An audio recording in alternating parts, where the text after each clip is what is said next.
Well, thank you for listening. Yeah, no problem. So I said in my sign up form that I wanted to talk about all this highfalutin stuff, but actually I was thinking about it later and I actually just wanted to talk about myself. Oh, that's perfectly fine. Because I pretty much fit into the Paul van der Klee viewer archetype, I think. Oh, really? Yes. What does that profile look like? I think there is one. So I grew up in Sydney, and so my two grandparents on my mum's side and my dad's side were both kind of very fundamentalist Christians in the 60s and 70s, and they still are. And my parents met at church, but then they kind of left the church when they were together. But I grew up around that kind of Christianity. And so when I was a teenager, I was very into science because I was naturally kind of good at it. And my grandmother realized this and started giving me Creation magazine from Ken Ham's group. And this was at high school. And I actually did a science project on creationism in year 9 with my friend. And we actually did, I thought, a reasonably good job. Like, we were open-minded about it. And I wasn't convinced, but I thought it was interesting. Mm-hmm. And so, but that was kind of that was my first thinking about science and religion, was like, well, science says this, religion says that, one's wrong, one's right. And then ultimately I am a scientist now. Oh, so, really? What do you do? Yeah, so I was trained as a physicist. I did my PhD in astrophysics, but while I was doing that, I became more interested in data analysis and statistics. And so I ended up as a statistician. So that's what I am now. Wow. Yeah. So I'm an academic Okay. at the university here. Okay. Yeah. Oh, wow. Are you married? Yes, married. We've been married since 2014, so 4 years. Okay. And we've just had our first child. She's 2 months old. Oh, congratulations. Thank you. And you have a dog. Yeah. Supposed to be doing dog training, so I'm not so bad. Good girl. Have to say good girl when she shuts up. What kind of a dog? She's a miniature pincher. Okay. Yeah, so little tiny bundle of energy. Yeah. Yeah. Also have a bird. So we had lots of practice runs before having our kid. That's how you can tell people are nesting. They have the dog and the cat and the bird. Yep. And they have the kid. That's pretty good, because if you can't keep a dog alive, don't have a kid. Yes, yeah, definitely. The other things we did were move to the suburbs, buy a house, put decals on the back of our car, and for me at least, start paying attention to the Bible. I don't know how that happened. Like 5 years ago, I was quite different in what I thought about lots of things. Wow. But when I was doing my PhD, I was the guy in our office. I was super into the new atheism. Uh-huh. And so I loved Richard Dawkins the whole time. I read his books. I found them super interesting, and I thought he was just the greatest. And I liked Sam Harris as well, and I've read all of Sam's books. And I guess I've always been interested in politics as well. And I was kind of just, around academics, and you just, what circles you hang around in, you just kind of automatically default to thinking that what you hear is just true, especially if the people are all really bright. Yep. And, it feels rational. Yeah. And you think you can argue for it, and you probably can. Yep. And I think what happened was, about 4 years ago, there was some kerfuffle among scientists, some culture war type thing. So I won't get into the details, but the culture wars are in the scientific community as well. And I didn't like some of what I was seeing.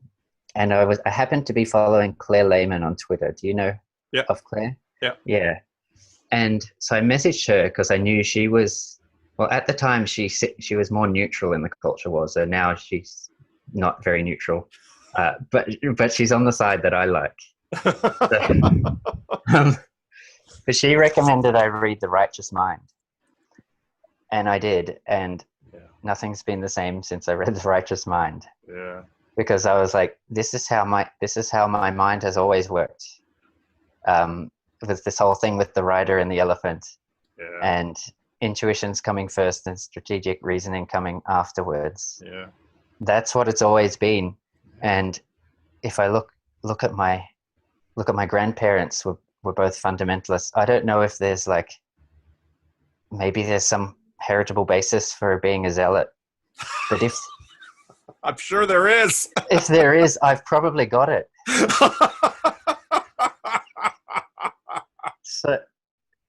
So I was like the most diehard new atheist, and I was gonna get rid of religion, and everything was gonna be great. And then I was like, this super passionate leftist, and the only thing that mattered was global warming. And now I'm like this kind of center-right economics liking guy who's semi-interested in religion and gets annoyed at all the things I used to be. Wow. Yeah. I think so. That's how I ended up listening to your stuff, and of course Jordan Peterson's stuff and all of that. Yeah. Well, I think Jonathan Haidt, because before I ever heard of Jordan Peterson, I had read Jonathan Haidt's Happiness Hypothesis and that was a good book too. The Righteous Mind. They were both good books, and Haidt, continues to maintain himself as an atheist of sorts. Or I'm not exactly sure. I haven't listened to him recently how he would categorize himself. He unlike Peterson, he's kind of maintained himself as an academic. He'll talk about this stuff, but keeps the line between. And I think that's what so unnerved Bernie, I forget his last name, Jordan Peters, the guy who hired Jordan Peterson, so unnerves him about Jordan Peterson, because Jordan Peterson's like, screw it. This is who I am. Yes. They're very different. I think Jonathan Haidt is very kind of, when he speaks, he's very careful and Jordan Peterson always says he's really careful with his words. And I'm like, 90% of the time, I'm like, yeah. But then you see all the other 10%, I'm like, that wasn't careful. That wasn't careful. That wasn't careful. And that 10%, that's the stuff that makes people go, like, if you say you like Jordan Peterson, that's that 10%, they're going to bring it up. And you have to defend it. Oh, so true. Yeah. Well, I guess I suppose if I do have an audience, you're definitely your profile is definitely a part of it, because I do talk to a lot of people like you. A lot of people come to my meetups have similar stories. So I feel like watching Jordan Peterson's videos, actually Maps of Meaning videos, I understood some things about my own work and about science that I didn't understand before. And I actually think that if you listen to it charitably and open-mindedly, I think he actually has a very good philosophy of science that's kind of through the videos. Because one of the things he talks about I think in the context of like different methods of therapy, and I guess this is another way in which I fit the mold of someone who would be interested in Jordan Peterson. I've had anxiety kind of issues my whole life, and I've seen probably 15 to 20 therapists in my life. And so I've always been interested in psychology from that angle. But the difference between a good psychologist who gets you to do the things that you need to do and a bad one who makes you want to go to the hospital after you visit them, that's a really big difference. And there's something about Peterson is that I think this was in the Slate Star Codex review of him. It's like self-help, but it's delivered in such a way that it really makes you think this is what I need to be doing. And so when I pack away the dishes, and my wife's amazed, the last 2 years I've been packing away the dishes a lot better than I used to. She can take about half the credit for that kind of thing, but the other half is that when I'm putting it away, I'm making the world a better place. And I didn't understand that before. I always thought making the world a better place was, donating money to the right charity or something, which is fine. But also just doing the things that you know you have to do that will be worse if you don't do them. Yep. And I found it helpful with the baby as well, because I don't know if you go into the shadow business, but there is one. Oh yes, there is. Like, when you've had not enough sleep and you're trying to settle the baby, you think things that baby will pull it out of you. Babies are brutal teachers of your own selfishness and issues. Boy, they just it's like, she's the most important thing in my life, and I will just be begging for her to let me go back to Twitter. And it's like, I don't, the language of sin, like, people don't like it, but that's sin.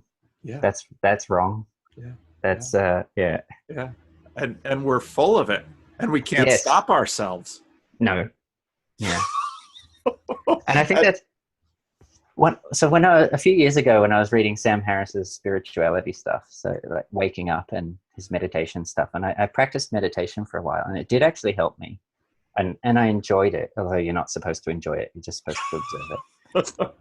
Everyone either enjoys it or finds it boring. Like, unless you devote your life to it, you're going to be, thinking about what you thought of it and whether you're good at it, which is another thing you're not supposed to do. But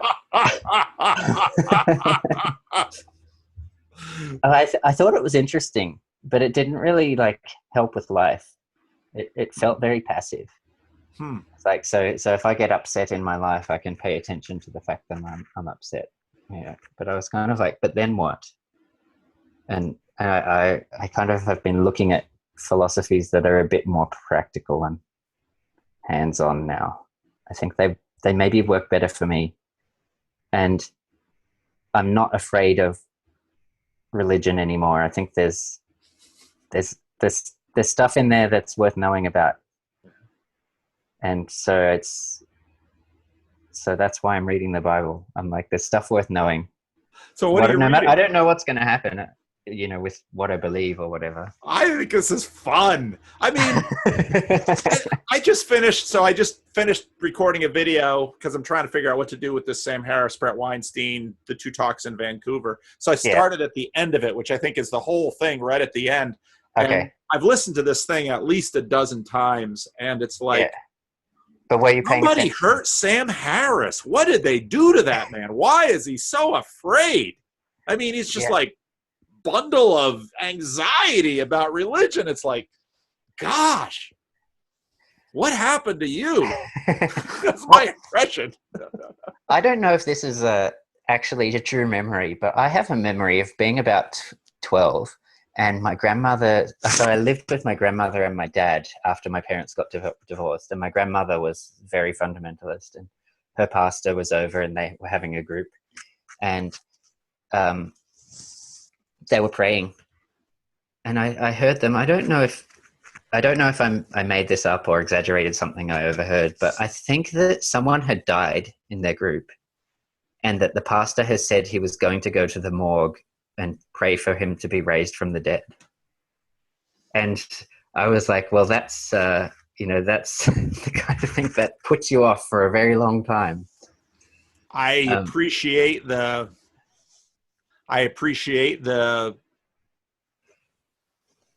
guts of the pastor. That's very gutsy. Yeah.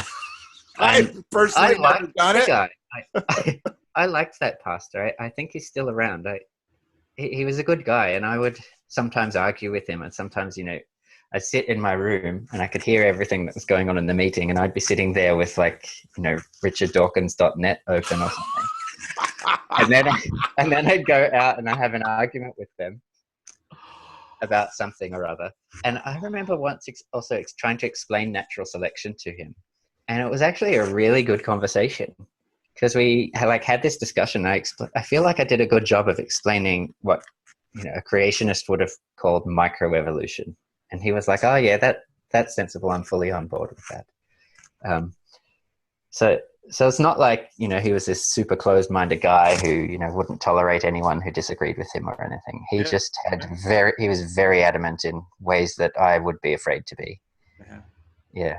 I can appreciate a pastor who'd go down to a morgue and pray for the resurrection. I'd pray for the resurrection. I'm just a little more quiet about it. Hey, that's like, yeah, dude, go for it. Even announce it. Yeah. It is gutsy. It's like, I can see something admirable in that. But I can see that's what Sam Harris doesn't like. Yeah. Because it's like, why would you believe that that's going to work? Yeah. Why not hope for it? Yeah, fair enough. And when I bought the whole like hard determinism thing, because I trained as a physicist, so like it's very natural for me to see the world as particles moving around and following their destiny, according to the laws of dynamics. And reading Sam Harris, he has the same kind of picture, but mysteriously there's consciousness, which you should think about.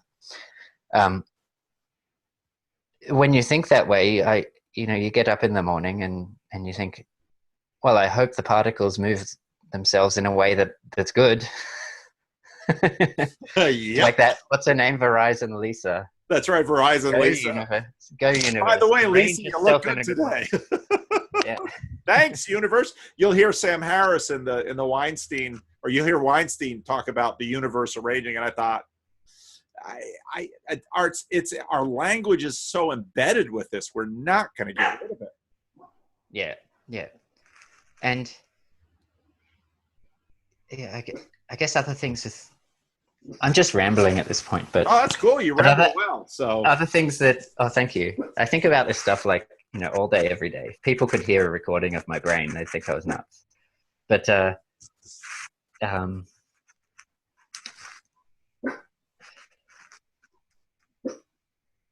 I don't know where to go now. Well, it might be that Jordan Peterson is what Jordan Peterson is doing. He's gathering all the people who think about this stuff all day, like me. I've thought about this stuff all my life, and then you hear Jordan Peterson ramble, and you begin to say, "I'm not alone thinking about this stuff all my life," and he's got some interesting ideas. Yeah, definitely. I think there's a masterstroke with his first biblical lecture was calling it Introduction to the Idea of God. Yeah, the idea of. Because for a lot of people, I think if it was Introduction to God or something, they just wouldn't even click. Yep. And whether you think God exists or not, and in what sense God exists or not, and whether he's okay with masturbation or not, you would. The idea exists. There are many different ideas, and they're worth talking about and trying to understand somewhat. And the idea is powerful, and that's one thing that I think Peterson is helping people talk about. That okay, you've got issues with God and ontology. Yeah. That's a whole nother conversation. But this idea has afforded so much. And I think, so now I'm doing a lot of thinking about secularity and the relationship between Christianity and secularity. Yeah. And so I've been watching the dude on Node in a Network, and he referenced this book by Charles Murray that I'm going to have to look up now, where Murray was basically saying, and nobody knows why science developed in Christendom and not in China. That's a huge question. We don't know why, but it seems to be something that the idea of God got so built into our culture that in a sense we could freelance without him. And that gets into some interesting ideas too. I'm somewhat sympathetic to that, but I also just don't know. Like this kind of seemingly one-off things that spark up in one place, I think you can try to over-explain them. And say, well, it was this or it was that, and there's that economist Deirdre McCloskey, who she has some writing that I haven't actually read, but I've heard about, that argues that a lot of the explosion in wealth in the last few hundred years started with a change in norms that meant that commerce was okay and that commerce was good. And I'm like, yeah, maybe. But then you get the like Steven Pinker types. It's like, oh, it's when we started questioning the Catholic Church, then that's what made everything take off. And I don't know, maybe. And then there's the people who will emphasize more the kind of long, I guess, Judeo-Christian heritage and some of the attitudes and things that would have created, and said, well, that was the thing. And I don't know, maybe it was all three of those things, or none of them, or two of them, or plus more. Yeah. Or John Calvin rejiggering the biblical exclusion on loaning with interest and saying, well, that only applied to loans for necessity. If someone wanted to borrow money in order to do business with it, surely the Bible doesn't prohibit that. There you have the connection between Calvinism and capitalism. Interesting. I didn't know that. Yeah. There's lots of them. Because that kind of thing happens when I read the Bible. I started with the Gospels, which is where everyone recommends you to start. And I've been really struggling with what version to read, because I thought NIV would be the best place to start because it will be easy. But then you read the Sermon on the Mount in NIV and it sounds stupid. Like they really had to say pearls in front of pigs. Like, people know what swine is. I should tell you. So the NIV got started in the Christian Reformed Church. Okay. And so some of my professors at seminary were on the committee to create it. Yeah. And there was a story about a professor named Bas van Elderen, he was a New Testament prof, and he was working on the committee, and he would take passages and give them to students to translate. Yeah. And so they'd have these big conversations about how they should translate this. And then the NIV, especially for some key memorable passages, just always defaulted to the KJV, the King James Version, just because everybody's got it built into their head. Who cares what the Greek says? Quote the King James Version. And it was your point exactly. Pearls before swine. Yes. It's built into us now. Yes. And it was so funny watching your video analyzing Jordan Peterson on the firing line, where he was quoting Jesus and saying, that old phrase.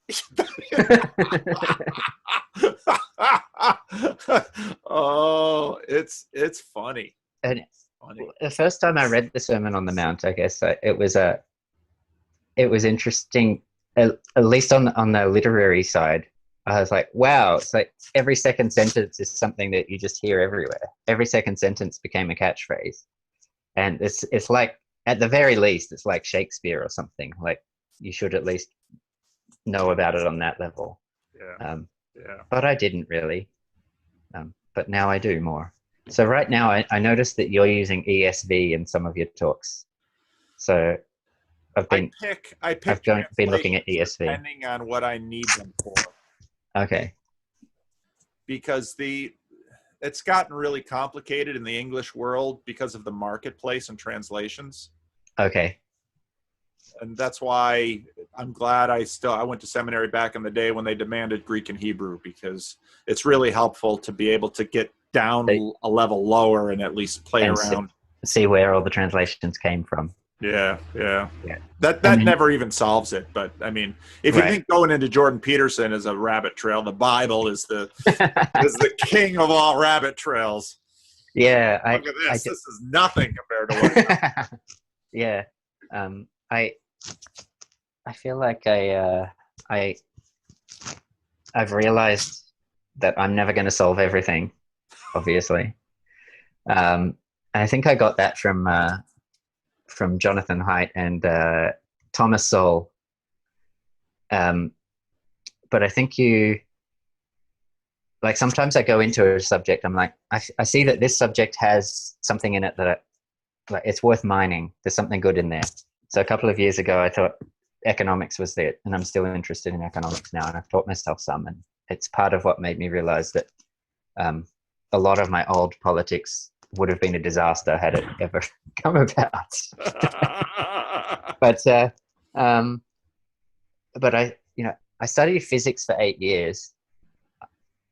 I don't know anywhere near all of physics, but I sat down to learn economics. I was like, I'm going to teach myself economics this year. And that didn't happen. I taught myself economics 101. Now I'm going to teach myself Christianity. Like, no, I'm not. I'm going to get a surface level thing and I'm going to find the angle on it that's like, okay, that's going to be my angle on it, but it's probably wrong and I'm missing heaps of detail, and 50,000 people could argue it, but it's like trying to solve everything that it doesn't happen. Your life is simply too short. Yeah. There's a good passage in Job that I highlighted when I was reading it about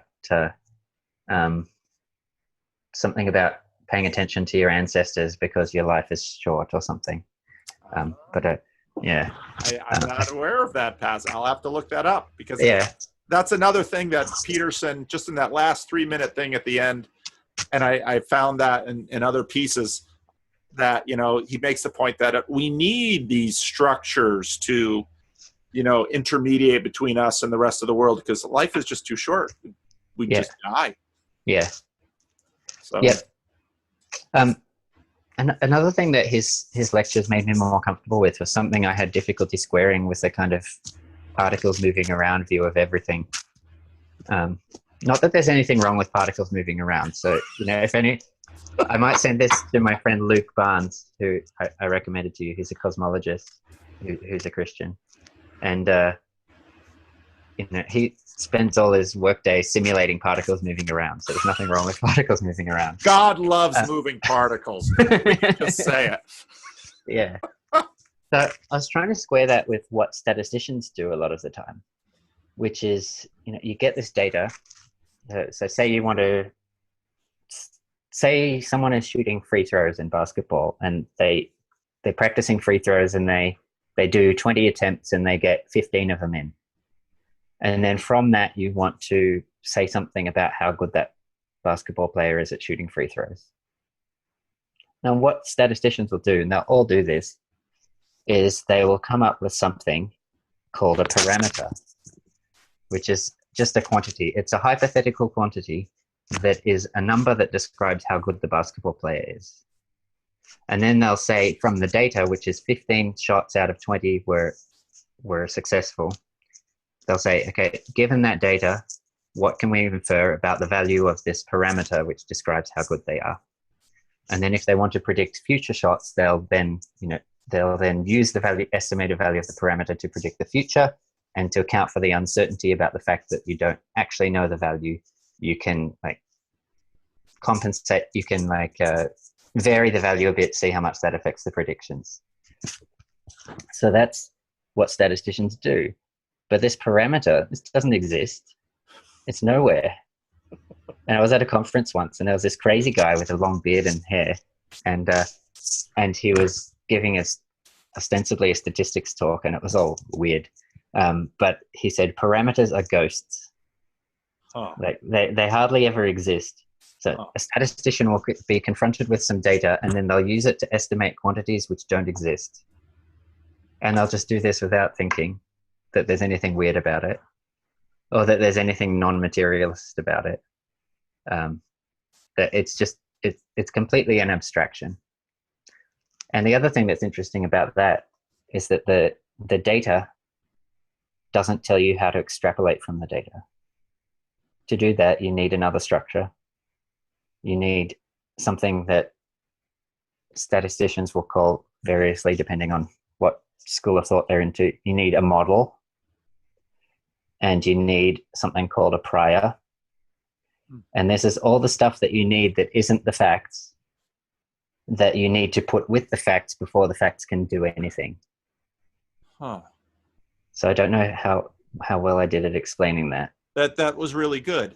And that's tracking with, because my video channel is nothing but what I'm thinking about now. I mean, other people have structure and stuff. It's like, nah, I don't have time for structure. So that explains your productivity. Basically what you've done is you've hooked up your chattering brain to the webcam, and that's it. That's exactly my channel. Yeah. Here it is. Yeah. That is really interesting. There's a guy who comes to my meetup who's also a statistician, and he's a very interesting guy and very faithful in the meetup. And that's just fascinating. Well, to me, it holds it's just in keeping with my observing just how we as people work. We need these things. And so you'll hear when I publish the video that I made this afternoon, I'm just listening to Sam Harris and I'm thinking, do you listen to yourself? You're throwing out, I mean, and throughout the whole thing, he keeps talking about stories, stories, but he keeps using stories. It's like, yes, because we can't do anything else. I think sometimes you're unfair on Sam. I'll say that as a... That's fine. I probably am. I don't have a problem that he's an atheist. I love atheists. Yeah. But I get frustrated because I think I don't know that he listens to himself. I think I can possibly steel man him. Okay. So I think I think where he's coming from is that he understands the necessity of assumptions. I don't think he denies that. I think if you read The Moral Landscape, he's like, he says, yes, the facts don't fully speak for themselves. You need assumptions somewhere to kind of get started. And here are some plausible assumptions that we can all agree on. Now, the difficulty is that he thinks they're obvious assumptions. Yeah. I think. Whereas they probably come from his idea of kind of what it means to be a good and moral person. Yeah. Which, if you look at history, is not obvious. Yeah. And it's not something he worked out. He inherited it. Right. So I think that's a good point against what he thinks. But I think for him, the sticking point with religion is that, so say that one of the founding things in Christianity is the resurrection of Jesus. And I suppose physically the resurrection of Jesus. In all our like theories about anything, there are these like foundational areas where you have to make assumptions, or you could say have faith. Like the universe is at least somewhat intelligible, or if something has happened a lot in the past, it probably will happen in the future, even though you can't guarantee it. So there's those kinds of assumptions at the base of everything. What there aren't assumptions about is this particular person died and then got resurrected. That's like a weird place in the context of all the different theories. That's a weird place to put the faith. Yes. Or to put the assumption. And I think that's what he doesn't like. Yeah. Well, does that make sense? What do you think about that? I think that's exactly right. And that actually is I don't have it sitting here on my table, N.T. Wright's book on the resurrection of the Son of God. That is this big fat book. And N.T. Wright basically says, if you go through all of the history about what the Greeks thought about in terms of their metaphysics, resurrection makes zero sense. What the Jews thought about, I mean, even though the idea of a resurrection had kind of developed in Judaism in the intertestamental period, and you can find a little bit of it in Daniel.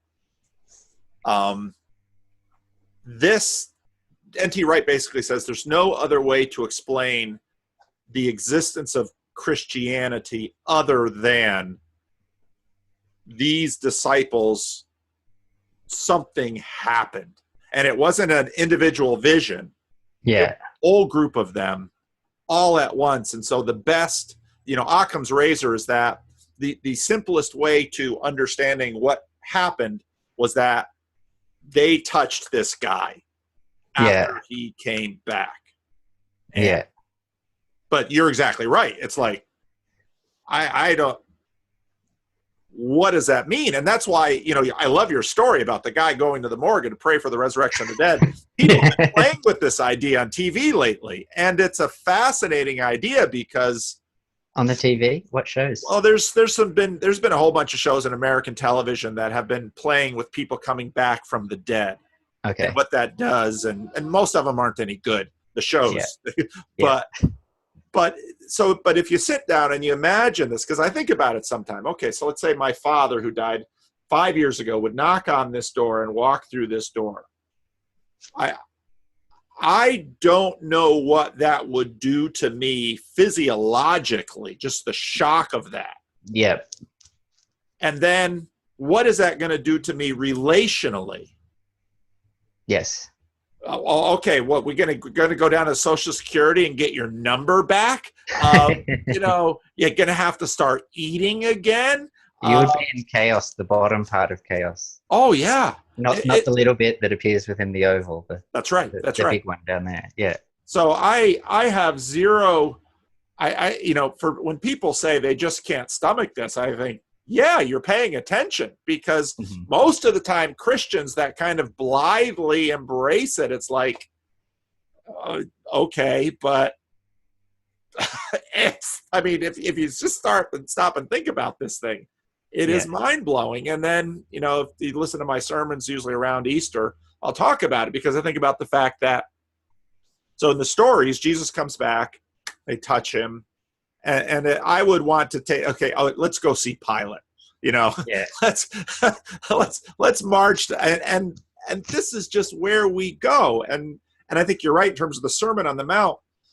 I don't know if you saw the video where I talked about Virginia Stem's, when she was teaching, she was an English teacher in Texas A&M in the 1980s, just took the text of the Sermon on the Mount, not in a Bible or anything, handed it out to her students, just without context, and said, write an essay on what you think of this. Yeah. Many of them did not recognize it. Okay. But most of them hated it. They couldn't stand it. What didn't they like? Did they say? Well, Jesus is unrealistic. Jesus is, you know, the sex stuff, you know, this lust business. Good God, what's that about? Oh, you know? Yeah. The thing about you, like, if you look at another woman. That's right. That's like in my head now. Yeah. Because I have a very accepting wife, and I'll tell her if I think someone's hot or whatever, and she says, "You have a very secure wife." Yes. Yeah, I don't know what it says about me, though. I think it says that even if I wanted to, I'd be incapable, which is probably true, and probably for the best. But I'm like, that is an impossible standard.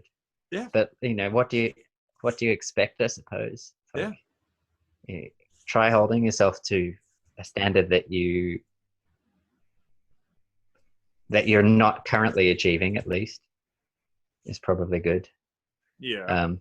And it's funny with the Me Too stuff now that a kind of conservative sexual ethic is coming back, but under a different philosophy. But it's the same thing. Like behaviorally, what you ought to do is almost the same. Yeah. Which is be very cautious. Yeah. Yeah. An incredibly high standard.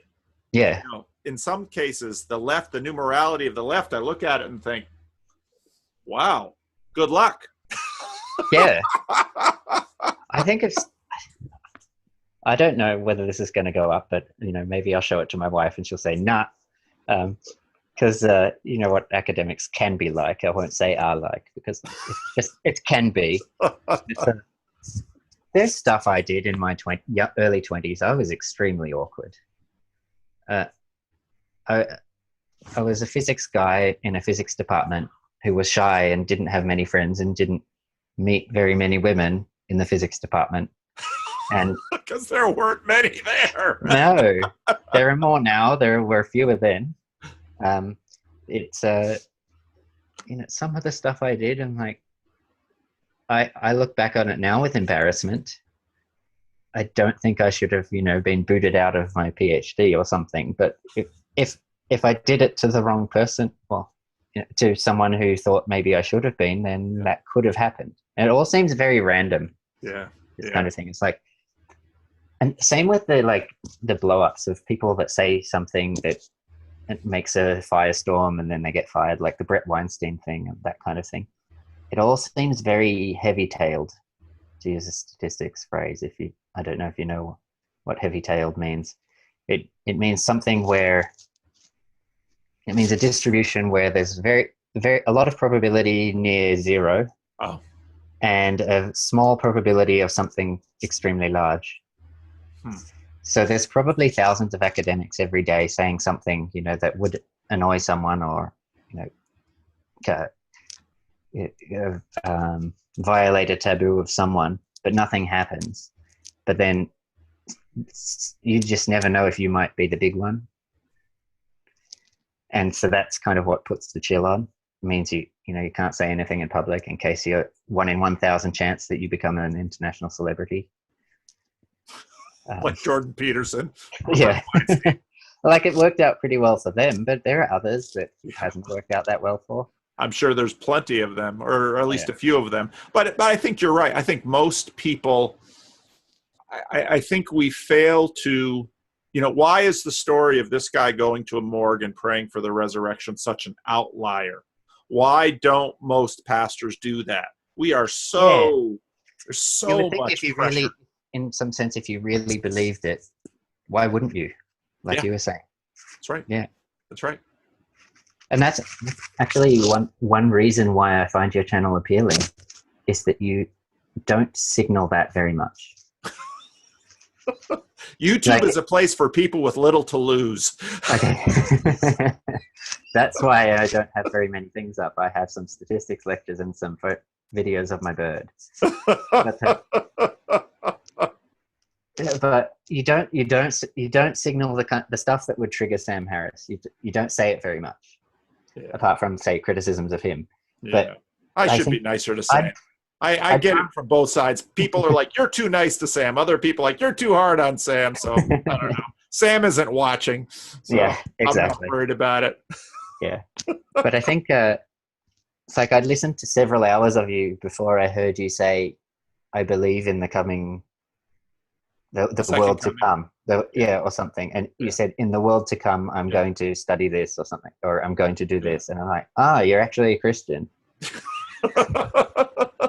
Like, in the sense that I would have recognized years ago, not the sense that these weird agnostic Christian people who like Jordan Peterson, whatever we are.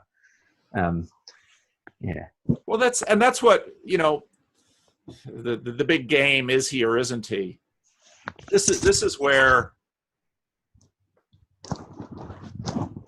and it was the hard things of my life that forced me to ask myself, or it was the hard things of my life to force me to say, okay, if I forgive my enemies, if I turn the other cheek, with the rules of this world, the outcomes are utterly predictable. You turn the other cheek, you usually get hit again. Yeah. You start forgiving people, you start losing. Yeah. Am I prepared for that? Now, if you're a loser and you lose all the time and you don't have the capacity to win, what is that to you? You don't have it. But if you're large enough to hit back, if you're smart enough or have enough status or have whatever it takes to kick down on other people, and you don't do it, well, now something's in the game, because now you're feeling the cost of discipleship. And then emotionally, you have to decide, okay, I am going to deny myself these things. How can I emotionally compensate for that? Yeah. The world to come. Yeah. And Sam Harris would say, you're crazy. And this is where I say, and this is exactly why everyone wants a Christian neighbor. Yeah. They might not want to be themselves, but they sure love it when their neighbor is one. Yeah. And wouldn't it be weird, and this is kind of what I think, but because I'm not convinced about the resurrection. Like, I could go read N.T. Wright, but then I'd have to go read Bart Ehrman, right? And then I'd have to sit in my clean room and figure out which one of them was correct. And then I'd need 10 lives to figure that out. But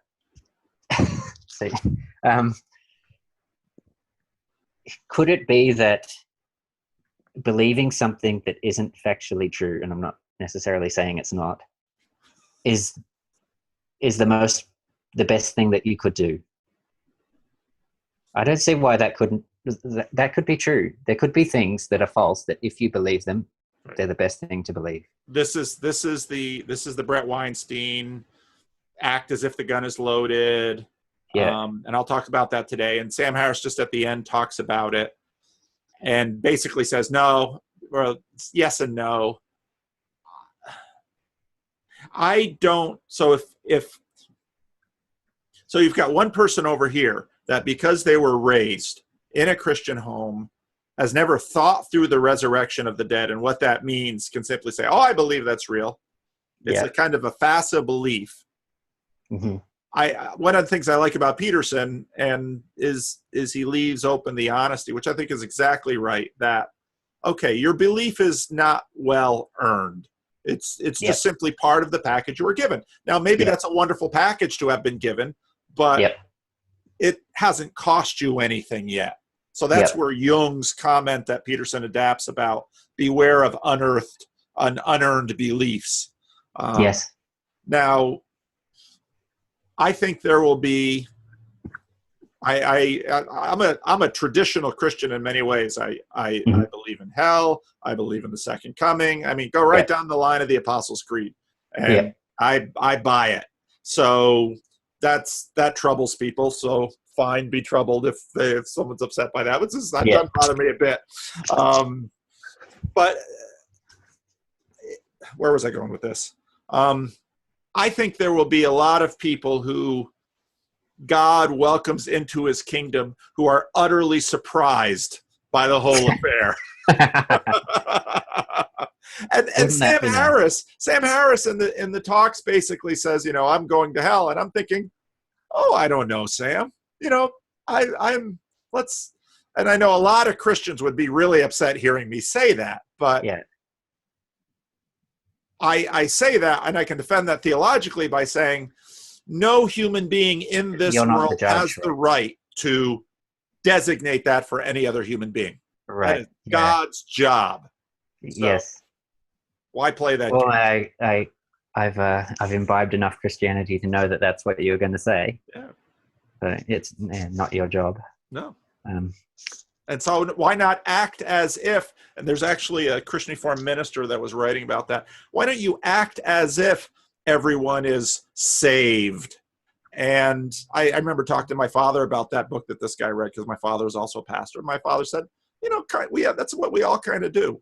When I meet with someone, I don't think, oh, they're going to hell, I'm not going to pay any attention to them. But, now after Jordan Peterson, all of that stuff digs down, because in a sense, if you don't have time for someone, you are acting as if they are going to hell. And C.S. Lewis actually writes about that. And so the opposite of that is you should have time for everyone. And Jordan Peterson, when he was here in Sacramento, that was the most remarkable thing I saw in that. He just had a little bit of time, because we're all limited in time and space. Yeah. But in that little time, he paid attention. I thought, wow, I am a lousy Christ follower, because that expression of Christ following that Jordan Peterson was doing right there, better than me, baby. Yeah, better than me too by miles. Like I said, with trying to settle a baby and thinking about wanting to be on Twitter or something. Like, I did the personality quiz and I came back like 1th percentile on compassion. And also 1st percentile on agreeableness. You would fit in my meetup. I got a whole crew of disagreeables. Yes, I think that's it. I think there's something about, I don't know, maybe Claire Lehman would know about this. I should ask her, but about disagreeables and at least classical liberalism. They're all, strikes me as the politics of the disagreeable. Just, something gets too much and you have to believe it. You just no. And that's kind of what made me read all these books and change my worldview.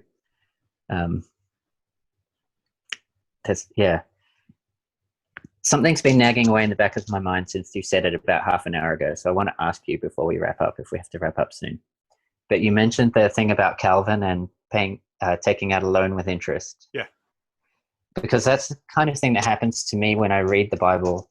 Is a lot of the time I'm like, oh, that's interesting, or sometimes that's boring, or I don't know why all these cities are mentioned. I don't know them. That's a thought that comes up a lot. But there'll be sometimes there'll be a statement that's as clear as day, and I'm like, that's incorrect. Like an example would be something like not taking out loans with interest, because I know enough economics to know why there is interest. It's because in order to persuade someone, especially given that there's a risk that they won't pay it back, and that if they do pay it back, it won't be for a year or whatever. Like, so if you're reading, if you think something is wrong, you might be wrong, but maybe you're not. Maybe you're right. What do you do about that?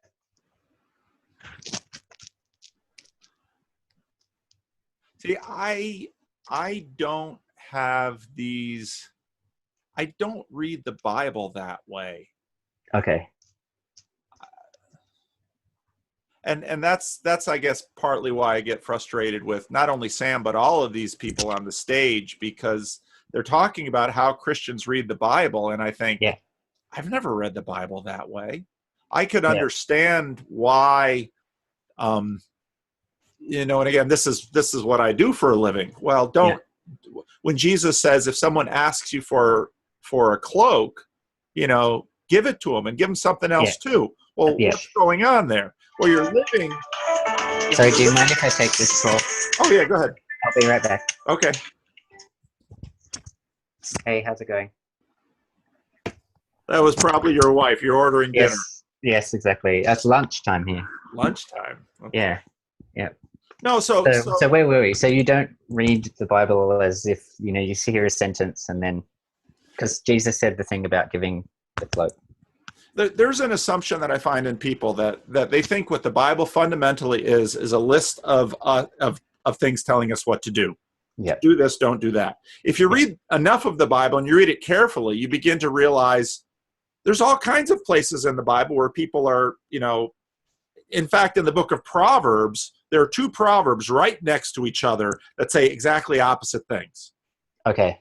Now, if we were meant to read the Bible as a whole list of prescriptions, why would the editors put those two things next to each other? You know, we know enough, and we ought to be able to figure out that, you know, if someone is out there on the curb freezing to death, give them a coat. It's not hard. Yeah. But we should also know well enough that by the time you get to the end of the mercantile period, and, you know, at the end of the, you know, the transition from medieval Europe to early modern Europe, that there's excess money around and people want to do things with it. And John Calvin looks around and says, if you read the Bible, they're talking about give the guy a coat.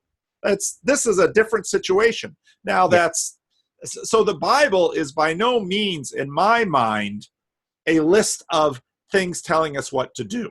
Okay. It's a very different book. Yeah. And do you think maybe the contradictions, I suppose, if you want to call them that, are a feature and not a bug? Absolutely. Because that's kind of what I'm thinking lately as well. Oh, I think because absolutely. And I don't think you could write a legalistic document that's like do this and do that didn't, you know, start to leak out of the exceptions. Or the amazing thing about the Bible is not that, well, think about it this way. I often use this illustration. Jesus heals a bunch of people, right? Okay. Yeah. I have no problem with that. Jesus heals a bunch of people. Someone would say, you know, if Jesus really wanted to help people, he would have given them the formula for penicillin. You know, introduce antibiotics in the first century. Yeah. It's this Deus ex machina thing that really doesn't work in the Bible, because they say, well, why wouldn't Jesus give them penicillin? And you start thinking that through, and then you start asking questions, well, what are the miracles really about? And that's when the Bible starts getting helpful. Okay. And the difficulty is, and this is why it's hard to learn the Bible without a church. A few really smart people wind up doing it, but the Bible is something that has to be practiced. And it's not the kind of thing where if you invest in these kind of stocks, you'll grow rich. That's not the kind of information the Bible gives. Because that's not the game we're playing. Yeah. So it's, you know,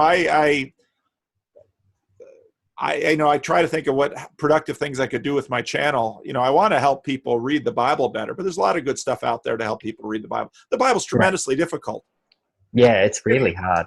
And just getting it right isn't the game either. Yeah. Well, I don't think I could. Well, and then the point is, Christianity is a faith to be lived, not a faith to be just thought about. Yeah. So, and so another thing I'm going to introduce having all these debates about slavery and what's in the Bible, say, hey, let's make it real simple. Jesus does. Love the Lord your God with all your heart, soul, mind, and strength, and love your neighbor as yourself. Well, I say, well, I'm a little wobbly on the God part. Okay, then start with your neighbor. Yeah. And it's exactly where we started talking about your daughter. It's like, I love my daughter like crazy. There's nothing I wouldn't do for her, but gosh, let me sleep. Yeah. That's it. It's a human condition. This is where we are. Yep. So I don't know if you got to go now. You got to run I gotta and get her. Go get my wife soon. Yeah. And the baby. She's probably asleep right now because she'll be in the stroller, but she'll be awake as soon as we try to eat lunch. Well, I am just, there are days that I think, what am I doing making all these videos about Jordan? Oh, no, it's great. I gotta be out of my mind. But then I have a conversation with you and I think, oh, no, this is exactly what I need to be doing. No, this is the stuff, like I think you had it like 6 months ago, people getting tired of Jordan Peterson or it's like peaked or, how much can one person teach you? A lot. But at some point it stops or it's diminishing returns. And I think you're one of the good channels that people can go to next. And to me, it's not what Jordan Peterson teaches us. I'm still learning a ton from him. Yeah. But again, he's kind of the wick of the candle, and we're all kind of finding each other through this and really having amazing conversations. So. Yeah. I agree. It was a pleasure meeting you, Paul. It's a pleasure meeting. I'll send you the recording, and you can decide. Show it to your wife. You can decide what you want to do with it. Okay, I confess to some crimes from back in the day. So. Yeah. Lovely sufficiently to meet vague you. about it. Likewise. Say hello to your wife and daughter from me. I will do. Thank you. Have a great day. Bye. Hi, this is Paul, and I have a special guest today named James Frizzi, and James James, introduce yourself. My name is James Frizzi, and I'm a professor of psychology at Cosumnes River College here in South Sacramento. So Paul and I serve a similar demographic of folks in very different ways and in some very similar ways. Okay. I met you before, but then we bumped into each other and we discovered a similar interest in Jordan Peterson. Why don't you talk a little bit about how you found Jordan Peterson and what got you interested in him? Well, Paul and I met in a completely random way that he came to the church I attend, and I just saw him that morning and greeted him and got to know him and found out he was a pastor down here at Livingstone, and I thought that was really neat that on his day off he would go to church. That was a pretty profound thing for me. On my day off, I wouldn't go lecture. Actually, my wife probably thinks I lecture at home. So I met him then, and randomly I saw some videos that he was doing with the Freddie and Paul show back. I told him today that I saw the Aslan rap video, and I thought, oh, I just got to keep watching this. It hooked me from the beginning. And synergistically, both he and I became interested in Jordan Peterson and the videos that he was releasing. And so we got to talking, and then I became a part of the meetup group that he started here. And it's just been a really insightful time to hear from people and to be able to talk through some of these things.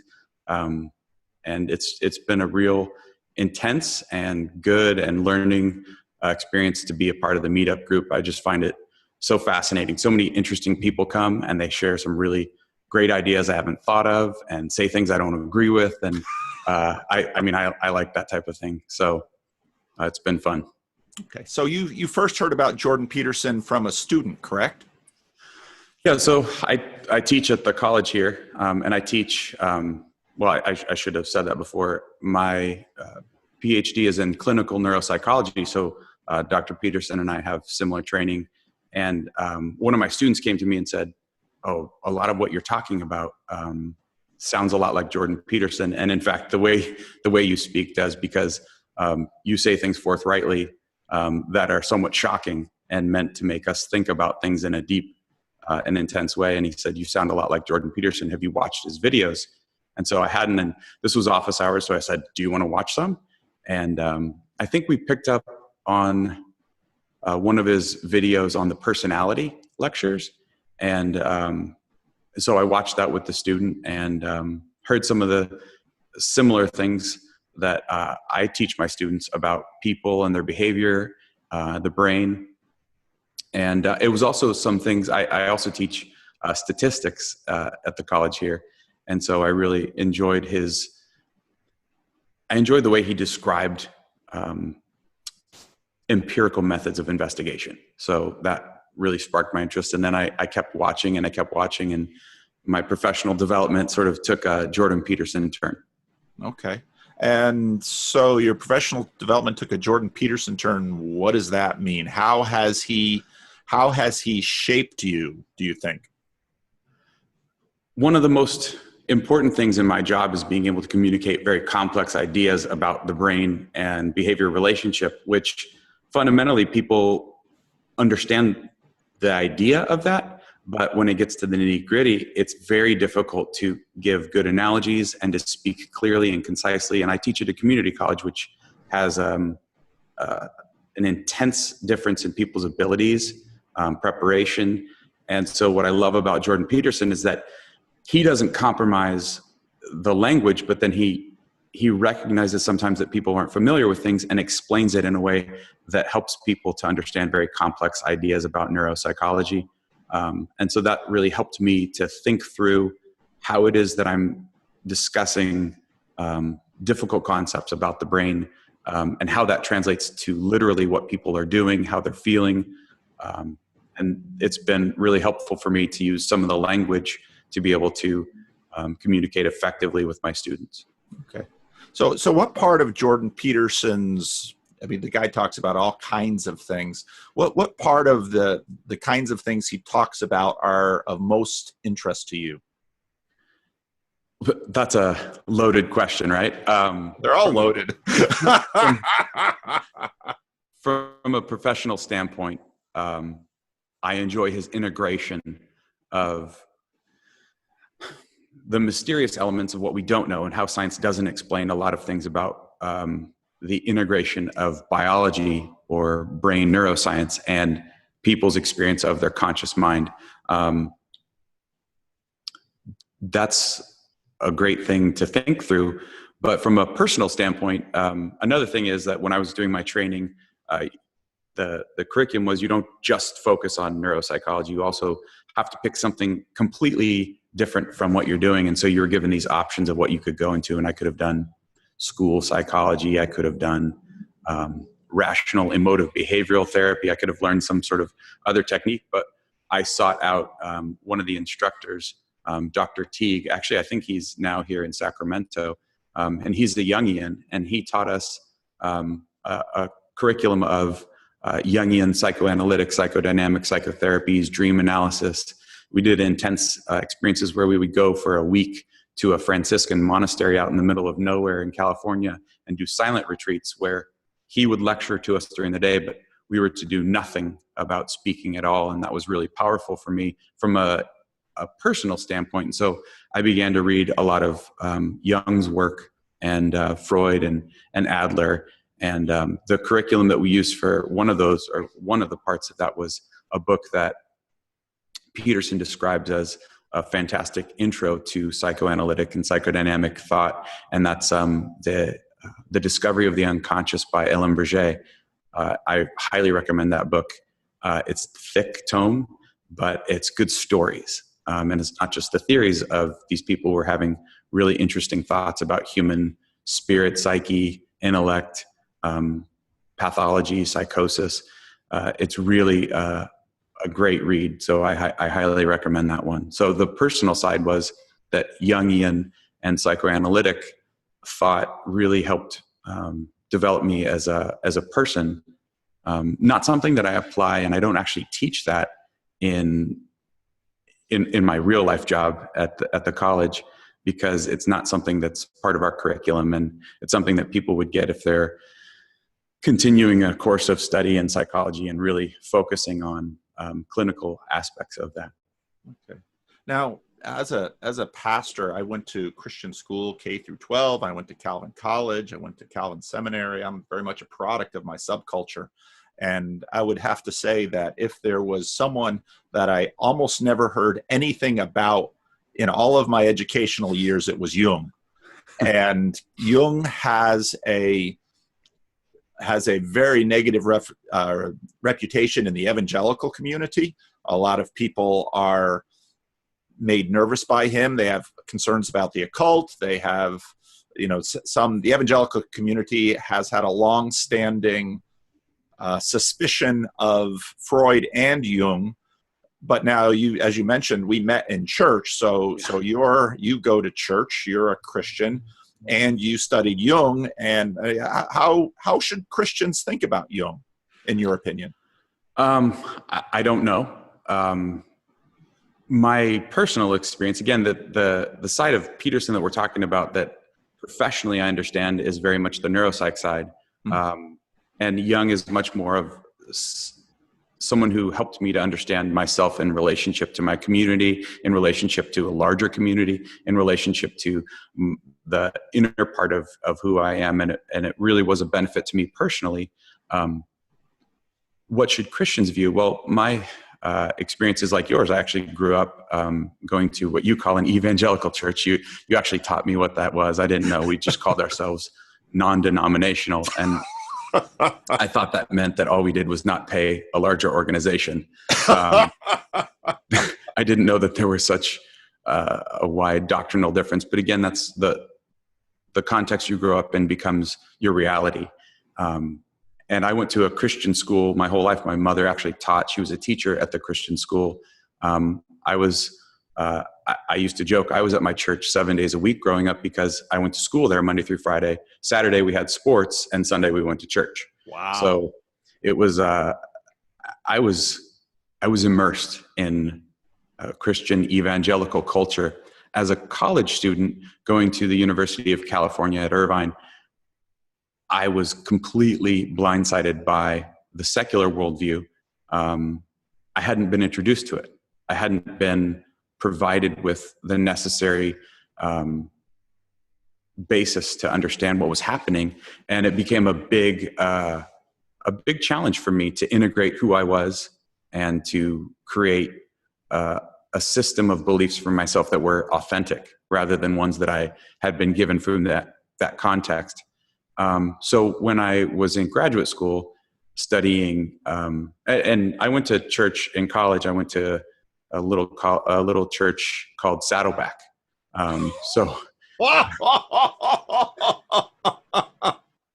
Right. They weren't non-denominational. They're Southern Baptist, but they don't talk. Oh, is it? Okay. I didn't hear any of that. There certainly were no dances. Well,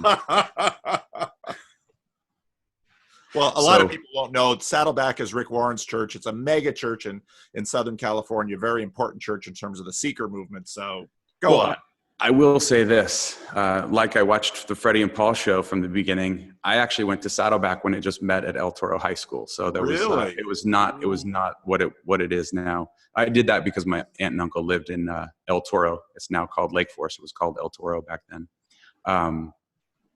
Nonetheless, I went away from the church, and I didn't have a church I belonged to. And I didn't go away from my beliefs. I didn't go away from Christianity. That as I studied things, Christianity remained a foundation for me at what Jung might call the shadowy level, the low level, that was the reality, but I had avoided really wrestling with it and dealing with it. And it's something that is difficult to do when you are living in the context that I was, going to graduate school studying neuroscience. There wasn't a lot of room for spirituality in that. And it's one of those things that is such a blind spot for science, is the integration of religious and spiritual aspects of people. And so I knew personally that was something that was real to me, that was always an important thing to me, but it wasn't something that was supported by my academic pursuits. So how should Christians view Jung? First of all, I would ask, how should Christians view Darwin? That's one of those things that a lot of people have these ideological presuppositions about them that they've been told about them. Have you read On Origin of the Species? Have you read Aeon, or have you read the Dream Seminar that Jung talks about? Have you read Answer to Job? If you're a Christian, go read Answer to Job by C.J. Jung, and it'll really challenge you. So I found his work to be completely okay with my belief system because I didn't expect him to be the answer. I didn't expect him to be the new religion I was seeking. I expected, and I got from Jung, a broadened perspective on my own beliefs. Okay. So you grew up 7 days a week going to church. I did. And so you had, I mean, I think there are a lot of people who say grew up in a non-denominational evangelical church, going to Christian school, and then go to secular university. A lot of it's almost a trope that people who then they go to secular university, then they give up the faith, but because it's Darwin or Jesus, and many churches, I don't know if that was taught to you growing up. That wasn't taught explicitly, but there was definitely an implicit training. And I think that's the part that was really important to me was, you can't believe this. This isn't real. This isn't something that you can consider. And when I was challenged to read books at the secular level in my academic training, I guess maybe I'm high in openness. That's becoming apparent quite quickly.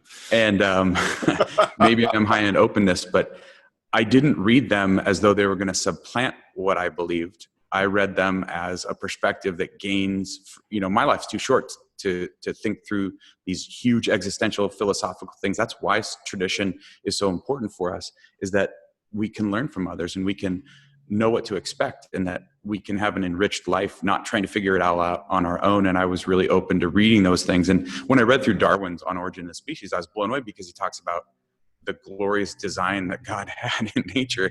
Nobody talks about that when they're teaching evolutionary biology. But the foundational text is from a preacher's son. Yeah. And he had that context. And if, Carl Gustav Jung was also a preacher's son. Yeah.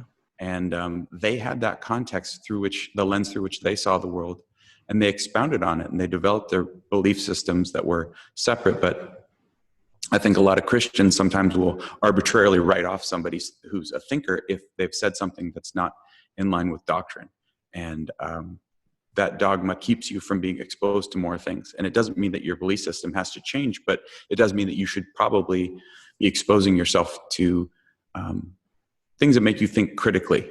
And that's something that I try to teach in my students on the academic side, is that they question what it is that they believe, and that there's difference between knowing something and believing something, and both are completely okay. And so it sounds like instead of, having, this either or, because of your openness, you integrated and you figured out. I am integrating. You are integrating. Yeah. So here's a question for you. So Peterson is closer to my age than your age. And so I can very much identify with his experience in the Cold War. My upbringing was very different from his. He grew up at least a little bit in a mainline church, United Church of Canada, then left the faith, and then now is in this weird place of acting as if there is a God, acting as if Jesus saves us, acting as if the resurrection happened, all of this stuff. What do you think Peterson is up to? What does Jordan Peterson want to accomplish? I've been very curious about that, because having watched his videos, you try to find the theme, or what is he getting at? What I want from Jordan Peterson, I don't think is necessarily accurately what he's looking for. You know, I want more intellectual thought and critical thinking and new ideas about how the brain works to promote consciousness. And what's that integration, almost going back to a Cartesian analysis, but with the advancements in neuroimaging and neuroscience that we have now. I want him to do that. And that's not what he's doing. And what he is doing is important. And you and I had the experience of having gone to Jordan Peterson's talk here in Sacramento. And I went, and I said this in the meetup, that I went, I actually brought my wife, and we sat in the front row. It was really an amazing experience. And we went, and I had said this to her, is that this is my breakup with Jordan Peterson. I think I have Jordan Petersonitis. I'm ready to, I've heard what he said. I'm ready to move on, and not have him be somebody that I'm listening to and who's influencing the way I think. And when I saw him give his talk, and I heard him speak in an extemporaneous fashion, and his thinking through talking I really relate to, I was so appreciative of that. But that wasn't what changed the way I thought about him and what he is doing. What changes that in the VIP experience, the OMG VIP, whatever acronym it is, we got to see him interact individually. You and I did. You had a much better seat. I was the last, like almost the last person in line, and you were one of the first ones by happen circumstance. But you got to sit there and listen to him and hear what he said to these individuals and hear how they interacted with him. And I didn't get to hear the words, which, you know, I really would have liked to, but we're all where we're supposed to be. And I got to see him and see his body language and see him interact with hundreds and hundreds of people after he'd lectured for 2 hours, done another hour of taking questions that are really difficult. And I know how draining that can be as somebody who speaks in front of people for a living. You know how that can be, speaking in front of people for a living, and then individually afterwards being present for them. I was so struck and impressed by his ability to connect with somebody in a incredibly short period of time. You know, and my training's in clinical neuropsychology, which has nothing to do with meeting people in therapy. And we can talk about that later, but I do know about therapy, and that usually has a lot of time. That's one of the beauties of it, is that there's a lot of time there, and he was able to make genuine connections with people, and he was present to talk to them. And it was just a tour de force of what his mission is. And that's individually to connect with people and to help them improve their lives.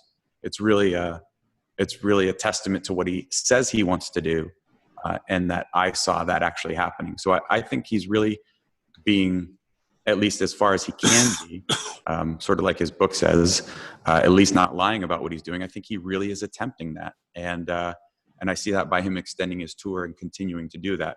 Now, we have talked in the meetup about what his longevity is going to be like in this. And I know from my experiences as a lecturer that you can run out of fuel. And unless there's a break, I'm on break right now, and I'm loving this, but unless you rejuvenate, and I don't know how he does, but unless you continue to maintain a consistent level, that's something that I worry about. Is he going to be able to continue to do this? Because it's a yeoman's task. Yeah. I'm blown away by his endurance, and I had exactly the same. That was the biggest takeaway of the evening for me, was watching him connect with individuals, because I know what that requires of a person, and that blew me away. We even heard from people in our meetup who said they were sitting in the very back of the auditorium, and they felt that he was as present with them as I felt sitting in the front row, seeing him eye to eye. They felt that too, and that's a testament to somebody who's really given themselves to being present for people. Yeah. Now, have you watched many of his biblical series? Oh, that's my favorite stuff. Okay, why? What do you think of his biblical series? I've talked with you before. I have some big problems with what he says about the Bible. Such as? A lot of things. I don't want to dwell on those negative parts, because I think what the benefit is thinking about how he's engaging people to consider these scriptures that are so profound in changing humanity, in changing individuals and communities and countries and the world more transformative way than has ever happened. He appreciates that and is giving it credit. And to me, that's something I don't want to put the negative, my personal subjective negative aspects of what I think he's saying. I don't think he's saying, well, I'm not even sure I have a position to say, but I don't think he's saying heretical things that can't be beneficial for instruction of people who have given their belief systems 100% faith to Christianity and who abide by the tenets of the church.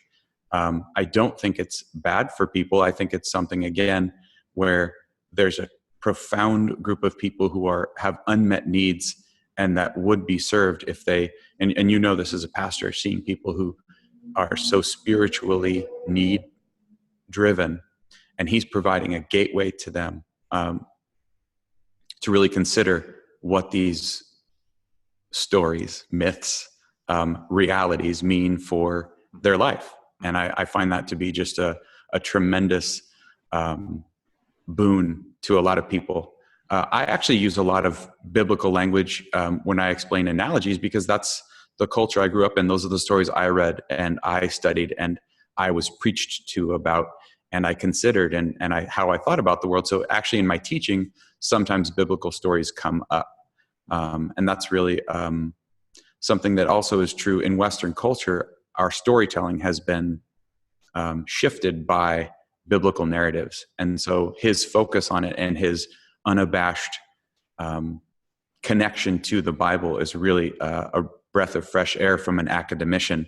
You know, I always feel like I'm going to be singled out as some sort of a wacko who's teaching neuroscience and then uses an analogy from Cain and Abel to talk about children and development and birth order.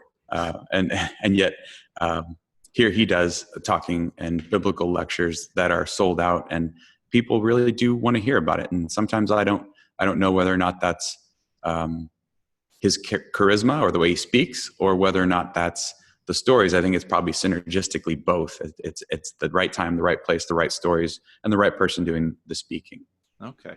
Do you find that your students at the college that you teach at, when you use biblical references, do many of them understand that these come from the Bible or know anything about the Bible? Well, I have to read the room and see if they're nodding, if they're paying attention, and most of the time they are. Some are unfamiliar with the stories, but that'll just take a little bit of explanation. And that's one of those things where, you know, I also teach, I didn't say, but I teach human sexuality. And so a lot of what we talk about when we talk about traditional cultures and cross-cultural sexuality, and we discuss where our sexual mores come from, biblical stories are some of the best references from historical anthropological investigation as to how did people engage one another from the standpoint of courtship, marrying. We discuss that, and a lot of people find that the Bible to be a helpful source for them to understand the historical perspectives on how people have engaged one another. So this guy who grew up as an evangelical who went to Saddleback Church is teaching human sexuality at a public college in Sacramento, and they're letting you do this. I could say the same thing about this guy who's sitting here doing Jordan Peterson lectures. Oh, maybe we're traitors to the cause. One of the questions I get often that I feel particularly ill-equipped to address, that I really wanted to have you on this to help me with. Now, I grew up in the Christian Reformed Church, which is its own insular bubble. I don't drink alcohol, not because of faith reasons, because Dutch CRC people drink like they know how to drink. I don't smoke tobacco, even again, Dutch CRC people, they don't have any religious qualms about tobacco. And I've even cut out a lot of caffeine from my life. But I regularly have people coming to me and asking me about psychedelics, because this has been a big element of the conversation. Not only Jordan Peterson talks about them a bit, but if you listen to Joe Rogan, Michael here, Michael Pollan, who's famous for the omnivore's dilemma, is now, written a very big book on psychedelics. There's a huge openness in society, and I know nothing about this. And you've got a PhD in neuropsychology, and you've talked about this at the meetup a little bit. I just wanted to get your take. I don't know how much of this conversation you've heard, but people look to me for wisdom on this, and I don't have much to offer. So what's your take on this? So I have personally never taken any psychedelics, and that's the traditional kind. So from the perspective I'm speaking about, if we're going to discuss it, it's not on an experiential side. It's on the side of understanding what's going on in the brain and how brain chemistry affects how people feel. That's the least interesting aspect of psychedelics whatsoever. Really? Of course, because the brain science that we're talking about here is, are we affecting different neurotransmitter systems? And when I say those things, oftentimes my students will just shut off. Their eyes glaze over. Their eyes glaze over. We have no frame of reference for any of that language. And do we? So what I like to do is to try and bring it back to things that we do know about, things that we understand. And given the epidemic of depression in our culture, and the American Medical Association and American Psychiatric Association and American Psychological Association's stance on this, the prime treatment for depression is to take a pill that alters your serotonin, what are called selective serotonin reuptake inhibitors. Right. Now, this is acting on the same system that something like psilocybin or ayahuasca are going to be changing in your brain. All right. So the basics of it is, you have a brain. The brain is consistent of a lot of cells called neurons, but even more called glia. But the ones we always focus on are neurons, and those communicate to each other. You have some other cells that kind of do communication, like in your endocrine system. That's why psychoneuroendocrinology is now a huge, huge field of study. But neurons are really special. They're different. They're unique in that they last your lifetime. When you're born, you have all the neurons you'll ever have.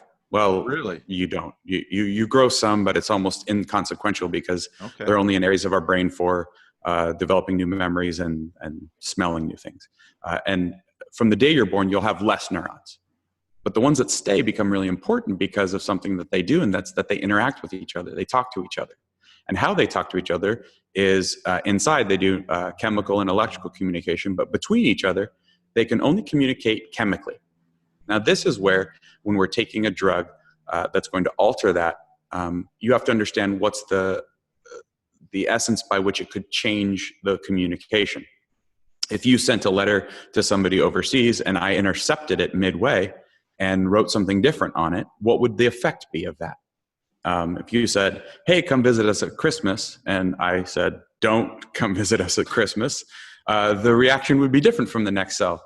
And simplistically put, the cells can give each other, this is extremely simplified, and I do that just because, A, my understanding of it is simple, even though I've been studying it for a long time and I think about it a lot. It's difficult to do this because I'm actually doing it with my own neocortex. The cell can tell the next cell, hey, get excited or get less excited. So that's sort of what we have, is this big classification of drugs, which would be central nervous system depressants, and those would be things that like alcohol. That's something that acts on the GABA, and again, GABA, I could even use the bigger word, gamma aminobutyric acid. Who cares about that? What it does is it's the primary neurotransmitter that tells your brain, calm down, send less signals. And you have all these neurons for your whole life since you were born that have been communicating to each other. Now, if you alter them with something like, say, alcohol, then it's going to turn on a system specifically in the frontal lobes, which are the areas of your brain that help you focus attention, help you move, are part of your personality. And also the most important thing, and you know this from alcohol, is that they inhibit you from doing things that you wouldn't normally do. And so when we're drinking alcohol, you don't, I do, is that you're inhibiting your inhibiting system. So you're becoming disinhibited. And that would be a central nervous system depressant. An excitatory central nervous system response comes from other drugs that work on different systems, like, say, cocaine works on the dopamine system. And so that tells the cells, get excited, send more neural activity across your channel, which is called the synapse, to the next cell. So what also happens is that when we're taking hallucinogens, or those are psychedelic drugs, those are drugs that are aimed at altering the normal flow of information to our brain. So we've got our senses out here, and all of our senses are limited. In fact, one of the poets, William Blake, I think Blake, said, if the doors of perception were cleansed, we would see the world as it is, infinite. And I use that in my teaching because not the sort of, hey, go, on a Timothy Leary trip with LSD and do something fun, but it's to understand how your senses actually perceive the world. And that there's a limited range by which they see the world. And this is very easy for people to access because, your dog can smell things that you can't smell. And you find that because they get into it and eat it and roll in it. And then you smell it. But our brain has limitations. And that limitation, there's a small part of our brain that's not the big neocortex side where we spend all of our time thinking, but it's called the thalamus. And other than smell, it acts as a valve system for sensory input. And so sensory input goes through the thalamus, and this is a grouping of cells that then sort of limit what the rest of the brain gets. And as it does so, it keeps us in a boundary or in a range of sensory perception. When somebody goes and takes ecstasy, also known as Molly or MDMA or methyl deoxymethamphetamine if you're a psychopharmacologist. What it does is it uses the serotonin system, that's a neurotransmitter, and it sort of takes the brakes off, and it allows for sensory perception to go out to the neocortex with less involvement of the filter of the thalamus. And what that does is that people feel, a lot of times they express feelings of euphoria or sensory perception enhancement, if that's what they call it. And so that's people who are doing that are altering their brain in a way to make it like you could hijack your car. If your car had sort of a governor on it and you took the governor off, you could push the engine faster. And so that's kind of what it is like to hijack your thalamus with the use of something like MDMA or with the use of psilocybin, those magic mushrooms, ayahuasca, DMT. So again, I could talk about this for a long time, but what's interesting to your listeners and what have people told you that they want to know about psychedelics and how it affects people? Well, so you've got Sam Harris over here that says, he doesn't want to be labeled too much of a materialist. He says, I'm really into consciousness. And, so I take these psychedelics and I have these wild experiences of consciousness, but those are just stuck in my brain. So you got Sam Harris over here trying to be cool with the other kids and not just be a square naturalist. And then you have more of the spiritualist, new age, experimental community that says, when I take ayahuasca or psilocybin or one of these drugs, I get in tune with a much bigger reality than my limited senses can take. So I've got these two sides coming at me, and I listen to them, and I think, you two are playing with the same drugs, but thinking whole lots of different things about it. So I couldn't agree more. It sounds so much more like questions. The hallucinogens, the psychedelics aren't even the issue here. It seems like they're almost a tool for those people to explore their thoughts that they're already having. And a lot of people will say, oh, no, it awakens me to new thoughts. I have a problem with that. And I don't think that it's necessarily awakening them to thoughts that they couldn't have. But that I could talk out of both sides of my mouth because there has been shown the use of psychedelics in clinical applications that some people have reported being able to become more empathetic when they, because of whatever experiences they had, their brain sort of tracked a way of behaving, that this enabled them to incorporate a new style of emotional regulation that would enable them to sort of become more empathetic if they've, say, been shut off emotionally from some trauma in their past. I don't know. I know that when we think about our perception, we think that it is in a totality that we're actually perceiving the world as it is. And it really isn't. Jordan Peterson's famous for talking about lobsters and their hierarchies, but lobsters can see ultraviolet. They can see ultraviolet. You can't. Yeah. You can't see ultraviolet things. We know ultraviolet things exist. We know that there's a wavelength of photons that's in an ultraviolet spectrum. We can't visually perceive it. Our eyes don't have the bandwidth to perceive that. But we use it all the time for babies who have a particular buildup in their system with bilirubin. Their liver can't function to break it down yet. You shine some light on them, and in that full spectrum of light, there's ultraviolet light. It does the work. Now, what's funny is that when they first invented these machines to use ultraviolet lights to help babies who had an excess of bilirubin, they would turn the light on, and again, it's an ultraviolet wavelength, so you can't see it. And parents, you're a parent yourself, I'm a parent, and what happens is this baby who's maybe colicky or frustrated and not feeling good is still squirming around, and they turn the light on it, and the parents expect something, and they don't perceive anything. And so they got really mad at the manufacturers, the doctors. So what do the doctors do? Some medical engineer decides, okay, well, why don't we just put in a black light in it? You can perceive the violet portion of the visible spectrum of light. Right. It's not going to do anything to help the bilirubin. It's not going to break down the bilirubin, but then people will think that it is. And now there are no complaints when you put a baby under this light, except for that they have to wear these little goggles now. So what people think they perceive is not the totality of what is. And coming to grips with that is an existential crisis. Is the answer to that to trick your brain chemically into doing something that it doesn't do?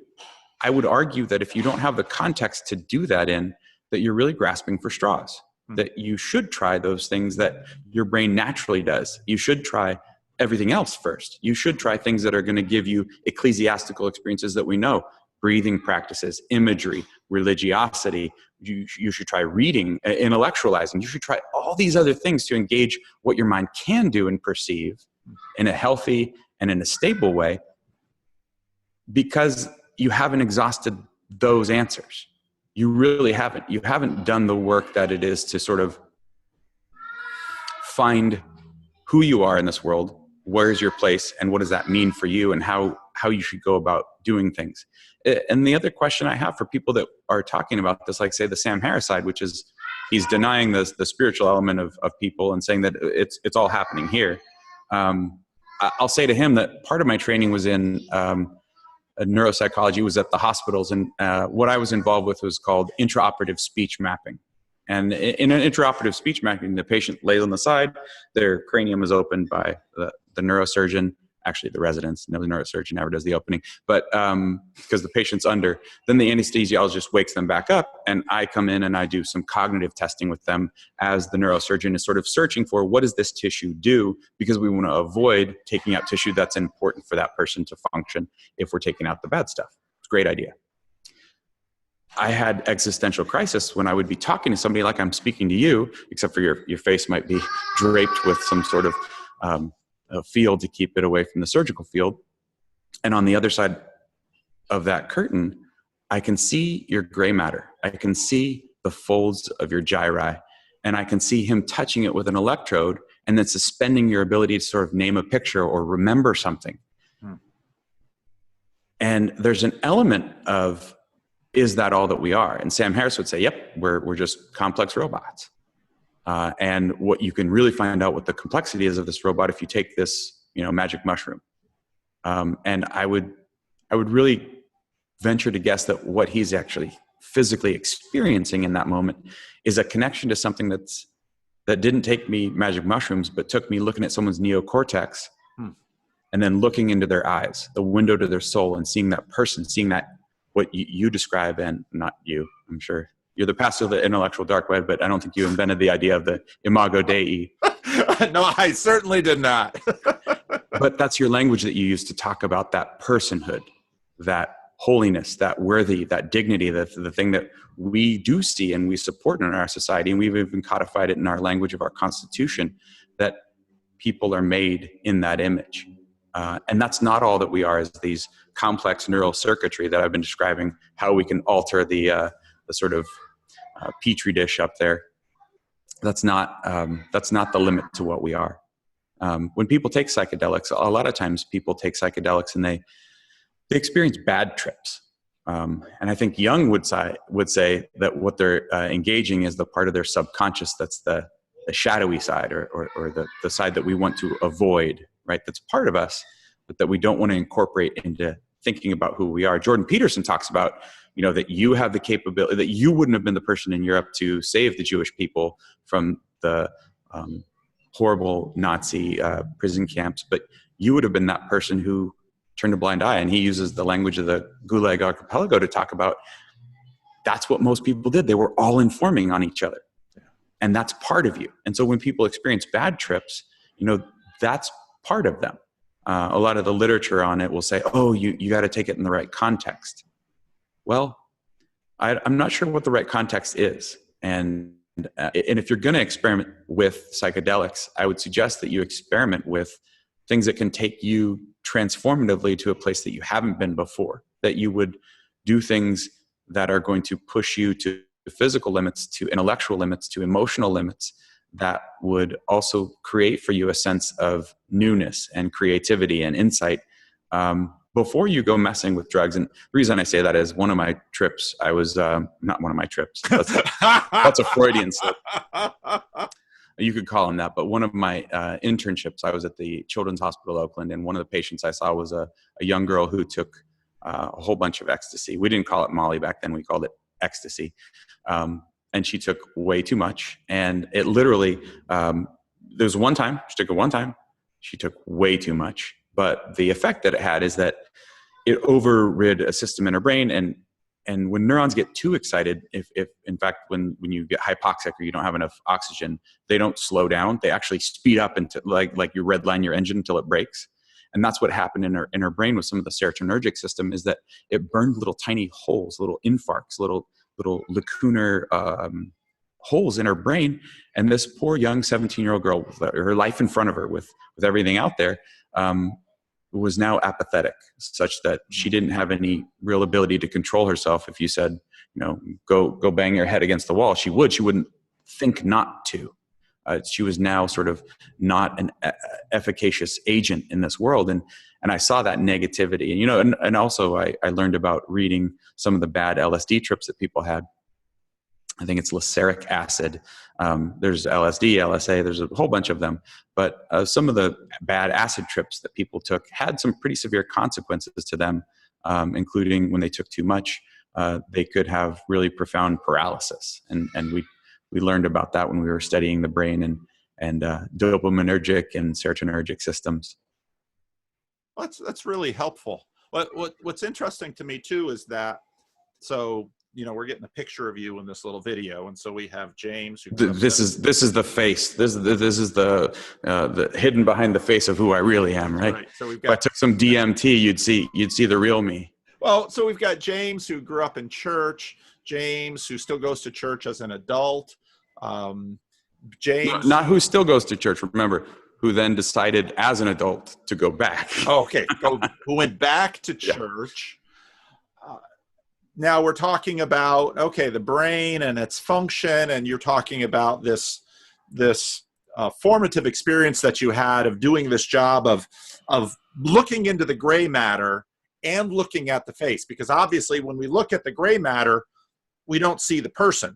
Exactly. You can line up gray matters and say, oh, they were born in Detroit and their mother was withholding and their father was generous and and they went to school here. You can't see any of that stuff looking at the brain, but they're probing the brain. One of my kids at home is now newly into House. He didn't watch it back. It was on TV, and he's kind of going through House, and they sometimes do these brain probe things, and people will taste something or they'll smell something, so on and so forth.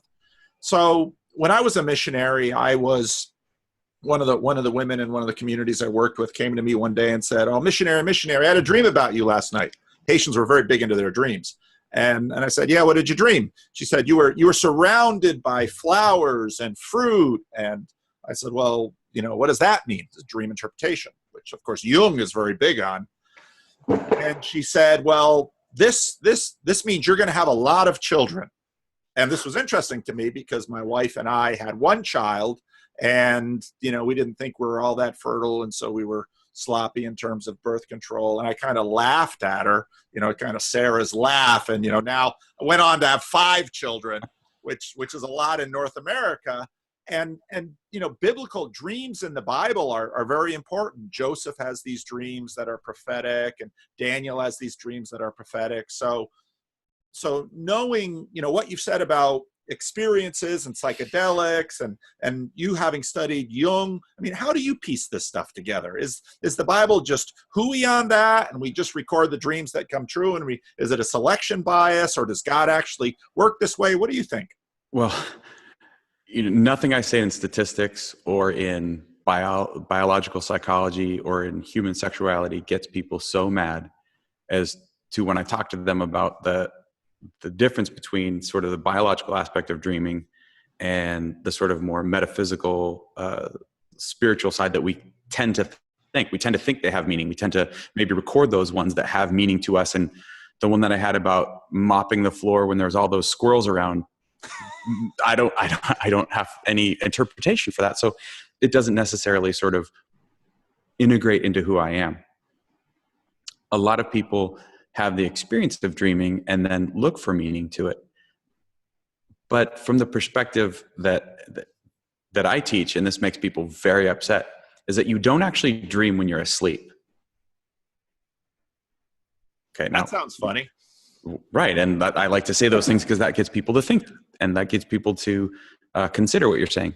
So if we have these 2 states, right, one would be consciousness, the other would be unconscious. Well, which one are you when you're asleep? Unconscious. Exactly. So tell me other things that happen to you while you're unconscious. I don't know, because I'm not conscious. Right. So then why do you think that you would perceive dreams that happen when you're unconscious? Oh, that's interesting, especially when we consider death the big sleep. So, So here's a problem, is that we do have this experience of dreaming.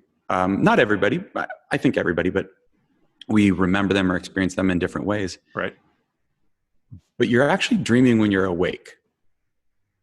You're actually dreaming. What you have the experience of dreaming is awakeness and remembering this sort of imagery. You're having this imagery, or this woman was having imagery of you, and not you, but her projection of you is what Jung would say.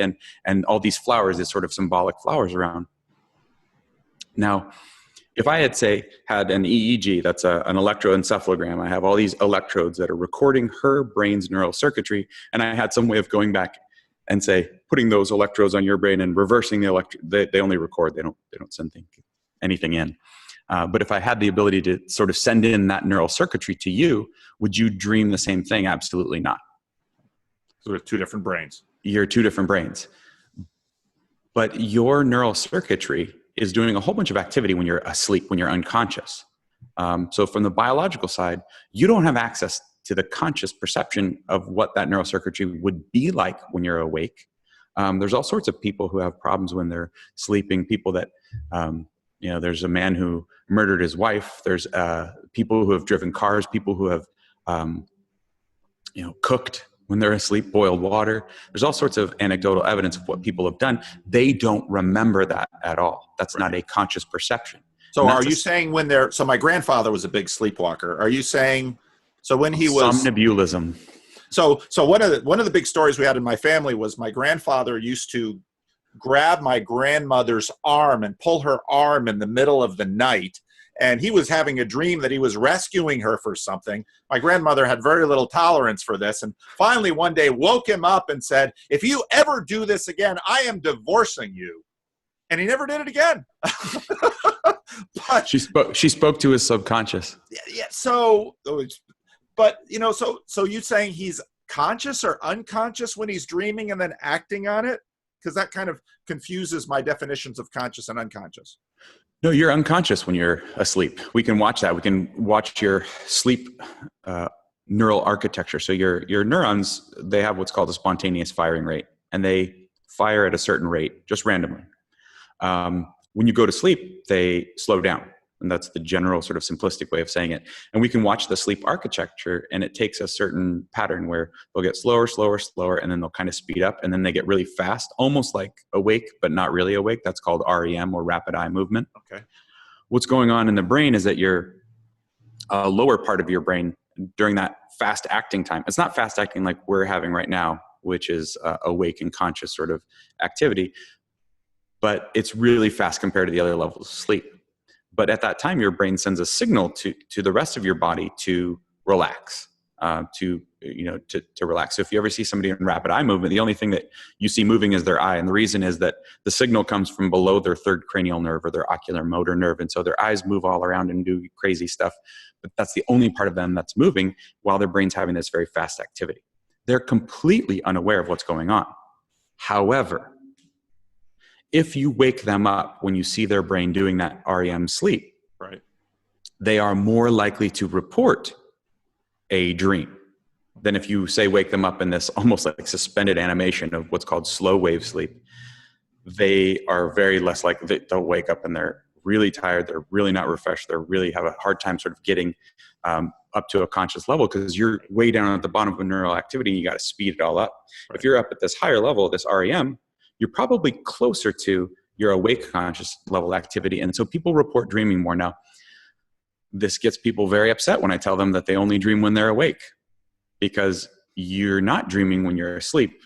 You're only having the experience of that dream as sort of interpreting what was going on in your brain with neural circuitry in that active pattern before. Some of the interesting neuroscience on that is that when you teach a rat a new maze, they do T mazes where the rat has to go up and go left or right. That's a T maze in neuroscience. And they'll record what's happening or how that rat is learning that maze in neural circuitry. And then at night when they watch it sleep, it rehearses those patterns when it gets into REM. That those patterns start to reemerge.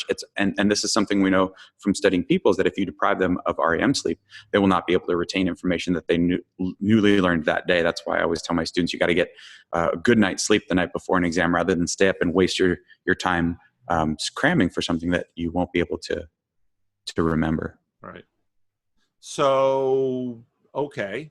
So you're saying, well, we only dream when we're conscious. And I can kind of understand that. I'm not upset by this, but what is that? Can God talk to us through our dreams? Well, I remember being told that the message was another interpretation of the word dream, right? Or angel, or some sort of a message from God. And so people for all time have thought that dreams were telling them something, that dreams are an important element of who you are and how your life should be guided. And I think a lot of the psychedelics in the ritualistic ceremonies that I've understood is that they're used in a context to promote insight. They're used in a context to give the person a new identity, to give them something that they haven't experienced before. And I think that that's probably been done in culturally over a long period of time, where people have understood what to expect and that the culture promotes what to expect. I think our culture doesn't have that relationship with psychedelics. Here in America, we have a relationship since they became illegal in the 60s, and Timothy Leary lost his job to the Summer of Love and all that sort of experimentation with culture, with relationships, with men and women, with society and government, and with our experimentation with who we were by taking psychedelic drugs.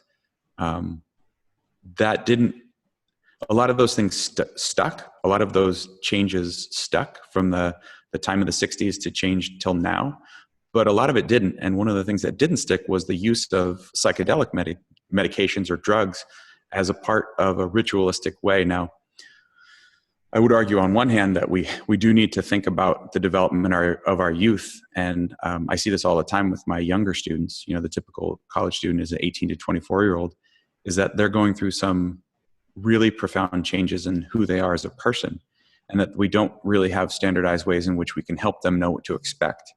And we don't really have a good developmental cultural ritual by which they could know that they're now gaining a responsibility of an adult, gaining the rights, and we don't have that. What we do have is a continual process of foreclosure, where we're giving younger and younger people more and more adult level responsibility before they're ready. And this is akin to what Jung said about beware of unearned wisdom, right? Because what are you going to do with it?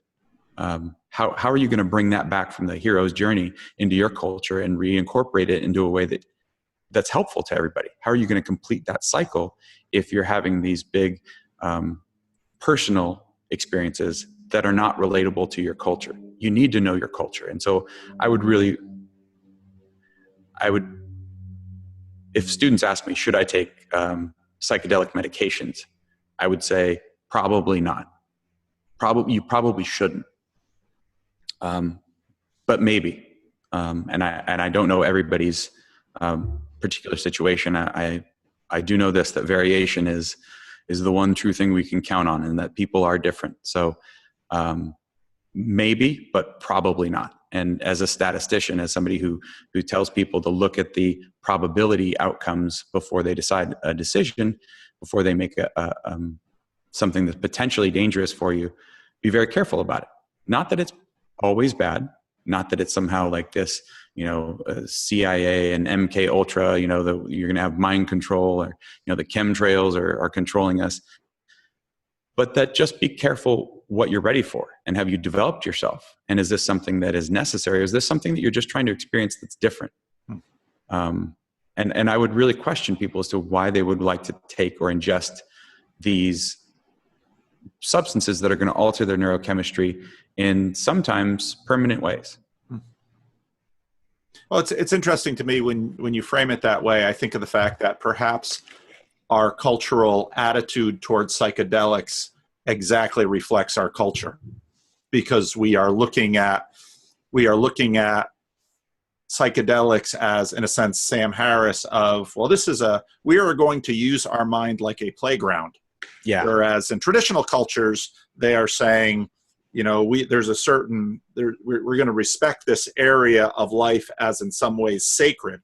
Now, I'm using sacred here as a functional term, that this is something that we as a society protect, give reverence for, behave in a way that says this is special and set apart. So whereas we as a society say, acid, let me try it, I'm bored. So we have sort of done that as a society. Here in California, when we legalized marijuana, although you can't do that if you don't understand Hamilton and Jefferson and our country. Anyway, when we legalized it, what we're saying is we think it's okay for people to experiment with this drug. We think it's okay, and we're not going to criminalize it, which I do agree with. I don't think we should criminalize the use of drugs, but we should educate. And marijuana is a mild hallucinogen. And so when people are hallucinating on marijuana, what they're doing is they're altering their neurochemistry. You actually have endogenous cannabinergic receptors, so they're part of your brain that respond to cannabinoids. You have them in your brain. You release them when you do big runs or when you have an orgasm. And when you smoke marijuana, you have an active molecule you're ingesting that's then going to alter that system. Whether or not that's a wise thing for people to do, we do know this. For young and developing brains, it's a very bad idea to smoke marijuana. It is. For young and developing brains, you shouldn't be experimenting with marijuana. That message does not get out. It doesn't, but the scientific literature states it very clearly. In fact, there's now growing evidence that experimentation with marijuana might actually precipitate psychotic breaks, or people getting schizophrenia. Wow. That's a thought disorder. And what's going on is that we have these propensities, these genetic propensities towards something, but that unless it's enacted upon with some sort of contextual element, it won't come to fruition.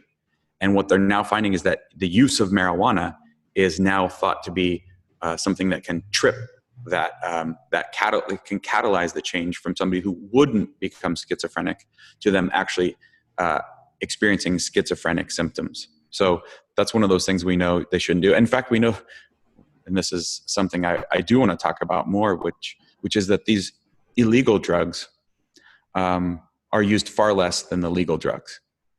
The legal drugs that are prescribed. And the legal drugs that are prescribed work on the same brain systems. The legal drugs that are prescribed to us have the same potential for bad things to happen to us. They're regulated and they're sold by pharmaceutical companies. So now there's this market interest, and it changes the way we interact with them. And our medical legal system, especially the the suing your doctor for malpractice side has come up with some really bad behaviors that we have now in prescription practices in treating mental illness.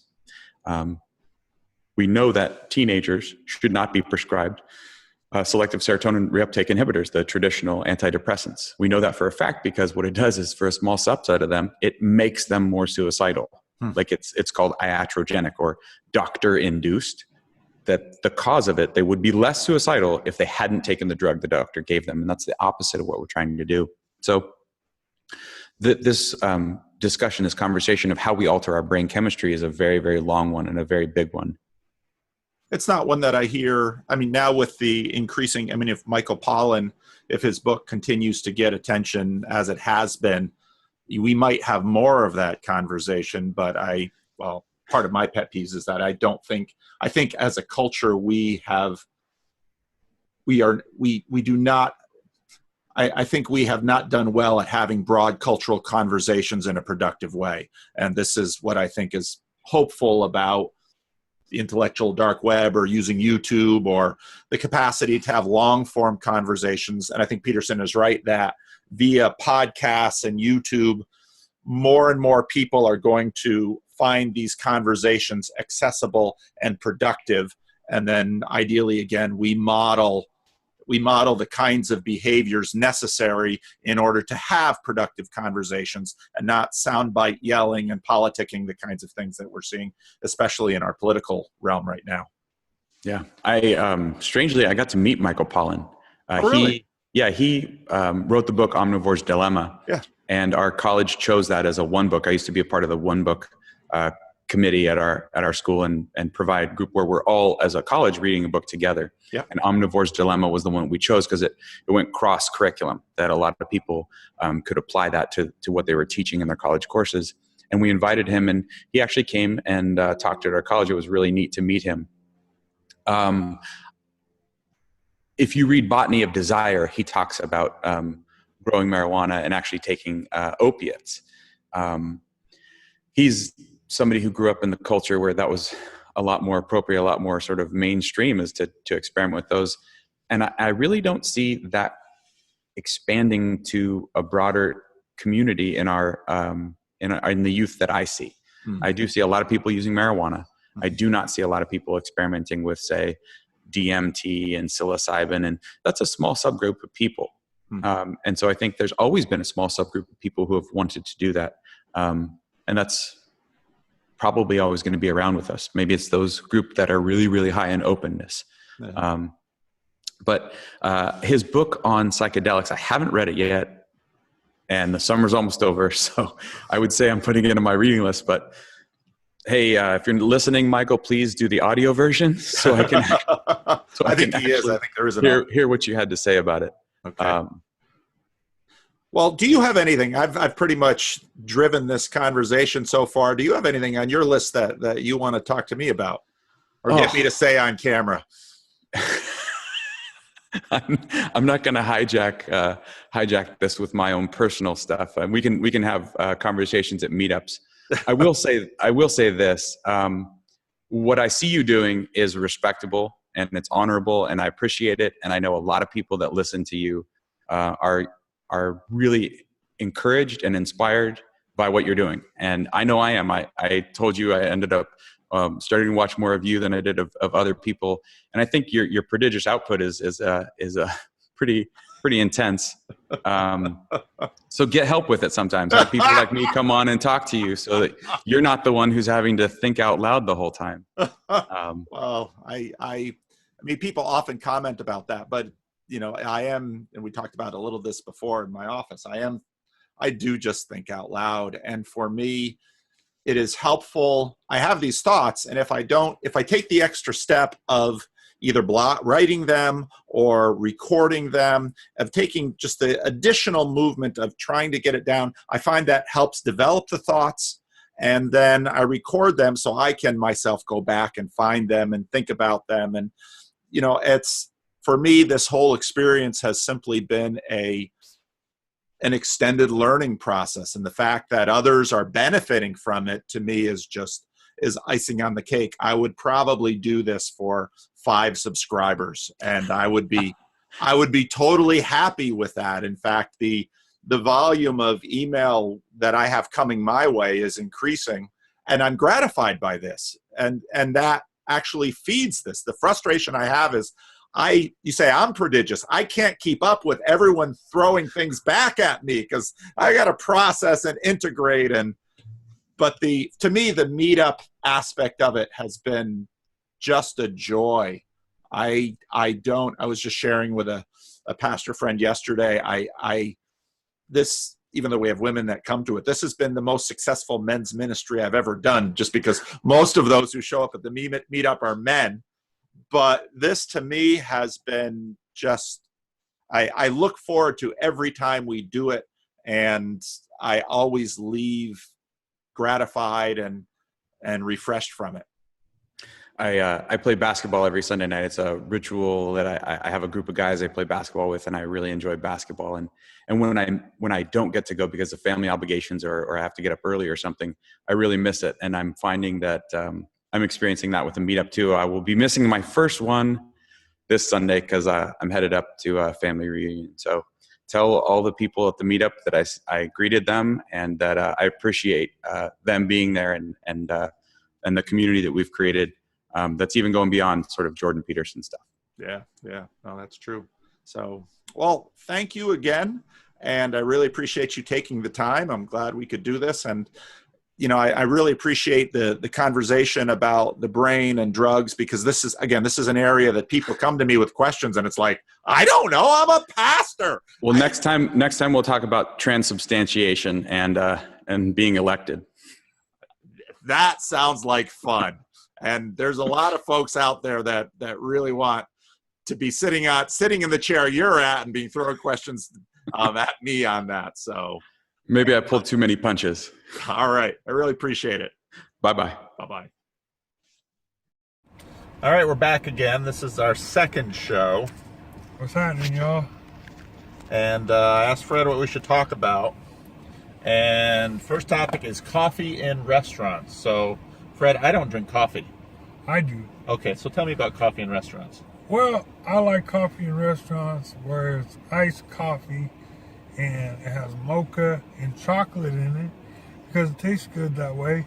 Then you put whipped cream on it and chocolate flavor syrup, and then it keeps you awake and keeps you alert, and it makes your day go through.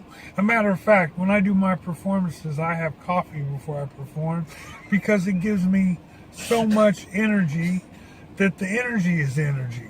Okay, Freddie, let me ask you a question. Yes. How much soda do you drink a day? I have about a half a 2 liter. A half a 2 liter a day? Yeah, that's 32 ounces. How much soda did you just drink at Golden Corral? 5 cups. Not 5 cups, 5 glasses. Right. 5 glasses. 5 cups of 16 ounce cups. So 16 times 5 is what? A lot. 30, well, it's okay. I'm 30, cool. 80 ounces. But I'm cool like ounces. Cool water. He's all hyped up on caffeine. Yeah, buddy. So, Freddie, what's the deal with tipping the lady at Golden Corral? Oh, I just wanted to see the numbers because Pastor Paul wanted to get a tip, and I wasn't sure he was supposed to give a tip. Every time we go to Golden Corral and I want to give a tip, you always fight me. Why don't you want me to tip the ladies there at Golden Corral? I don't know, because you work hard for your money. Yeah, work hard for the money, so hard for the money. You think that's going to help your musical career? Yep. Okay. We have anything else? So we talked about the tip. We talked about the numbers. We talked about... Now, you ever drink at Starbucks? Yeah. Is Starbucks that kind of coffee you like? Yeah, it's awesome. Okay. Any other place you drink coffee? No, just at home sometimes. Just at home sometimes. Just regular instant coffee. Okay. Anything else? That's about it. We'll see you on the next program. Okay, well you got a send off there, Freddie. What'd you say last time? We'll catch you on the flip side.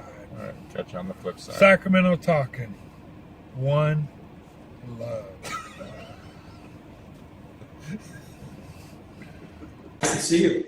Yeah, it's nice to see you. Sorry for your technical problems. Yeah, I'm just a little complicated on my end, so I had to get a nice private space, and that's not always easy. So, oh, are you at work? Yeah, I'm actually in an office here where I work. I'm actually a welder, so if you ever need a dumpster, I can weld you one. I have my brother-in-law is from Brandon, Manitoba. Oh, wow. Wow. So I have via him I know people in Manitoba. So okay, wow. Small world or something. It is indeed a small world. Yeah. Well, we don't have a lot. Let me just check. My next appointment, I think, is at 11, so we don't have a ton of time. So let's make use of the time we've got. Maybe I could start by telling you a little bit something about myself. Like the one guy who once told you he knows a lot about you, and you really don't have an idea where I crawled out of. So I'm actually part of the Hutterite Anabaptist tradition, if you're familiar with that, hence the Spaniards. Yeah. So you have quite a diverse audience. I certainly do. It's amazing. It's really a lot of fun. Yeah. And what's characteristic about our tradition, we're communitarian. So we live in a community, pacifist. Yeah. I would say we also have sort of more oriented towards works. So what's really important about the Anabaptist tradition is following Jesus and living out the faith. And I think that's a key component. And maybe that's where the Anabaptists and the Calvinists might have a bit of some tension or something. Maybe we could talk about that. I think traditionally it tends to be about kind of where you locate works in terms of the process of salvation.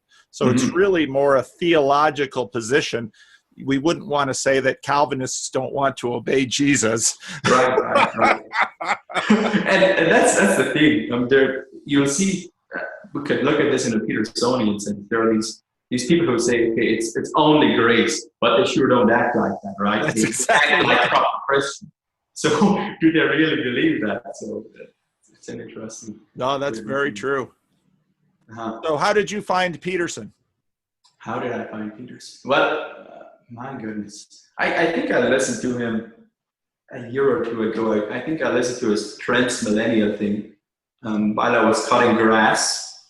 And I was quite scared of him at first. I found him pretty intimidating, but he's really grown on me very much through you in the past few months. And I'm really, like I was telling a friend of mine, I'm really not a high-level Peterson fan at this point, because I haven't listened to all of his biblical lectures and I haven't learned 12 rules for life, but I have been following him quite intently, so I know I have a fair grasp of what he's about. Okay. So, well, your background really helps me better understand. I know you've got a bunch of stuff in the emails that you sent me, and so that really kind of helps me figure out, where you're coming from and where this is at. So where do you want to begin? Because again, we have limited time, so I want to make as good a use of time as we can. I think we should start with the first question I sent you, if you have a copy of that. But I'm wondering if how I approach that issue is similar to how you think about it, the whole idea of the monarchical vision. Well, tell me what you've grasped so far, what you think about it. Okay, so my idea of the monarchical vision is that it's sort of this God's eye view, that where he sort of sees, or from the monarchical vision perspective, there's all of history as one linear progression with no it's sort of like you were talking about the 3 dimensions. The 4th dimension would be the monarchical vision, I think, because you have all of reality just stretched out like a cube, and everything's happening inside one after the other. And my idea is that if this vision, if there's no God, this vision of reality doesn't actually exist. So all we're left with is individuals who are sort of trying to grasp reality and trying to understand what happened in the past and what the good is and what truth is, essentially. And so if there's no monarchical vision, there's really no objective truth about history. I'm following so far. And so all we're essentially left with is individual subjective interpretations of what happened in the past, which are all equally valid because the past isn't real. So that's just an interesting train of thought I've had. I think you took it in some directions I didn't, but I like the way I like what you did with it. I was kind of looking at it in terms of Sam Harris's objects in space, and the monarchical vision isn't exactly right. It's a God's eye view, but it's a fairly static view. And the fourth dimension, problem is we have two fourth dimensions. The fourth dimension as time, I like, because you integrated that into what you just described, how, now God, exactly, God sees every tree falling in every forest where there is no human seeing it. And part of my critique of the celebrity atheists have been that they trade in this monarchical vision, but they don't actually provide the perspective and the unique perspective that only God could have of this. And so in a sense, what they do is they sit in God's seat, they sit on God's throne, and imagine they're looking down the world like that. And when I listen to them, I think, yeah, but when I say you can't do that. What's that? You can't do that. You can't transcend your subjective cultural construction, essentially. And what I've thought about, there's this big emphasis on scientific consensus. And what that really reminds me of is, okay, here I have an interpretation of history. I have an interpretation of history. And let's all band together and we can create this Tower of Babel and come up and we can have this objective view. Because we all have our subjective interpretations, but if we can come together and get a majority, the majority becomes God. And that's right. You see that everywhere. You see that in ethics. If more people agree, that's what's the good. See that in truth. If we agree, that's the good. And what's the fourth one? I'm thinking in terms of transcendentals. The good, the true, and the beautiful. And I haven't completely integrated the beautiful into this whole argument. So maybe you can help me with that. Well, I think the fact that it's difficult to integrate the beautiful into that argument exposes the difficulties of subjectivity inherent with that approach, just like you described. Well, do you think beauty is something objective?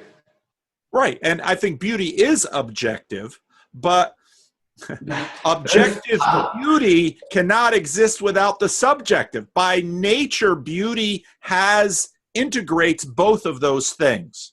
And that's why I love, I'm thinking, boy, get this guy a book contract. You've got some great ideas and some great ways of articulating it, because I think you're dead on right what you just described to me. And that's why beauty, well, how you cannot, you're going to crowdsource beauty. You can do a degree. And let's say someone like OkCupid, so they have all of these pictures out there, and OkCupid complains that they're trying to match people, and all of the men say, I want to go out with her.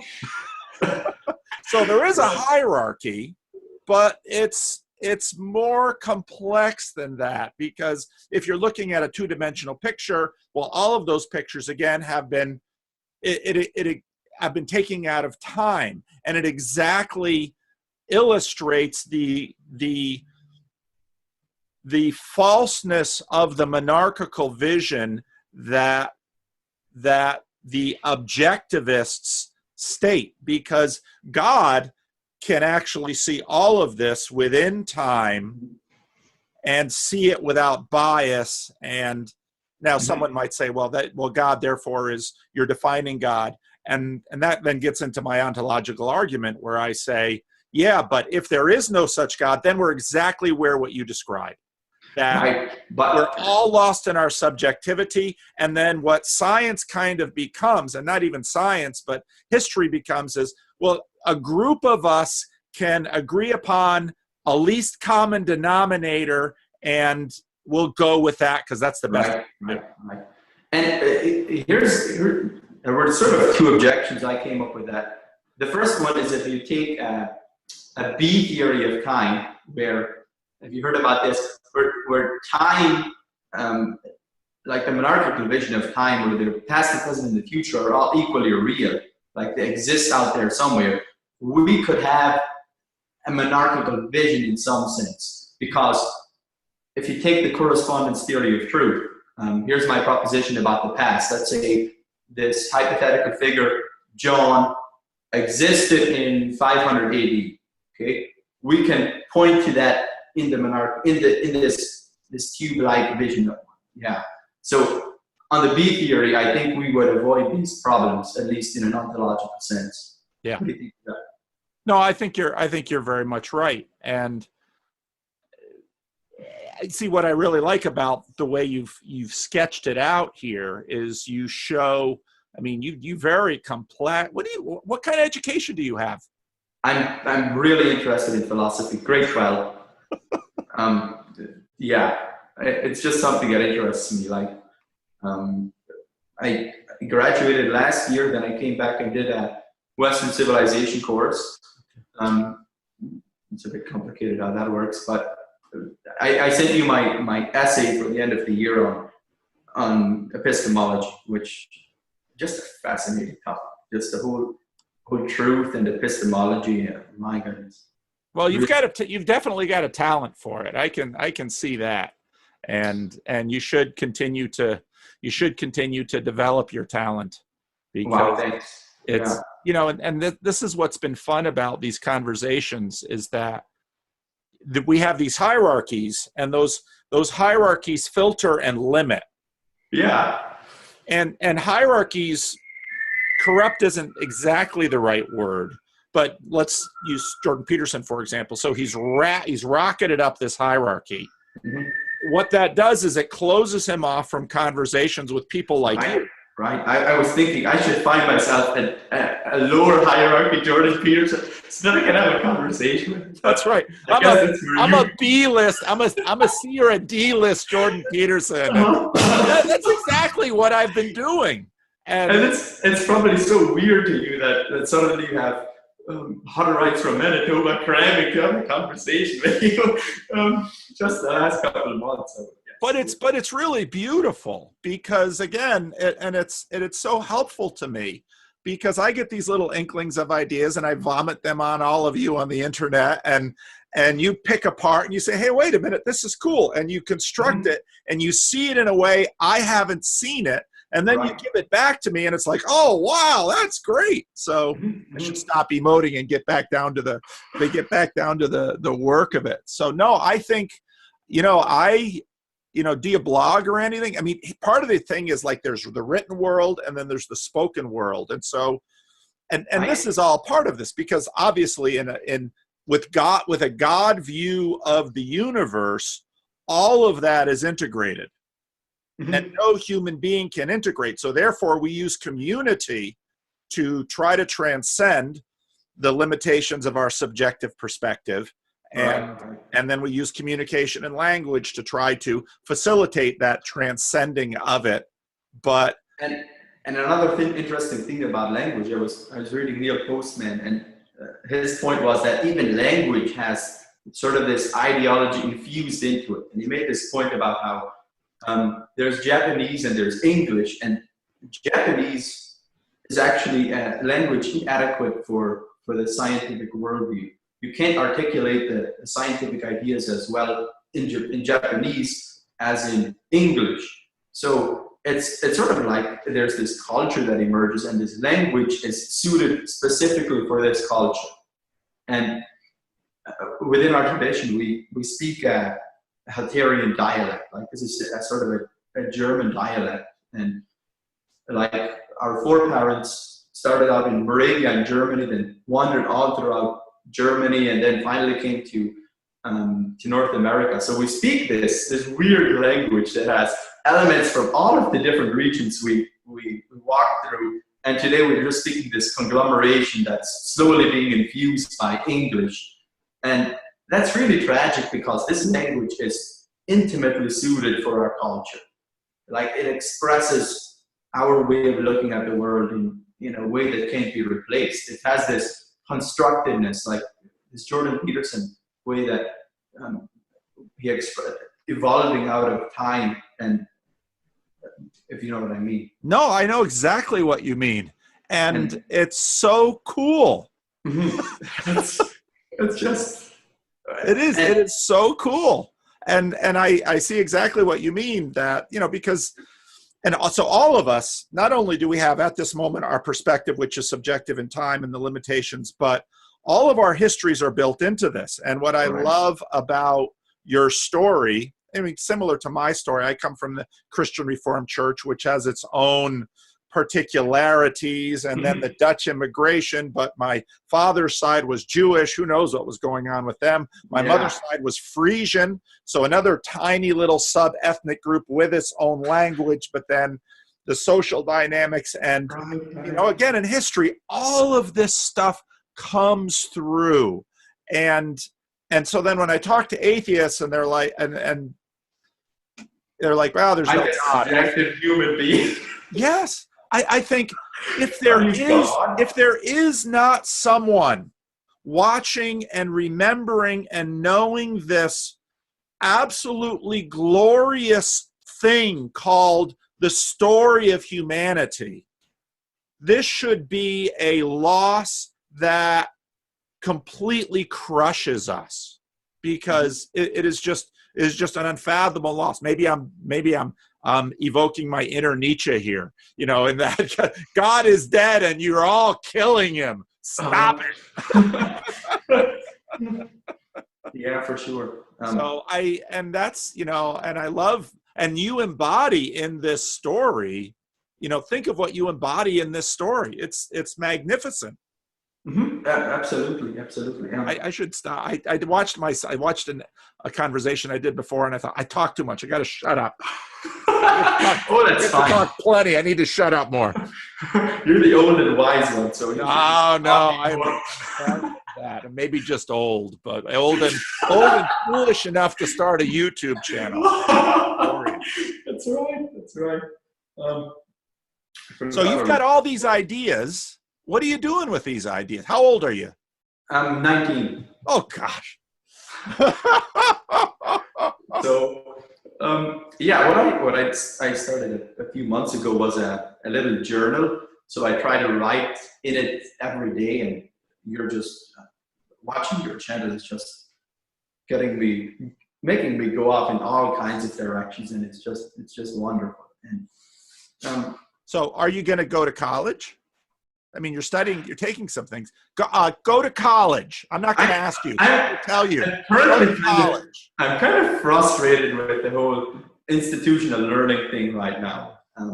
So I'm just sitting down and reading all my books and listening to my podcasts and my videos and enjoying that immensely. So, well, here's the other day, just if I can interrupt, the other day. Oh, go ahead. Sorry. The other day I was kind of counting up how many hours of information consumption was going on in a single day. And this is a bit of an extreme case, but I counted about 12 hours of podcasts, reading, and watching videos. And that's just insane. And especially from a Neil Postman perspective. You're living the new education. Mm-hmm. And the irony is, and this is something you should think through and make your decisions. Obviously, it's your life. You're going to make decisions. But it might be that you can get a better education doing what you're doing. Mm-hmm. Mm-hmm. The downside is no one will know you, and you won't have access to the kinds of hierarchies that could enable you to not only know things and keep them in your head, but one of the things that I have discovered in this, in terms of people writing to me, is all the brilliant people out there that nobody knows about. And there's many of them. Well, I would at least love to have conversations with them. That's a plus. So yeah, and I can't talk to Jordan Peterson because he's too busy, because he's in a hierarchy, but I can talk to you, and you can talk to me. And now I'm getting in a hierarchy, and so this frustrates me, because you can't, it's hard to say no to the hierarchy, but because it affords more opportunity, but you're also limited to opportunity, and Jordan Peterson didn't have a chance to sit down with you, and that's his loss. And mine for sure. Right. And I lost my, just we were talking about information and how I consume 12 hours of information a single day. And what I'm realizing is that that's way too much, because you don't have the time to process it. And it's really difficult to, I'm also finding out that I'm really a very bad thinker. Like, this is something Peterson talks about all of the time.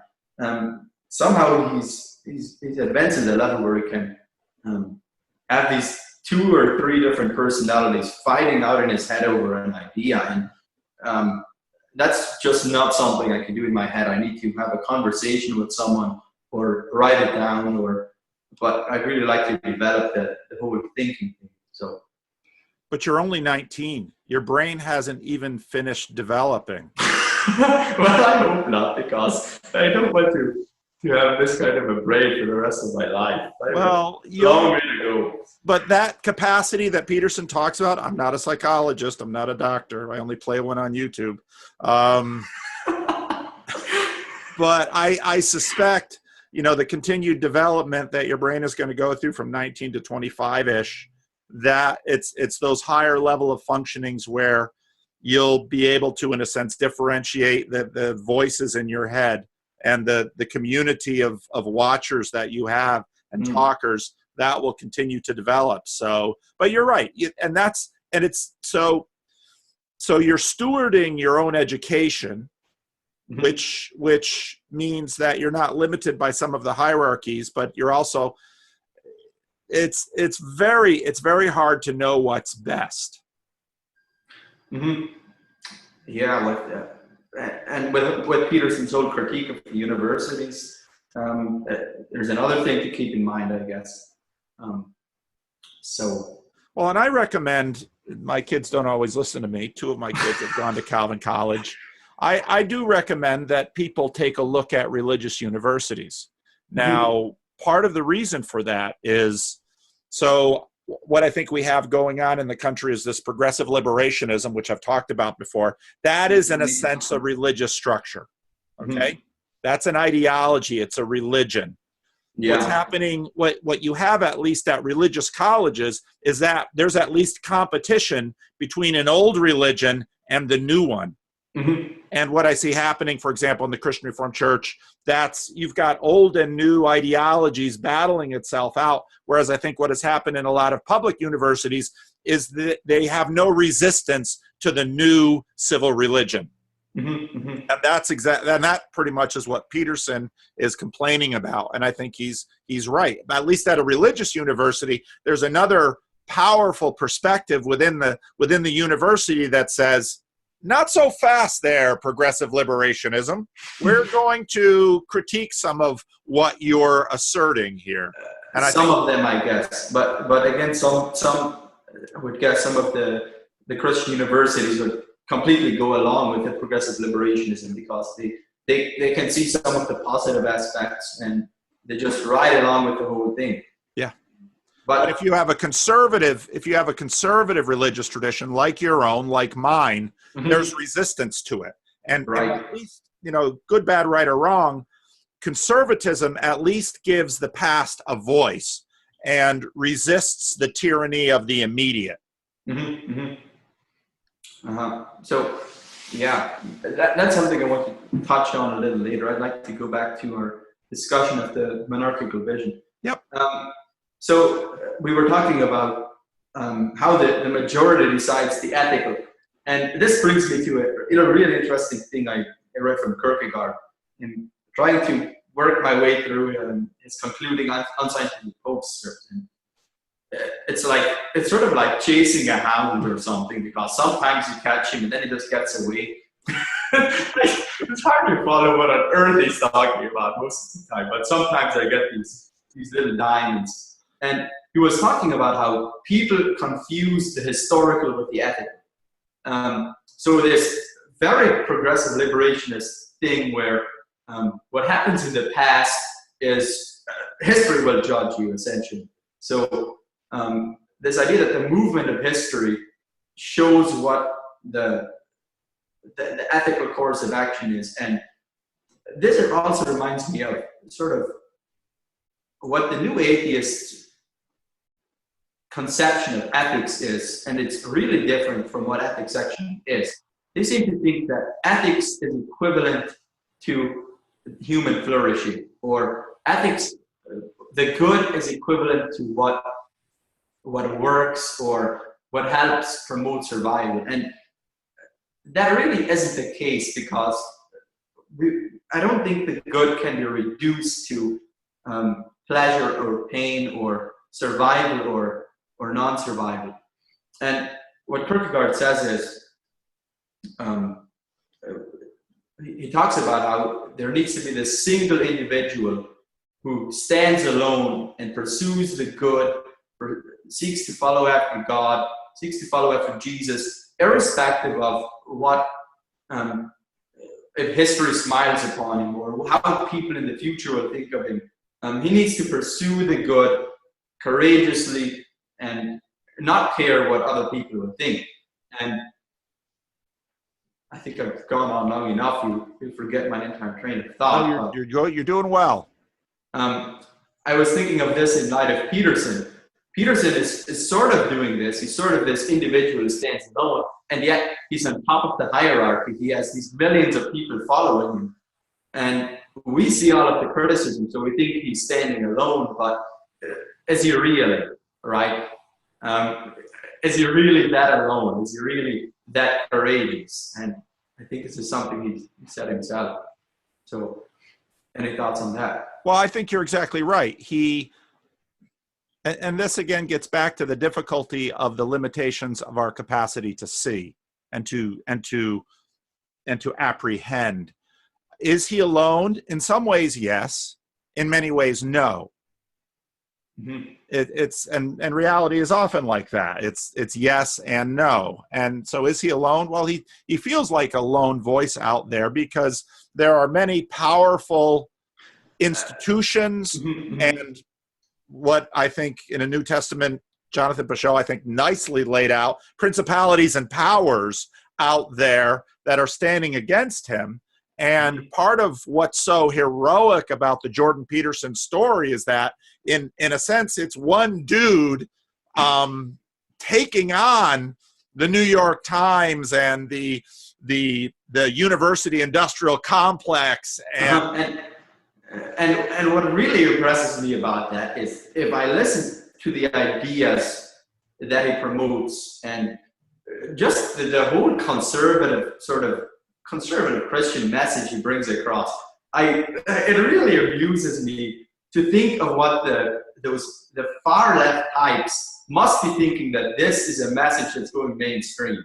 It's just quite astounding to think, okay, Peterson is saying something, everybody hears it, and wow, like this is mainstream. I can't imagine what the far left types are thinking about this. And in that way, so often the left elite keeps drinking its own Kool-Aid and keeps suffering from its own delusions. And whatever you think of Donald Trump, what the election of Trump exposed was their pretense and their belief in their own religion, and it exposed their religion to say, no, and you don't have it. You have not captured the world and history by the tail. History hasn't ended yet. Yeah. Nope. Which is quite the thought, that we are not at the end of history. No, we are not. and our grasp, and I think, again, you said it, you articulated it beautifully, the grasp of history, our grasp of history is so, we know so little. And here's another thing. I don't know if you're all that familiar with Stefan Molyneux, but I don't really like that guy. He's whatever. So I was listening to one of his podcasts with Stephen Hicks. Have you run across Stephen Hicks? I've heard his name. I haven't really gotten into much of him, no. But he wrote this book, Understanding Postmodernism. Okay. And he went on his podcast and they were talking about postmodernism, and he outlined this I call it the mythological history of the new atheist times. And it's sort of like people were stupid and barbaric and religious and superstitious, and then suddenly enlightenment and pure reason fell upon a divine individual, reason incarnate, I guess, which would be somebody like Kant or Bacon or whoever. No, not Kant. Kant is one of the bad guys, I found out. So it falls upon this divine individual, and just like there's no pretext to this reason falling on him. It just happens in one revolutionary moment, and then suddenly we were enlightened, and then we moved towards this beautiful utopian future of the divine individual, etc. And there's this completely ideological conception of history, and it's just so outlandish. And you can compare that to the postmodern conception of history. There's just power games. Or then maybe what your conception of history or my conception of history and your cultural perspective. You have your Dutch Reformed tradition history, and that plays in. And so everybody sees their little slice and their little ideologically possessed version of history. And we all critique the others from where we stand. Mm-hmm. And the hubris of modernity is exactly what you articulated, that here finally we have the tools where they confuse the limited vision they have, and they dress it up and say, this is the monarchical vision. We now see all. Right. And in a sense, what Peterson comes along and says is, oh, that's a bunch of crap. You're not beginning to see all.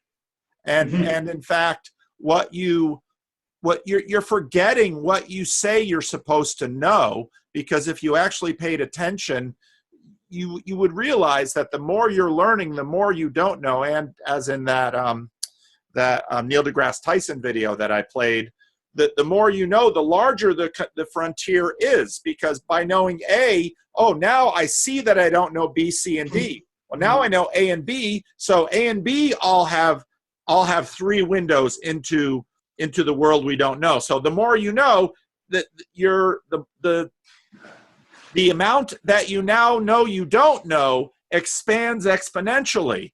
And here's another point. I think this comes from Thomas Kuhn. Have you read his book? I should read his book. Yes, you should read his book. I read it in college. That's a place that I spent a lot of money and wasted a lot of time, but you seem to be able to do it a lot cheaper. So go ahead, definitely read his book. Well, try out Thrift Books. Have you heard of Thrift? It's been around a long time. You can probably get it for nothing. Well, there's this online website called Thrift Books, and you can get books for really cheap. That's what I use. So his idea that the scientific paradigm sort of is a worldview in itself, where you kind of see the world through this scientific paradigm and interpret the evidence to fit this paradigm, and just check out the evidence that doesn't fit. And eventually this starts piling up, and you have to create a new paradigm. So there's limitations to the scientific worldview as well. Oh, and that's at heart. You can see within Kuhn the the resonance of the postmodern critique, that the postmodern critique is essentially the critique that the Dutch Calvinists critique the modernists. Well, they do so from their own perspective, and they have their own biases, and the limitations of the Dutch Calvinists are exposed in the critique that the Dutch Calvinists give to the modernists, let's say. But as C.S. Lewis said, well, you can keep seeing through things, and if you just keep doing that, you'll never see anything. The point of seeing through something is to actually see what's there. And I think Peterson rightly then critiques the postmodernists and says, yeah, but your critique eats itself and leaves us awash. And there's another great article I picked up from Tim Keller that basically one artist going through all of the postmodernity saying, then all it then just comes down to is money. It's the only thing that money is finally the only religion that we all really can agree on. And which, of course, to me as a Christian sets up Matthew, the Gospel of Matthew, when Jesus says you can't serve two masters, doesn't say God and Satan or Christianity and Judaism or Jesus and Caesar. He says God and mammon or, money. And it's like, wow, back down to this. And who would have thought that we would find this writing from a man who lived in the first century and still find it relevant? Then we're back to Jordan Peterson. No, Christ is the ideal person. And it's like, yeah, that's what Christianity's been saying all along. Nice. So here's another thought. If we reject the monarchical vision, like we said, we're left with these individual subjects. And you've talked about the iron box of naturalism. You could say the iron box of the self, because you really can't get out of that.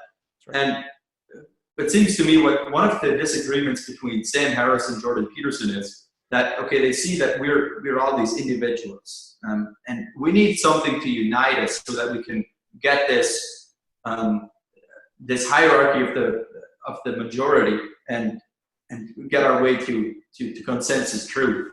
And this is also why Jordan Peterson maybe is a pragmatist, because it works well enough if we band together and get our own conception of truth. It works well enough. So it seems to me that the difference between Peterson and Harris is that Harris thinks that what unites these individuals is reason. If we all use this innate capacity to reason, we can reach consensus, and that's how we can gain our truth and our morality and our beauty, maybe. And what Peterson thinks unites us, and you know more about Peterson than me, so maybe you can correct me, is we have this shared evolutionary history, and we're all built up in the same way, and we all have these archetypes that work themselves in the same way. We all have the same constructiveness, and there are these truths or these archetypes we can use to see what's the best mode of being for all of us. What's the most pragmatic way to live that gets us the best society. So there's sort of this constructed, this tried and true pragmatism and this united reason between Sam Harris and Jordan Peterson. How does that sound? No, that's correct. And see, now what pragmatism, so Peterson often recommends a book, the Metaphysical Club. And so you can throw that on your book list. Yeah, it is on my book list. Oh, it's a good book, and I haven't finished it, but I've taken a number of whacks at it. I've ADHD. Books. I'm always off to the next book, and I got to get back to the Metaphysical Club, and it's like, I want to go back and start that again, because anyway. Can I just interject here? Sorry. Do you think you reading so many books at a time is sort of that? Does that sort of come from this information age where there's just so much information bombarding you that you can't keep track of everything? Or could you point to yourself 20, 30 years ago and see the same habit manifesting itself? I think I know I'm ADHD, I'm dyslexic, I've got learning disabilities. And if you listen to Jonathan Pageau had a conversation with another University of Toronto professor, Verkijk. I can't help but say his name in the Dutch way because that's what it looked. But he has some very interesting ideas about attention, and he and Pageau talk about that. And there's some other lectures of his. Attention there's more going on in attention than we tend to dismissively appreciate. Our minds are, again, where our conscious self is a small thing, and our whole minds are smarter than our conscious self. And now, obviously, I connect this with God because I'm a theist. Mm-hmm. But I often find that reading some of one book and then reading some of another book, it helps me do some integration. And I often find that the mix which seems random, now again, for human beings, random is a word for too complex for us to see. That seems random, actually in some ways is probably my subconscious. I'm reading this and I'm thinking, my subconscious is itching in a place, and I think, well, I'm going to read that over there. And then I'll often find, is it pattern recognition? Am I just fooling myself? But if I take these two things and I put them together, well, then there's kind of a new thing, and I can see it from a different perspective, and on I go. And so that's part of the reason why I read this one book for a while, then I read another book, and I think, well, I don't know if anybody else is reading these two books right now, but I can see they're helping me see the world through the angularity, the combination of these two things. So fascinating. That's often what I do. What were we talking about before? Oh man. Oh crap. You were talking about all the books you read. Yeah, right before that. Okay, we were talking about Jordan Peterson and Sam Harris with these different conceptions of how we unite these individuals. Pragmatism. There we go. The beauty of pragmatism, and again, if you look at Charles Peirce and the Metaphysical Club and how when they discovered statistics, the beauty of pragmatism says things are too complex for us to handle. Not only our limited brains, but even our systems, which tend to expand the power of our brains. Therefore, because the world is too complex, we need a strategy for simplification. And that's essentially what pragmatism is. It says we are going to simplify it. So, for example, MPEG-3 compression for audio files. That is a lossy audio file compression. Now you can use FLAC, which is lossless, but before there was FLAC, there was MP3, and basically said MP3 will give you a file that's good enough. And that's essentially pragmatism. And so what you're exactly right, that Harris says, I've got this vision for rationality, and via rationality we can establish and we can have the monarchical vision. Okay, that's what Sam Harris says. Peterson looks at that and says, no, you're never going to get there. We're not going to get beyond pragmatism because the universe is too complex. The thing that Sam Harris isn't recognizing, which Thomas Nagel really points his finger out and that everybody wants to ignore, is, okay, Sam Harris, let's imagine you achieve a monarchical vision. Well, what does that make you? Do you think what are you going to do with Steven Pinker, who maybe you, and this gets back to your articulation of kind of this community of agreement, well, okay, so Sam Harris and Steven Pinker are the two eyes. Well, monarchical vision only allows one. It's a king. Monarchy, monarchy. A little bit of Greek helps. So at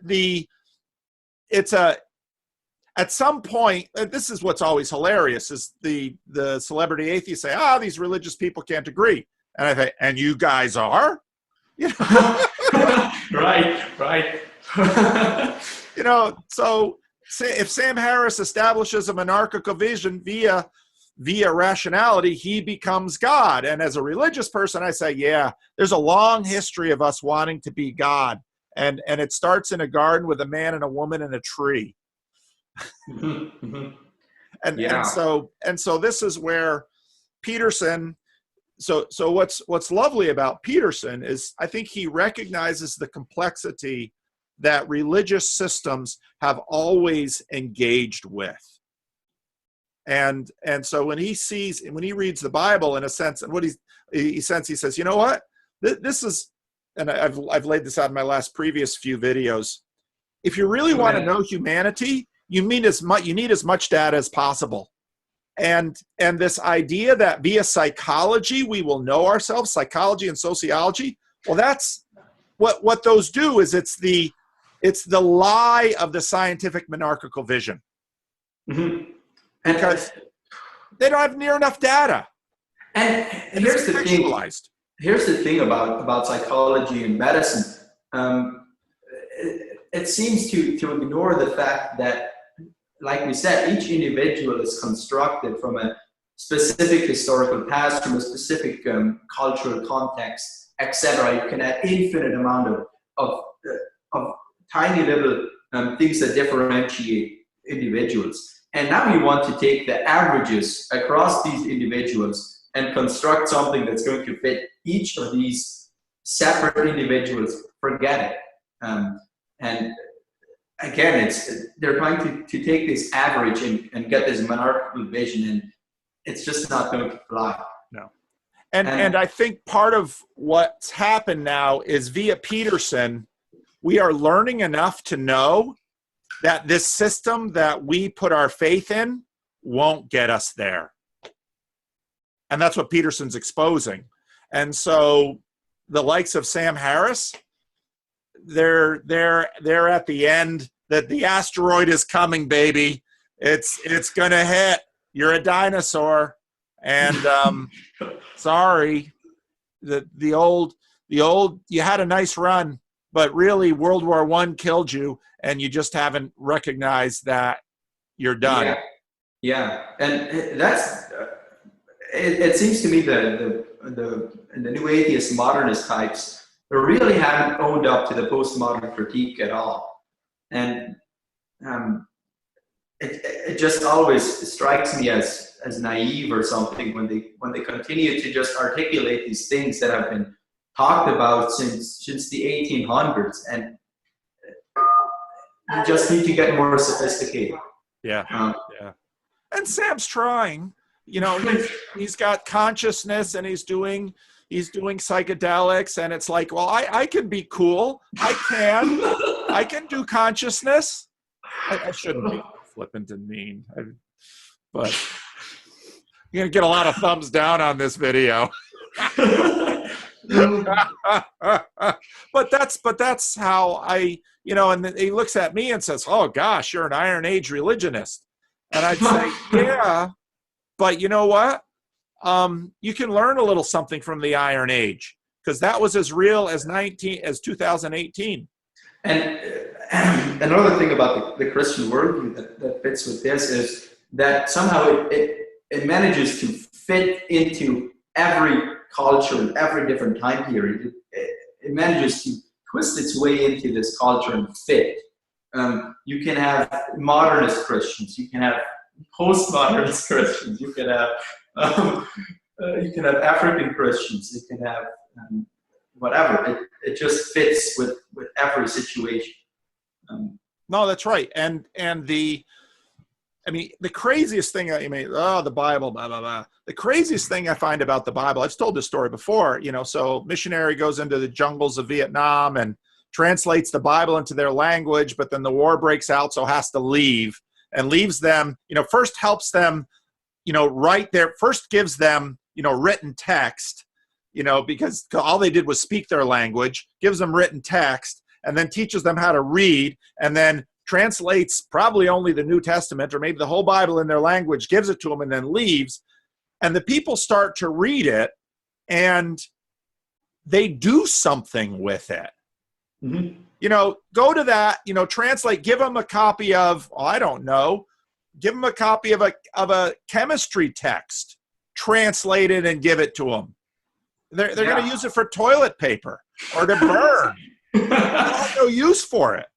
Mm-hmm. And so the crazy, and this is where Peterson's kind of Darwinian view of ideas, that there's a reason no other book in all of human history is anywhere close to having being read, translated, and studied and propagated as this particular book. Mm-hmm. We don't know why. And then Jesus says, my words won't pass away. And it's kind of like, true so far. Yeah. How do you account for that? Mm-hmm. Mm-hmm. So it's a crazy thing. All right, we've got 10 more minutes. Yeah, when we could make a quick transition to the postmodern conversation. One thing I've been thinking about is that Jordan Peterson really likes to critique the postmodernists, but he's definitely not a modernist, and he's definitely been influenced to a great degree by the postmodern critique. If you look at his, obviously his pragmatic definition of truth, what was the second one? This whole idea of constructiveness. That's really not it's a very postmodern idea that we are constructed by our culture and our history and our society, etc. And just his whole battle with the meaninglessness of life and his recognition of the full consequences of the death of God. And it seems to me that that's not something that the modernists have grappled with, because they seem to have killed the God number two, this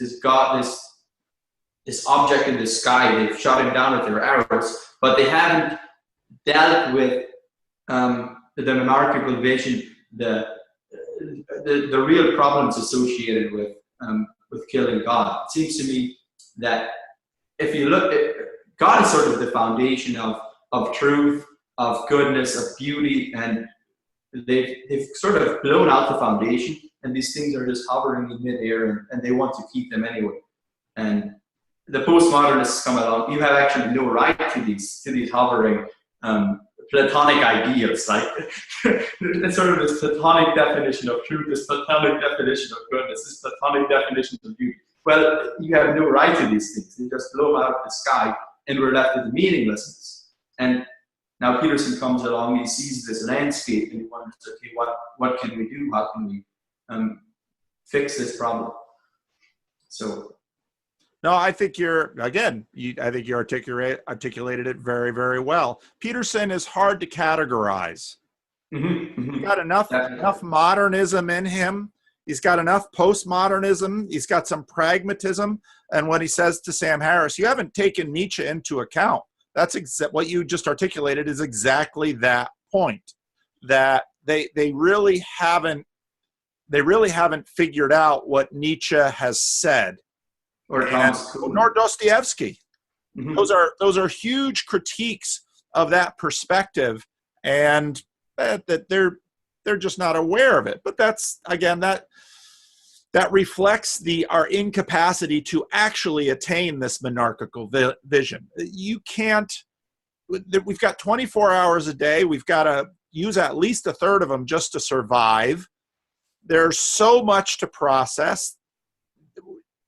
You can't know it all. And even if you, like you say, you can spend, you're working a blue collar job. You've got, which is affording you lots of time to listen to stuff. Part of me is jealous because I don't have as much time to process stuff as I used to. Everybody wants to talk to me. It's like, stupid hierarchy. But at the same time, there's really no better way of processing information and throwing out ideas and seeing if they come back dead than having an actual conversation, because it's really like Jordan Peterson says, if you can't have these 2 or 3 people fighting it out in your head, well, you really got to find a physical person and just throw ideas back and forth. Oh, it's my 11 o'clock. He's early. Well, we can throw his perspective in here too, I guess. That's right. So I'm just gonna have to keep recording now, because so Lars, meet Julian. Julian, meet Lars. Hi, Lars. Are you live? Can we hear you, Julian? Yes, you mean Lars. Lars, sorry, Lars. Can I hear it? There's a little on the lower left hand, there's a little, if you move the mouse, you'll want to probably unmute yourself. Well, here's one more question I had. I guess I could throw this one out. Thinking about the relationship between Jordan Peterson and this sort of progressive liberationist worldview. I was thinking, does Jordan Peterson's definition of belief not map on perfectly to the unconscious bias definition of racism? If what we act out is what we believe, doesn't that make people who perform microaggressions racist regardless of what they say on the topic of race? So there's an interesting thought. That's a very interesting thought. And here's another way of looking at it. Peterson likes to talk about how the Christian worldview has really shaped society. So we're completely, we have all of these positive elements coming in from the Christian worldview. But what about, he seems to completely forget the negative things that could come as a result of history. If you look at white supremacy in the United States, that's 200, 300 years of, I'm not familiar with the history, of racism, of segregation, of slavery, etc. And isn't that going to build itself into society, build itself into the collective psyche?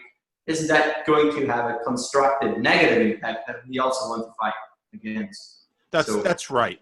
And this is where the social justice warriors have a point when they say American culture is white supremacist. It's that way in the same way that Sam Harris is a Christian. It's a similar argument. And so what you have to do is, if you look at, say, white privilege, I like to say white privilege is it's a helpful meme, but not a helpful way of life. In the sense of that as a meme, it helps expose the fact that if you have black skin in America, there is a cost. And sure, that's true. And it's helpful for white people to recognize that. Having said that, and this is where Peterson gets involved in the monk debate, he says, okay, I'll buy it. What's the tax? Can you put $1 on it? And this is the problem that postmodernity has, and it's a general problem that we have. It's easier for us to see a problem than to address the problem. And if I can jump sort of again for interrupting, but this postmodernist social justice warrior worldview is really just another low definition way of looking at the word. And I think this is something really brilliant that Peterson brought up in the monk debate. You have this worldview, this collective social justice type worldview, and you have this individual worldview. And both of them don't completely get at the whole picture. If you, I think this is true of white privilege as well. If you look at all of the individuals who are white, whatever white means, I mean, this is a critique I would have. If you want to say black is a social construction, it doesn't really exist. Does the same go for whiteness? Yes, it does. Yeah, and so you have all of these white individuals, and there's all kinds of different factors that play upon these white individuals. They have Dutch descent, they are Christian, they're gay, they're transgender, whatever. They have all kinds of different. Essentially, an individual is this membership of many different groups, and this is what makes this individual an individual. He's a unique conglomeration of groups. So you want to say that all of these unique individuals who are parts of many different groups all have this white privilege. It seems to be very low resolution, because quite evidently your experience of whiteness is different than mine, and maybe different than Lars's, and maybe different than this hick guy out of Southern America or whatever. So it's really low resolution. That's exactly right. And Peterson, talking to David Fuller in the his last conversation with him that David put up on Rebel Wisdom, Peterson makes that point. He said, each of us I am an oppressor and I'm oppressed. I have white privilege and I have, well, what are we going to call it? We're going to call it white liability. And in fact, as soon as the assertion of white privilege is made and finds traction in the culture, I now have white liability too. And we have to negotiate both the privilege and the liability. And hierarchies naturally begin to integrate these things. And so, no, and you're exactly right that, the conversations that we are seeing, that they're too low resolution. And again, what Peterson is trying to say is we have to, if we're going to survive, we're going to have to improve the resolution and actually deal with them. So. Yeah. Well, Julian, your time is up and Lars is beginning. So. Yeah. Thank you. That was a wonderful conversation. Yeah. Well, we'll have to do it again. And I think so. And I think I would love to share this conversation with your permission. Let me think about that. You think about it. What I'll do is I will send you a video file and an audio file of this conversation. You can look at it, and after looking at it and pondering it, if you say, I don't want it to be public, it won't be public. If you say, no, this is helpful, send it back to me. I'll post it, and we'll go from there. Great. Okay. Thank you. Thank you, Julian. Very nice meeting you. I'm learning my own practices, and one of my practices is recording, because sometimes I'll have personal conversations with people this way, and I'm thinking, oh, it's too personal, I won't record it. And then they email me, can you send me the recording? Because I'd really like to have a record of it. It's like, oh. But the email that you sent me with the questions about practice, I'm realizing that what our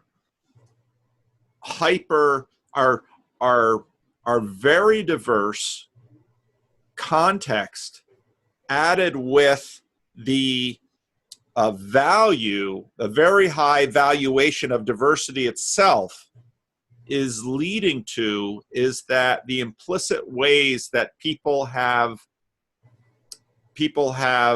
appropriated practice, assumed practice, and therefore identity has been diluted so that we don't know what to do. And of course, Peterson walks into this, and even with one simple thing, clean your room. Mm-hmm. Oh, finally, someone told me what to do that's helpful. And, a number of the questions that you had and possible topics for conversation today, I thought, wow, there's so much practice in there. And generationally, I grew up in a different world, the 60s and 70s and 80s at the day. And so talking to someone in their 20s, it's just challenging. Yeah. We have interns that come and work for us every year on the farm.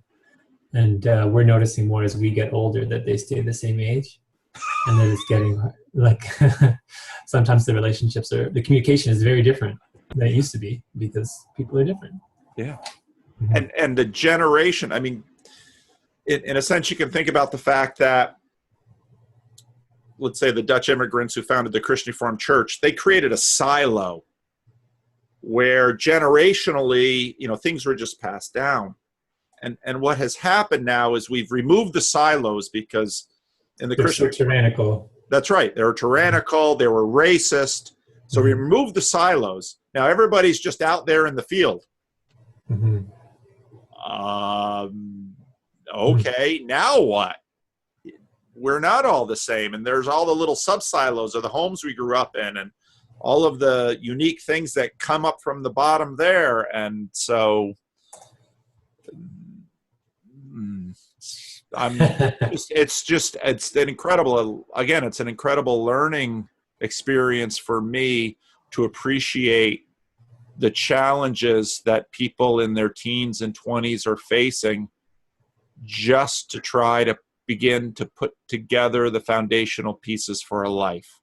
I don't know if it's you who said it, or you may be paraphrasing Peterson, or who it came from, but it's come to me several times, the usefulness of this phrase, which is to say that you can't construct a moral system in a lifetime. It's way too complicated. And that's kind of the task that we've set people, because we say, you know what, who are we to say? Who are we to know what's right and wrong? And so, go find your own way. But it turns out that I think what was supposed to be a beautiful gift of freedom actually turned out to be a really horrible gift of freedom, because I was just like dropping someone off in the middle of a jungle with nothing. Yeah. Here's Naked and Afraid. You get to be a TV star on this show. Congratulations. Yeah.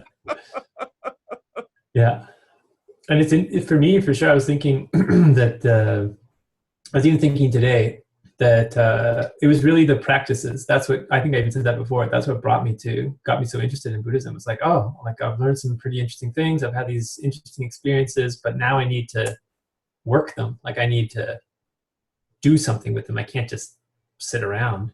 And I was even thinking, well, if there was Christian practices that were more clear, that I knew about, that made sense to me, that I could do, I probably would have gone, I could have gone a different way. Yeah. But this was the tool that was at hand for me. Yeah. Well, and so I've had the experience, I work in a community. Many of my congregation my congregation is very diverse ethnically, but the leadership of my congregation, it's also diverse ethnically, but by the time you kind of get to the leadership position, you've managed to keep a job. You've managed to build a marriage, or two or three. You've at least arrived at some place that you can actually be functional in leadership. But there are many churches in the Black community where pastors, and in the Hispanic community, where pastors are very directive. This is what you do. This is what you don't do. Okay, you're a Christian. You don't drink. You don't smoke. You don't have sex with your girlfriend. There's some big ones. And you will show up on Sunday, and you won't listen to this kind of music. And so a big part of what's happened, because that was so dominant in the culture, there was a big pushing that away. But what to replace it with? Mm-hmm. Because those were applications of some much more foundational assumptions, and often people just hear the practice, they don't understand the assumption. And then if the culture shifts, and which stresses the practices or distresses the practices, ideally you want some new practices to emerge and take their place, or maybe just the old practices reemerge. Right. Yeah,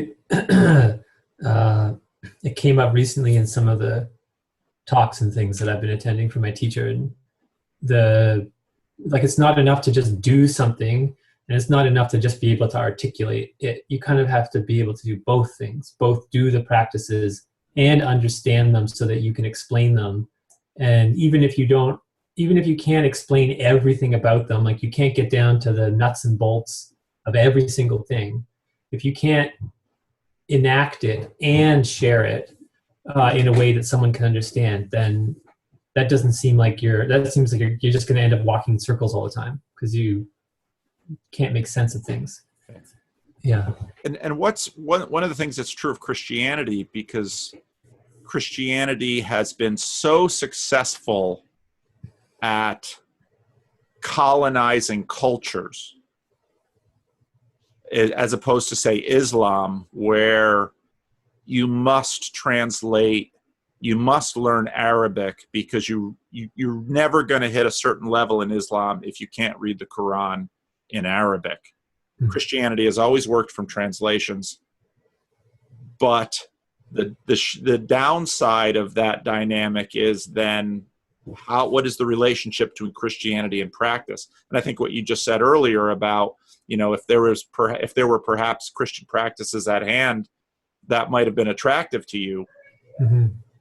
And I would have a hard time saying, okay, which practices? Because, for example, growing up Dutch Christian Reformed before the 1980s, Sabbatarianism, which is you don't eat out on Sunday, you don't spend money on Sunday. It's nearly a Jewish practice, but switched over to Sunday instead of Saturday. That was a big hallmark of CRC identity. Tithing. And there were so many implicit practices, but these things basically got carried on parent to child by modeling in the home. And at that point, at least, the tradition had enough self-confidence to demand it of people. Okay, now you're Christian Reformed, this is what you're going to do. And through the 80s, 90s, up until now, the church wasn't secure enough to say those kind of things. So it's like, well, whatever you do, that'll be fine. We just want you to believe these things. So then hands and heart get disconnected. Right. Yeah, that's a good, I appreciate that phrase. Hands and heart, working together or working separately. And I definitely understand that from working on the farm on one hand and working with my body and being really into it, and then sort of having a good day job, but a day job still that I wasn't really into, and being able to do both things at once is really meaningful or fulfilling, or actually is building something healthy. Yeah. All the things that you've said so far, like, tithing and don't have sex before marriage and don't drink and all these things, those are sort of what I think of as like ethical guidelines. Or and then so I mean, also Buddhism has that, and also I have taken those pretty seriously. But then there's this whole other aspect of things, which is meditation. And in Christianity there's prayer. And I guess I really wanted to talk to you about how, like, what meditation means from a Christian perspective, and how I might understand what it means when my Christian friends are praying. Because even when I ask them, like I've asked them, and they kind of, I asked one friend and he was quite candid about it, and I was kind of asking him some like nuts and bolts questions, and he was explaining it to me, but I couldn't drill down until I was satisfied. So either I was choosing not to be satisfied, and maybe I never will be, or I just didn't want to keep pushing him. But I can feel like I could ask you, like you were saying, we're not in the same circle, so it's not a risk to kind of push a little bit. Right. There's no loss of losing. There's no threat of losing status if you say something wrong. Yeah, except unless there's several thousand people watching. Yeah. Well, we'll decide about that later.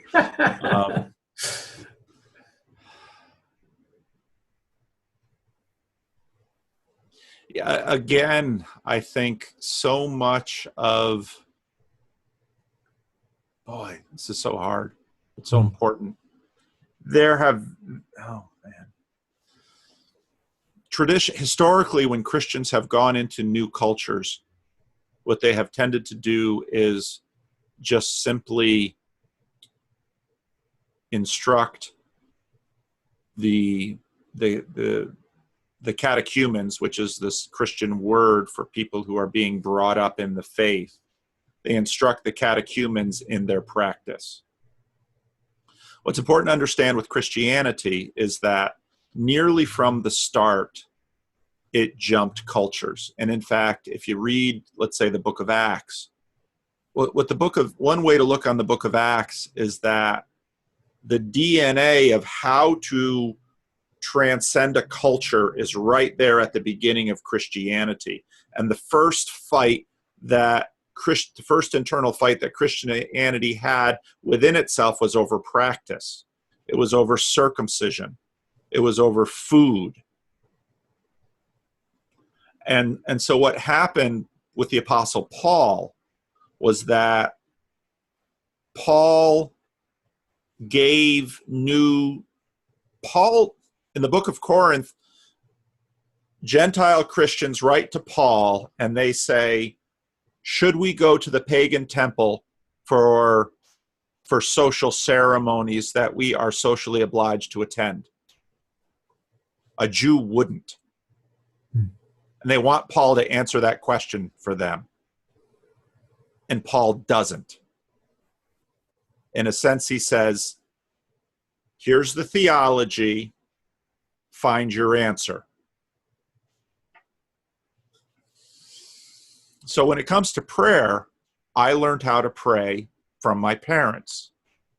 In the Dutch tradition, which was broken between my father and myself, probably watered down between his father and him, there was a family prayer that the father of the family would pray.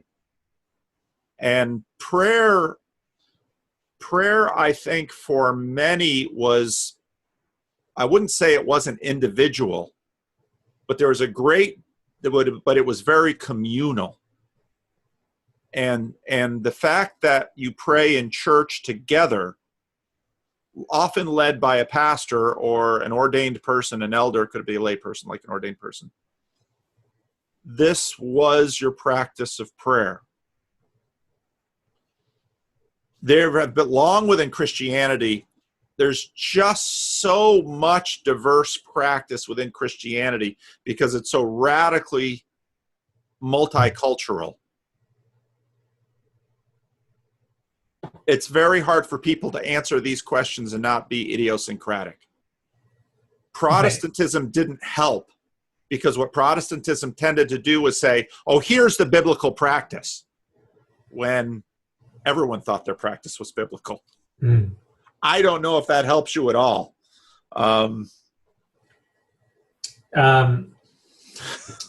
Maybe what I could do is what if I speak to you in a way in how I understand what's going on with meditation a bit, and then that might give you a sense of where I'm coming from and what language I might be expecting from you, even if it may not be what you can deliver. At least then you'll know maybe in some way like the kind of ears that I have on, like what I'm listening for.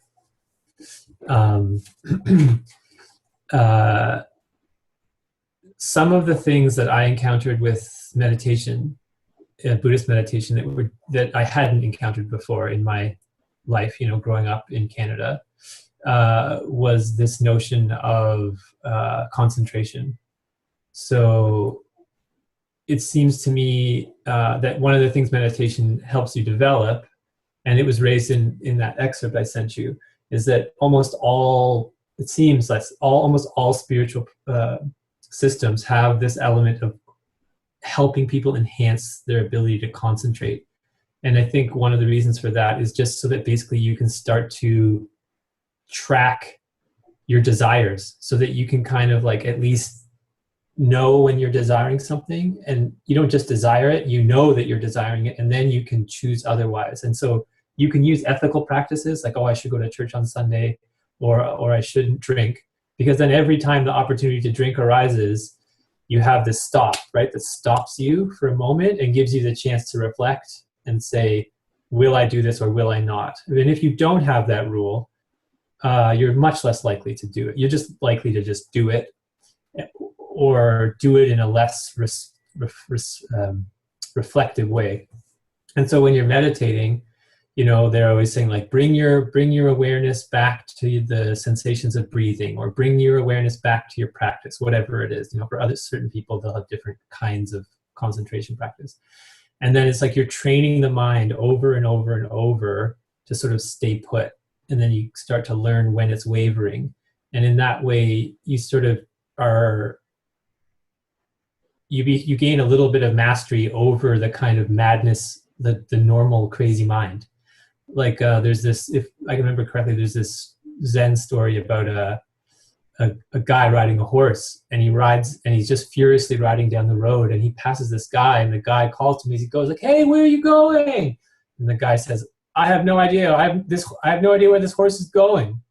He's just like on a runaway horse. And, the analogy there is that's like our minds all the time. And, you could think of it as the elephant and the rider if you want. It's like the rider is just on this stampeding elephant. And until I was able to develop a little bit of concentration, there was no way for me to observe my own behavior. And so meditation was was like going to the gym, in a way, every day, going to the gym, so that I could actually be aware of how I was living my life, and I could start to it helped me really turn those ethical practices from rule following into like a fruitful practice that I could get real value out of, so that when I would, let's say, refrain from drinking at a party, I wouldn't have an internal dialogue that would be saying, oh, I'm a good boy, I followed the rules, or I would be aware of how uncomfortable it made me, and I would be aware of like the social awkwardness, and I'd be aware of how should I explain myself, or it felt like I was much more intimate with my experience. So I hadn't encountered that before I had encountered Buddhism. And it seemed to me that this was like really pivotal, this training of concentration that goes along, it weaves its way through all the other spiritual practices that I've engaged in. Everything you just told me, you could do with you and a teacher. What do you mean by that? Oh, like in university? No, you and your master, your mentor, teacher, you and your teacher. Jordan Peterson talks about in one of his videos about how, and he actually just tweeted a book about it today, about the relationship between our physiology and cooking. The reason chimps have such barrel chests is because they need so much intestine to digest those doggone leaves that have so few value. Mm-hmm. What human beings, did was we outsourced our digestion to fire. Right. Christianity, what you just described, to me, one way of hearing it might be you're kind of like the chimp digesting those leaves. And basically your teacher gives you the practices to be mindful, to be aware. And so, but this is fundamentally an individual internal practice that will yield benefits for you in terms of your life. Christianity,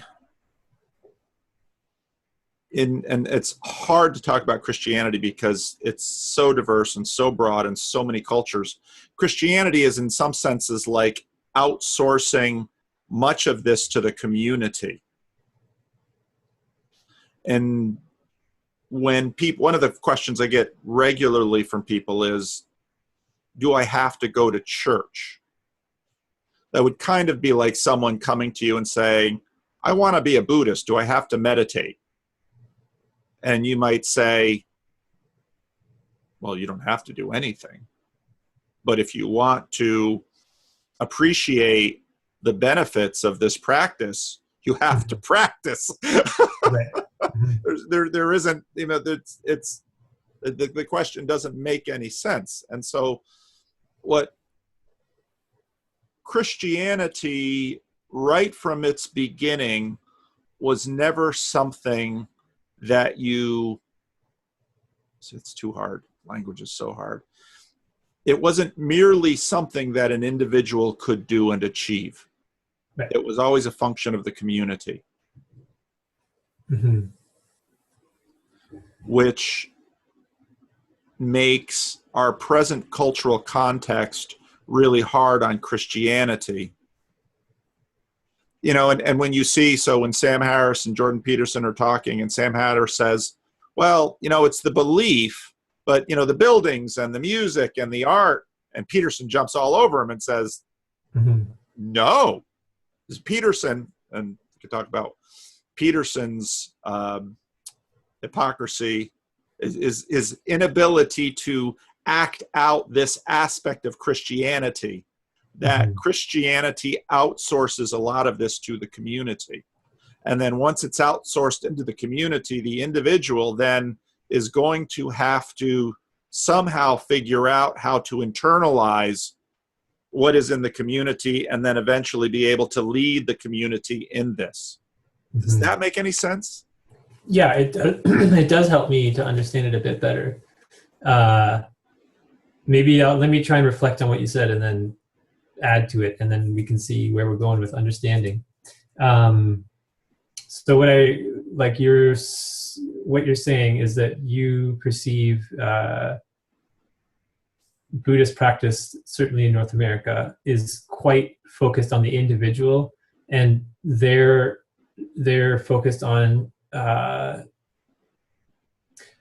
getting their best life now, but not just in the way of like going to Amazon or whatever. Like they're pursuing it in this sort of spiritual way, in that they're improving their lives by doing this individual work, and it's a health. It could be, you didn't say this, but a healthier way of basically enacting this sort of individualistic story of my best life now. They're sorting themselves out. See, when you say best life now, I've got Joel Osteen, so I can't hear that. And I just hear want to be a better person is better. Okay. I like the best life now because it's so pointed. Like it's really, it's really like sticks your finger in your eye, you know? So, but what did you say was better? A better person. A better person, sure.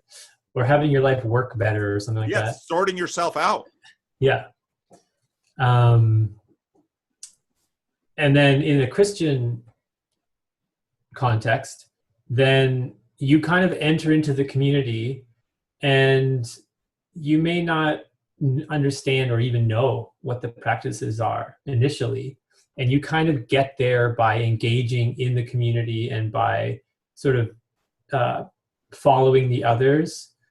And you find your own way, basically, within this sheltering context that's there, that has everything in place to help foster you, you know, from the stained glass windows to the way the church is set up, to the way, to the talk and to the prayer, and all, it's all sorted out over hundreds of thousands, a couple thousand years to support people to come to their own understanding of how to engage with God.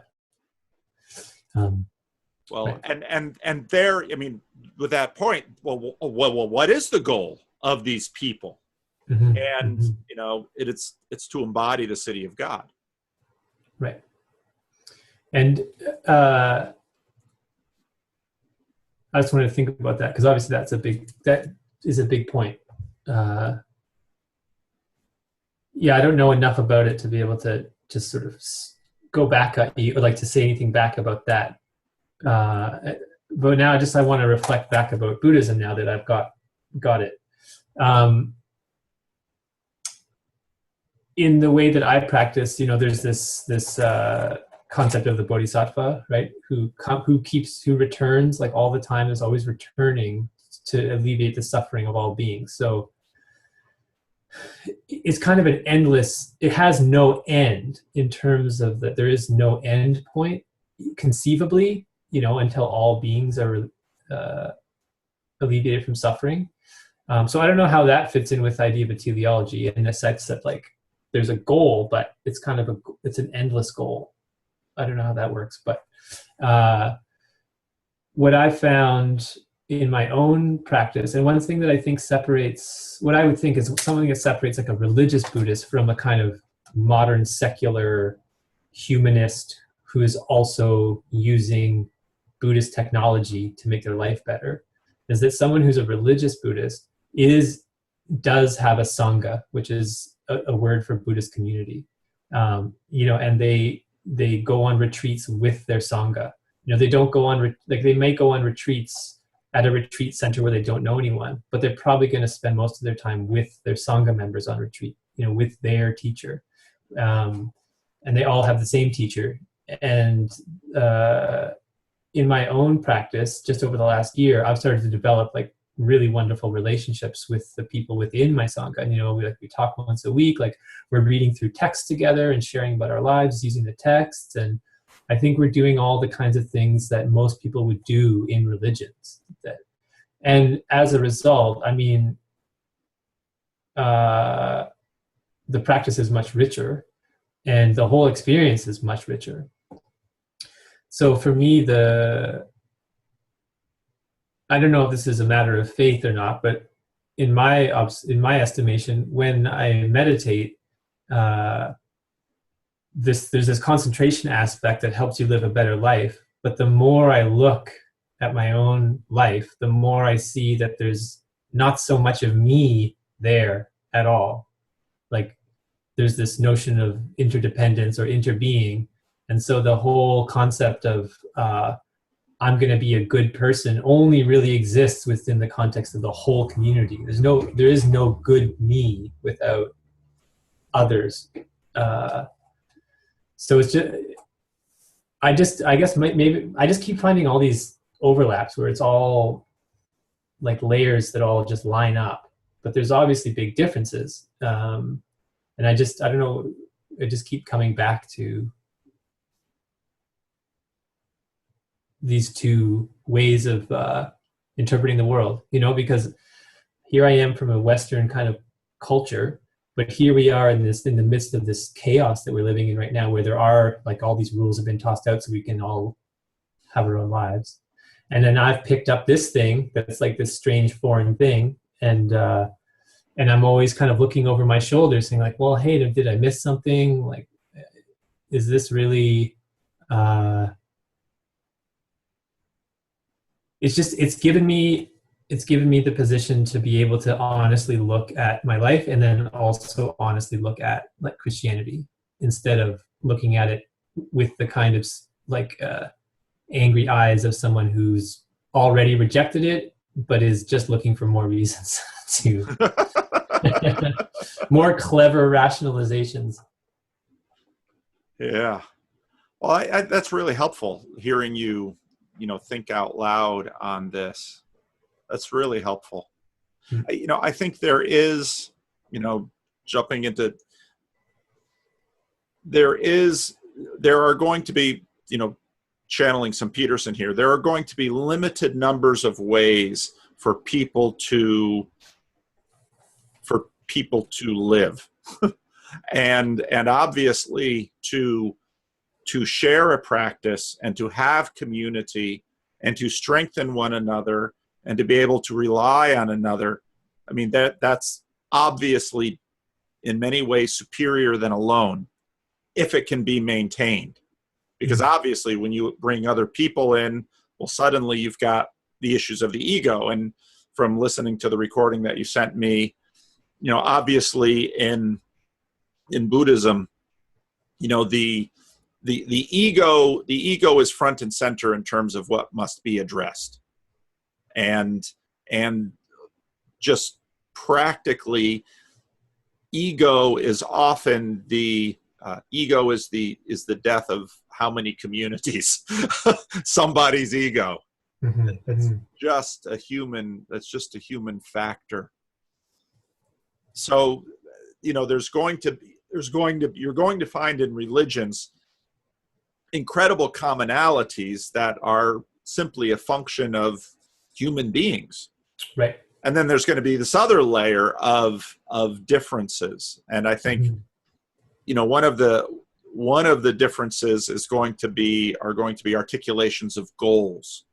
And okay, what is this pointing to? And it's interesting how, in my limited knowledge of Buddhism, I think I've got it here. I mean, a number of years ago, I read Karen Armstrong's book, and really enjoyed it. It was very helpful. It was very helpful for me to read it.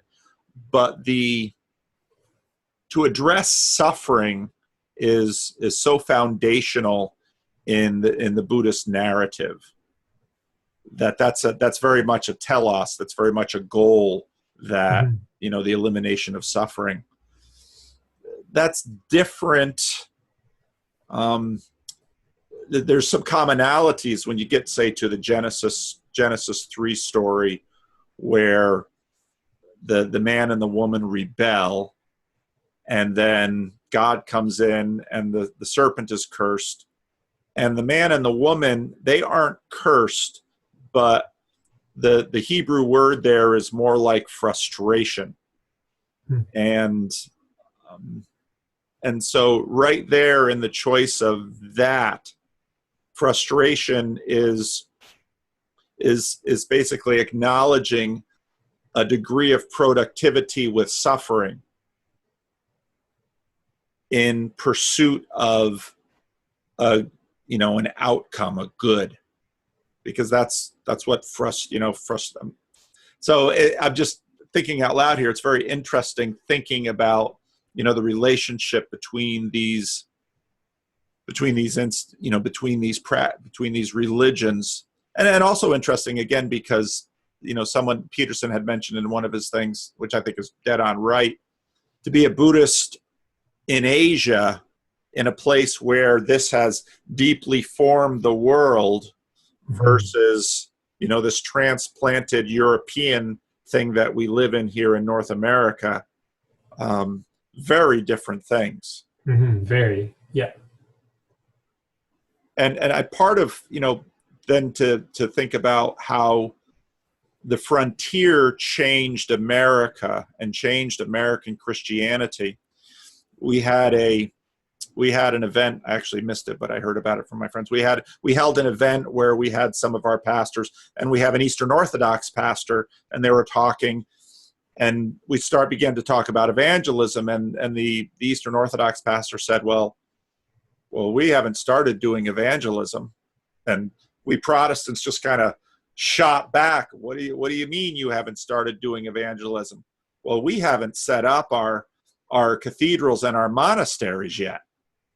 And it's like that for a whole bunch of us is just lights going on about how the buildings, Jonathan Pageau is an icon carver, how those function in their worlds, how that's distinct, especially from a Protestant perspective, where an Americanized Protestant perspective, where it's very cerebral, it's very belief oriented, and then that gets into practice in healthy and unhealthy ways.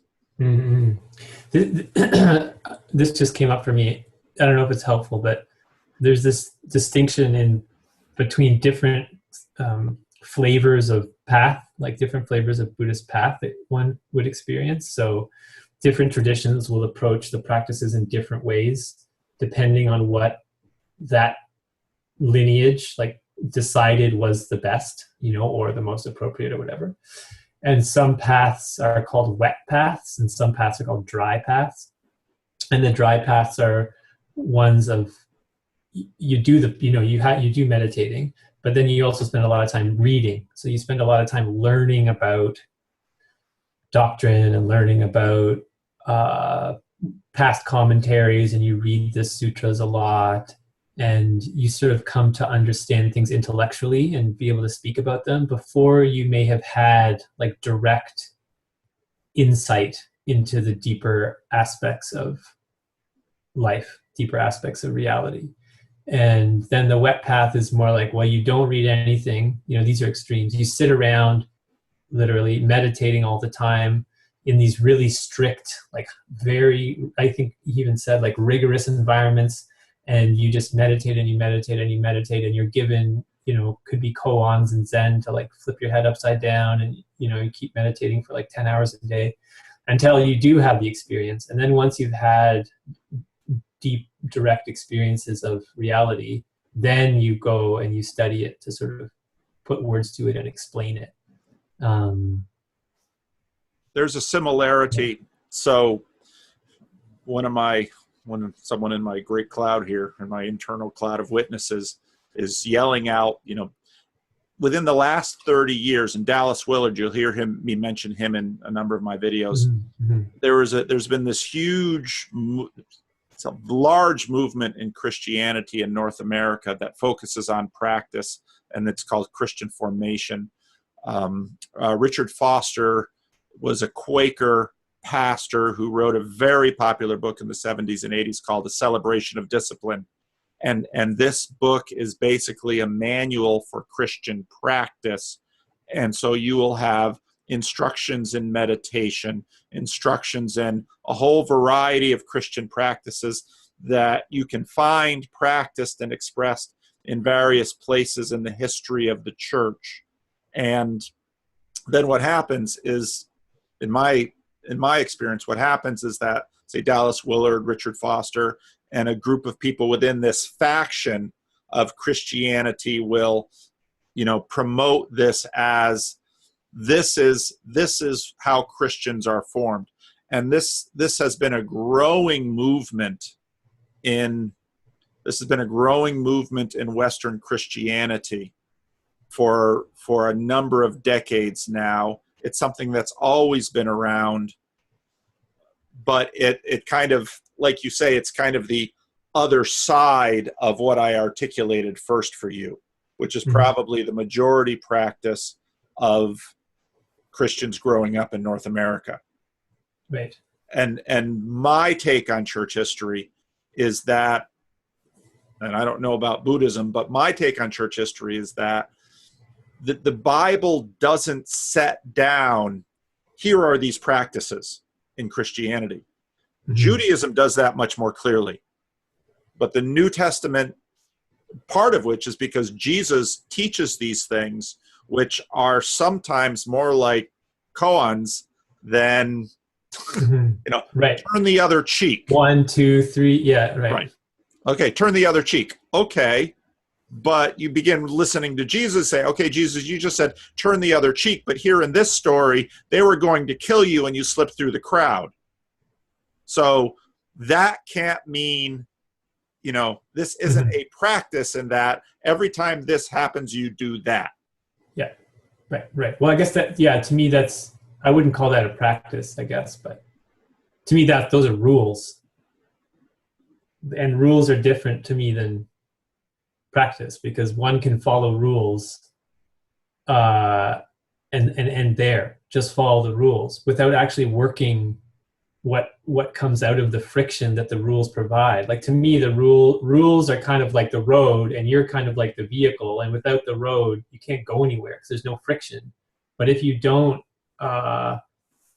maybe grain is a better example. It's like, you're the grain or you're a rock. Let's go with a rock. I'm gonna stick with the metaphor here. You're a rock, and this stone is like polishing you, and the stone is the friction of the rules. But if you just follow the rules, I just don't know how much work they can do on you. But you got to like kind of work the rules, and then you'll get polished. Right. Yeah. And the stuff that you read from that book, that was really helpful for me, because it gave me a better perspective. Okay, this is where we're going with this. So yeah, very much so. Because if you mindlessly follow a rule, you've gained nothing from the rule in terms of how you as an individual can grow. Yeah, I guess that's kind of how our modern culture treats rules. Like, they're just a drag, right? There's actually nothing to be gained from them. Well, one of the things I noted from listening to what you read and even this discussion is there's an irony in individualism where part of why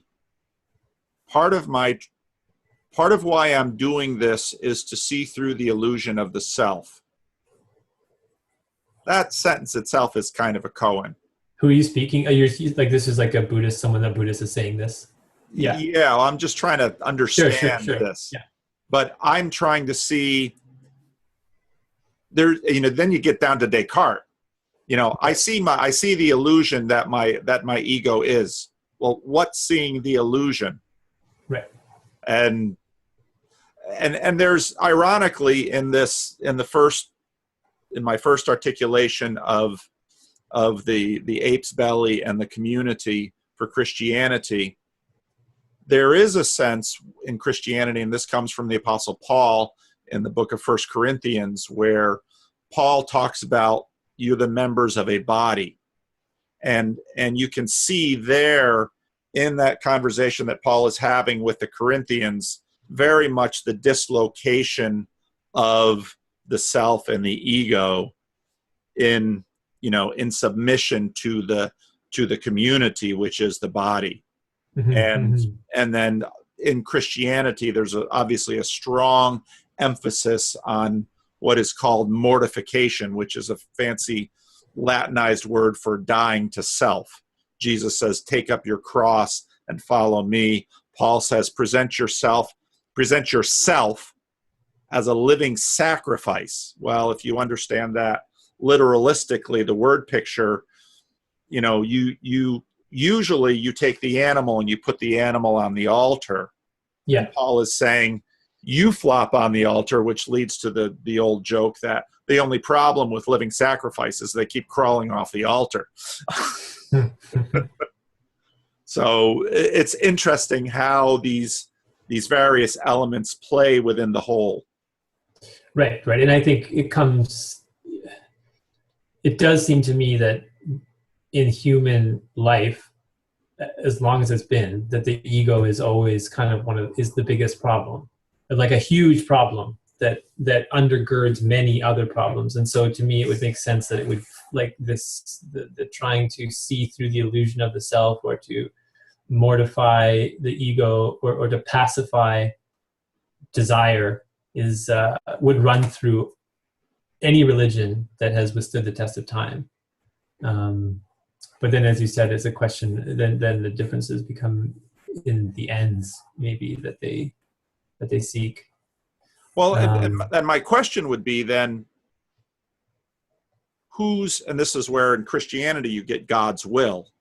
Mm-hmm. Whose ego do you submit to? Yeah, well, I think this is to me, a big question that I can't answer within Buddhism, because the Buddha is notorious for being silent on metaphysical questions. So if someone came to him with a metaphysical question, he would either be silent, or he would say, like, it's not important. It's not going to actually help you. Like this metaphysical inquisition that you're following, that you're following down, is actually hurting you. You're just entering into like a thicket of brambles, and it's not going to help you. So that's almost left for you to find out on your own, basically. And so I guess the way I understand it now is, at the start of this process, I felt like I had agency. Like I could go and choose when I wanted to sleep, and choose when I wanted to eat. I chose who I married. I chose what clothes I wear in the morning. And then the more I practiced, the more I saw, well, actually, I don't have agency because it's all kind of being decided for me in some ways by my desires, and by the past, and by the limitations of what's going on.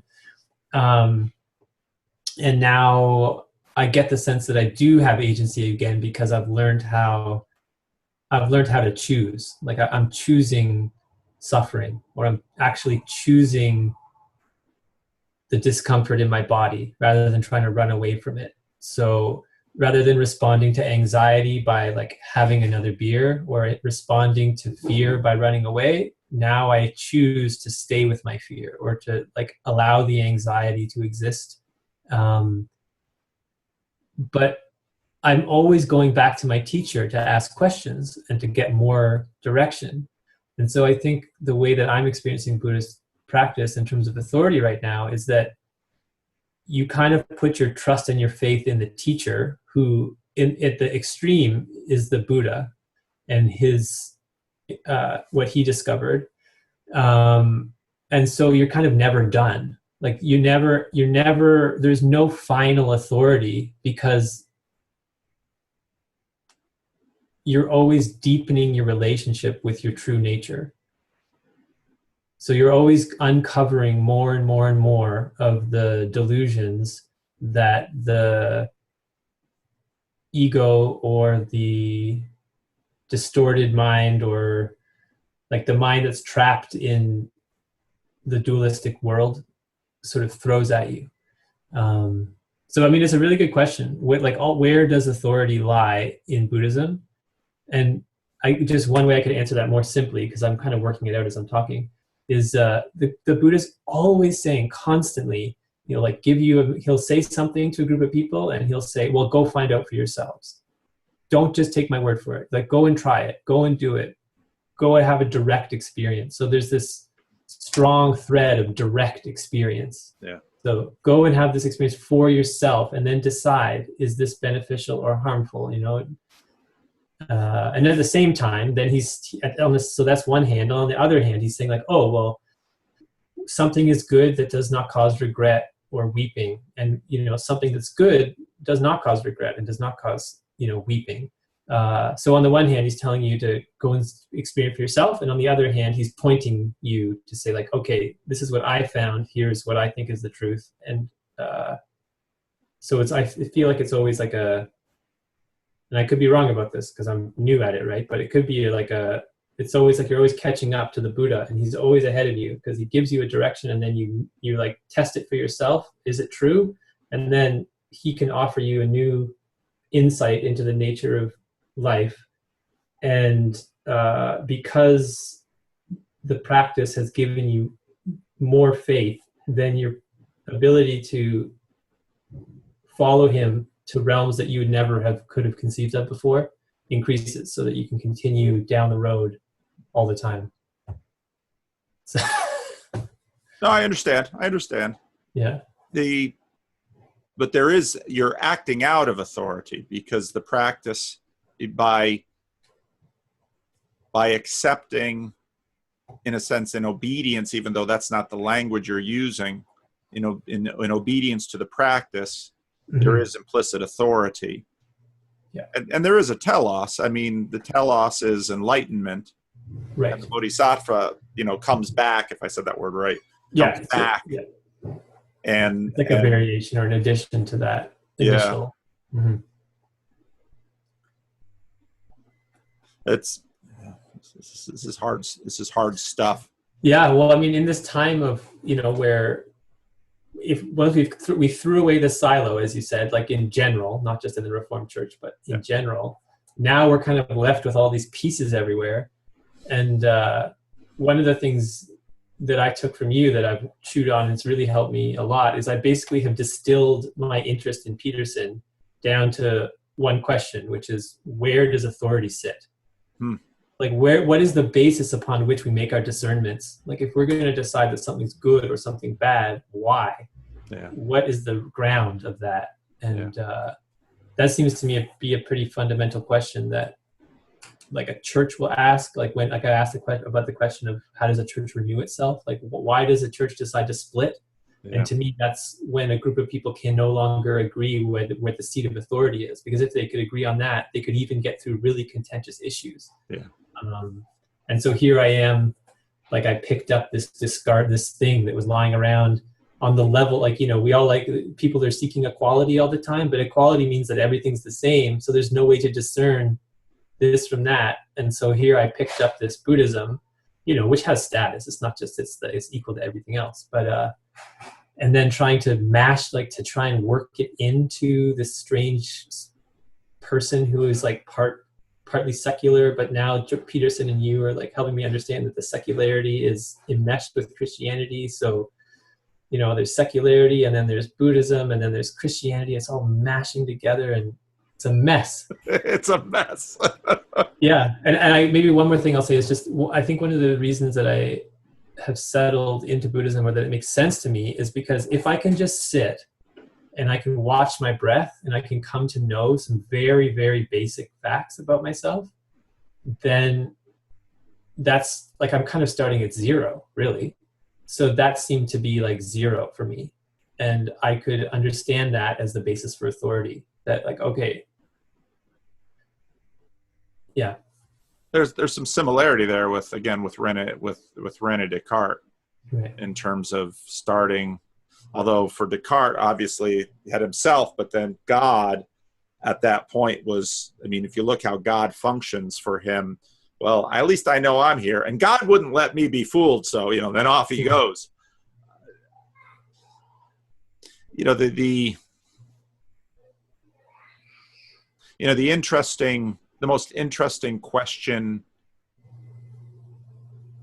Well, the authority thing is fascinating because, 500 years ago, Europe was likely in a position where it is now, and the Protestant Reformation just, because the authority was found in the institution of the Roman Catholic Church.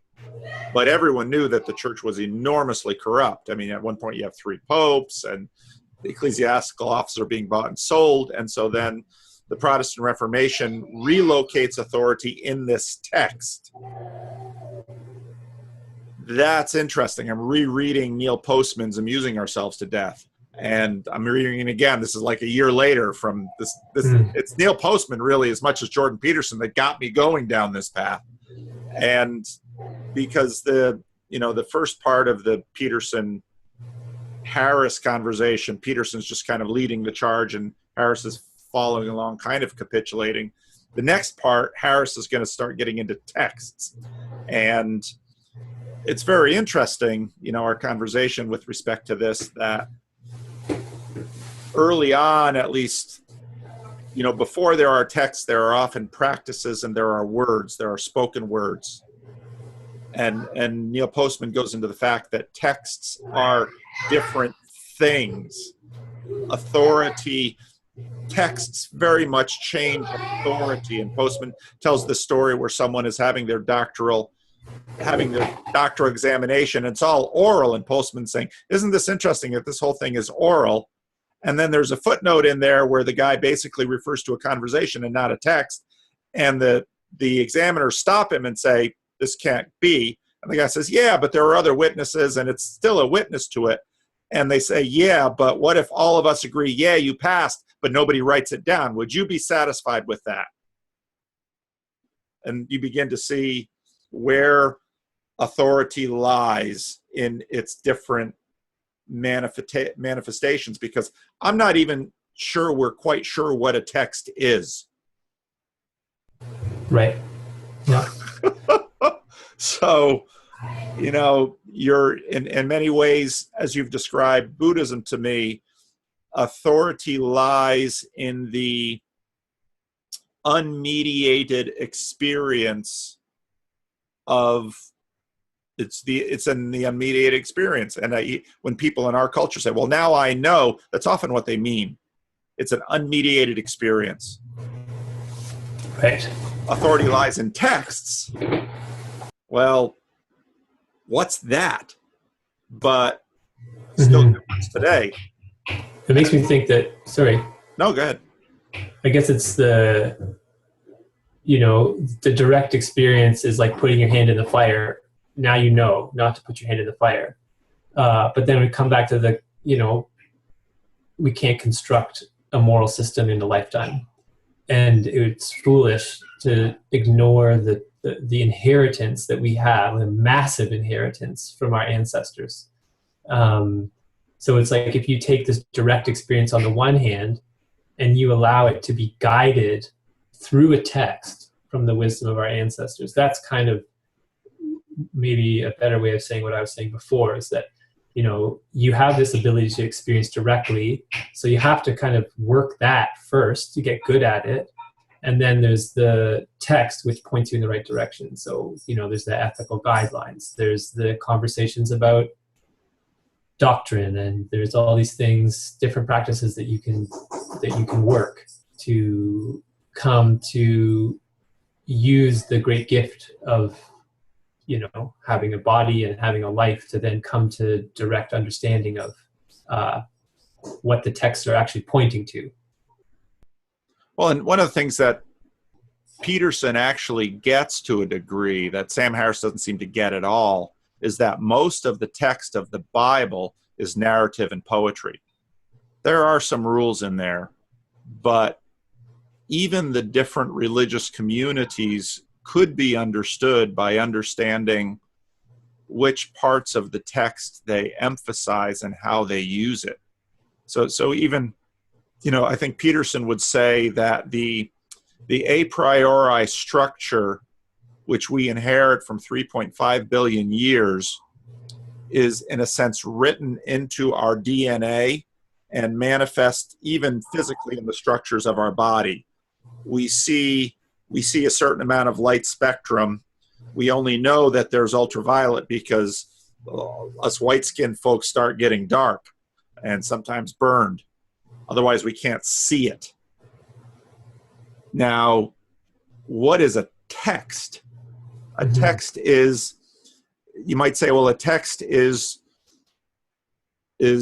spoken speech, recorded, But now we're into the place where we also have spoken speech recorded in video, and we've had audio for just a few decades.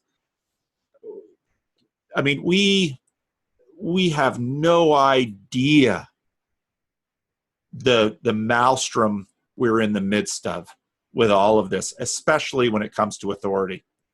I think, yeah. I mean, just take what you're saying now, and imagine, you know, that's happening in the world, you know, in now, temporary, like here in time and space. But the exact same thing you're saying applies, I think, within each human mind and heart. It's the same. What is this? Who is this? What's going on? I mean, it's the same problem, but it's just, you know, it's so evident in the world right now. Yeah. And if, you know, one of the things that I've been thinking a lot lately in terms of, well, what does religion offer us in terms of knowledge? Because Peterson says, you know, shoot, we can learn a lot about human beings by looking at the mythology, because we were coding tons of stuff into that mythology that there's useful data for us that we should use. And Sam Harris says, throw it away. No, Peterson's like, no, it's useful. Well, in the Christian church, the diversity within the church also offers interesting wisdom. For example, if you look at the Amish, who in North America are famous for their resistance to change and technology,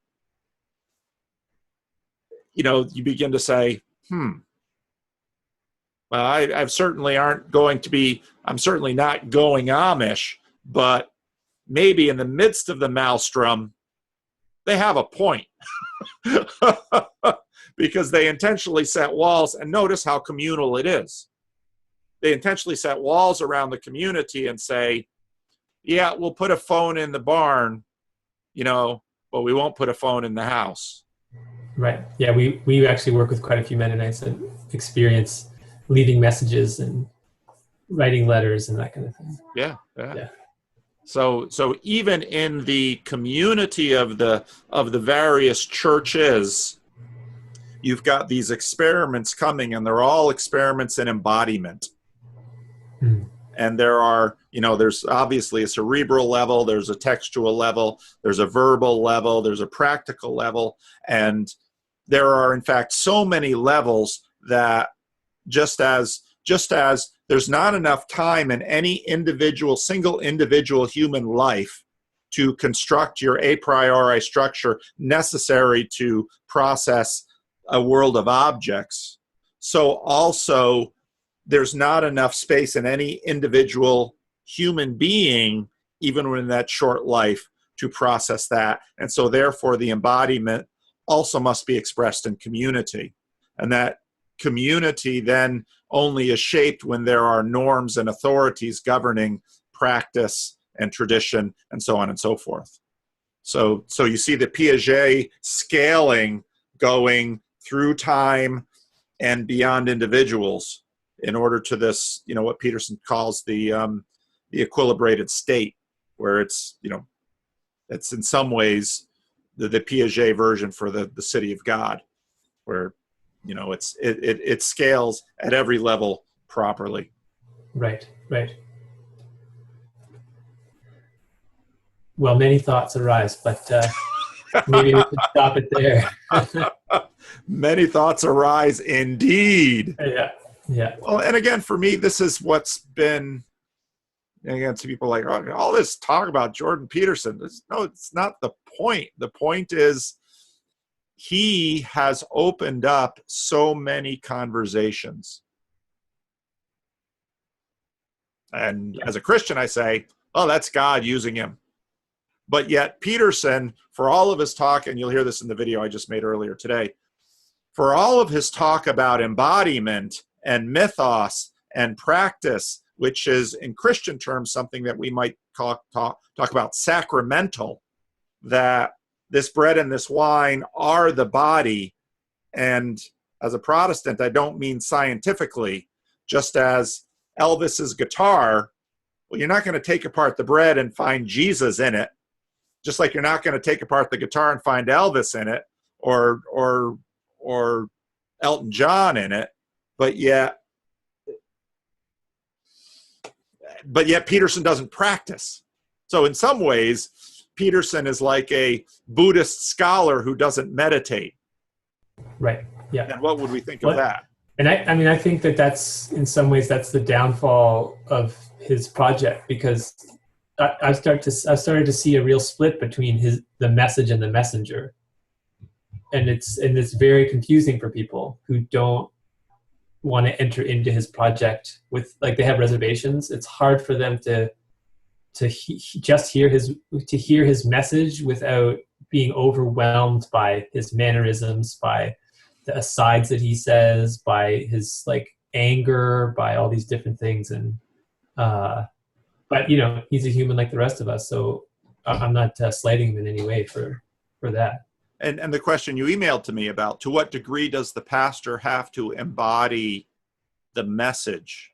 Boy, that's a long conversation. Because there's so much of the message to embody. Because the pastor is the pastor, unlike Jesus, who's the God-man. The pastor obviously has to embody the presence of the Holy Spirit, but is also a flawed human being. So looks like you have family obligations. Yeah, it's bedtime. Okay. Well, great talking to you, Nathan, and I'm sure we'll talk again. Yeah, and I hope so. I'll send you this recording, and we can decide what to do with it. Sure. Okay? Okay, have a lovely rest of your day, Paul. Okay, you too. Okay, blessings. Bye-bye. Bye. Freddie and Paul Show. This is episode 12. We missed episode 10. Yes, we're doing a lot, Paul. But we're doing a lot. And people are liking it. People are liking it. We had They're liking my personality and your personality, and they like our good humor.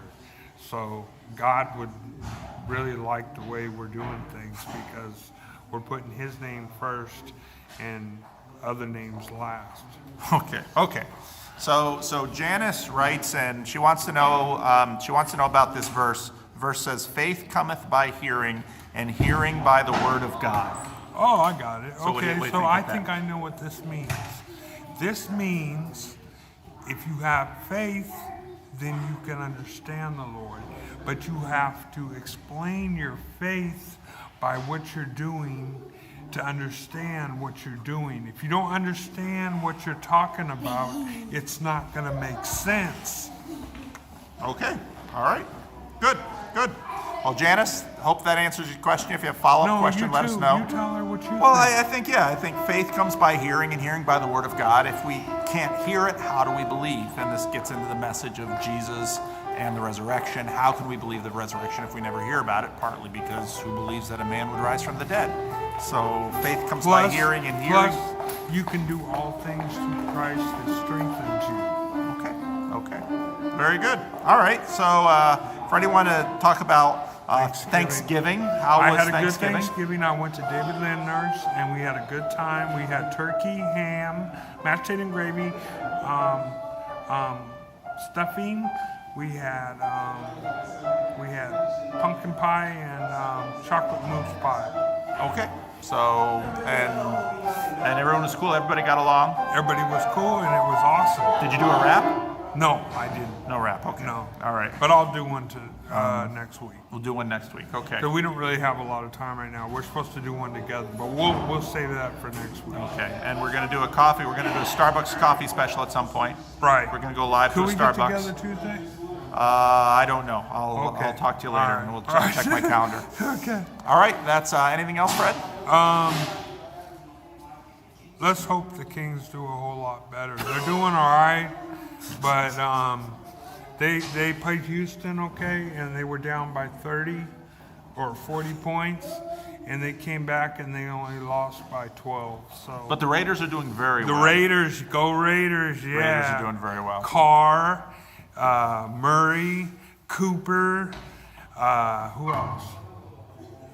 We don't need the whole team. It's a big team. Okay. All right, let's close it out here. Okay, thank you for tuning in to the Freddie and Paul Show.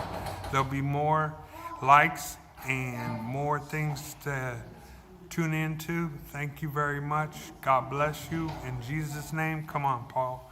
Oh, one love. Yay! Hi, this is Paul, And those of you who watch my channel already know who I am. I'm the pastor of Livingstone's Christian Reformed Church in Sacramento, California. And besides doing all the videos I'm interested in about religion and theology and philosophy and Jordan Peterson and what's happening with atheist conversations, I'm also doing some videos about the Christian Reformed Church. The Christian Reformed Church is the denomination that I grew up in. I'm a third-generation minister in the Christian Reformed Church. And some of you who are my Twitter friends wondered what this CRC synod business was that I kept hashtagging for the past week or so. Well, this conversation is going to be all about that CRC synod. Once a year, the Christian Reformed Church in North America holds what we call a large assembly, where we have 4 delegates from each classis, which are regional assemblies, where local church delegates are sent. And we gather in one central place in the United States and Canada. The Christian Reformed Church is a binational denomination, which means that we have churches in the United States and Canada, and we are one body that way over both countries. And we gather this year, Christian Reformed Synod gathered in Grand Rapids, Michigan, on the campus of Calvin College, and they deliberated and debated and made decisions about the Christian Reformed Church and the agencies that it owns. And so what I would like to do is have a variety of conversations. This is the first of them with some delegates who went to the synod. And part of the reason I want to do this is that there's a lot that happens at a synod which isn't easy to write about and, let's say, put in the magazine of the denomination called the Banner. Some stuff you can pick up from Twitter. You can actually watch the deliberations on YouTube. The denomination posts that. But in my opinion, it's very helpful to talk to people who were there and get the sense of what happened on the floor, what the spirit of the meeting was, what they thought are important. Now, a number of people have asked me questions about, how, Paul, do you pick who you have these conversations with? Some of you who know there's a little listserv that's been around the Christian Reformed Church for a long time called CRC Voices.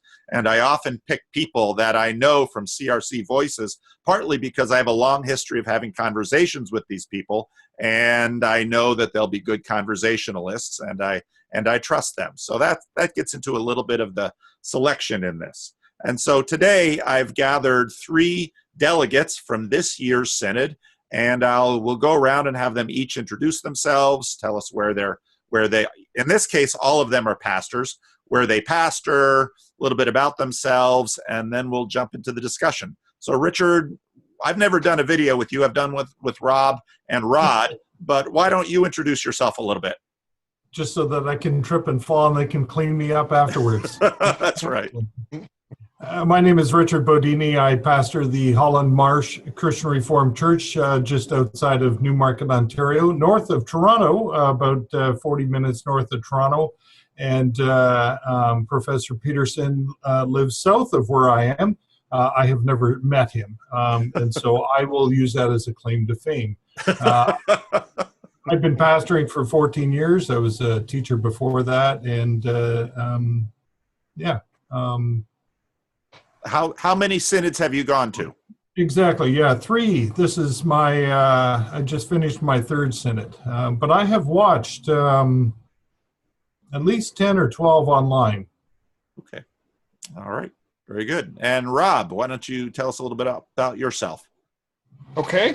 My name is Rob Tornstra. And like Richard, I grew up in Canada. Unlike Richard, I didn't stick around. I moved to the United States to go to college. Since 2006, I've been pastoring a church in Salem, Oregon, about 45 minutes south of Portland.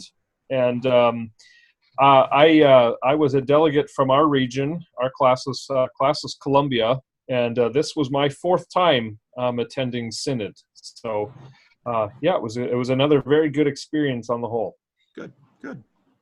And Rodney, why don't you introduce yourself? Well, my name is Rod Hugan, and this was my actual 10th trip to synod. So I feel like everyone should just listen to me. I pastor a church called The Village in Tucson, Arizona, a church that I planted some 18 years ago. And prior to that, I was a chief financial officer of a big auto parts company in Phoenix, and kind of had a midlife crisis that ended up sending me out into ministry as a commissioned pastor, and have been doing that for these last 20 years. It's been an interesting journey, and I love our little church out here in the middle of nowhere. We're in part of Classis, Arizona, which is the smallest classis in all of Christian Reformed Dome, and so we're struggling with that. And that may be one of the reasons why I get to go anytime I want, is because there's so few warm bodies that are inhaling and exhaling and willing. So, but I do get to go regularly and enjoy it every time. And I've learned a lot over the years. It's always a great experience. Okay. Let's begin. One of the big discussions at this year's synod that everyone anticipated was a lot of conversation about politics and the church. And Rob, you were in a video that we did before synod where we talked about Overture 14, which you were partially responsible for authoring.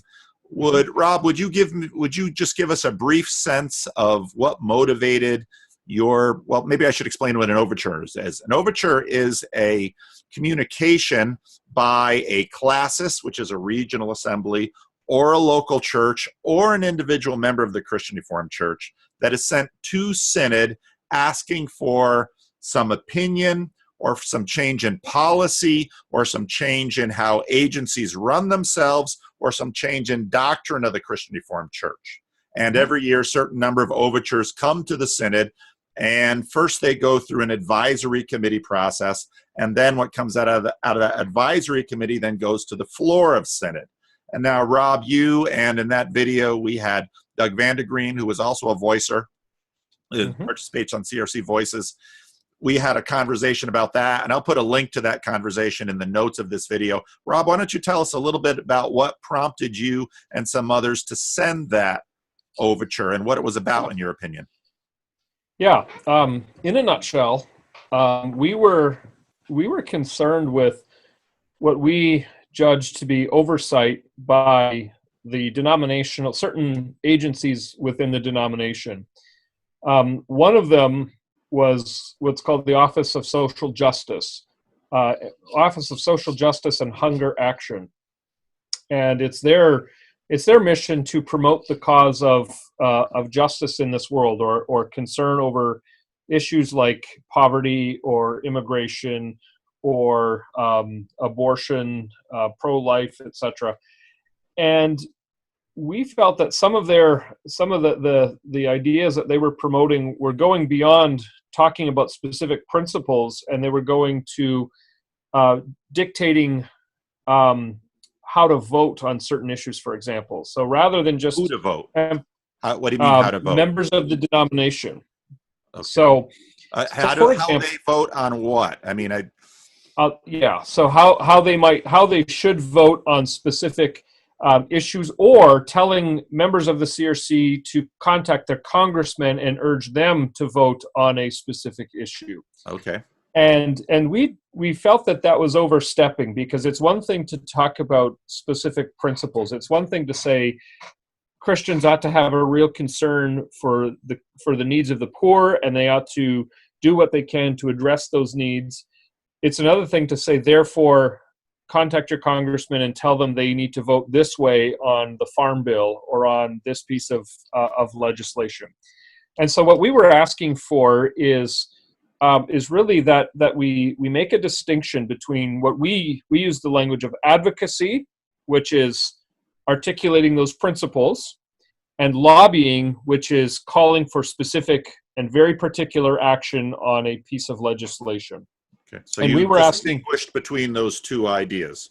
That's correct. That's what we did in our overture, and we were asking that the agencies that are involved in these kinds of activities, that they refrain from lobbying. That we encourage them to advocate, meaning we encourage them to speak about these principles, but we ask that they would stop short of lobbying when they do articulate these principles. So that was it in a nutshell. There's a little more to it than that, but that's the main meat of the overture that we made.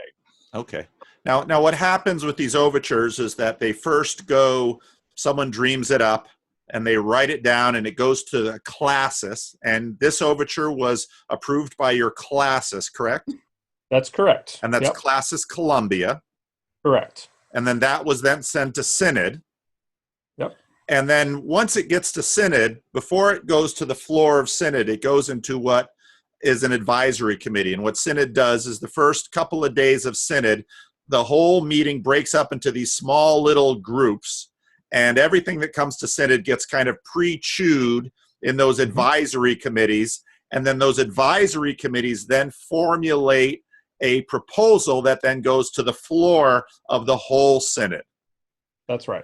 And now, were any of you on the advisor committee that handled that? No, none of you were. No. Okay. No. All right. So, Rob, why don't you comment a little bit on, so that went into the advisory committee along with Overture 12, which was, again, one we discussed on another show that we did. Overture 13, which was from Classis Minn Kota, that was a little bit more dramatic. What did the Minn Kota overture say? The Minn Kota overture really, I think, was asking for no more. I don't remember exactly, but I think they were asking for an end to even advocacy. They were asking for more. They were kind of trying to curtail the activities of the Office of Social Justice more than we were asking. And so their language was a little more restrictive. And so when the advisory committee gets these overtures, they might get the series of overtures on the same topic, and it's their job to kind of bring them all together and come up with some recommendations based on all the overtures that they receive. Okay. So now I'll open it up to the other two of you if you guys want to jump in. So then the advisory committee report came to the floor. What came out to the floor from that committee, and how was that received, at least initially? Well, I can start, and then I do want to hear from Richard and Rod as well, just because I have the perspective of the one that was kind of watching this from the beginning. Originally, there were a number of recommendations that this advisory committee made. A couple of them were that our denomination, that our churches remember the importance of seeking justice and reconciliation wherever we are. So it was just emphasizing the need for that, which I was happy to see that. And then praying for these things as well, praying for justice and reconciliation to take place. Those were important, but that was not really surprising, if I might say. I don't want to diminish the importance of prayer, of course, but the one that generated the discussion was that a committee be formed that, in a sense, would function like an oversight committee of the Office of Social Justice, so that they would hopefully keep in check some of these tendencies to issue broad prescriptions about calling your congressman and telling them to vote this way or that way on a piece of legislation. So that was the recommendation that they made, at least as I was seeing it. Okay. Now, when you say reconciliation, what do you mean? Like, if I want to be reconciled with my marijuana stash, that is that what do you mean by reconciliation? Those are big words. Yeah, they're when they use that kind of language, they're referring to the way that there are fragments in our society. It's used in terms of the racial tension and racial divisions within our culture, whether it be in Canada, where the context centers on the Indigenous peoples, the First Nations people of Canada, or whether it be in the United States, where, depending on where you live, it might be the tension between African Americans and white, or where I'm from, it's more Hispanic and white. And so it's talking about how do we bridge those gaps, and how do we address, maybe might include addressing past wrongs or past hurts for the purpose of coming together again. Okay. So now I know the other, Richard and Rod, were also watching this, because this was one of the real hot issues to watch. Mm-hmm. What did you think when you saw the advisory report? I was impressed with the work that they did. So I guess to back up a little bit, Committee 4 essentially did the work of two committees combined in this synod. They were just overwhelmed. So they had overtures 12, 13, and 14 to deal with, and they had overture 2, which I think we might get to at some point. So they had two very distinct big topics that they were talking about. They had all the hot topics in the synod. They did. They did, which was really unfortunate, but that's just the way that these advisory committees get structured. And so then they were given those two topics. I was really impressed with the work that they did to really go through all of the data in overtures 12, 13, and 14 and try to come to some middle of the road consensus building a set of recommendations that could be used to bless the entire denomination. They could have easily went and picked sides. They could have picked sides and said, well, this is what we're going to do, and set up the fight. Or they could have went the other way and appeased the authors of the overtures and worked it that way, which I think would have set up for another fight. They chose to listen to Minn Kota, to Classis Minn Kota, to Classis Columbia. They listened to the staff from the Office of Social Justice, and they tried to form something that would be broad, yet just certainly a blessing for the entire denomination. And I think they did it. I think they did it, which I didn't think it was possible before Synod. And to see it sort of play out on the floor was just impressive. But also to see it being played out in conversations around supper tables, conversations around the coffee pot, conversations after the meetings or the evening session was done around different tables and different establishments. And I think all of those conversations brought these recommendations to a point where people could say, yes, let's move on this. With a qualifier, I think, but it wasn't spelled out. And the qualifier is the Office of Social Justice, as Rob said, has been taking liberty with some of the material they're sending out. And I think this is the shot across the bow. And either they heard it or they didn't. And we'll certainly see as they produce their blast emails over the next few weeks and certainly into the coming year. And if those emails don't demonstrate a listening response or pose or position, then you know what, let's jump on the bandwagon with Minn Kota and Columbia and reel back in the staff members who are not listening and who are posturing towards one political faction as opposed to the other. And that's the biggest thing, is there's no balance between the attacks on Republicans as opposed to the Democrats. I'm Canadian. You're a Canadian. What do you care? I don't understand your political system. I think it's a ship that's sinking, but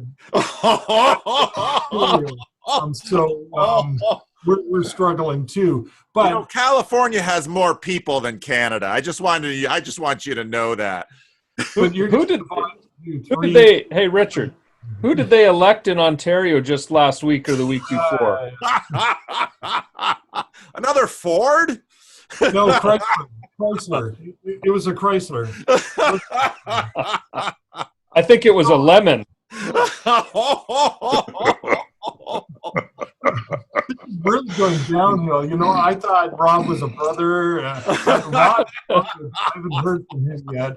But I was just so impressed with the work the advisory committee did and how it was presented on the floor, and how there was a spirit of unity as the conversation went on. And I think there was certainly humility by some of the staff members that not so much from OSJ, but from other agencies and ministries that are very close to advocacy work and justice and mercy work. And so it was just really cool to see God's Spirit working amongst 200 people on that floor. You would have missed it watching by video. There was just this spirit that was moving, and for me, that was the biggest the biggest thing watching that happen at this synod. Okay, I really agree. I think it was just such an ironic spirit throughout all of synod, but the most peaceful one I've ever attended. Well, some pretty controversial issues. I think it's interesting, the polarization, right? Because Canadians and Americans can't get along apparently, but we're that whole idea of we live in such a polarized society, and so you either are for me or you're against me. If you don't agree with me, I unfriend you on Facebook, and we never talk again. And so we don't hear alternative voices. We don't ever, and if we do, we don't like them. So we don't answer the charges often that are below the what's initially said. And so real conversation happens pretty rarely in our society anymore, and particularly thoughtful conversation where you can, spend time thinking through the nuances of stuff. To OSJ's, the Office of Social Justice's credit, they also view themselves, and I think rightfully so, as a prophetic voice for the church. And I think the church often has to have that voice that stirs us to action and that forces us to think outside of our box. I live 60 miles from the border with Mexico, so my view on immigration is incredibly different than someone in Canada, for instance. I think at one point they were saying there were approximately 350,000 people in Arizona who were here without documentation, and there were maybe 250 in all of Canada. So you have a very different view when you're close to the border. I remember being part of a gathering that our previous Gabby Giffords, our previous representative, put together, where she just got all the voices in a room. So there were 40, 45 people with very differing perspectives on the whole idea of immigration. And then you start realizing the complexity of the issue. And so a lot of times an email blast from the Office of Social Justice, I just think, that's kind of that's nice, but you're only identifying one little tiny part of what's a huge problem, and how do we solve that problem? And yeah, it's easy to say, we should have completely open borders and forget about those restrictions, or completely closed borders and totally restrict.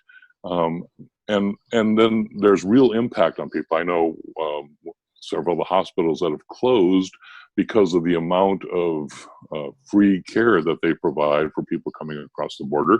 Well, then that affects medical care in this whole area. And then is that good or is that bad? Well, gosh, who wants to turn away someone who needs medical care ever, right? We would never do that. That's so how do you find a comprehensive path forward? And I think society's wrestling with that. The whole North American culture's wrestling with that.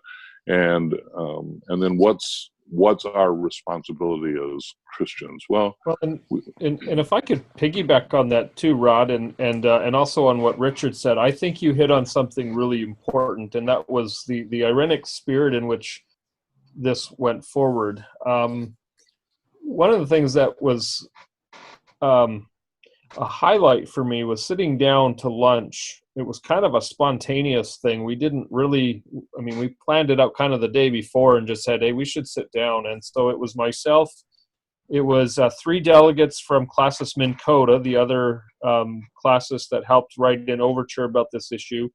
And then it was 3 staff members from the Office of Social Justice and Hunger Action and in Canada, the Committee for Contact with Government. And something changes when you sit down at the table. Absolutely. And you start to talk, and you actually have to listen. Some of those suspicions start to disappear. It's not that you suddenly agree on everything, but it's that you actually work towards working in the context of relationship and as brothers and sisters in Christ.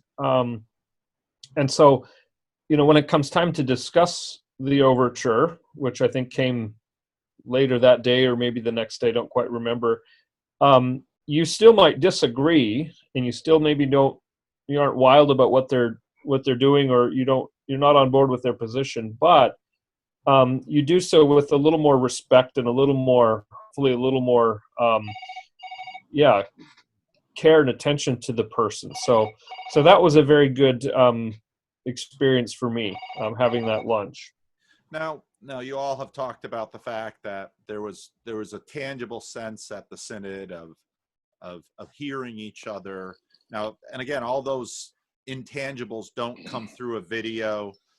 They might not come through on paper. And obviously a denomination of 250,000 people, you had 250, 300 people involved in this whole process that might have felt that groovy feeling.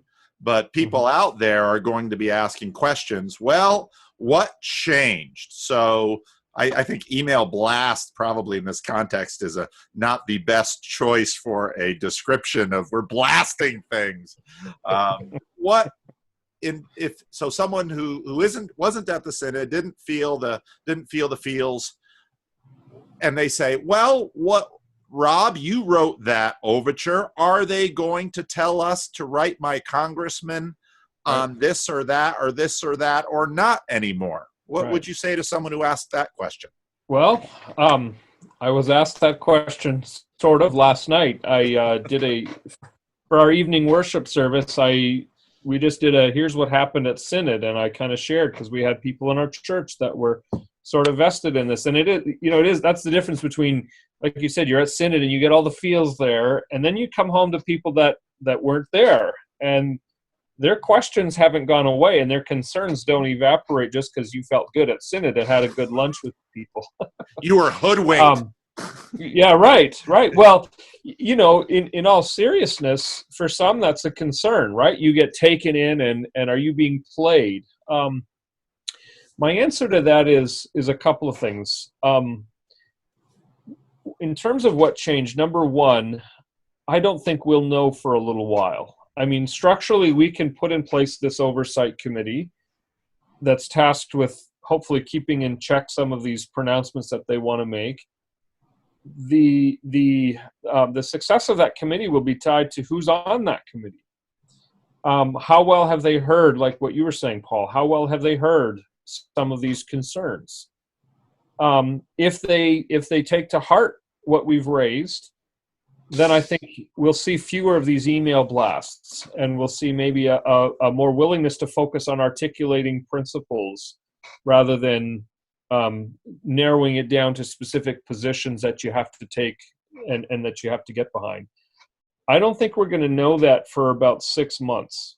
I think that's all going to take time, and ultimately the change is only as good as the implementation of it.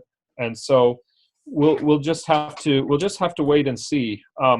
I did emphasize even to the people that I spoke with last night that there's something important about learning to listen and learning to have these dialogues with other people in our denomination.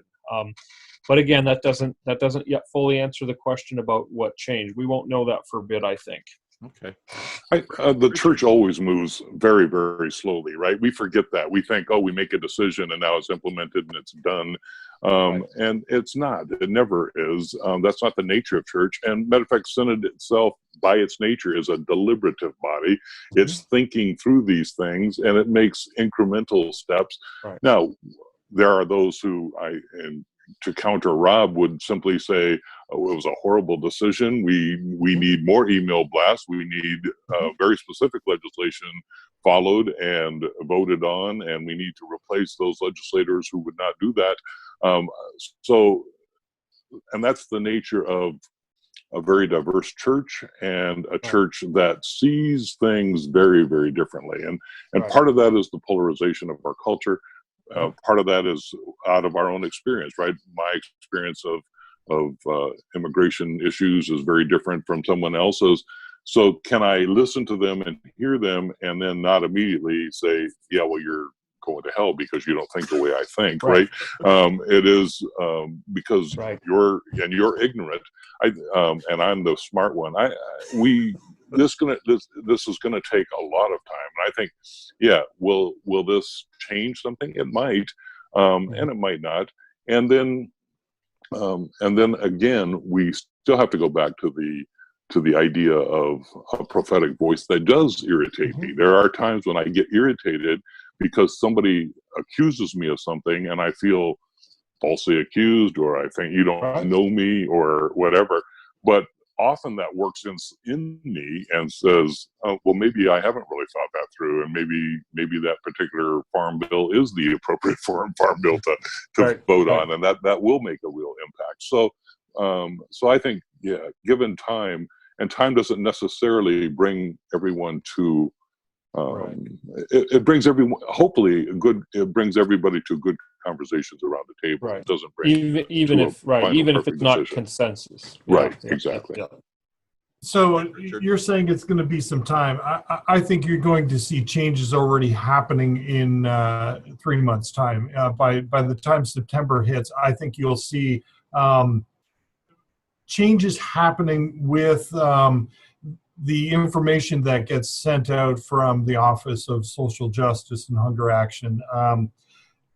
As well, part of the change that was invited and certainly urged was to have more biblical rationale for teaching, for providing information about this particular topic, rather than write your congressman or your senator or your president or the dog catcher. You vote for dog catchers, right? So is that an American thing or a Canadian thing? Yeah, it must be Canadian. I don't know. And I'm a cat person anyway, so so catch all those dogs. Well, you got to spay and neuter your animals, as Bob was talking about. So I think the education component is going to get rolled out very quickly, and if it doesn't, then there will certainly be some responses that they didn't hear it. And as Rob said, when you have a conversation with a person about these particular overtures or about any points or really anything in society, when you actually sit across the table from someone, they're not two-dimensional, they're three-dimensional, they're flesh and blood, they're a real person. And suddenly everything changes. And certainly Rob and I had a conversation in the early days of Synod about the overtures, and I didn't put it out there, but my picture of what was being said and what wasn't being said changed. Because suddenly, oh, that's right, Rob is the author of 14. Oh, and Rob is a friend. I may not agree with everything that Rob is putting forward on 14, but I listened. Yeah. And I changed a little bit. After synod, I sat down with at least three delegates from classes Minn Kota, just to get a sense of where they were at, and to share where I was on some of the issues. And suddenly they're real people. Right. Because before that it was classes Minn Kota, that's just Minn Kota. Right. Now they're real people with real names and real churches, just like my church, and with real challenges that they have to go back and have the conversation, the hard conversation with their people that could very well be my people. And so, I heard their concern. And if OSJ doesn't change how they do things, part of me is like, let's jump on the Minn Kota bandwagon, because something does need to be done, especially on the American side of Office of Social Justice. And how do you have those conversations with government officials? So in Canada, it's a little bit, quite radically different. There was a committee established 50 years ago that dealt with contact with government, gave guidelines and recommendations. How do you have the conversations? We have a staff member that actually has an office on Parliament Hill in Ottawa, and with the guidance of the contact with the government, goes and has conversations with MPs, our members of parliament that represent the various regions across Canada. In fact, our staff member gets invited into cabinet ministers' offices for conversations about very specific things that are coming as legislation or some other bill, and he's invited into the conversation. How should we hear this as Christians? How do you hear this as Christians? How do you hear this as a Christian Reformed Christian representing a denomination in Canada that has traction because of our connection with Aboriginal people across the country? And so we have a voice in Ottawa that speaks into these things. It doesn't mean they're going to change the legislation to the way we want it, but they're invited into the conversation, and you see subtle changes. And part of that is the way you want it, right? You want it, right? And that's where the issue becomes. And I think that was kind of the stuff behind a lot of the overtures was, you don't represent me. When you send out this thing and say I have to support X, Y, or Z, I don't agree that that's the way to solve the hunger problem, or I don't agree that that's the way to solve the immigration problem. So you're not speaking for me, but yet your salary is being paid by me. You're provided for by me, and yet you don't speak for me. And I think that underneath all of this is, when you have a denomination as diverse as us, we can't have a single person or a single agency or an agency head speak for all of us, and unless they get off I like the distinction between advocacy and then, here's a specific thing you have to do to say, hey, we're all, everybody in our denomination can rightfully say that immigration is a huge issue and we ought to be there for, or hunger is a huge issue, or abuse, or whatever those things are that they send out. We can agree on the principles without necessarily saying, and here's the way to solve the problem. Right. So yep, and that in a nutshell, that was our position, and so we'll see what happens with it. When is this oversight team named, and by whom? This was given to the executive director to do. Yeah, I don't recall seeing a date on it. I don't know if anyone else did. I think it was handed over to the COD or the Council of Delegates or the executive director. We have a fish running things in Grand Rapids. Yeah. Is that what this has become? They have a fish ladder in Grand Rapids. I do know that. Right. It will be under the direction of the executive director and the Council of Delegates when they have their meeting. October is their next meeting. Okay. Or end of September, early October. My sense is that the executive director will already have things in motion. At least he will invite someone to get things in motion, whether it's the Office of Social Justice or the Director of Denominational Ministries, who is the oversight for those agencies and ministries, whether it's those two in conjunction, sort of working that out, and having conversations with the Canadian Ministry Director and are taking a look at how the Canadian Committee for Contact with the Government works. So I think it's doing a lot of field work to figure out what's the best system that is ultimately going to work in the U.S. And that I think is going to take the longest time, is to figure out what's going to work there. I think the nuts and bolts stuff that's happening now, the day-to-day stuff, that will change. But getting this committee into place, that's a big task. You know, and if Doug were here, Doug Vandegreen, who's been on some of our other videos, he, you know, one of the things he often reminds, you know, I joke about Canada's population versus California's population, having a staff person dedicated in an office.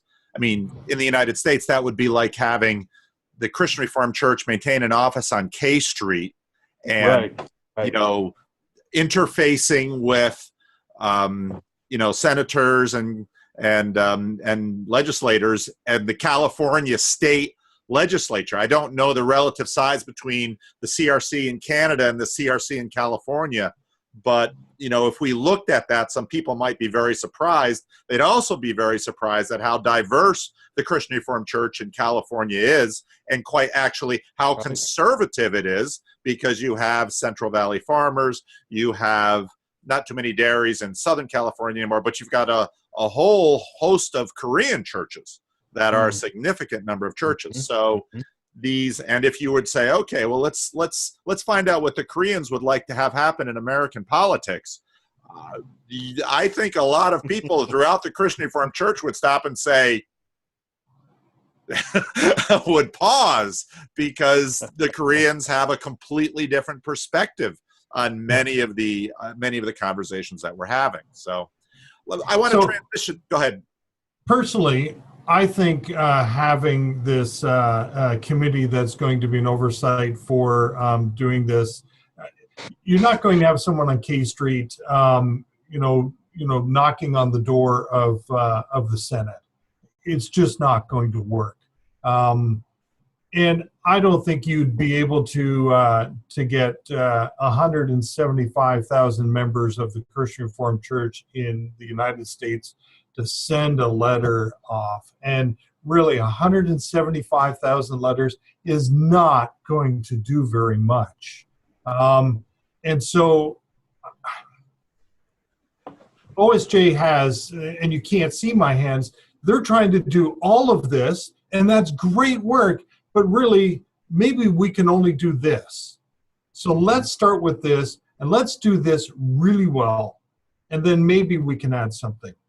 And then maybe we can add something. But let's get the education out there. Let's get people connecting locally with their politicians and speaking into that locally. And the Lord willing, it will expand. It's taken us 50 years to get where we're at. We're not going to recreate that in the United States by 2019. Maybe it will be 50 years, unfortunately. But it's like trying to overhaul a car while you're flying down the freeway. And you start taking off pieces and so, oh, I needed that. And so let's start small and then expand out a little bit. Yeah, agree. And I think your point too about locality of government. I mean, I'm on a first name basis with my city council person.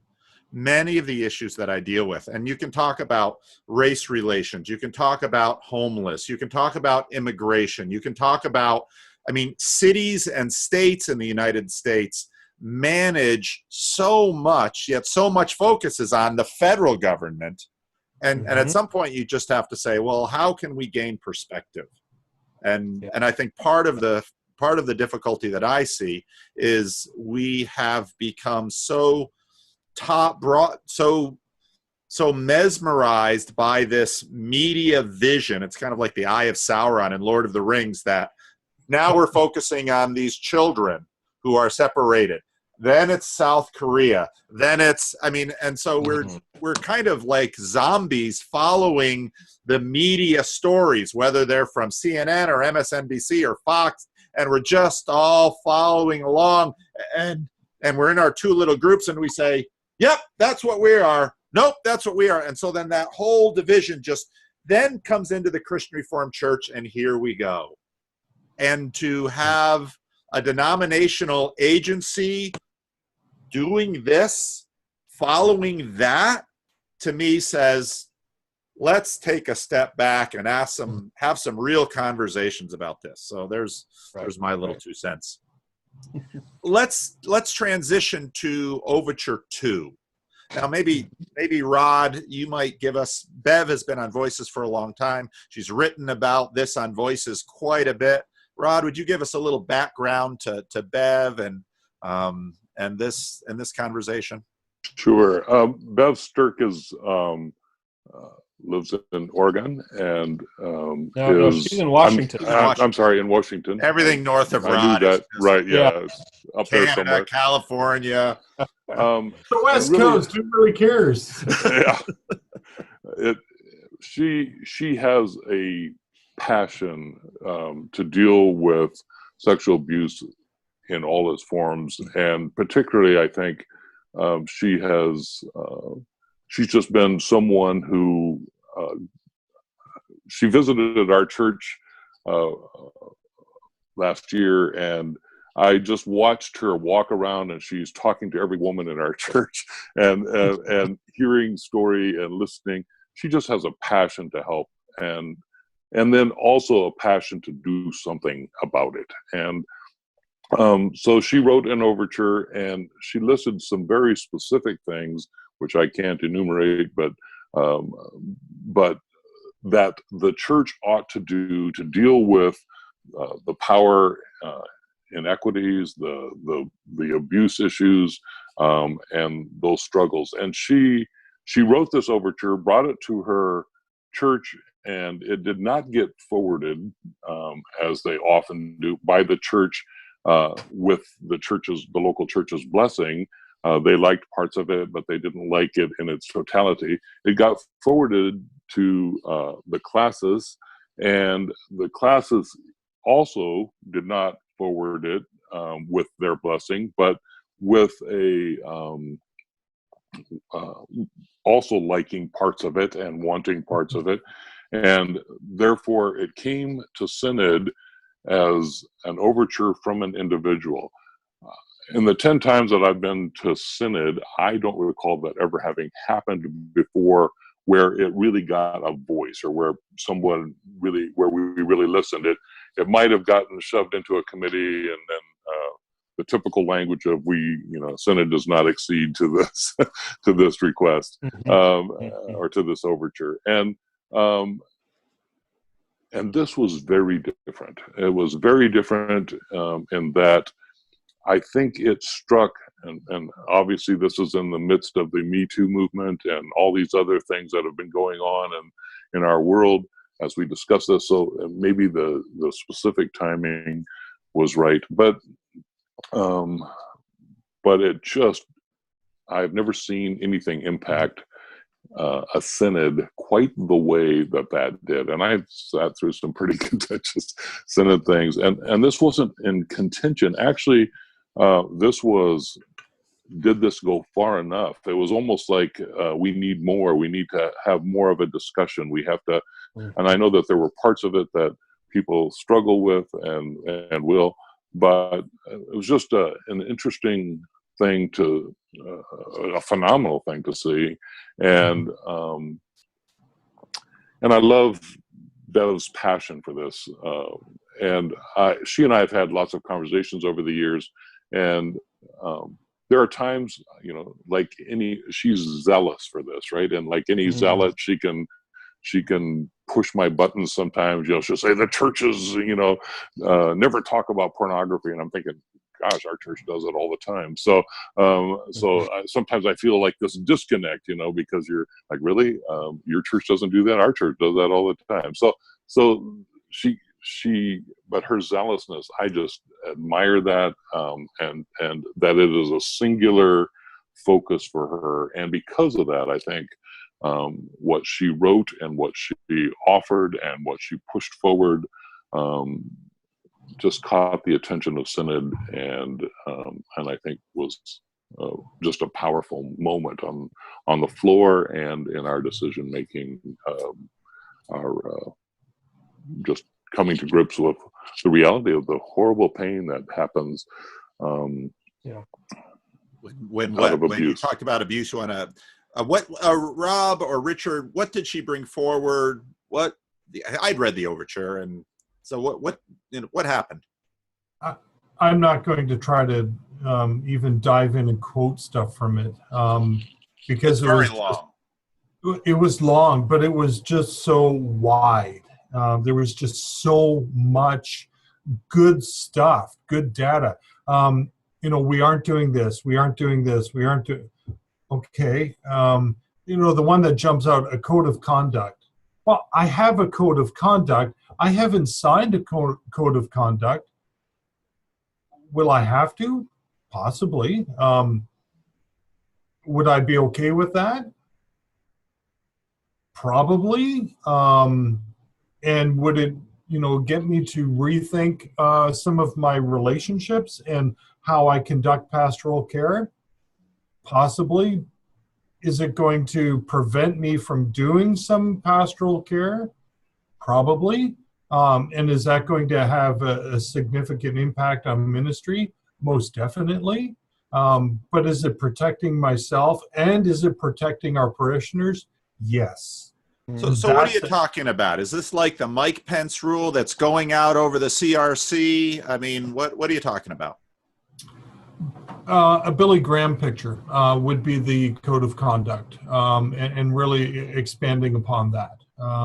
So you don't put yourself in a position where you're going to be with a person of the opposite gender in a closed room. So you're going to put up barriers that are going to protect each of you from any infidelity happening, or at least any allegation of that, which is just part of our safe church policy. I want to move away from what was there and to, I think, touch upon what was felt. People shared stories, personal stories of abuse on the floor of Synod, which were significant. One woman, I have never spoken about this to anyone ever before, and she felt safe enough amongst 250 people plus a video live stream to share this story. Wow! Because what Bev had put forward, and what the committee was putting forward, she felt a place of safety, of blessing, and she shared it. And significant healing even happened in that. And I think for us who heard many of these stories, we were suddenly, that's a person. Getting back to our previous conversation that, when I sit across the table from them, it suddenly becomes real. And it suddenly became real. Abuse is happening in our denomination. It is happening everywhere, but it is happening in our denomination. And it became very real when we were asked how many of us know of or have experienced abuse. I think it was 100% of the delegates put up their hands. Yeah. That was telling. That was so telling. I think that change. Surprise anyone? When I hear that, I think. But when you pause and you all put up your hand, it just became very real. Okay. And that's when the stories started to come out. Okay. And so, yeah, there's a lot of work that needs to be done in our denomination regarding abuse response teams, safe church policies, having a safe church policy even in a church. There are numerous churches that don't even have it. I think they said, don't quote me, I think half of the classes do not have a safe church response team. So across Canada, I think all of them have it. And for us to get insurance, we have to have a safe church policy. So that means 250 churches across Canada have a safe church policy. And while a whole bunch of churches don't have that south of the border. So it's a significant thing. And so Bev is really pushing us to get it in place. And kudos to her to be, just a force to make this happen in order to protect even one person. And she would go that far just to protect one person. Yeah. Any thoughts on this, Rob? Yeah, so I think that's right. I mean, one of the things that stood out to me is maybe a little bit ancillary to the main issue, and that's just an appreciation for our church polity and our church structure that says one individual can actually make a difference, and our polity allows that and creates that system that says, if you have something you're concerned about, if there's something that you're passionate about, you can actually bring that change all the way to synod and have an impact. And I was just reminded of that. But to the main issue, I had mixed thoughts on it, and it's tough to say that because obviously when you're dealing with a topic like abuse, there can be that tendency to downplay it or to minimize it or to pretend that happens somewhere else but not here. And it was a good reminder that this is a real issue. It is something that we have to be paying attention to. And those churches that do not have a policy in place and those classes that do not have a team in place, I think they were rightly, I don't know if I quite go so far saying that they were chastised, but I think they felt the communal pressure to get their act together and to get that in place. And I think that was important. I think we needed to hear that. Part of the challenge for me, I guess, was being in that position that if you want to raise any kind of question or concern or even any sort of pushback that says, well, we already do a lot of this stuff. We already provide some of this training at Calvin Seminary. We talk about abuse of power. We talk about how to avoid abuse. And to say maybe that we don't need to implement another layer of structure, which is kind of how I was feeling a little bit. It's hard to articulate that because right away then people begin to sense that, well, do you not care about protecting the victims of abuse? And of course that's not the case. It's just more of it's a logistical question, but it's such a charged issue that it's not my concern, and I'm not saying this did or did not happen. It's just my concern with issues like that is that sometimes objectivity gets lost. And again, I'm not saying that it did. I'm not saying that it was pure emotionalism or anything of that sort, because I don't think it was. But there were just kind of moments where I thought, I wonder if this is really the best course of action, or if we're just doing this because we feel like we have to, based on some of the stories. So, I find that interesting too, because at my church at one point, 4 of the people in our church were on the registered sex offender list, right? So I'm dealing with people who have offended, who have abused children. Do they not need the gospel? Well, of course they do, right? And do I shun them? No. Do I push them out? No. Do I watch them carefully? All of these people with integrity said, hey, here's what happened. Here's who I am. Here's my story. Here's what I did. And so various times, these 4 people, we didn't put them in places where, but their mere presence, forget the fact that they're not teaching Sunday school. They're still hanging around in a church. We eat a meal after every service, and people hang out. So there's proximity, and there's something about that means that these people are okay because they go to my church, and these people aren't, and blah blah blah. So I always kind of bristle at the idea of safe church, because that presumes that we can make a safe church, and we can't, and I've talked to Bonnie Nichols about this, the director of the Safe Church stuff. And, I said, safer church is good, but a safe church, we always need to be on guard, and we always need to be aware of the impact of what we do and say, and the impact of the people around. It's like, we have this policy where we look at only those teachers and only those, Sunday school teachers and so forth. And we put glass in the doors, and people can look into the room, and we have 3 people back there with the children at any given time, or 2 people. Like, all those things are great things to help make it safer and beautiful things. And if you're not doing them, you're just kind of nuts, But then to say that sin will not out, that's where you start realizing it will, and how it will. And I think the other big thing that she brought to the attention is how easily we protect powerful offenders, right? Like, that the offenders, the powerful offenders, no one believes that about them.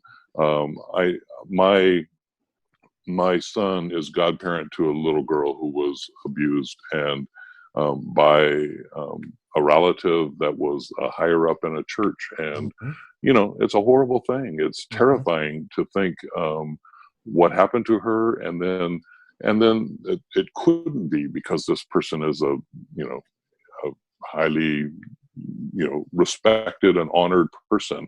It's that kind of thing that I think Bev recognizes and sees the other story. But then I have also seen the opposite, which is where I talked to a lady who said, "Hey, I was so mad at my ex-husband that I made up this story about how he abused my child, and it was in a second marriage, and I did it to get even with him, and I ruined his life, and now she's repenting of that and turning from that, but meanwhile his life is ruined." So it's always like, the facts of these things are always hard, and something we need to deeply pay attention to. And I guess maybe to tie these 2 big issues that we've been talking about together, if I see a commonality, it's that temptation that we have to rely on simple external solutions, as opposed to getting down to the real nitty-gritty hard work that needs to happen. So, okay, I can send this form letter to my congressman because the Office of Social Justice tells me, and I need to care for the poor, so I can do this, and I feel like I've done something. Or I can sign a code of conduct that says I'm not going to abuse anybody, and I'm not going to do, be alone with another woman or whatever else. And okay, those may or may not be good things to do, but they don't bring about the real change and renewal that I think we're looking about. Now, that's not to say scrap them and get rid of them, which is sometimes the approach that there are some that would take that, right? We don't need any of these policies. We don't need any of these procedures. Just be good kind of thing. But the real work that is needed is me getting to know my neighbors and the people that live on the streets in my home city, and getting to know them by name, getting to know their stories, getting to meet a guy named Steven that lives in my city that I've kind of started to a little bit build up just a connection with, or making sure that I'm checking my own heart and my own motivations, and that I'm conducting myself with integrity, not because it's a policy, but because I need to protect myself, I need to protect others, and so on. And there's a difference, right? And no external thing can drive us down to doing that real work of the heart. And I guess that's what I want to push for, is for that renewal. I'm not saying ignore the other things, but I'm just saying don't rely on them entirely. They're only good insofar as the heart is change. And the great thing about our denomination, the Christian Reformed Church, is that we don't have a cookie cutter approach to everything. We have this document called Church Order that some people understand, and it's a great guide, especially when the wheels fall off and you really need to use it in order to help and bless the local congregation or individuals involved. It also gives us guidelines for doing so much. But you can't just take it and say, okay, that's how we're going to do church. Well, there's a local context. And so we have to then use that in order to build that local context. It's same with a safe church policy or a code of conduct. It's not going to work in every context, but we have this as a base and then we build upon it. And I think Bev would agree. I think Bonnie Nicholas would agree as well. I think almost anyone would. But you need those building blocks in order to build up protection, to build up a forum for doing ministry in those local contexts. I think that's just the great beauty of our church. But it's not then just us. We, within our regional bodies of classes, then get to hold each other accountable within the classes, and not having someone come from outside and this is what's going on. I'm glad that overture didn't get moved forward, because I think that would have been damaging to our whole structure. We, within our classes, keep each other accountable, and then at the synodical level, we can have those accountability conversations. Right.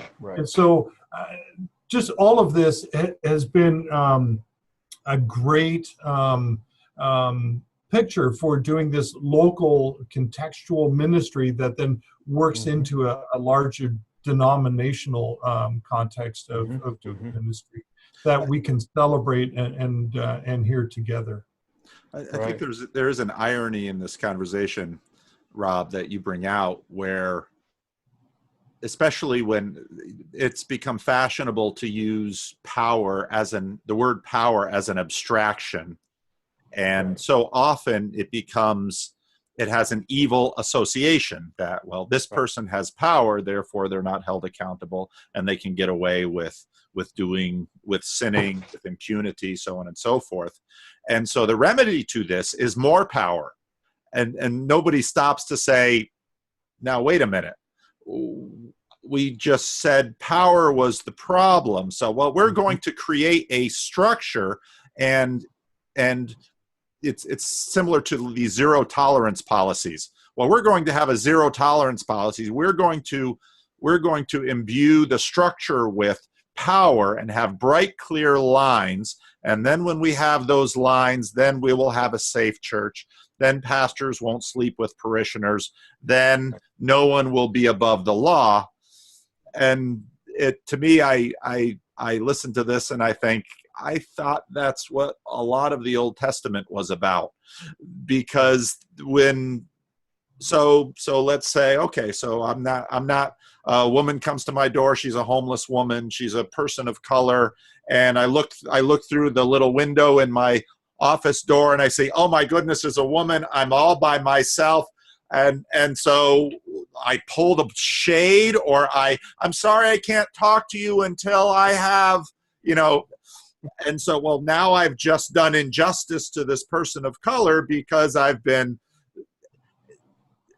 there. What Rod said, I think, is so beautiful. A safer church, absolutely. Yeah. We're going to use power and make sure that everything goes this way. Oh, but I thought power was the problem with what we've done in the past. And so then, of course, you wind up, you have then these swings where, okay, we're tightening everything up. And then we realize, well, we had a situation in our classes with a pastor who confessed to some things that were very much conduct unbecoming a minister. And whether or not he signed a code of conduct, the things that he had done, it was clear within the classes that,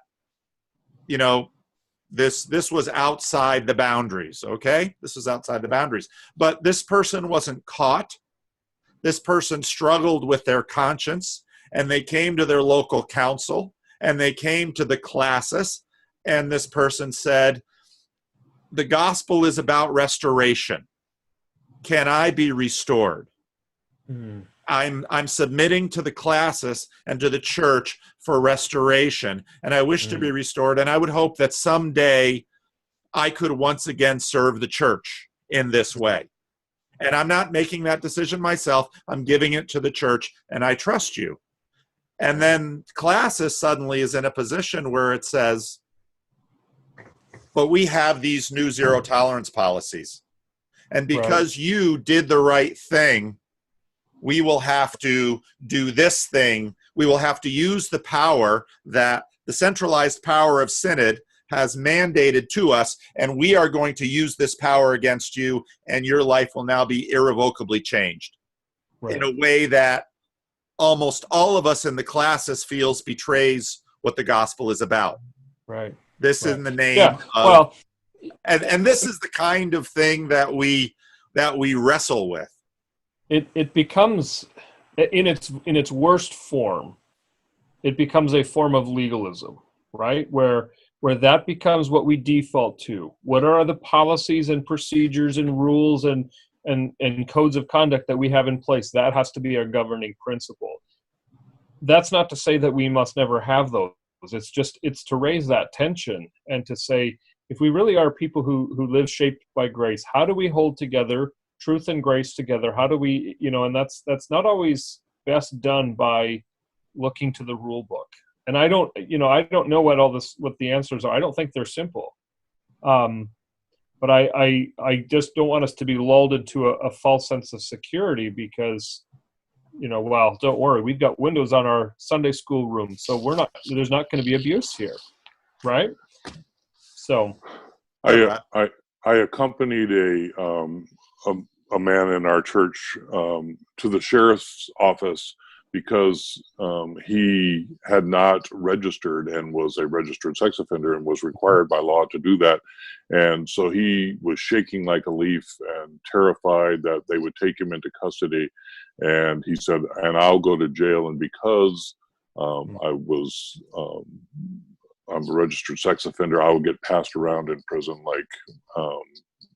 and not in it'll be a horror thing, right? It's an awful thing. And so he's terrified. So I'm praying with him in the parking lot, and I went into the most depressing room I've ever been in my life, which is the sheriff's office where they deal with registering sex offenders. And you see these people sitting there. And then I asked the sheriff deputy, what do we, he hasn't registered. And the sheriff's deputy was kind and registered him and said, don't let this happen again. And but he doesn't have an address. He's homeless, so he has to give an address, his brother's address or something, because he doesn't have So I said, is there a way for him to not be homeless? And the sheriff said, well, there's these 3 places where he can go possibly get an apartment, but there's usually not any openings there. And I said, well, what about jobs? And he says, are you kidding me? He's never going to get a job. And that's exactly what happened. He would get hired. Somebody would run a check on him and he would be fired the next day. So here's a guy. And I think, where's Jesus in this, right? Is Jesus... is this a modern day leper that he can never be redeemed because he can't ever be clean? But is it true that often that's true? Like they can't ever, so then what do you do with all that? And I think those are the frustrating things around this whole discussion. And so I think it's always individual. I think it's always personal, and I think it's always relational. And I think that's also then lends itself to the problem of, well, we'll surround Pastor Joe over here, Pastor Harry over here, Pastor Sam over here, because we know that, he's really a good person underneath the horrible thing that he just did. I think one of the powers of having a lot of women come to synod at this point is that we hear the other side of that, the victimizations that happened, and those struggles with those others coming around the person who was the perpetrator and protecting them rather than exposing their sin and calling them to repentance. I also with fair regularity go and help people get registered. And I remember having a conversation, some of the people that I help, they got on the list back when the laws were such, and then the laws changed. Now they're swept up on this list. They never did anything that really requires them on the list. And I'm talking, and the people that work, these are dark places, but I often find that the officers there are patient, they have common sense, and many of the people I go in with have mental illness issues. And so I talking to the guy, and he says, you wouldn't believe, I have to go to nursing homes and people who are practically comatose. And I have to go there and here they are in the bed, and I'm writing them in. And, then I have a son who was working in the state legislature. I was talking to him about that. And he's telling me, the system knows there are crazy things about it, but politically it's not going to be changed. So, okay, well, now we're talking about power again. I mean, the church is concerned about this. The state of California is concerned about this with more people than Canada. And so they have nailed this down. And so suddenly these people with mental illness, who are often people of color, are now again victims of power, and they get incarcerated. And now we've got the social justice conversation. And I watch all of this happen, and I say, please, Lord Jesus, come quickly. Amen. So one thing about the power, and your comment about equating California to Canada and the numbers, the president of synod kept harassing Canadians as well. And I put it out there because I know a lot of the YouTubers that are going to be watching this, they're going to think, oh, this is another Canada bashing thing. And the lone Canadian of the group is just going to be meek and lowly, is not going to say anything. I'm going to pull a Justin Trudeau and call you out on the carpet and say, we are not going to stand for any of this anymore. You need to clean up your business and treat Canadians as they need to be treated with respect. I don't feel the least bit sorry for you, Richard. You know what? You betrayed your citizenship long ago and moved to the United States. I talked to your father, and he grieves deeply that you've moved down there. In fact, with a beverage one night because he was just bemoaning the fact that his son had left him. Well, I did it all by due process, so whatever process you want to follow, you do. I may or may not have mocked Canadians. I don't know. I don't really have any recollection. I didn't exhale when I was mocking. That might be able to prove that. Rod, I want you mentioned a little bit about your committee. No one was on Committee 4. Committee 4 had all the work and all the turmoil and all the action. But Rod, you mentioned something on your advisory committee that impressed you. Why don't you talk a little bit about that? Yeah, a concern raised from an overture, and I should have looked it up because I didn't. But the overture dealing with the desire to form a standing committee to deal with Bible translations, and there was a lot of concern about that, and a lot of desire for the church to know which Bible translations are approved for worship, and which are not, and so it just engendered a great deal of discussion, not on the floor of Synod so much, but certainly in our committee. And primarily around the fact that translations are evolving, for lack of a better word. For instance, I think the originators of the proposal, they had the 1984 NIV, but now it's been updated and upgraded. And so when they wanted to replace it, somebody said, hey, it says this in the 1984 version, but it says this in this other version. And so concerns about all of that. And the committee, I think, felt he kind of went back and forth between, well, whatever you want to use for your personal devotions is one thing, so it kind of got sidetracked by that. But as committees sometimes will at those right, but then the church itself does have to say, were these changes substantive so that it actually becomes a different translation, or are they, are they more? Is it more pure now than it was before, or were there changes? And I think just a recognition that the Bible industry, and that's a sad phrase, but the Bible industry constantly comes up with new translations and new and upgrades to ones that have already been translated, or changes to those, and it does then present a problem to the church.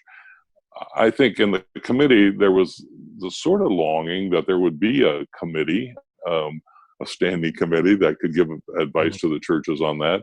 But then funding of that and financing that, and is it such a big deal that we should put out a lot of money to make that happen, so that every time there's a nuanced change of a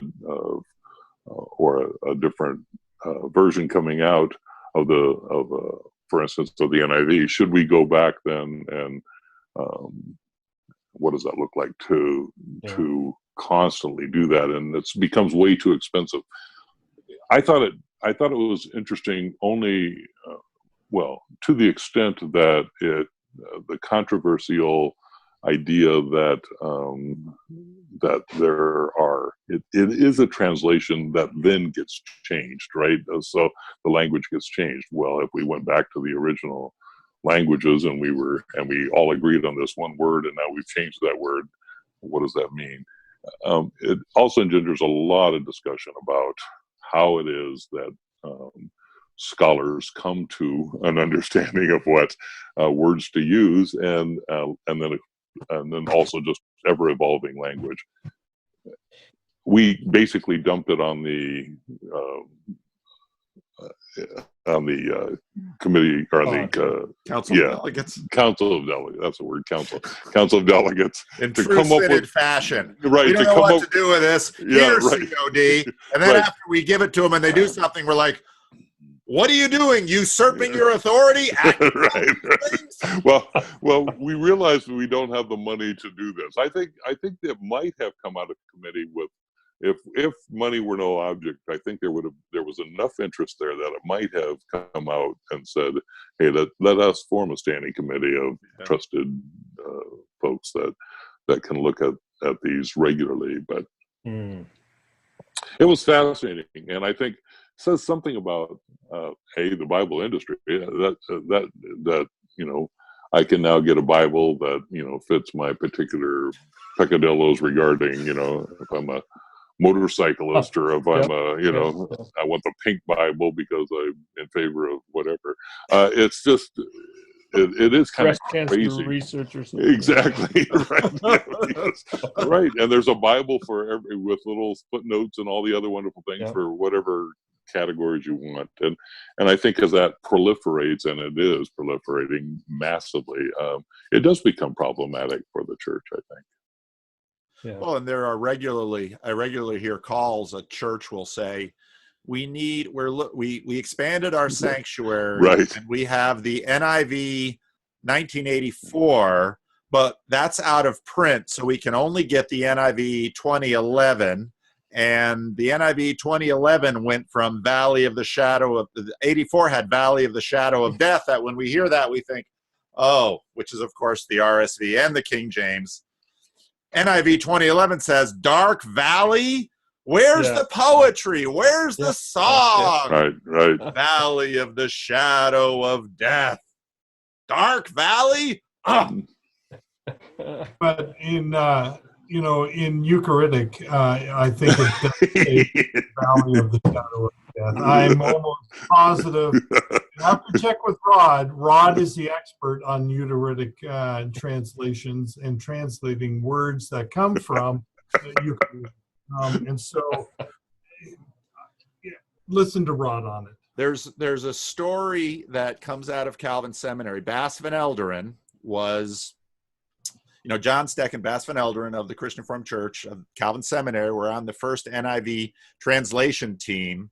And so Bas Van Elderen would give some of his best Greek students some passages to study.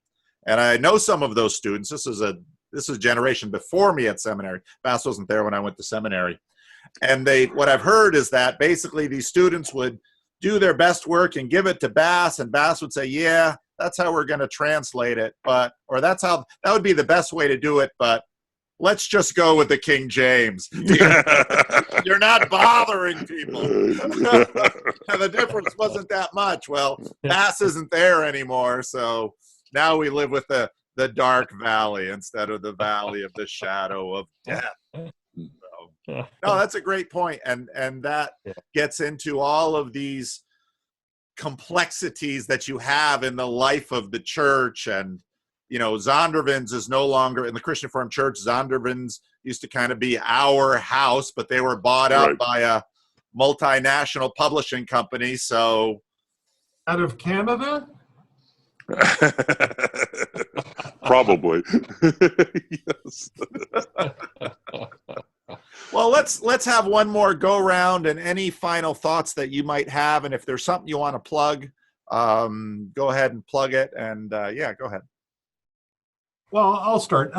So our synod was the Christian Reformed Church, and we met jointly with the Reformed Church of America, and that was a big sort of side piece to it. And we're trying to figure out how to work together. And the Reformed Church of America, RCA, went and decided to form some committee to talk about how they're actually going to do things, whether or not they're actually going to be a denomination, whether they're going to divide upon theological lines, or if they're going to do something else. And so we were meeting to try to figure out what we can do closer together. And then this sort of popped up Saturday night.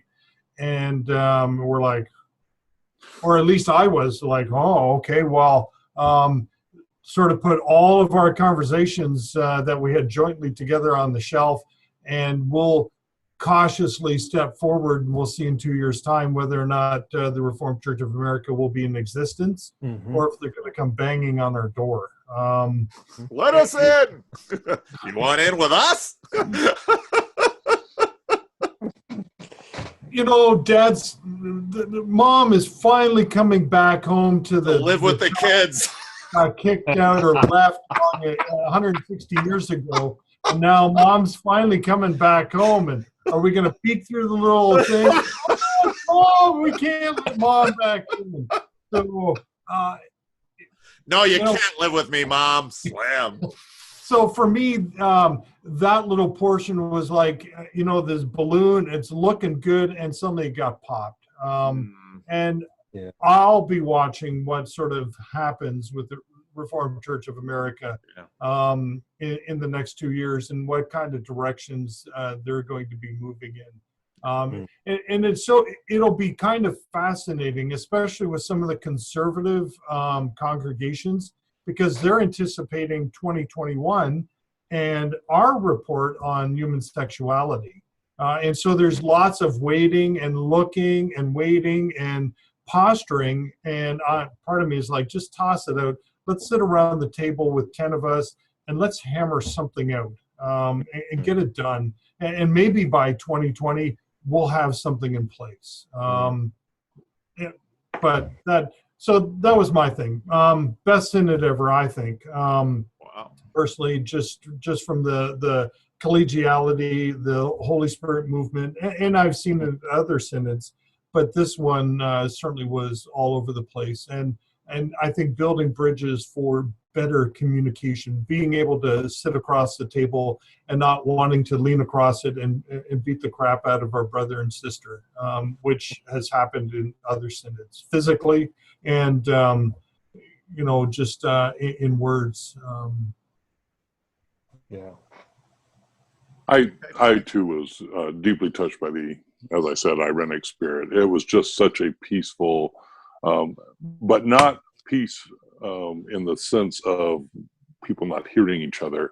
It's just that we literally, I think, laid polarization aside. Like we just decided we're going to listen, and we're going to not assume that we have locked down truth and on any given side. And so I appreciated that, and then to see that bear out in the RCA, the Reformed Church America, to see that the division there.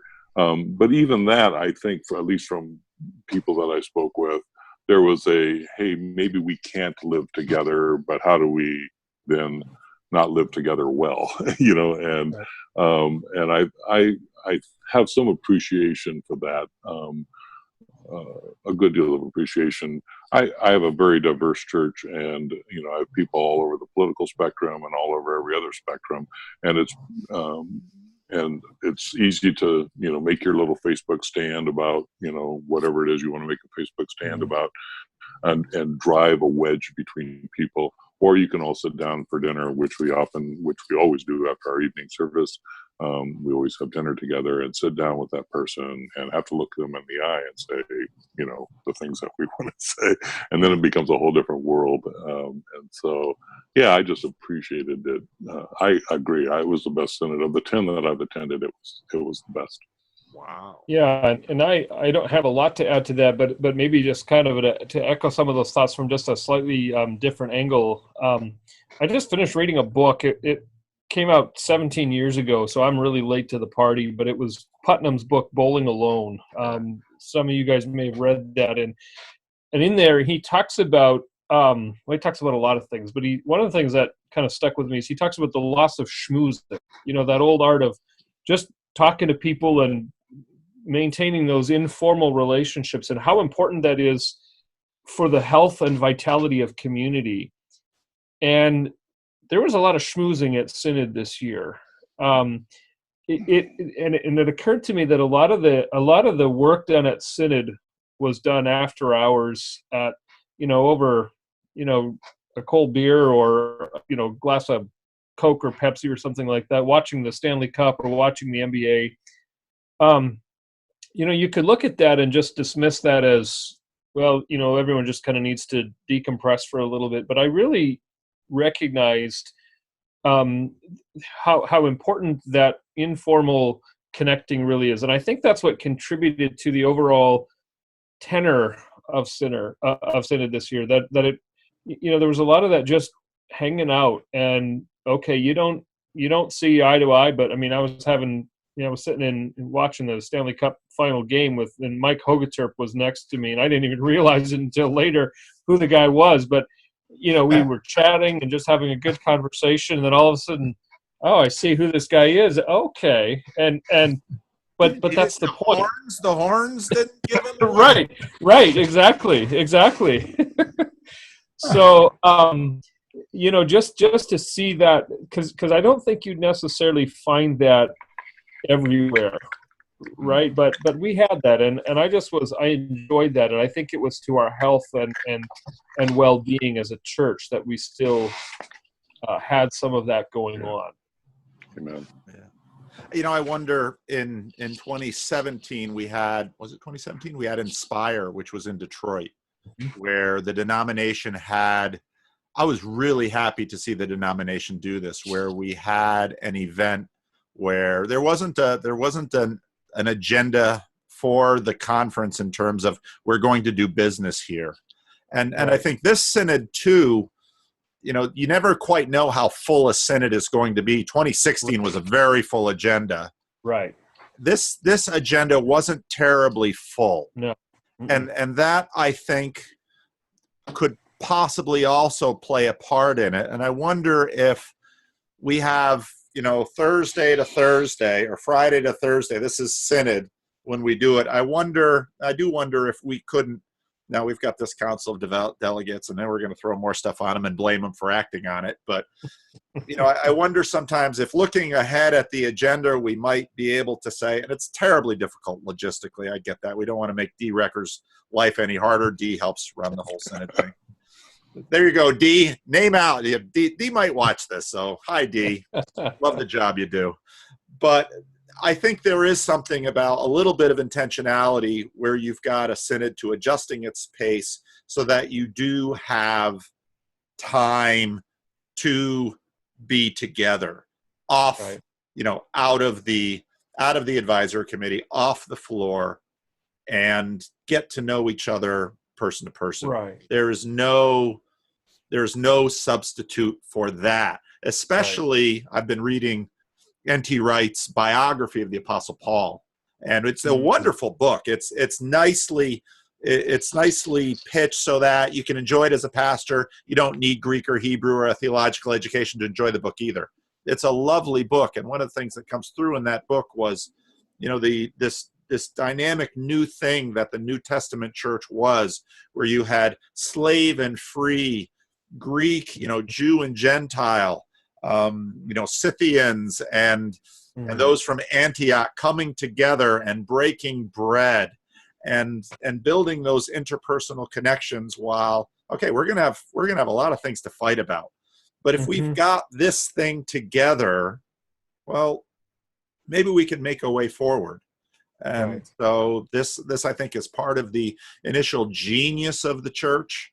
And I think in our contexts where we do business, we ought not to forget some of these foundational things of the church. And I hear that didn't come through from the agenda or from watching the video. You're watching on a screen and you don't really know, but I'm so encouraged to hear the report from each of you about how this was manifest at Synod. That's a terribly encouraging thing to hear.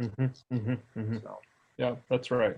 Well, I want to thank each of you for taking the time to do this, and I will render this. That means it all gets compressed, and I will post it up on YouTube, and I'll send each of you an email. And the spirit why I do these videos is exactly what we're talking about, because in my experience, often in text, now on social media, it's even worse. We can get like this over important issues. These are important issues, and they're worth debating and deliberating. But even in this medium of YouTube, where we see each other's faces and we hear each other's voices and we look at the silly things on our walls, maybe we can love one another even while we disagree. And perhaps even find then structures and even use power in a way that doesn't violate the God of power, who delegates power to us to use on behalf of shalom and the flourishing of his kingdom. So there's my little sermon for you. Well said. So thank you all. And just stay on the line. I'm going to stop the recording and we can do a little debrief after. Okay. All right.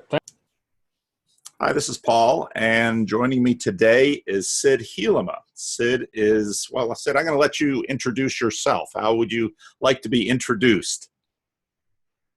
Well, I'm currently serving as the team leader for Faith Formation Ministries, which is a ministry of the Christian Reformed Church in North America.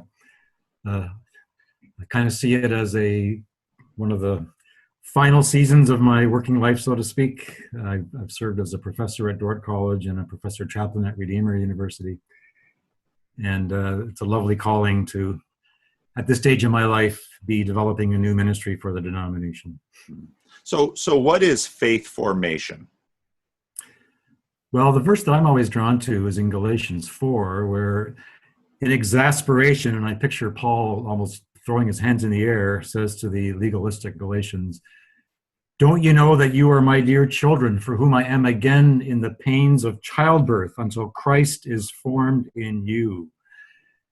And I just love that cry of the heart. And ideally, I think it should be called Christ formation, but I understand why it's called faith formation. And it's both personal and communal, that we're called as communities to be transformed into the image of Christ for the good of his world. Now, a lot of the people that listen to my channel identify as atheists or agnostic. When they hear that, they're probably going to think, Well, I really like your emphasis on Christ formation rather than faith formation, because I think that focuses it better.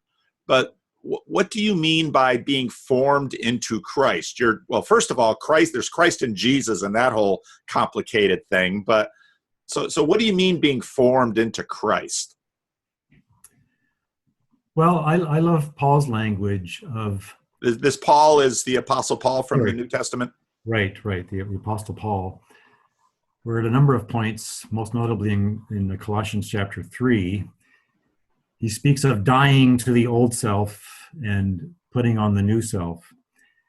And I find it fascinating that the very popular speaker today, Jordan Peterson, uses that similar language as kind of central to our walk, though he doesn't come at it as an explicit Christian, so to speak, but just recognizing that we are born with a goal in mind, to recognize that there's a lot of brokenness within us, and that it's important for us to be introspective, inward looking, to see those things in us that are called to die or to be diminished, and to recognize that to be fully human. I love the phrase from Irenaeus, a second century church leader, where he says, "The glory of God is seen in humankind fully alive."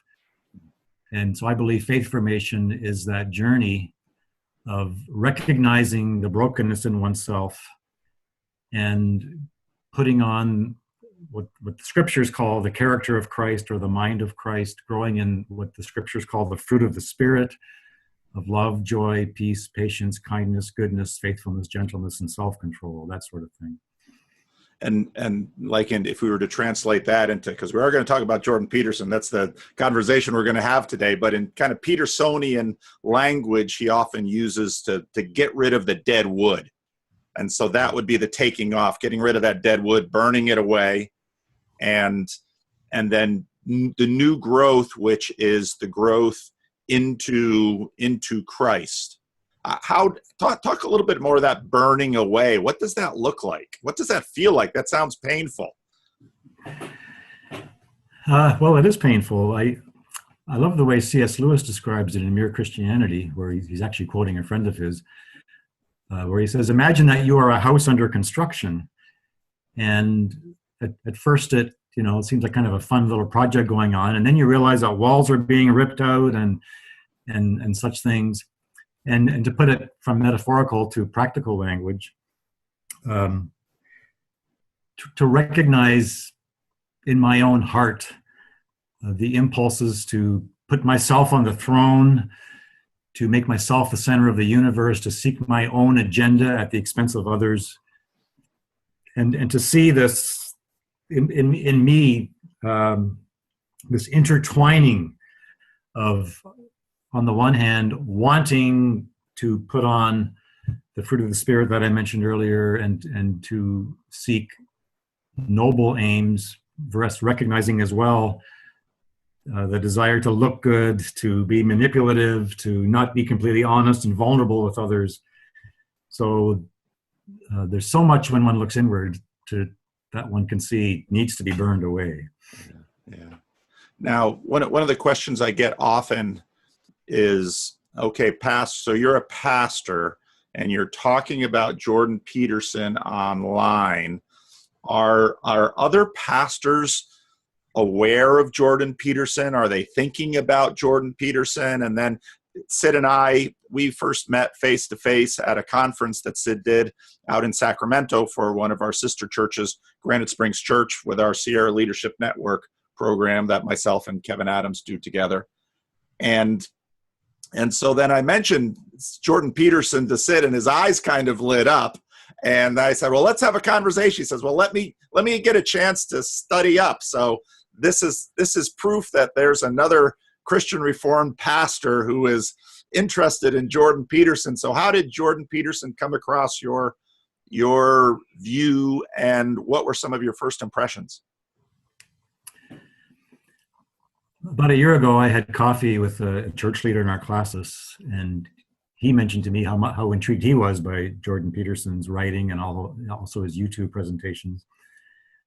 Since then, others in my circle have become intrigued by what he's saying as well. And since you and I chatted two and a half months ago, I've done a little bit of a personal immersion, and I've been very struck by, I believe that he's coming in through a different door than I, as a Christian Reformed person, normally use to engage the Christian faith with others. But I've also come to conclude that this different door that he's using is urgently needed today, has great benefits for the church today. And I would even go so far as to say that and I'll speak for the context I'm familiar with, that every Christian Reformed pastor and leader and anyone engaged in faith formation would benefit from listening to Peterson and having some kind of an internal conversation with him, either with those around them or others, that it's not about agreeing with him, it's about recognizing that he's bringing a unique door into the Christian faith that I think is badly needed in the context that I'm familiar with, the Christian Reformed denomination. Yeah. I'm very relieved to hear that, because I always think of myself as a little nuts. And so with this whole Jordan Peterson thing that has changed my life in the last 8 months, sometimes I stop and think, am I doing this right? Should I be doing this? Am I going way out on the fringe? So to have although Sid, truth be told, I know that even though you've got a solid following and a very respectable job in the Christian Reformed Church, I know you're also known as someone who tends to go out on limbs a little bit sometimes too. So we can be nuts together. Okay. So that was pretty significant what you just said. Why? I really love the way you put it in terms of another door. And I don't think this is true just of the Christian Reformed Church. Right. But what, okay, so what is he, talk a little bit more about that. Flesh that out a little bit more for me. So he comes to the conversation as a very well-read scholar, as a clinical psychologist with a long history of personal practice, and as someone who's extremely passionate about changing people's lives. He's an evangelist. He's got evangelist written all over him. And the way he integrates his academic background, his counseling background, and his life experience, and then brings those three threads together with the mission of changing the people's lives of those whom he addresses, I find quite astounding. I would call him a kind of contemporary Billy Graham. He will say that after every talk, people line up to meet him and talk to him. And it's his version of the altar call. It really is. Yeah. And he will explicitly say that his one purpose is to improve people's lives. Yeah. So that's one thing to say. Secondly, he talks at length about the Bible as the orienting document for Western civilization. He doesn't do much with going beyond into a more global perspective, which I would like to hear him do sometime. And then he just raves about the way he talks about the Bible as the most hyperlinked document ever written, that there are 65,000 cross-references within it, that it's a product of communities over many generations engaging with what he calls reality.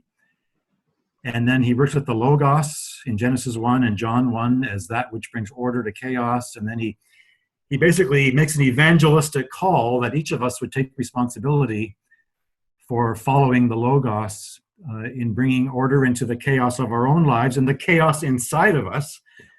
And I got to kind of laugh a little bit, but I see embedded in his approach significant Reformed doctrines. I think he has his own version of total depravity, that life is suffering and we're a mess inside and we got to deal with it. His own version of sanctification. He says in one of his podcasts with Joe Rogan, folks, the heart of the matter is you got to take up your cross and carry it up the hill, which is probably the most profound summary of the four Gospels. And he regularly talks about dying and rising. So I just find that his down-to-earth, gritty matter of dealing with human responsibility in our context, and his lament of worldviews that deny human responsibility or suppress it is very refreshing and encouraging. And basically, it challenges me to be more down to earth and real in the way that I engage scriptures with communities. Yeah. Now, as someone, I know when you have a job like faith formation, you're a team leader for faith formation. So it's not just your job. You lead a team of people in the denomination that are working on this. And then you listen to Peterson and you hear all of these things that, and I think we would both agree, there are a lot of alignments between what he's saying, and that's what I heard right away too when I started listening to him. I thought there are a lot of alignments with our Reformed approach to Christianity, listening to Peterson. In terms of now have you read 12 Rules for Life now? Yes, I have. Yeah. From a faith formation perspective, what are some of your thoughts about how he's setting this up and what he's doing? Well, I love your word alignment. And so I'll piggyback on that and use some alignment language. So the title of the book is 12 Rules for Life, Bringing Order to Chaos. And I'm reminded of the role of law in the Pentateuch, that I give you these words today that you might have life. And that in the Christian walk, the way the Lord orders and directs our steps are towards greater life. One of my life-orienting verses is John 10:10. I've come that you may have life and have it to the full. And I hear Jordan in his own way trying to further that call through these 12 rules. And by the way, let me just say as a footnote, it's a long book, but there's a 90-minute YouTube talk in which he summarizes the entire book. And for those who prefer oral discourse to reading 500 pages, it's a pretty good summary in his YouTube talk. But at any rate, each of the 12 embodies in some way or aligns in some way with Christian teaching. For example, put your own house in order first before trying to correct everybody else. It's in the Epistle of Peter, right? Judgment begins with the household of God. It's all over the scriptures. Our primary task in the Christian life is to align ourselves with the heart of God and do the work that entails. Or I love the one where he says, don't compare yourself to others, compare your present self to your past and future self. And that, again, to me, it's a version of 2 Corinthians 3, that, we are being transformed from glory into glory. Or John 21, where Peter, this little comical ending to the gospel, right? Peter says to Jesus, what about him? And Jesus says, don't worry about him. You just follow me. So I can find echoes of scripture in each of the 12 rules that Jordan lays out. Mm-hmm. So when you think about, well, one question I've had from people, because again, it's hard to get in touch with Jordan Peterson because now he's so immensely sought after, and I'm easier to get in touch with Jordan Peterson, so people bring their stuff to me. Right. One of the questions I get often from pastors and people who are interested in this is they say, could 12 Rules for Life be used as a book study in a church context? What are your thoughts on that? I would say absolutely yes. I actually spoke with someone last month whose church did that. They convened a group of about 10 people and went through it chapter by chapter together. And I think I would just add this. I would encourage any church group that does it to appoint someone or rotate or whatever, that for each chapter, someone does what you've called the alignment work.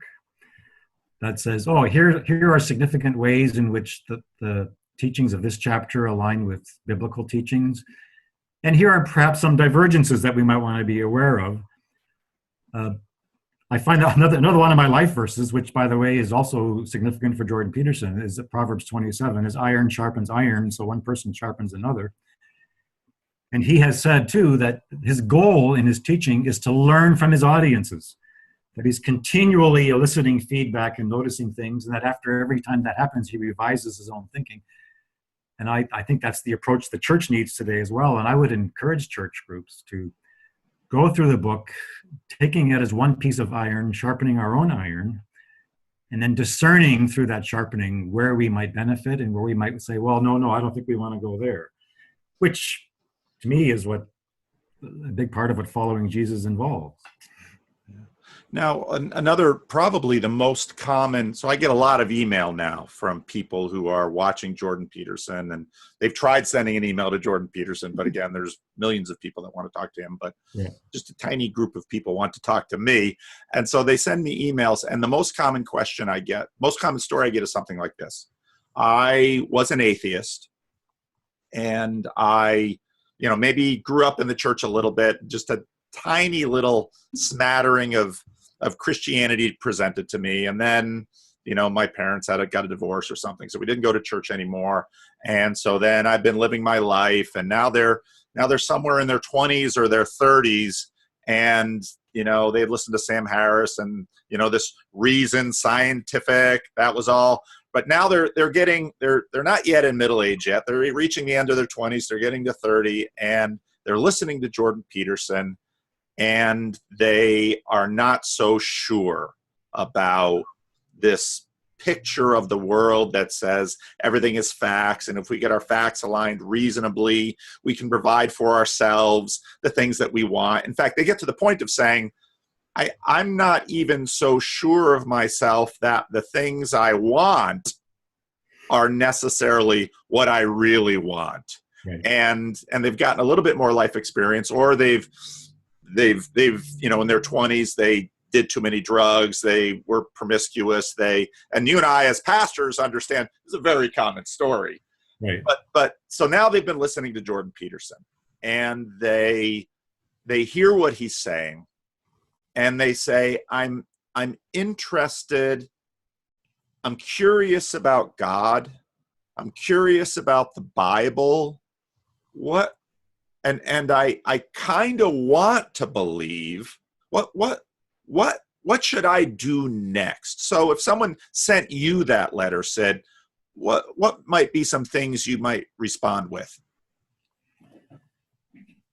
Well, one of my takeaways from Paul's missionary journeys, the Apostle Paul in the book of Acts, which is in the New Testament, is that whenever he came to a new community, he tried to discern what the common ground was between the message that he brought and what was living in that community. And I think that's a very important conversational principle.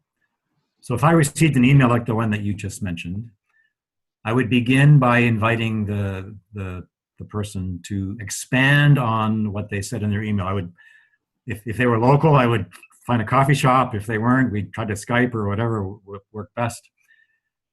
And say, hey, you got an interesting story here.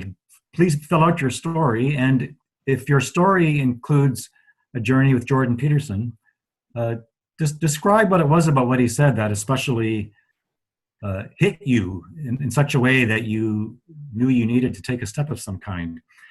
And so filling out, expanding the desire, the impulse that led to the conversation.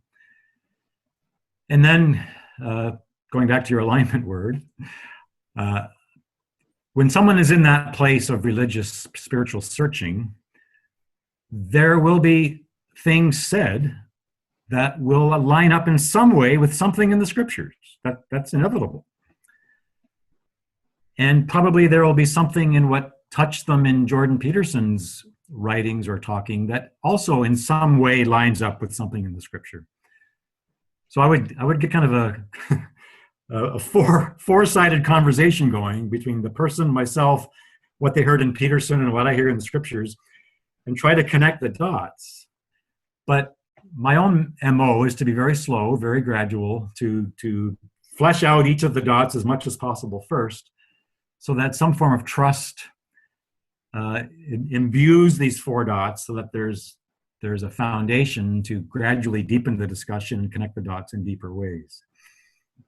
That's really helpful. This is why you're the leader of the team. Now, another question that I get often, and this is harder for me, is that they'll write me from someplace in the U.S. and Canada, or sometimes someplace in the world. Yeah. And they'll say, one of the things that I need help because, obviously, I can do this with some people, but each of us only has a limited number. And so then what I try to do is I try to find someone who's preferably local, again, because face-to-face is far better than Skype. Yeah.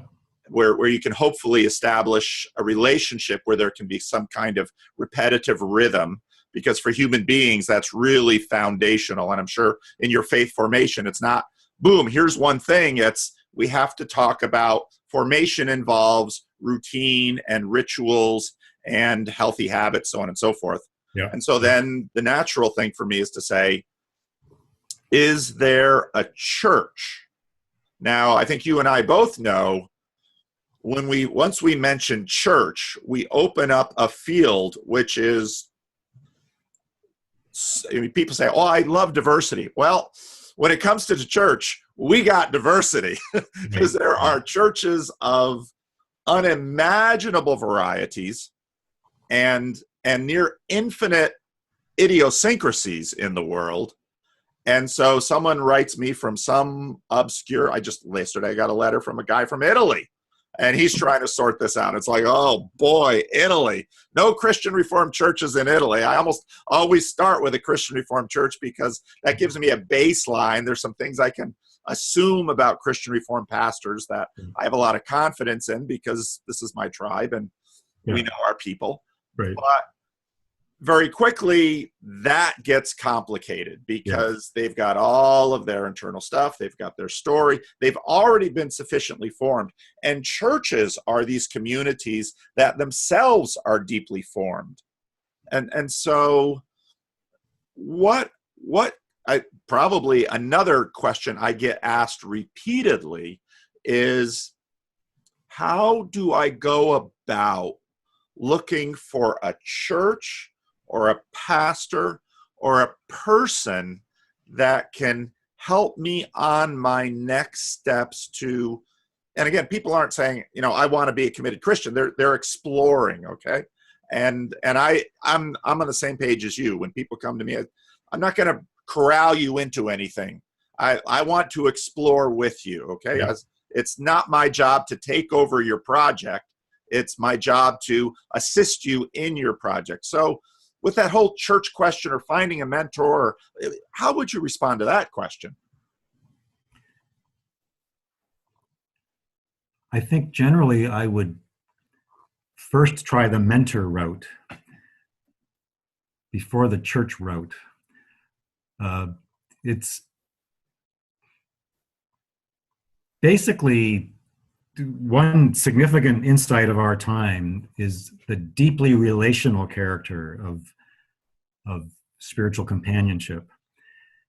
And ideally, that spiritual companionship happens in church communities. And if you've been part of one for a significant amount of time, it's much easier to find it. But to walk into a church for the first time as someone very unsure of one's beliefs and not understanding how worship services are structured and why A follows B and C and so on, that we all know stories of where that has been powerfully used by the Spirit to call people to Him, call people to the Lord. But as a rule, I would try to begin with a one-on-one mentoring relationship of some kind, and I think I might even. Well, like you, I would say, who do I know in that person's area that I could at least contact and say, here's a story. Is there someone in your community that you're aware of that would be willing to have coffee with this person? But yeah, Italy, that presents unique challenges. And then I would hope and pray that some kind of one-on-one relationship would eventually lead to a church connection.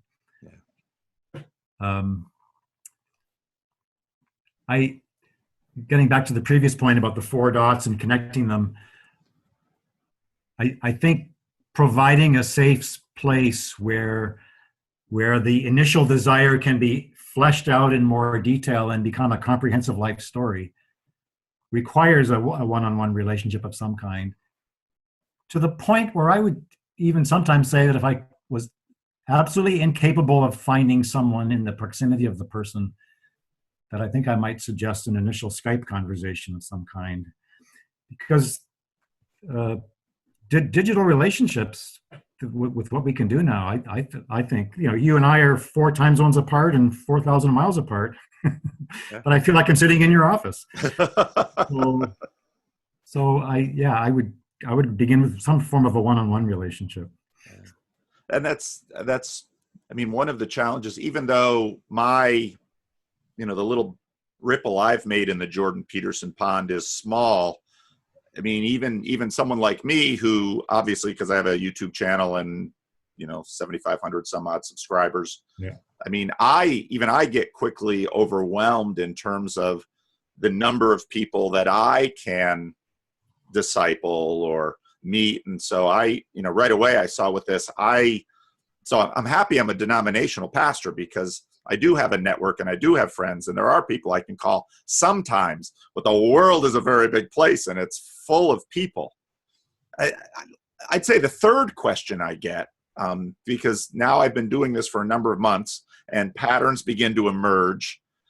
Another question I get, and again, I've been answering these questions, but it's really helpful for me to hear your answers, because I feel that now you know enough Jordan Peterson, and you're an expert in faith formation, that this is your expertise I can really learn from. Another challenge I get from people is, so I'm listening to Jordan Peterson's biblical series, and I'm really interested in the Bible, but it's one thing to listen to a YouTube and hear Jordan Peterson talk about the Bible, and that's fascinating me in all of his rambling ways. But when I sit down with this book, oh my goodness, it's huge and it's strange. And how can I kind of start with that? Do you have any suggestions or recommendations for people on that score? Well, I think this brings us back to your previous point.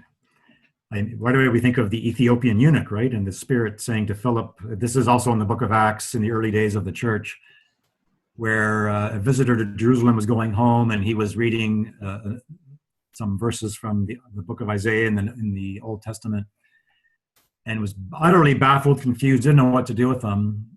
And a Christian teacher was nearby and heard a voice inside him say, go and talk to that guy, he needs your help. And so he joins him in his chariot, he baptizes him a little bit later. But it's the same principle. We need mentors, disciplers to walk with us. And if I can piggyback on my earlier comment about Billy Graham, just like in the Billy Graham organization and other evangelistic organizations, they have many, many people available to do follow-up work.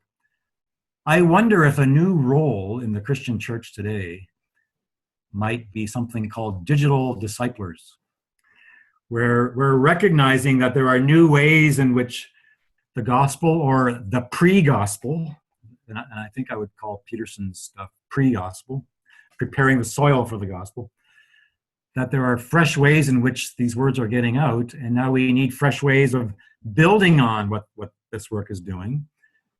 And so imagine I don't know, I'm thinking out loud now, but imagine if in Faith Formation Ministries, we developed a bit of a guideline for how congregations might cultivate a team of digital disciplers. And then we had a way of linking those who are seeking through digital means support of some kind, whether it's that there can be digital one-on-one Bible studies, and just like we've got other models, right? The Crossroads ministry model, where individuals mentor people in prison. So there's probably fresh kinds of ministries we need to develop for our current context. Well, hearing you, if in your little team you bring this up, and maybe you should talk to Back to God Ministries or someone, because I've got a whole list of people who I think would love this, and I can't do all of them, I mean, I've got a congregation. Part of me has a burden to keep doing the YouTubes that I have been doing, because those are clearly getting a response and people are engaging in the conversation. And so, you know, one of the things I would love to see if and my bias, obviously, when someone comes to me and they say, I'm looking for a church or someone to mentor me, I go right to the CRC yearbook and I look, how close are you to a Christian Reformed church? And I look at the pastor's name. Do I know this pastor? Can I call in a favor? Right. But if we had, I mean, in my opinion, it's too early to tell. But what I'm seeing is that there's a significant enough number of people who are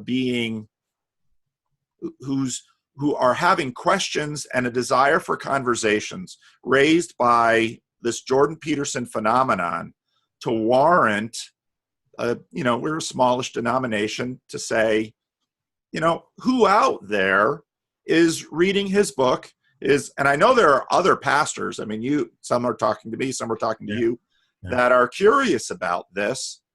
Would you be willing to even just have one digital relationship with one person who, and it might only involve one session because people are flaky. Right. And Jordan Peterson, you know, my wife, I try to explain all this to my wife, and she's like, well, basement dwellers, yeah, some of them are, and some of them are top step of the basement. You know, they're almost out, and if you go to an event, you'll see many are not in the basement. They have jobs and relationships, and they're doing well. But one of the conversations that I've had with a number of people, both Christian and non-Christian, is the question of how can we support people who are sorting their lives out? And part of the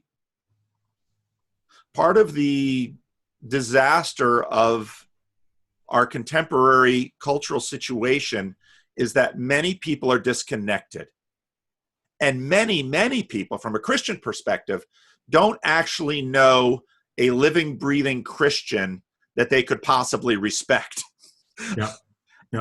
And so, you know, I wonder if you know, I'm just little Paul Vanderklay in Sacramento, California, with a tiny little church, you know, talking into a computer doing YouTube. But I would love it if we as a denomination had at least some people could, you know, contact me and say, I'd be willing to disciple someone. And even for a pastor, I think this would be an amazing experience because, as you well know, if you're discipling someone or mentoring someone or whatever word you want to use for that relationship, the person who's doing the mentoring often learns at least as much as the person who's receiving. Right. Because that's just the nature of it, the way it goes. So, you know, when you go back and you talk to your team, say, Paul Vanderklay's got an idea about something, and I'm going to post this on the CRC Pastors Facebook group, and maybe I'll get some CRC pastors that say, yeah, I'd be willing. If you got someone near me, you know, send them to me. So that would greatly help me. Yep. Another dimension to this is one thing we're learning at Faith Formation Ministries is that there is a very large group of Christian Reformed folk who are aged 65 and older, who have a lot of kingdom service in them and aren't always exactly sure how to focus their desire for kingdom service. Yeah. And I can imagine in that group, and this doesn't feel hyperbolic to me, 1,000 people who would be open to being coached as digital disciplers and then engaging in some of these conversations that we've talked about. These are folks who have strong biblical literacy. They've grown a great deal in their own walk with the Lord during the course of their lifetime. They have a lot to give, and often not enough places to share their gifts. That, you know, Sid, that vision that you just gave me just brings me to tears, because I know the people you're talking about, because they're all over the place in the Christian Reformed Church. They're not necessarily valued because of our cultural bias. We look at them and say, they're older. What do they know? And I say, what these people are, you know, I look at it and say, these people are wealth of so much wisdom, and they're only going to be with us for another 10, 15, 20 years maybe. How are we not passing that wisdom down to another generation. And many of the people that we're talking about who are struggling, you know, a lot of what they could use would be a parent or grandparent type figure that could just give them wisdom. What one person likened Jordan Peterson to, you know, in kind of a cultural uncle now, who's just giving wisdom to a generation that has been fed so much bad advice. Yeah. And so he's got some credentials, and he's a clinical psychologist and all of that. But I mean, when you read 12 Rules for Life, it's like so much of it, we read it and say, this is the kind of stuff you learned, you know, not set aside the religious stuff. This is just how to live. Right. Which is how he describes it himself too. Yeah. Your comment about parents and grandparents reminds me, last month I was at the annual gathering of the denomination, the synod in Grand Rapids. And in a meeting I was in, a church planter from Arizona gave this lament. He says, I've got a church filled with young children and single parents who have no background in the faith, and we have no grandparents in my church. We badly need grandparents. And I remember all of us in the room looked and our hearts went out to this beautiful pastor. And I just think now, well, maybe there's a way of providing digital grandparents. I just wonder at all the potential that we have here to form relationships in new ways with folks who are seeking and needing different kinds of stability in their lives. And so many older folks are really longing for ways to share their life stories and to have meaningful interactions with others of different generations. Yeah. Oh, that's a beautiful vision, Sid. If we as a denomination could facilitate something like this, and I think you're exactly right. I don't think it would be that hard, but you know, and so then we look at these situations like, and you're talking about my friend Rod in Tucson, and I'll name him. I'll dox Rod. Rod in Tucson, and you know, me in Sacramento. I've got this list of people, and it's like, who can I get to help me with, because I can't help all of these people. Yeah. And I would so love to.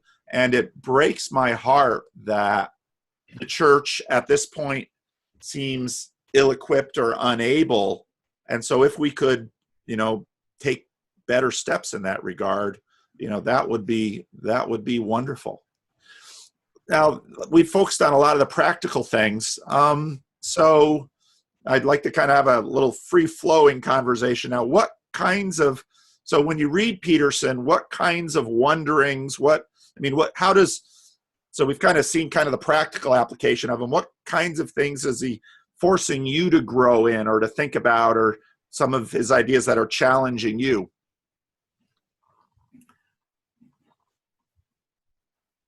Well,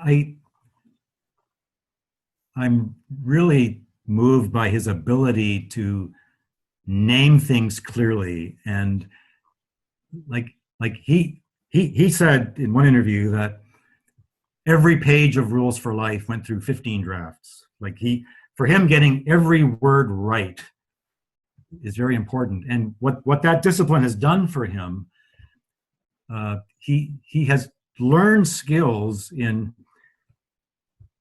naming the emperor's clothing in places where a big part of his project is to unmask ideologies that he feels lead to death. And the way he both unmasks and then rebuilds, I find really helpful. We're in a weird cultural moment where it feels like you either have to be on the extreme left or the extreme right. And there's no in between, and there's no way to have a significant calm conversation between those extremes. And I don't feel the need to agree with him. And just a little footnote here. I've gone to higher ed in reform circles, and I was trained to criticize everything that didn't fit with my own reformed principles. So I was trained to wear a very strong discernment hat all the time. And I would give myself this caution, and others as well. If our primary goal is to point out what he's saying that we disagree with, I think we're really missing an opportunity. There's plenty to disagree with, but his contribution is, as I said earlier, a fresh door into looking at Jesus and the Christian life. And if we can approach him through that lens, I think we can benefit a great deal. But anyway, dialing back to your original question, well, I have two sons who are both seekers. In terms of, they're both millennial seekers. And we had a family vacation last week, and I didn't know this. I discovered that both of them are listening to Peterson. And my heart leapt. I thought, well, great. As a matter of fact, one of them sat me down and said, here's an interview he did with Joe Rogan. I want you to hear it. It was a 2.5-hour interview. So, and that said to me, he's striking a kind of a nerve in a cultural moment that overall as a church, and I'll speak for myself as a leader in the church, we are not striking in the same way. And I feel like I need to learn from, to say, what's this man doing that fits with the way God leads in our lives, and how can I become a stronger Christian leader by learning how the Lord is using him.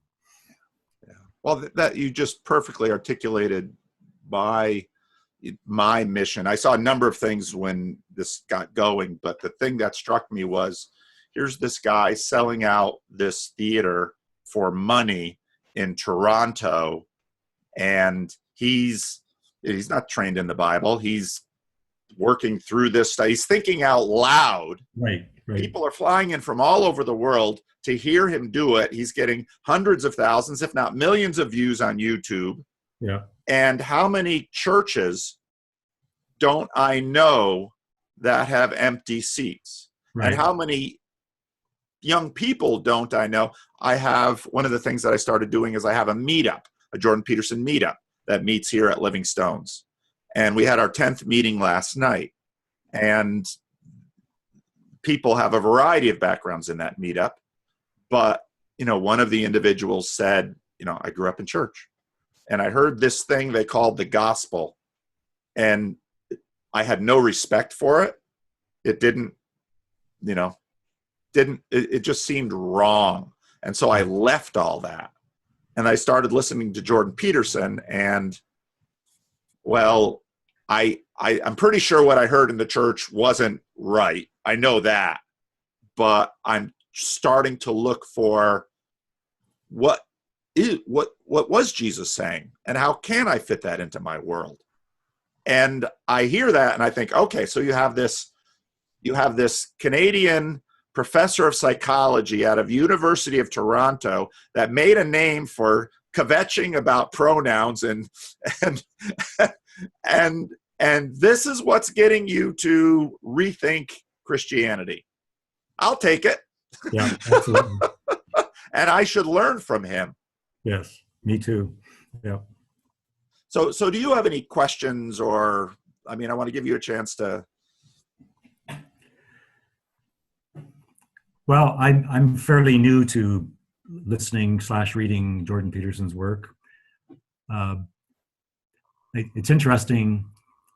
At one point he says he doesn't go to church, but he does believe it's good that there are places where people gather regularly to reflect on their life trajectory and be encouraged to continue growing/developing as a human being.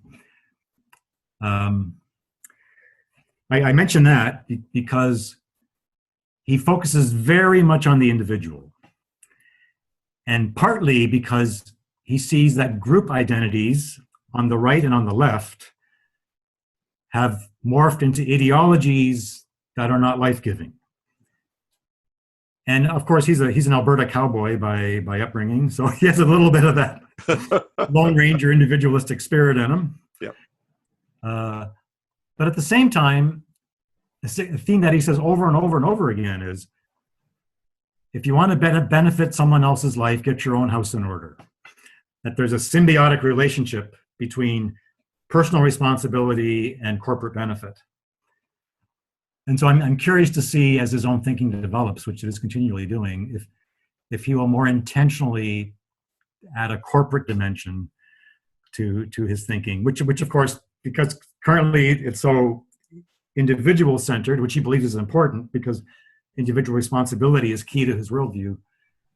But I wonder if you'll come to see that, but we need a community in order to really sustain the journey that he suggests we take. It reminds me of David Brooks, who 2 years ago published that wonderful book about character. And as soon as it was done, said, I with one huge omission here, I forgot about the role of community.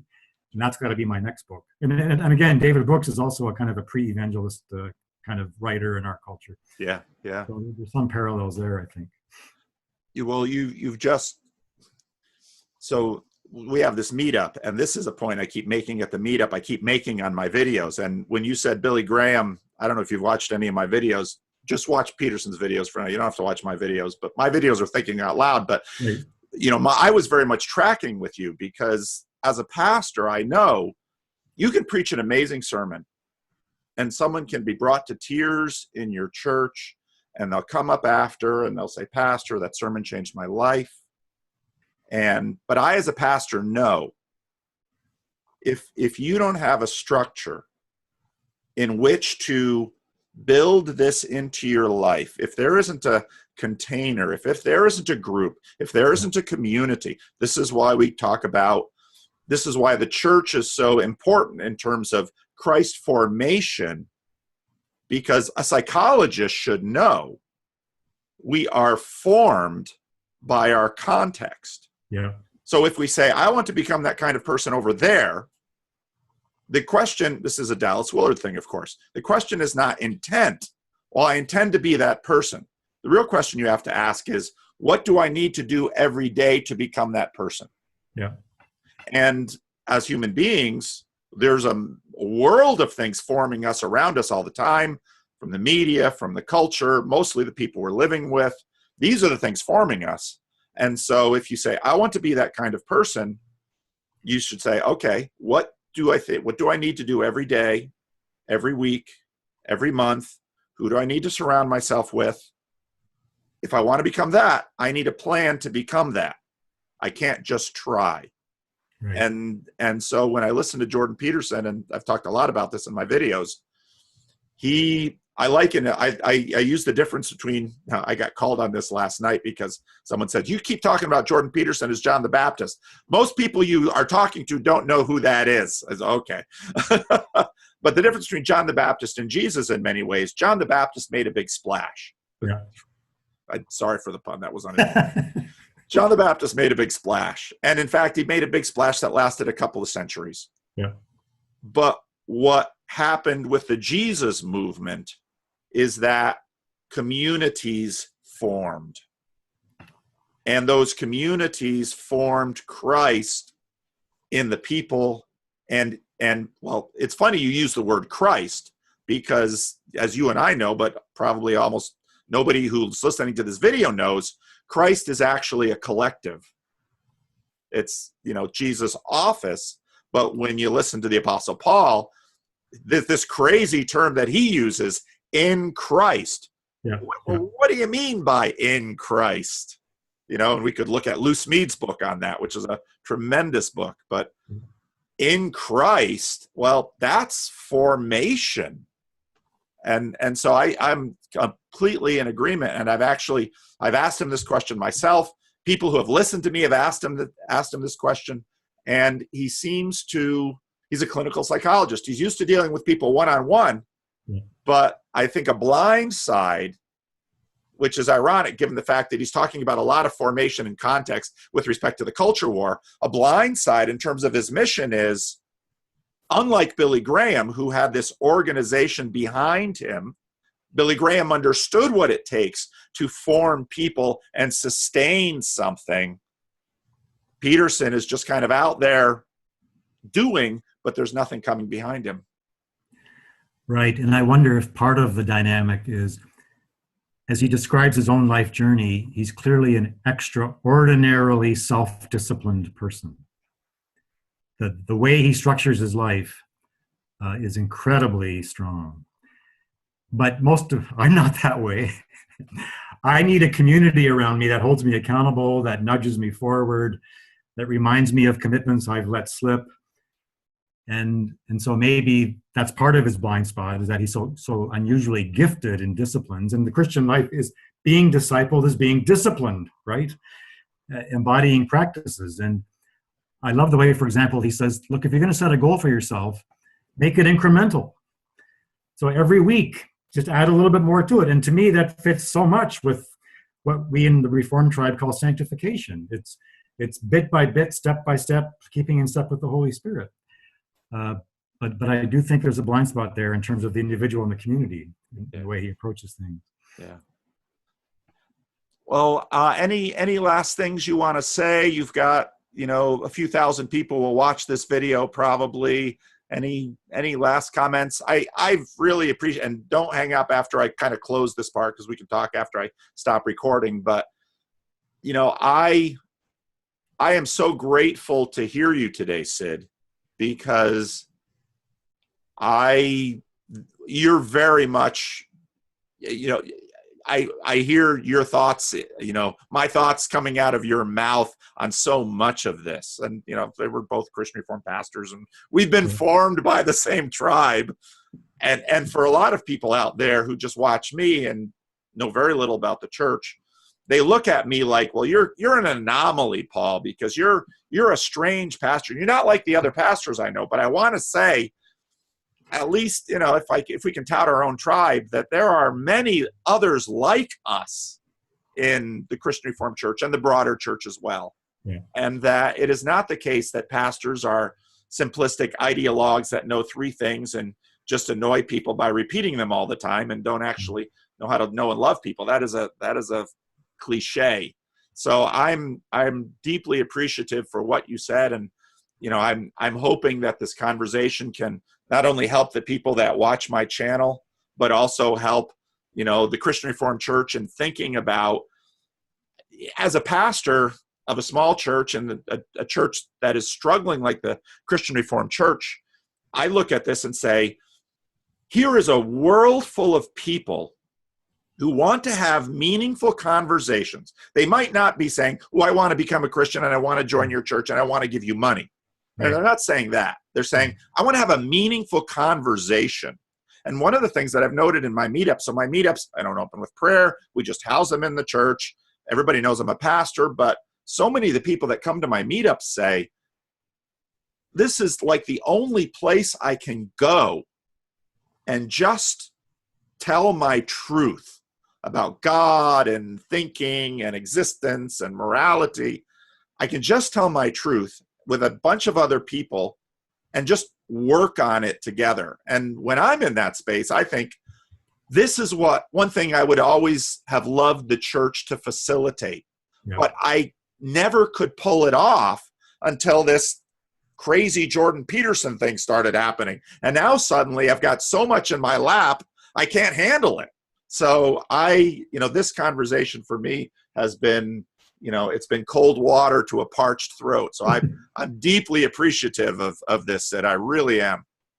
Well, it's mutual. And just to piggyback on your comment about the Peterson meetup, a little factoid that has really moved me is that a couple of years ago, the Fuller Youth Institute, a few hours south of you there in Pasadena, interviewed 500 high school graduates and asked them, what do you wish your church had done more of as you grew up? And their number one response was, we wish there were more opportunities for deep conversations. And I think we're in a cultural moment where there's a profound hunger for deep conversations, just like the ones you described you were at last night. And Peterson is helping to build capacity for those conversations as well. Well, so are you. Yeah, I to me, because in my group there are atheists, there are people from just about any background, and they wander in and they've got their own take, but here we can talk. And I think about Paul in, was it I don't remember if it was Corinth or Ephesus, where he basically had this lecture hall that he, anyone would come. And to me, I think we've got churches with facilities all over the world. Yeah. why aren't we doing this? Well, I think many like myself have hungered for it, but it wasn't until, well, we're going to talk about Jordan Peterson. And for me as a pastor, obviously, just like you, when I listen to Jordan Peterson, there's alignment with Jesus. And, oh, so you want to come and talk to me about the big things of your life? That's my job. So, well, thank you. Thank you so much, Sid. And again, any final things you want to say or before I stop the recording? No, it was a delight to converse with you, and to find a kindred spirit in terms of how we engage the world, and Jordan Peterson too. Thank you. Well, thank you. Hi, this is Paul, and today I'm having a conversation with Jonathan Pageau. He probably needs no introduction to anyone who's subscribed to my channel. And a couple of weeks ago, I sent Jonathan an email. I said, with all the Sam Harris talk, I thought it might be fun if we do a conversation. Both Jonathan and I have been recently doing a lot of videos that have kind of been downstream from this talk. And so, Jonathan, I really appreciate your willingness to have a conversation today. Yeah, it's great to talk to you again. We're doing this once in a while. It's nice. Yeah, I've really been appreciating your kind of constant, you taking it on so intensely, this whole discussion and talking with everybody and looking at everything. So although I don't watch every video, because I think you put like a video out every single day, which is pretty intense. But once in a while I'll drop in, and then I'll try to kind of follow where you are. So it's been fun to do that. Well, I appreciate it, and I've watched your last two Existence and Santa Claus videos, and that's it's been interesting to me how we're both kind of chewing on this stuff. And I was thinking about this, how myself as a pastor, my vocation is to try to communicate God, who cannot be contained by our language, in verbal form. And of course, in Christian theology, the Bible is the Word of God, and this is special revelation. And I was thinking about your vocation, not just as in Protestant talk, a Christian artist, but an icon carver. And I thought that might be an interesting place to begin, because I've heard both of us trying to communicate to an audience within our cultural context that says, well, if God isn't an object, then God isn't. And so I guess I kind of wanted to ask you a question as an icon carver. How does this work for you? And I saw you, I thought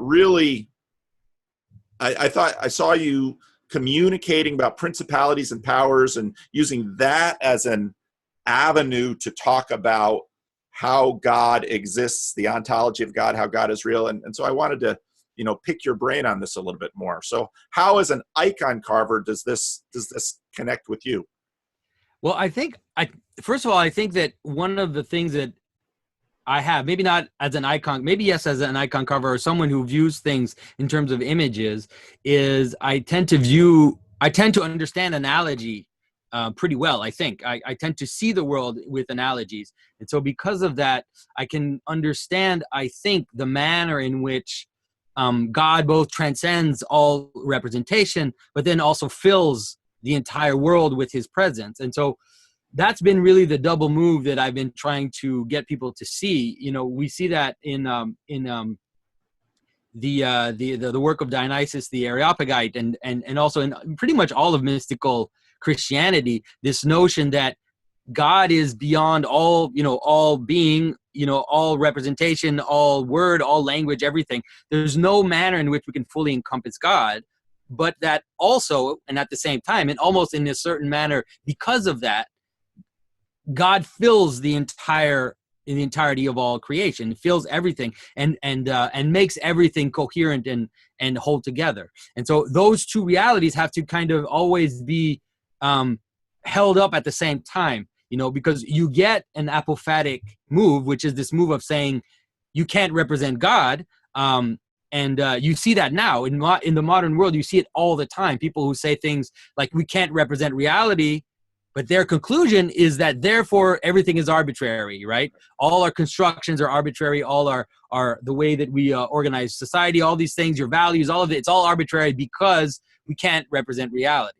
And it brings up a certain type of nihilism.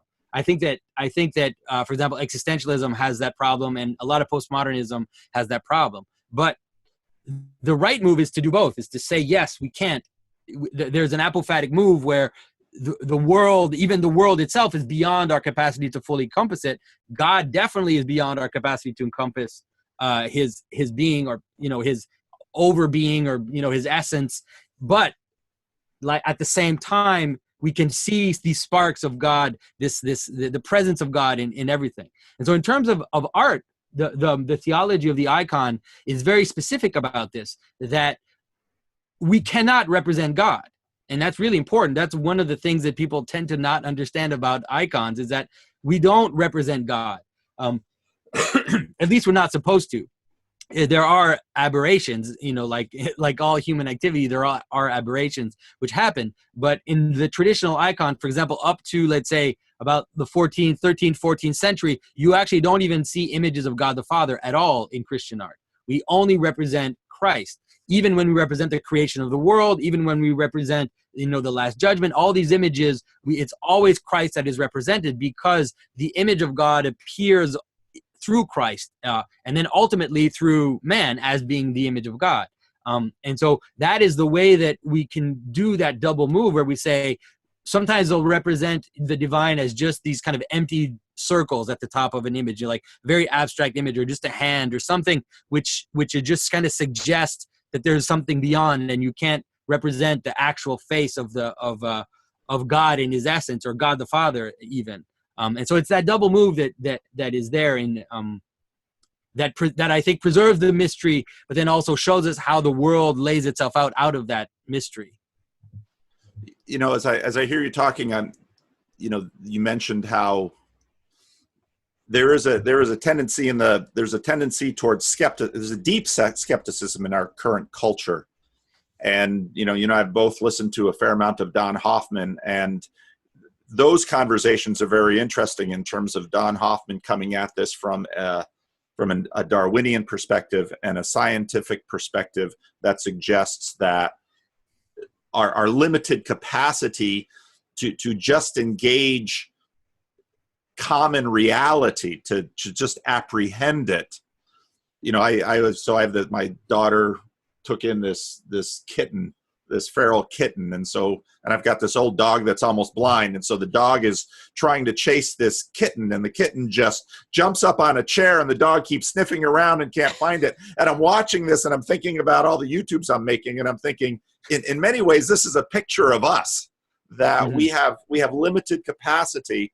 And so when I think about God, in terms of C.S. Lewis writing himself into the story, I think, for example, the burning bush story, where there's a physical representation, it's a miraculous physical representation, but then there's also a verbal representation. And in fact, the name is given, I am what I am, or I will be what I will be. And so, to think that these are the tools God uses with Moses to introduce himself to a people that has forgotten him. Mm-hmm. And I think about Jordan Peterson's use of mythology, and I look at the number of people that are communicating with me and saying things like, I'm not quite sure what God is, but I want to believe in a God, and I want to go down that path of seeking. And I think, isn't this interesting how so many modernistic, rationalistic apologists have been banging on a door a certain way, getting zero results, and this guy whose Christian confession is complicated at best suddenly moves the ball. Mm-hmm. And then I look at, and then of course you came into the picture, and I had seen a number of other people who were showing interest in Christian traditions that were far more symbolic than, let's say, contemporary Protestant apologists, and watching that happen and thinking this to me, obviously as a believer and as a pastor, says to me, well, I think this is a movement of God's Spirit. And as a Calvinist, it's, well, God moves history. This is not, we are not in control of history. God moves history, and this is a means by which God is using to do the work he's always done, which is call a rebellious people to himself. And it's interesting how have we reached the end of this descriptive phase of our language, and in a sense now, perhaps as we've exhausted this means, people don't know it consciously, but intuitively begin to imagine, and then suddenly Jordan Peterson appears, who had been talking about this stuff for a long time. Suddenly the man and the moment come together, and bang, off it goes. Yeah, it definitely seems, it's hard not to see an almost, to use the word providence, in the sense that it seems like Jordan just fell into this place, and he's taking up a space of something that was all building up to happen. And I think that we're watching it unfurl as it happens, and it's pretty impressive to watch. But I think you're right when you talk about this notion of reaching the end of the purely descriptive. The problem which happens, and I think postmodernism plays a role in that as well, to a certain extent, because one of the things that postmodernism was able to show is that the purely descriptive, rationalistic way of looking at the world, it ignores language. It ignores language as if language just doesn't exist. But once you start to see how the structures of language, and also how when you try to apply language to itself, and the same thing happens when you try to now apply the tools of rationality to consciousness, whoa, some weird things start to happen, because all of a sudden you realize that consciousness, even most of like the new atheists, Sam is the one who's kind of standing apart, but I don't think he totally fully understands the let's say the ramifications of his move, is that they take consciousness for granted. They take the fact that here we are looking at the world for granted, and that's actually not part of the universe. So we're just, this is blind. Like there's no, almost as if there's no looker, and there's just this universe. But once you start to notice the looker, and then you start to pull out and see the looker looking at the universe, then that's what I've been arguing, is that all of a sudden, the hierarchy sets itself up again. It's inevitable, because consciousness acts as this fulcrum which creates a hierarchy of attention, a hierarchy of being, a hierarchy of virtue, a hierarchy of value. All these things happen as soon as consciousness re-enters into the picture. And so the science of consciousness and people like Don Hoffman are very fascinating to pay attention to, because even though they might be doing it unwittingly, they're going, I think, to flip things in a certain direction in which we're going to be surprised very soon that it will be possible. And I think it's already possible to say things like angels and demons without people freaking out and thinking that you're talking about, like multidimensional beings or some kind of basically space aliens. I always think, like, most modern people think that angels are space aliens, Marvel Comics type, Thor. That's what they think. But if you start to understand this hierarchy of consciousness and how they stack up, then it doesn't become that weird anymore to talk about these things. Well, we'll talk more about that, because one of the things that I was pursuing was Sam Harris is talking about his daughter's fascination with superheroes. Yeah. And I found that extremely interesting, because as both of you use Santa Claus, I use Mickey Mouse. Mm-hmm. Mickey Mouse is real enough to continue to forestall, copyright legislation in the United States, because Mickey Mouse has an effect in the world. Yeah, that's right. And so, but no he's one working to preserve his own identity. Actually, exactly. He doesn't want the Chinese to get a hold of him. That's right. And to do to Mickey what they've done for anyway. Yeah. So say, because I think when I come to this ontology part of the conversation, what always stands out to me is it's in a sense Jordan Peterson talking to the queer folks at the protest and say, well, I kind of wonder about your motivations, because I at heart, what I think people have an instinctive fear that we are not alone. And so you hear that both in terms of aliens, but the idea that there is a, if a tsunami comes and wipes out a village and everyone says, well, that's just a force of nature, it's impersonal, people seem to be able to accept that better than to say, well, there is a sentient, conscious force, being God in the universe, that willed this to happen. Somehow when personality gets involved, all of our motivations get redirected. And so when you talk about, angels and space aliens, say a little bit more about that in terms of how you think, how they work in our imaginary. Right. Well, yeah, sadly, I don't think right now they work in the right manner. I think that it comes with the same problem of taking consciousness for granted. People are offended at the idea of speaking of God. Like I said, God transcends personhood. That is definite. But personhood is part of God. That is, there is, the notion that God is three persons is extremely important in terms of understanding what a person is, and also, like I said, because we take consciousness for granted, somehow we're bothered by the fact that consciousness exists. It's so funny. People always, people aren't offended by the idea that sometimes you hear people say, like, I believe that God is more, or if there is a God, that he's more like a force, like a kind of impersonal thing. And you think, so why does it bother you? Why does consciousness bother you? Why do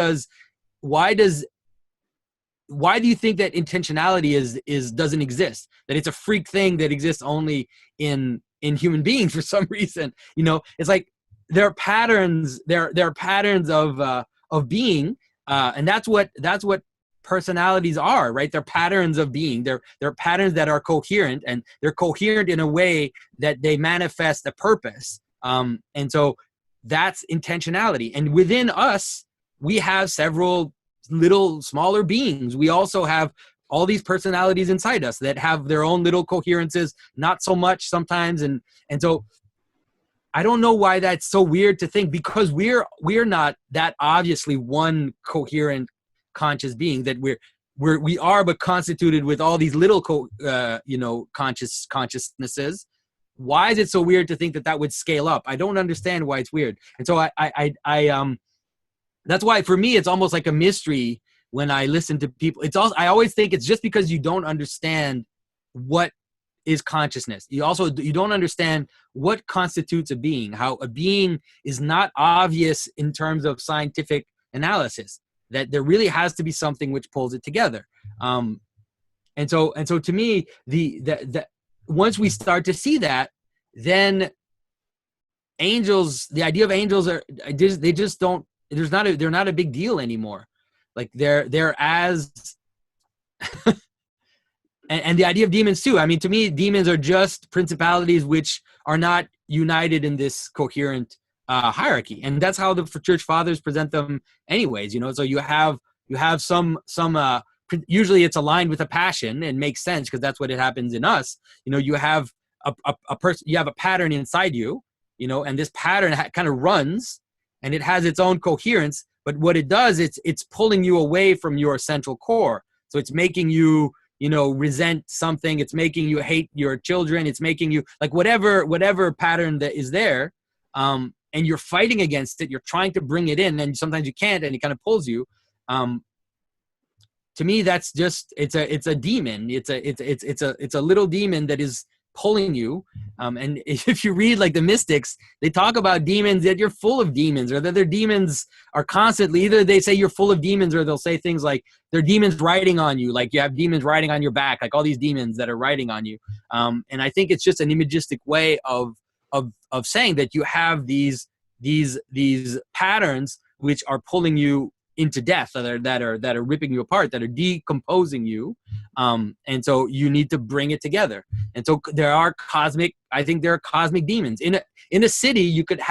You have certain patterns of behavior. Let's say in a city, you'll have a pattern of behavior, which is jaywalking, where everybody jaywalks. I remember there was a story about Giuliani, about how everybody in New York was jaywalking, and Giuliani understood that pattern of behavior what it looked like it was a detail, but it was actually manifesting a much deeper reality, which is that there was no social cohesion in New York City. And so he said, I'm going to exorcise this demon. And once it's exorcised, it's actually going to help coagulate the city, bring it together so that it has more cohesion. And so he went after jaywalkers and just gave tickets. And at first people were going crazy, like, what is he doing? Why is he attacking jaywalkers? But he kind of understood that we need to exorcise these little demons so that the being can now come together. And so that little pattern of behavior, it was that everybody was doing it. It wasn't like people were talking to each other and say, oh, are you jaywalking? Oh no, are you jaywalking? Yeah, I jaywalk. No, nobody does it.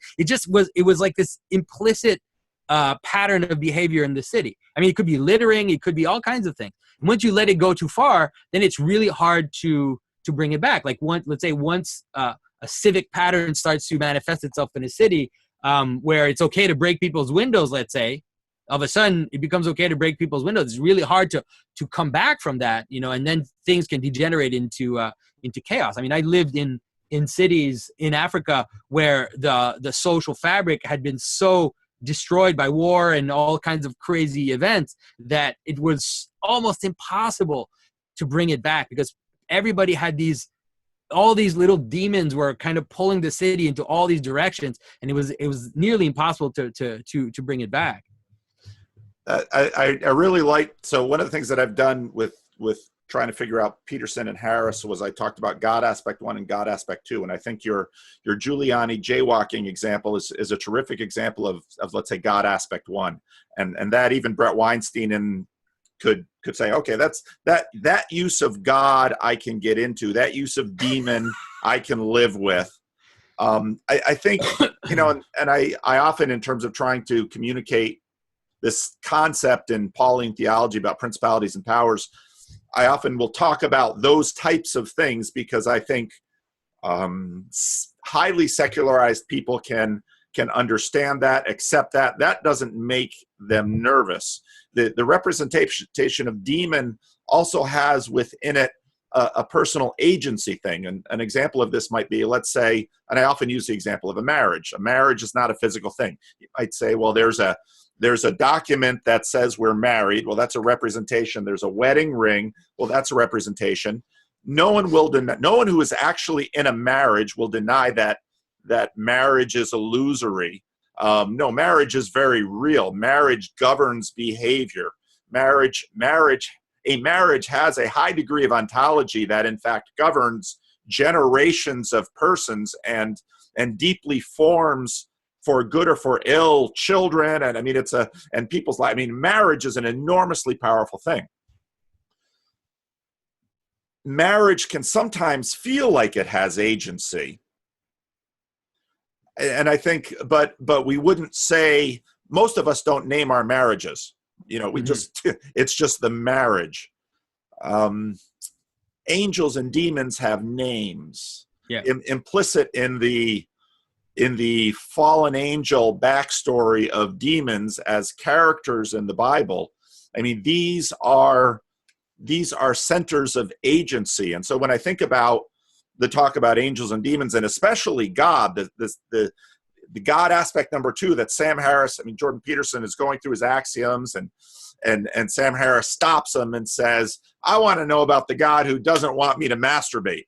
And, a God who has a locus of agency, who also has power, unlike, let's say, the power that your marriage has to shape your behavior. Because I think as we try to represent what a marriage is in our mind, it's something similar to the culture of jaywalking that Giuliani breaks, and the demon of jaywalking that Giuliani uses to exercise a certain degree of chaos from New York City. When I visited New York City in 2006, I hadn't been there since the 80s or the 70s where I grew up. I grew up just outside of it. And it was like, what is this place? Where's all the dirt? Where's the, where'd all these young, beautiful white people come from? I mean, this isn't New York City. And so, you can see that in a city. And I thought you represented that well. But there's this other aspect, number 2, which is really the one that I think has the celebrity atheists and that community spooked and and reactive to. Yeah. Well, okay. So I think that once again, the problem arises with, again, the difficulty of understanding being and understanding consciousness. Again, it's the same problem. Let me give you an example within yourself, right? Do you think that those demons, let's say those little patterns, do you think they don't have agency? Of course they have agency, right? They know what they want, right? They know exactly what they want. And you can, if you're sensitive, if you're a little bit attentive, you can see that you're actually talking to them, that you can talk to your demons, and you make deals with your demons all the time, right? Imagine a smoker, right? So the smoker, what the demon wants is for that person to pretty much chain smoke all the time. That's what the demon wants, right? And so then you make a deal with the demon. You say, okay, I'm going to smoke, like 3 cigarettes a day, or like whatever amount that you decide that you're going to smoke. And when you're doing that, you're negotiating with your demon, and that if you just let it go, if you just let the demon pull you out, like you would be smoking all the time, or if it's drinking or whatever desire, if it's just eating, you could just eat all the time because that's pulling you. But you make a deal. You're like, okay, no, I'm going to negotiate with this. And so I think that it's the same. It's kind of the same thing going up. I think that agency is just a pattern of being. The problem with the manner in which we understand freedom is that we understand freedom as the capacity to do whatever you want. And I think that that's really a misunderstanding of freedom. Freedom is the capacity to act from within your own self and not be fully, let's say, determined by your outer circumstance. Okay. And so that's what agency is. So that's what I think freedom and agency are. And so if that's what freedom and agency are, then you can understand that a pattern has its own energy, like it has its own will and its own thing. And so it has the capacity to act.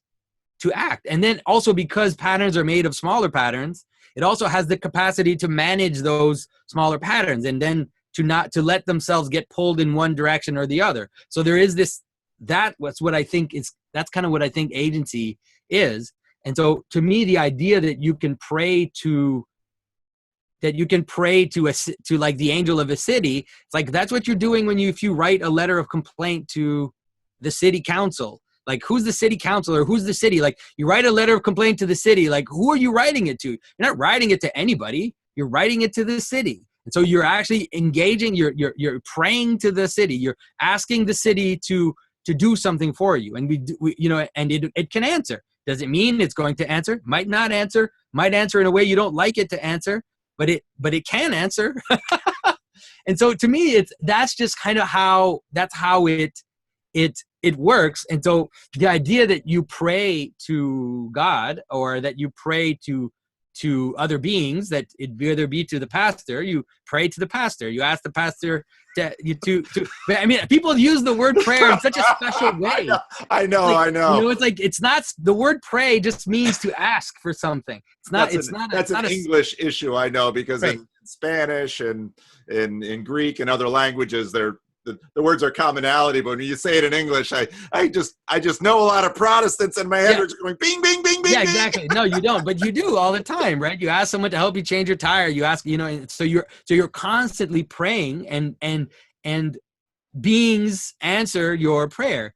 And so to me, the idea that you can pray to higher beings, you can ask for things, is just not a big deal. And the fact that you can pray to God, to me, is that you can pray, that you can address your prayer to the highest, let's say, I think is not a problem. I do think this is where maybe you will totally disagree with me, but I do think that often, because the word God also is so wide, I think that often when someone prays to God to ask God for some very petty thing, I think usually they're not really praying to God. They're praying to something that's lower. They just don't totally know, it's like,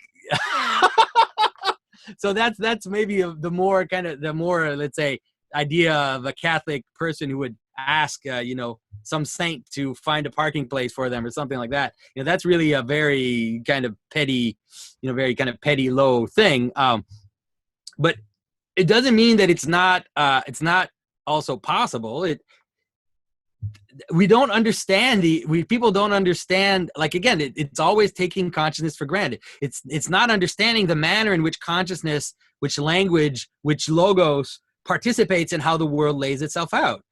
It does participate in how the world lays itself out. Whether to what extent it does, what's the limit of that, is not that easy to determine, I think. I might be pushing you a little bit too far. No. I like getting pushed. Trust me. You don't. People when they push me think I get upset, but I love No, I've never seen you get upset. It's so there's just so many interesting. There's so many interesting things that popped in as you were answering. One of the things is obviously the connection between this experience of freedom that we have, this experience of choice, this experience. I mean, one of the things when, going back earlier in the conversation when we were talking about God being beyond being, one of the theological conversations that then crops up is that within, let's say, a distinction between, say, a Christian conception of the world and, let's say, a Hindu conception of the world, is in the Christian conception there is God and not God. Yeah. I mean, it is the existence of not God that is basically the and that Hinduistic conception, to the degree that I understand it, lacks. Yeah. Which but what's that? I was gonna say, but at least in the Orthodox tradition, we do have this notion of the divine energies, which is extremely important in grace. In the Orthodox tradition, this notion of grace is seen as God himself, that grace is God. And so the grace which underlies the world, which is at the root of all manifestation, are these divine energies. That is, these, we use the word energies, obviously is too bad that we still use that word because it's so ruined. The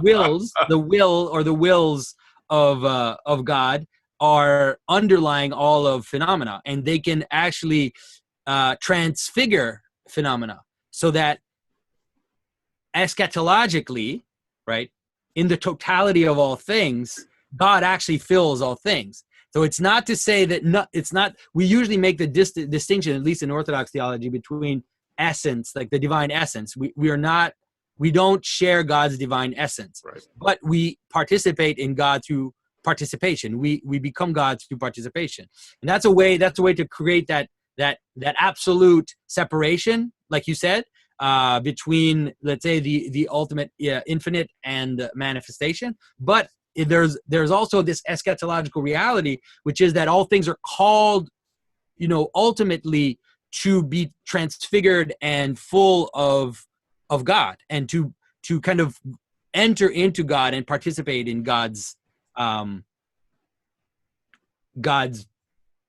I would say, being. I use the word being here in the sense that the way that God outpours into everything, but not in his essence. That's kind of the way that is presented. But I agree that it is different from the kind of emanationist theories that you see in Gnosticism, and you see also in Hinduism. And the problem with emanationist theories is that because they have this notion of emanation, they almost necessarily have to see a diminishing.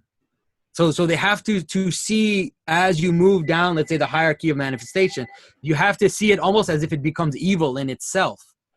Mm-hmm. Right? And so that's why the Gnostics will see the material world as being evil, because because of this emanationism, then it's like the things that are lower on the hierarchy actually have to be evil. Let's say the great innovation or the great, let's say, realization of Christianity is that this separation between God and creation is what makes everything good, is what makes everything good in its higher, let's say, in the manner in which it points to God, right? It makes it good. And so so you, even the humblest thing, like, we do not have in Christianity the idea that someone who is poor is cursed by de facto, is somehow lesser, is somehow of less, containing less of that oomph, that kind of ontological, oomph. We don't believe that. We believe that all things can participate in God and can be transfigured,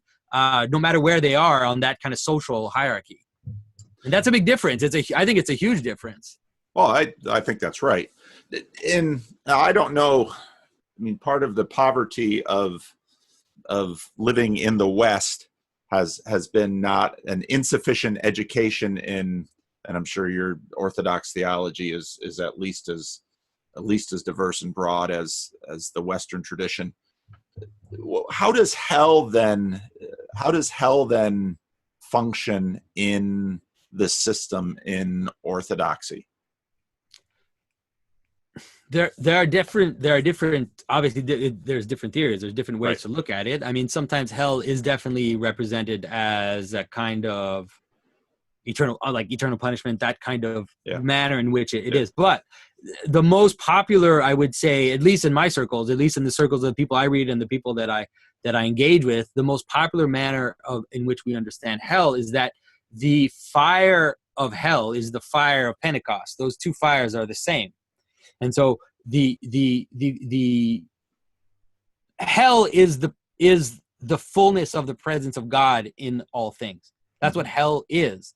The difference is that for those who have opened themselves up, right? For those who have opened themselves up to the grace of God, then that grace becomes transfigures. Right. Whereas for those who have closed themselves off, have attached themselves to their resentments, to their passions, to those things that decompose them, then that fire burns them. I always use the example of how if I do something horrible to you, I do something really, really despicable to you, and I do it, with all the spite that I can do it with, and your answer to me is this pure love, just pure, unadulterated love and forgiveness and openness. Now, when I encounter that, I can do two things, right? I can repent and kind of enter into your love and be transformed by it, or I can just close myself off even more, and then that love that you're showing to me becomes, it burns me, right? It's fire, it's burning coals on my head, like St. Paul says. And so that's really the manner in which it's usually talked about. So there's this kind of, if you look at the eschatological reality, like the total reality, it represents all that in us right now, even all that in us right now that is resisting to be transformed by grace. It's burned by the presence of God. That's what burns us. Even our guilt, all that stuff inside us, it's actually God. It's actually the love of God that is burning us. And so that's really the way that it's presented. And there is in your representation of it there a fairly strong necessity of agency there, because there is a center, there is an agent with choice who is deciding, do I give up, C.S. Lewis, lay down your arms, do I give up my hostility and my bitterness and my resentment, or do I give that up and open myself up to this love, and therefore accepting and receiving the embrace of this other agent, of this other agent whose will and capacity and resources are far beyond mine, who yet it's even in a sense an expression of his mercy that he allows my agency to exist apart from his own. Mm-hmm. It struck me. So of course, Peterson with the David Fuller conversation, I wanted to know, I don't know if we were discussing at our meetup last night if my characterization of some of what I hear from him as stoicism triggered him a little bit, but I'll have a chance to ask him that sometime. But then what's on?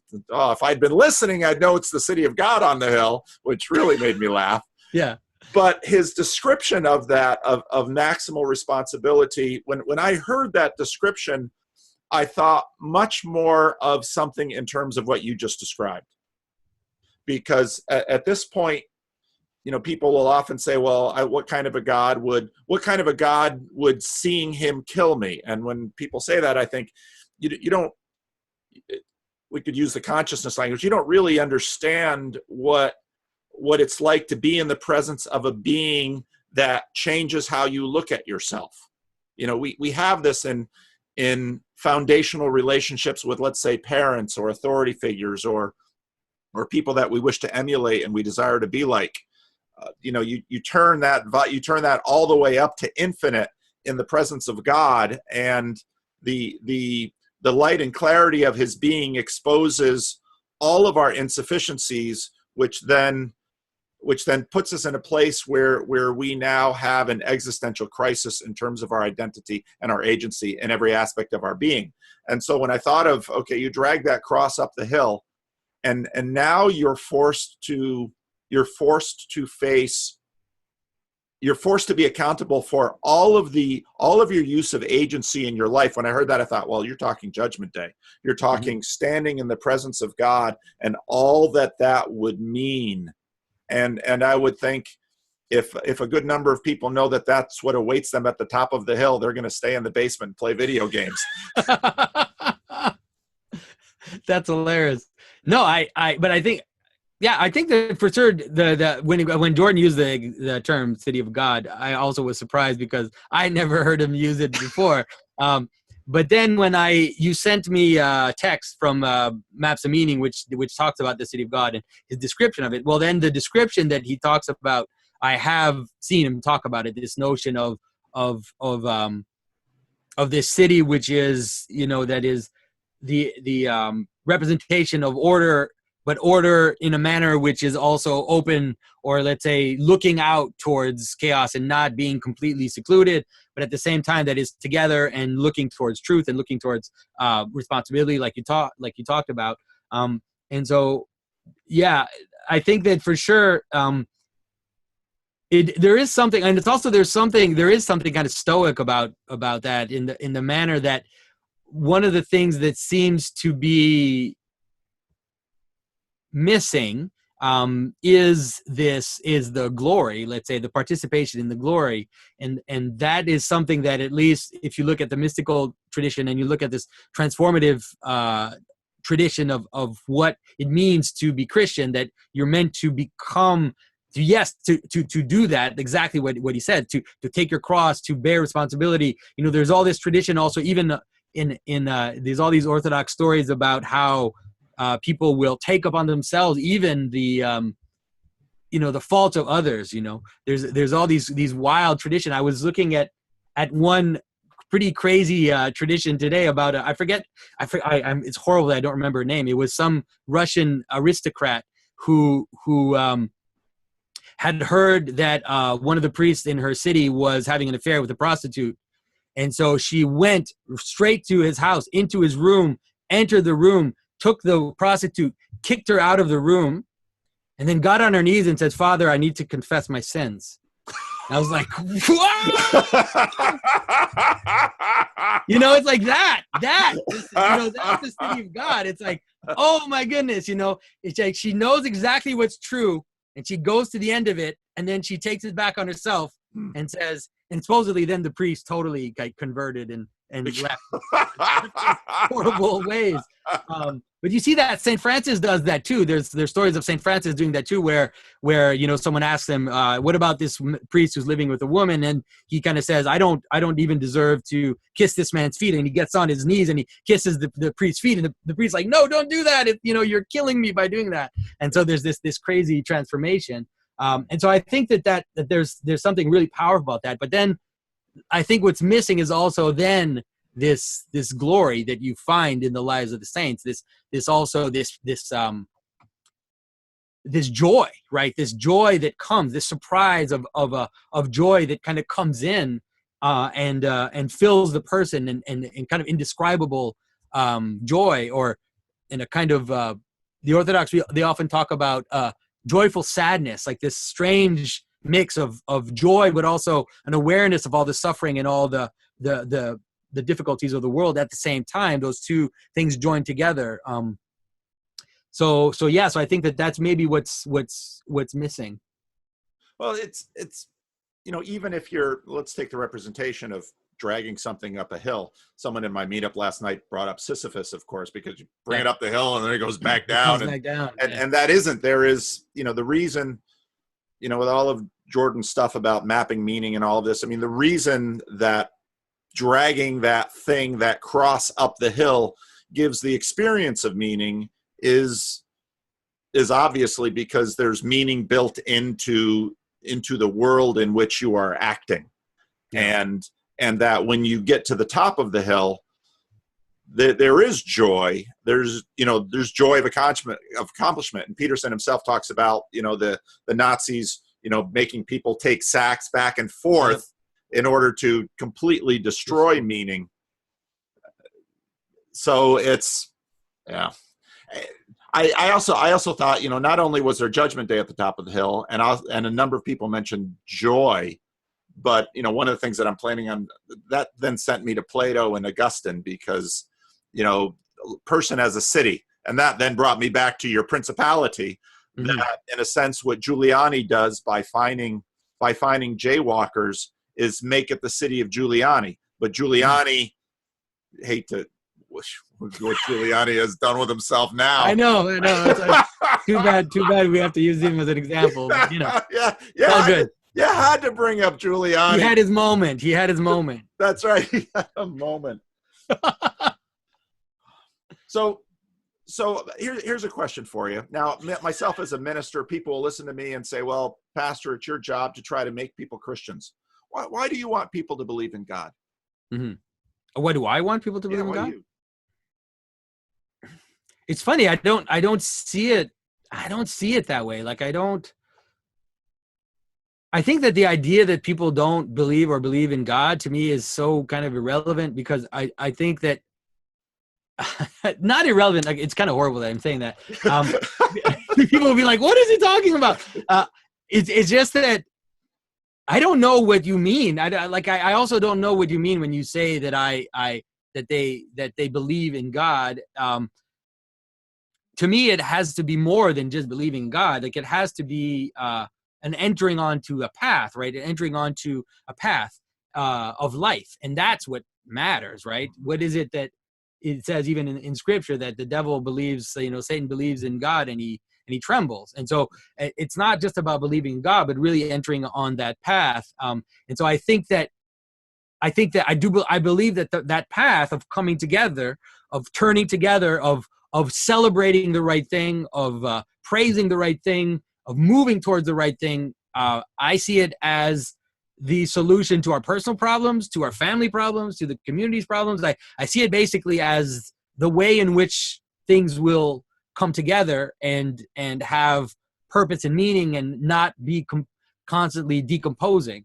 And so to me, that's what my whole purpose is to help people see the coherence and the beauty and the power of this path, which is the Christian path. And so it's more to me than just believing in God. And that's why I almost never, sometimes I do, but I rarely talk about God, because I don't know, it's like, I'd rather kind of try to show you the transformational aspect of Christianity, try to show you how it transforms the world, and hopefully then it'll give you a glimpse of this divine mystery. But it's very difficult for me to talk directly about God. I tend to not want to do that too much. In some of the Q&As, people are always asking me questions about the Trinity. Then I'm answering. As I'm answering these questions, there's a little voice in my head saying, "Shut up, Jonathan. Shut up. Don't talk about the Trinity." Don't talk about that stuff. It's Why? not, because it doesn't, because a lot of, especially the Trinity, so many of those words have been so ruined. Like they're so ruined. There's a mile, you have to walk a mile before you even get a sense of what they're talking about. There's a lot of stuff in Trinitarian theology that I trust, because I trust the fathers, and I trust the church, but there's a lot of stuff that I don't understand. Like I don't okay, so the son is why am I talking about this again? It's like the spirit proceeds, but the son is engendered, and it's like I don't know, I guess it's not. I mean, I don't totally, I don't completely. Let's say I don't understand it, at least rationally. I can't talk about it. I can talk about a lot of other stuff, but that particular thing, I'd rather, for now at least, I'd rather it kind of stay in a. Let people get there when they get there, and the people that are watching my videos, I think most of the people are kind of coming wide-eyed and now trying to see this, what is going on. And so I'd rather talk about patterns and beauty and how Christ. I talk about Christ. That's basically what I talk about most of the time, is talk about how Christ brings everything together. And so yeah, that's been. I don't know. I can't totally explain it, but I really struggle to. I think I totally understand when Jordan.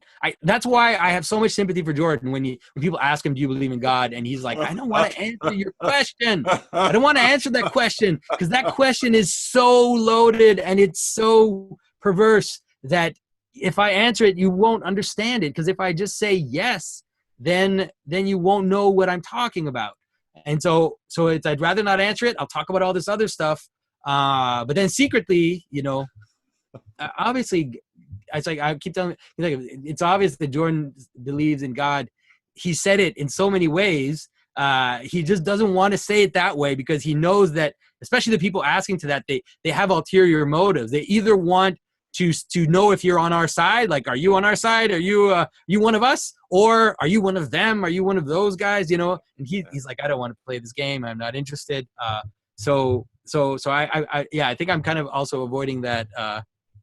That I'd rather just anyways, sorry, enough about that. No, that was wonderful. That was fascinating. When I was watching your principalities, when you're going through the principalities and powers, which I really appreciated how you lined that up, I was really struck where we're talking about in Judah, in Reuben, in Issachar, and the dominant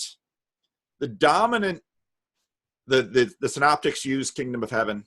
John uses eternal life. Paul uses in Christ. Mm-hmm. And, you were setting that up with with our internal demons. And I thought that, again, pastors, I push back on Jordan Peterson. We are liars, but we're really more thieves, because, you were setting that thing up. I'm going to steal that from Jonathan. Yeah, go for it. But you didn't, now mentioning, you want them to see Christ. That's interesting, because I was listening to you go through that. Okay, he's just setting us up for in Christ, and he didn't go there. No. Why? Well, that's the thing. I'm revealing my secrets here.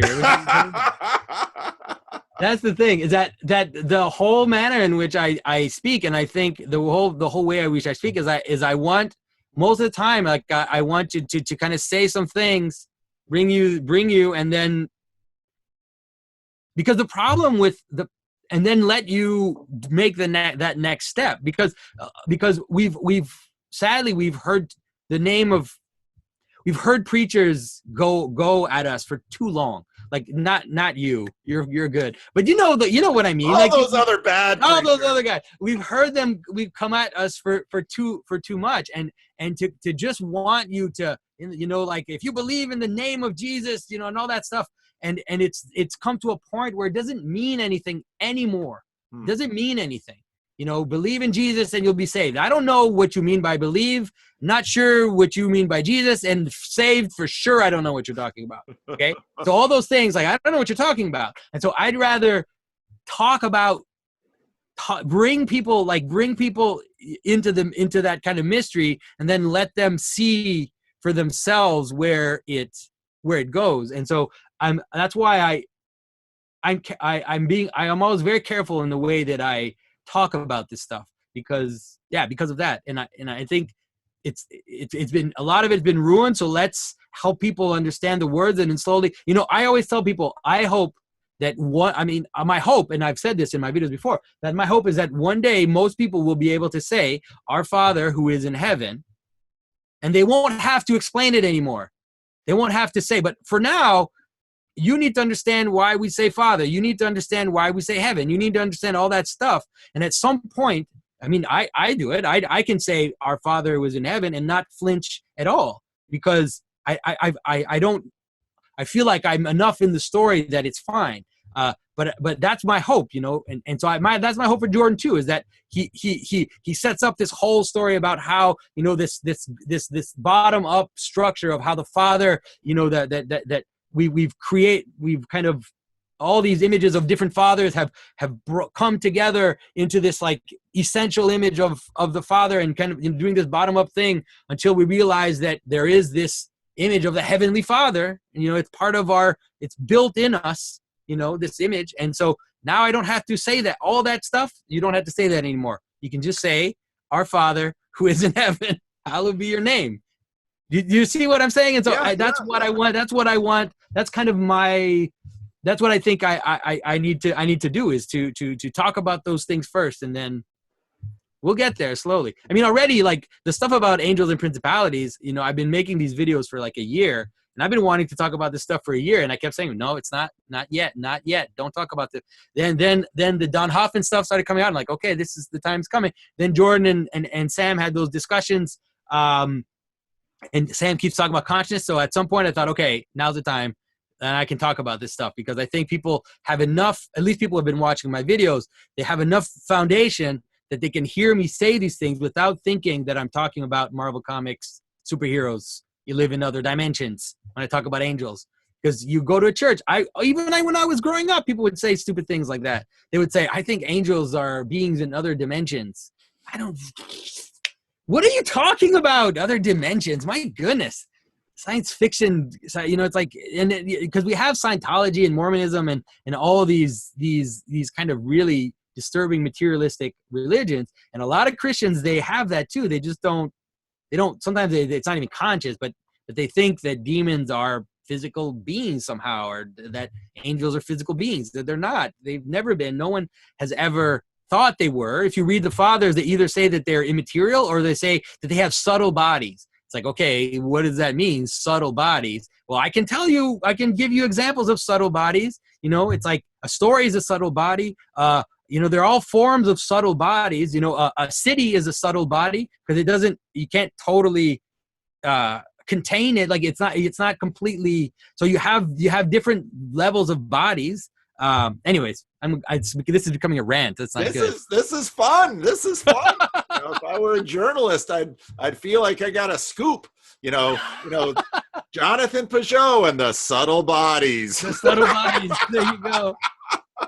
But it's interesting to me because from our last conversation, I know a bit about your story in terms of growing up evangelical, and listening to your description of your, boy, I gotta be careful with my words, but I'll just say your evangelist heart, your pastoral heart. That's what I hear you say. You want people to be able to say, "Our Father who is in heaven."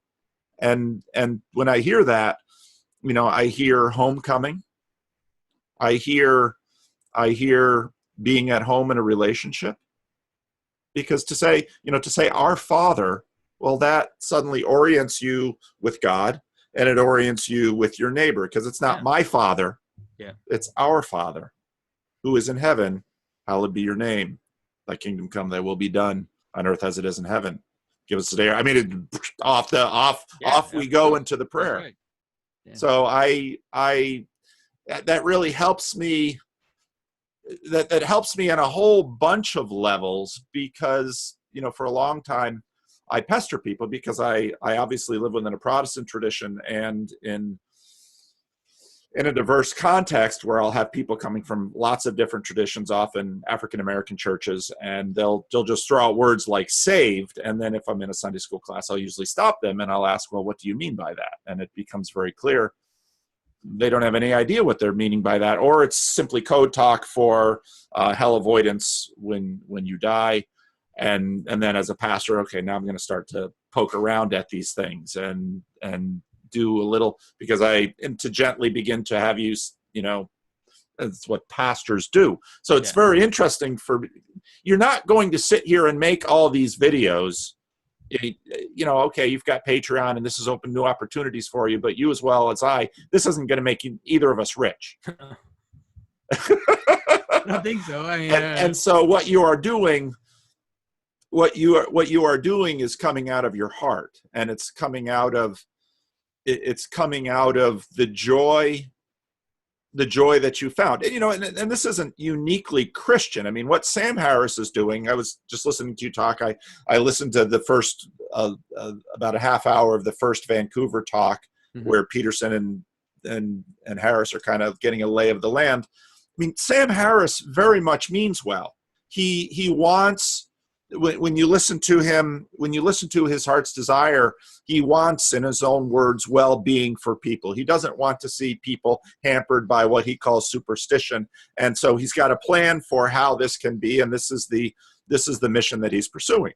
I have a mission, you have a mission, and it was helpful for me to hear. I thought you were just very transparent. Now, I'm sure you're going to take some shots for a variety of things that you said from certain corners of the church, and I expect that, but you're a big boy, you can take it. But it was helpful for me to hear your heart and to understand, because you very much helped me see you and understand, what's going on with you and what's going on with your videos. And, I think if we could probably spend a long time talking about angels and demons, because I think I'm not quite sure. I haven't quite fully digested where you're going with this and how I feel about it. But it was very, very interesting. I think people will find it quite interesting. So.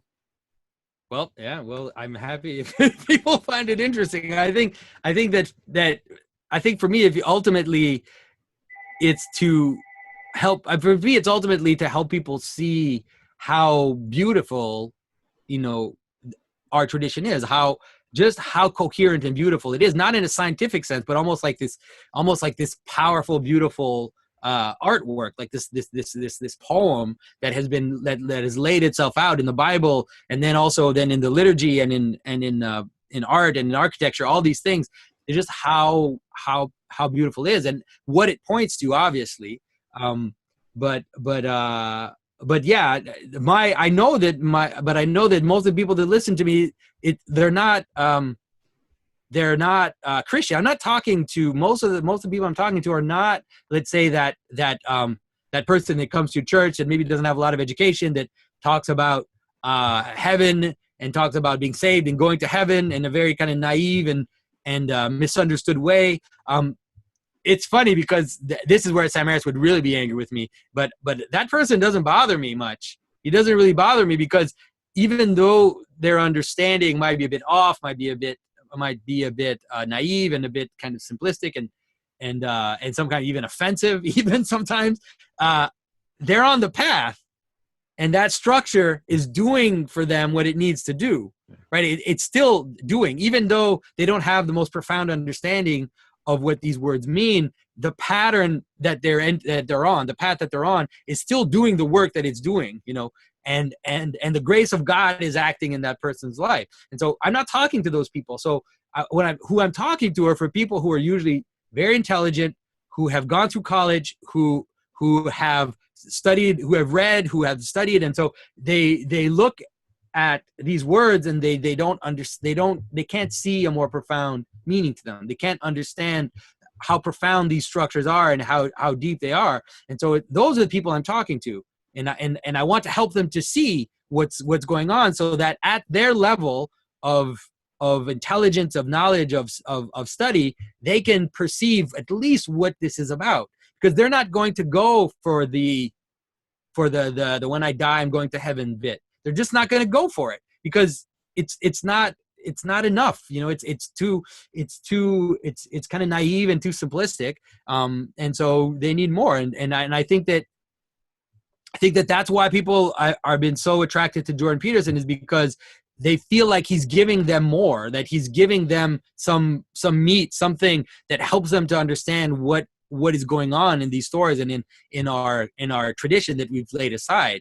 And also, because then what that does is it helps also these new atheist types to understand that their vision, their understanding of Christianity is at that level, right? It's like my aunts who dropped out of school in the 9th grade or whatever. That's at the level that their understanding is. And in a way, I keep saying that aunt is fine. She's totally fine.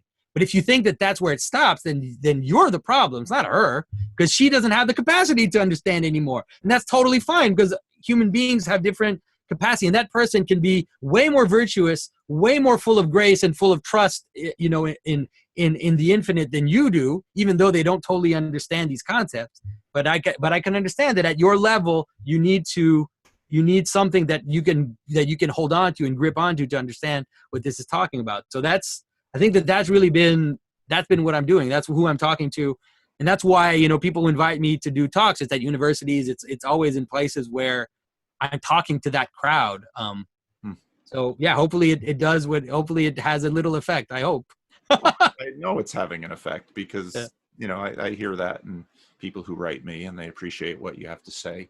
And I think of C.S. Lewis's, what it praises inner health made audible. And I think you're doing art and what you've just expressed, there's a joy in you and you want to share it.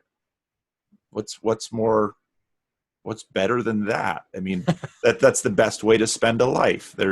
You've been given gifts, you've been given joy, and whether you're doing your carving or doing your videos, you're sharing the joy that you have within the frame of reference and within what you've learned in order to share that. And it's attract with a particular audience. So I've been doing most of the interviewing. I don't know if what happened there? I put you kind of on the spot. That's what I like to do. So. Kind of turn there. Yeah. But thanks for that, Paul. I appreciate it. I appreciate your kind words. Well, I know, and this what we're doing on this YouTube is a new thing. And Peterson says this often, and I think he's dead on right. We have no idea what we're doing with this thing. We don't know the ramifications. We don't know where this leads. The opportunities that this has made for each of us are unique, and it is important to ask ourselves why. Because when I look in my heart, well, there's some noble reasons to do this, and there's a bunch of really crappy ones too. Yeah, I'm sure. That's for sure. That's certain. And this feeds some of the better angels of my nature, and this feeds some of the darker demons of my nature. And so so we watch each other, and I watch you do this, and so part of me wants to know, okay, what makes Jonathan tick? Why are you doing this? You're an icon carver, and you're making videos, and you're trying to do your best to explain why Santa Claus is real. Well, this is an interesting thing. and you're hoping to do this so that others can share in the joy that you found.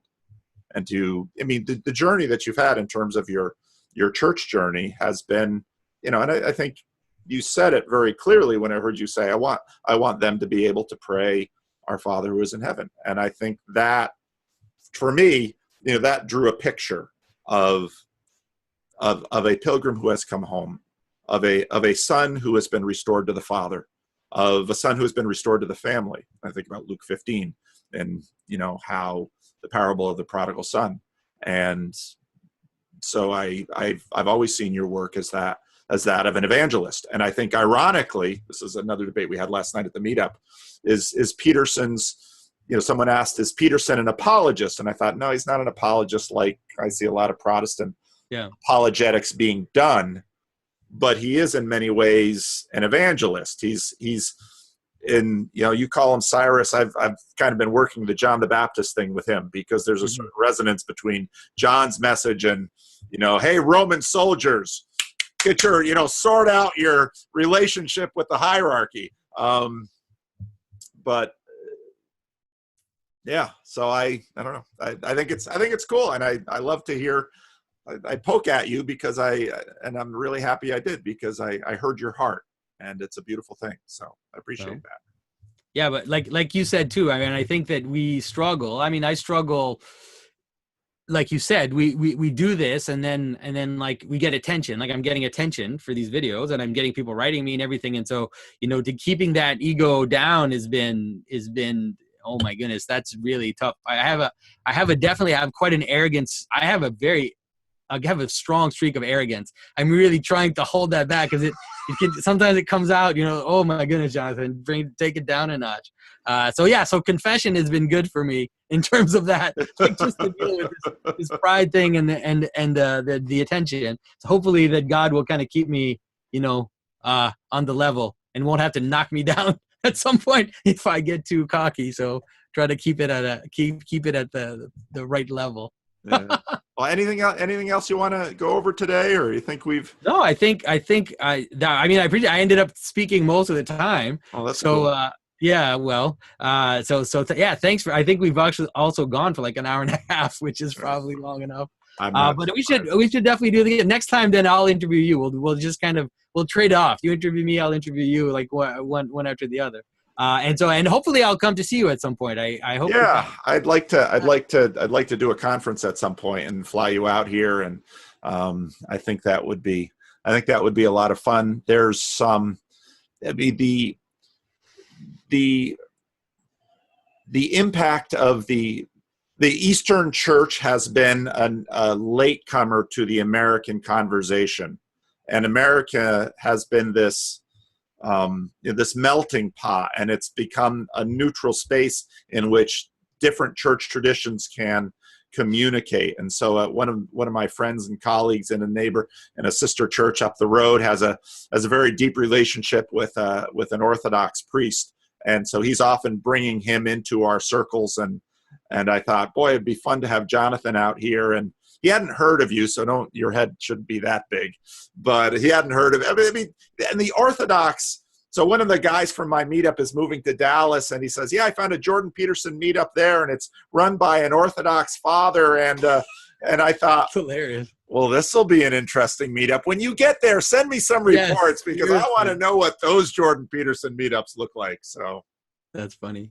But yeah, God is doing a work that obviously, again, as a Calvinist, what is God up to? I don't know, but as in the words of Freddie Schuler, God is large and in charge. And well, for sure, things are moving, and so that is for certain. And I think that people should pay attention. I think it's great that you're around paying attention, and also kind of helping others to understand that it's best that we not ignore what's happening, because there's definitely something going on, and so we need to be attentive and to speak into it as much as we can. So thanks for doing what you're doing.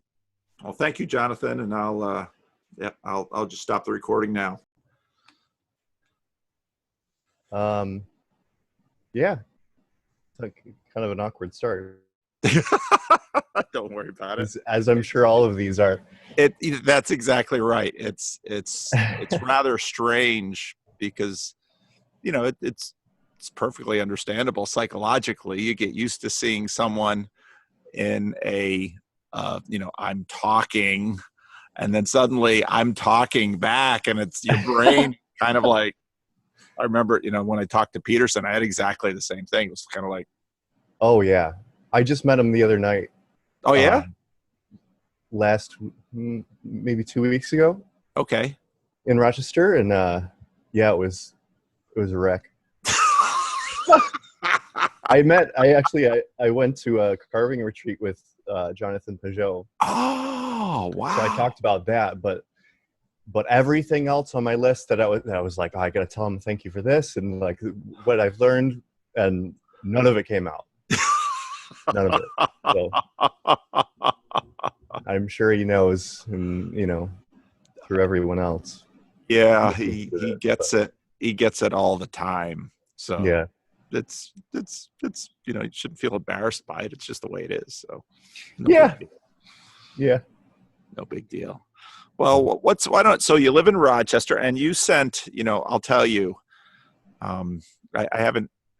we haven't done the Freddie and Paul show because Freddie's been in the hospital, and oh no. Yeah, I don't want to go into too much in case we publicize it. But he basically slipped into pretty severe depression, and he's just really depressed right now, and so doesn't want to talk on the phone, doesn't want visitors. Oh man. Yeah, so people have been writing and said, well, you haven't done the Freddie and Paul show for a while, and you're the backtrack that you made for him. He just loved it, and oh good. He's used it. He's used it so often, I get tired of hearing it. I'm sure. Oh, but man, that's rough because he brings so much joy to, at least to me. Yeah, and to a lot of people. I mean,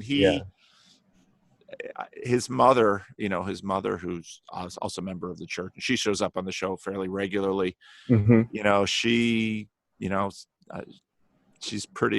She's impressed by, wow, these people really connect with Freddie, and they do, and so it's,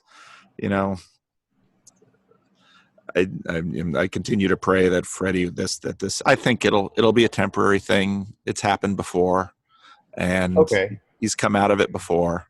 So, but it's, part of it is, mental illness, stigma. Freddie doesn't have an easy life anyway. He really doesn't. Sure. And the show that we do, and then him singing on Sunday mornings is one of the real highlights for him of his week. And this is why we started doing the show, because he says to me one day, he says, you and I ought to do a TV show. So I'm afraid I don't think anybody's going to put us on TV. But I can, what YouTube's for. That's right. That's what YouTube's for. Why don't we I'll just use my cell phone. We'll do little 5-minute shows, and I'll post it on YouTube. And I never, that was before Jordan Peterson or anything. And nobody ever watched them. And, we had 10, 15 people would watch them, mostly church and family and friends. And then, of course, this happened, and Freddie's just he's loving it. Oh, yeah, I bet. So yeah, he's really depressed when he's got no interest in making shows or making raps. So right. That's what's up with Freddie. Well, I hope it turns around for him. Yeah, I think it will. It has in the past. It probably will again. But it's, as Peterson's talked about this too, and I've seen it in so many other people. Depression is just brutal. It's just brutal because so many things that cause pain you can maybe escape, but you can't escape your own head. You can't escape your own thoughts. Right. So you gotta find ways to cope and remember those. Yeah. Well, tell me a little bit about yourself. You live in Rochester? Yeah. I live in Rochester, New York, right near Lake Ontario. I have 2 dogs sitting over here. Go to school for business, but needed a creative aspect to that. So I'm in the process there's a pretty competitive welding program school around me. And I went to an interview for that. Fingers crossed that'll be kind of supplement to. That'll probably be the primary focus of my career, and then the business will kind of allow me to move into supervisory roles or something like that. Yeah, I have a cousin who's a welder, and it's been a good vocation. He welded for years for other people, and then basically figured he had enough reputation in the community. He lives in a small town in Massachusetts, and went out on his own. And he's not a mogul or anything, but he's been able to make a living for himself and his family, and it's been a great trade. So, yeah, and the workforce is aging, so yeah, there's it's a good time, I think. Yeah. Well, that's true for a lot of the trades. As a culture, I don't think we have valued them sufficiently. We try to push everyone into college, but not everyone should go to college. It's right. It's a niche that we have elevated, and it took me a while to figure out, enough is enough. This is not. I'm not, a business guy. I don't want to work in an office. I want to work with my hands. So. Yep. Oh, and thank you for the carving you sent me. Yeah. Yeah, it's cool. I've got it up on my shelf, and sometimes people come in and say, "What's that?" That's the lobster, and then that's the serpent eating his own tail, and it's infinity and chaos, and yeah, that's probably hard to explain. Yeah, well, there's a lot of me that's hard to explain. So physical to look at and just know you're doing the right thing, I think. Thank you. Helping people out. So what's on your mind? What do you want to talk about? Yeah, I just thought I'd tell you a little bit about my journey. Yeah. In faith and that kind of dimension, I guess. Recently I was in the Navy. I had a brain injury and was medically discharged. And then after that was maybe a year or two after that, I started getting into Peterson. And from something that happened in the Navy, I don't want to get into that, but I was agoraphobic, and so Peterson helped me. After I had been able to leave the house and go out and during the daytime and stuff like that, he helped me understand why I was feeling like that. So that helped in that aspect. And then he started doing the biblical lectures, and really got into that. I'd been an atheist since 14, 15, and at that point, 25 or 26, maybe 20, I don't know. But were your parents Christians? Yeah, I was raised Lutheran. Okay. And then when my mom remarried, we went to Presbyterian church.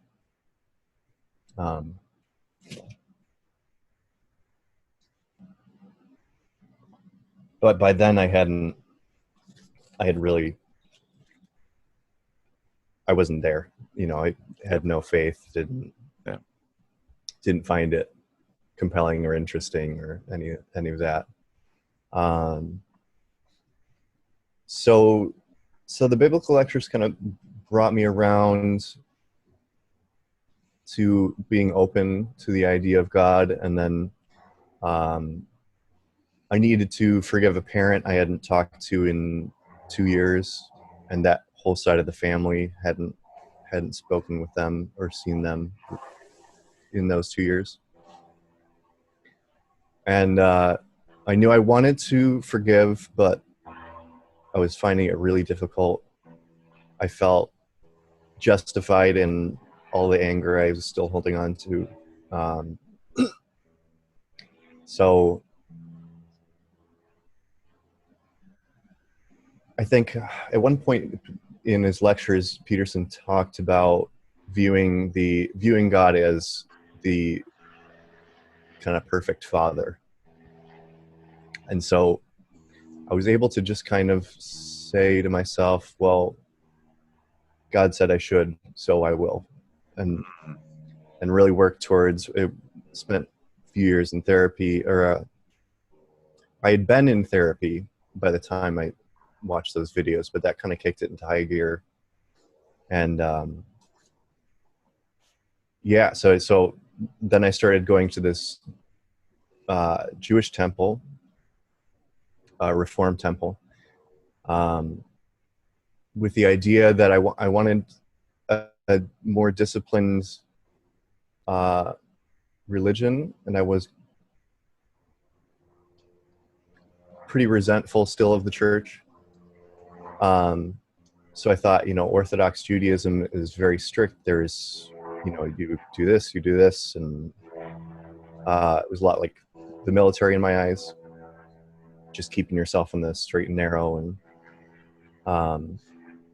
but the Reform Jews are very accepting of converts, and it's more of a like, you do you are Jewish the way, no one can tell you how to be Jewish. I think their philosophy. And I'm probably butchering that, but so I spent a year there, and got to be a part of that community, helping out, set up, and I still play guitar there, maybe once a month. And then through your videos on C.S. Lewis's Miracles, I don't remember exactly what it is, but what it was, but I was able to accept Christ as my Lord and Savior, the whole. Wow. Yeah. I'm so far down the rabbit hole now that it doesn't even matter how it started. But so at that point, I really started to move away from Peterson's stuff, because I had seen all of his classes and the biblical lectures, and got really into Jonathan Pageau and his channel.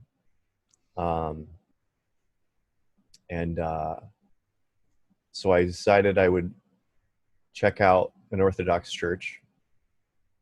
Looked at a few in my area, and was having some trouble connecting over the phone with one. So I Googled another one, and it was all in English. So that's great, way better than half Russian services. So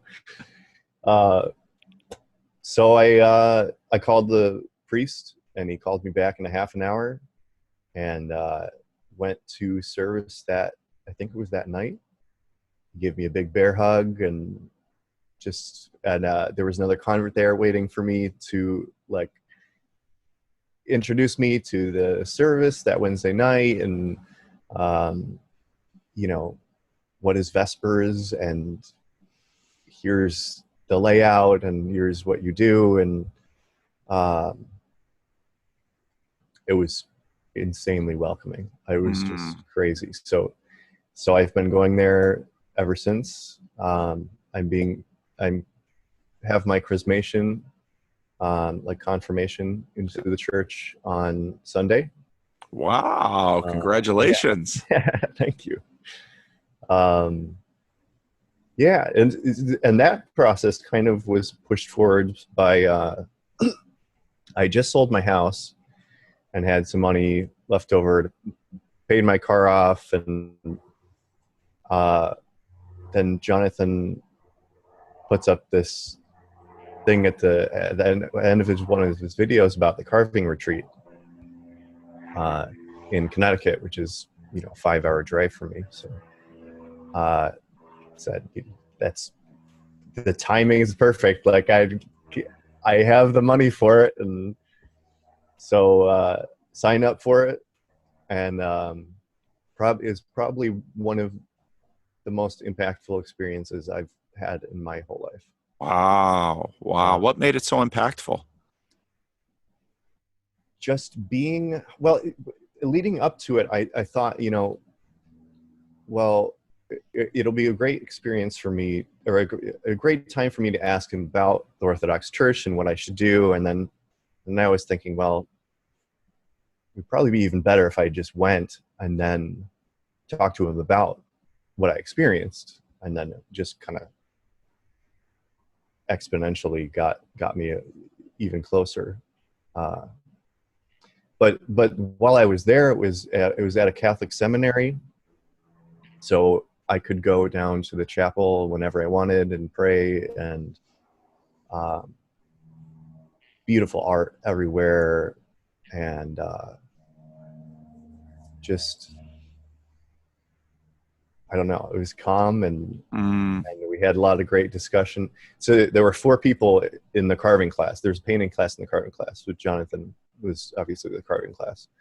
And we had this guy who was a 3D sculptor on the computer for video games, and was kind of in the same Peterson Pageau track.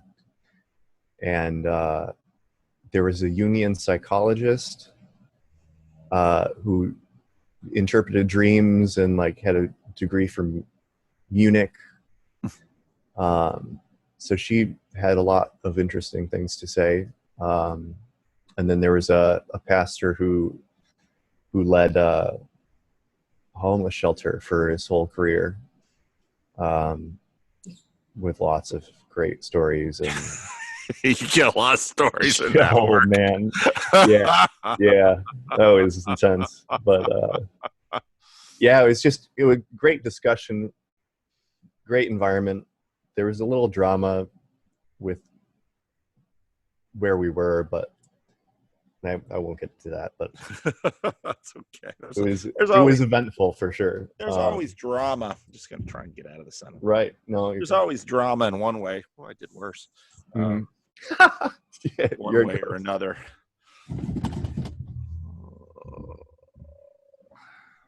Go this way.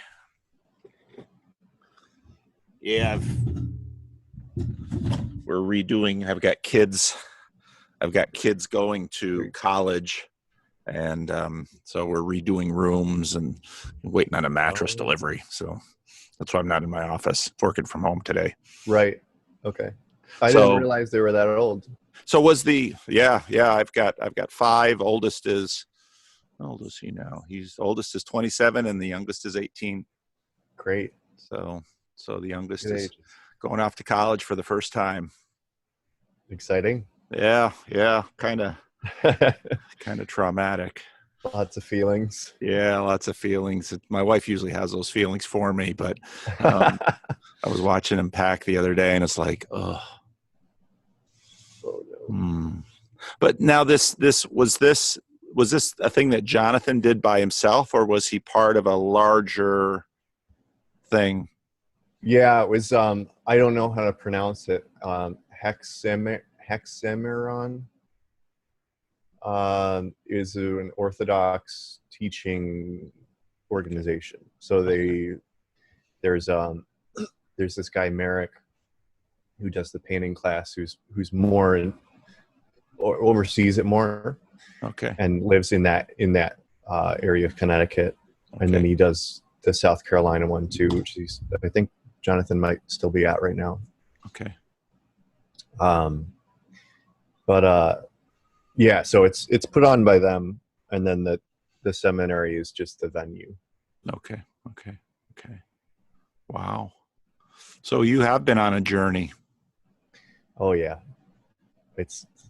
I'm constantly like, every once in a while, just be like, what the heck am I doing? This is crazy. Like, 14-year-old Adam would slap me across the face. Yeah. Well, don't worry about it. He's only 14. What does he know? Yeah. Right, but it's never like a crisis of faith or anything. It's just like, wow, I'm really going down this path. Yeah. So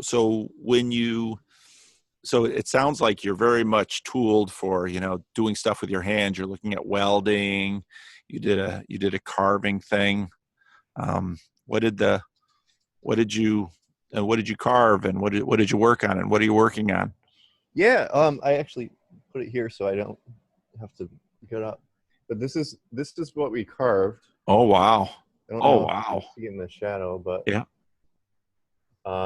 That's not, that's Jonathan and his help. Like, it's beautiful. Jonathan helped a lot.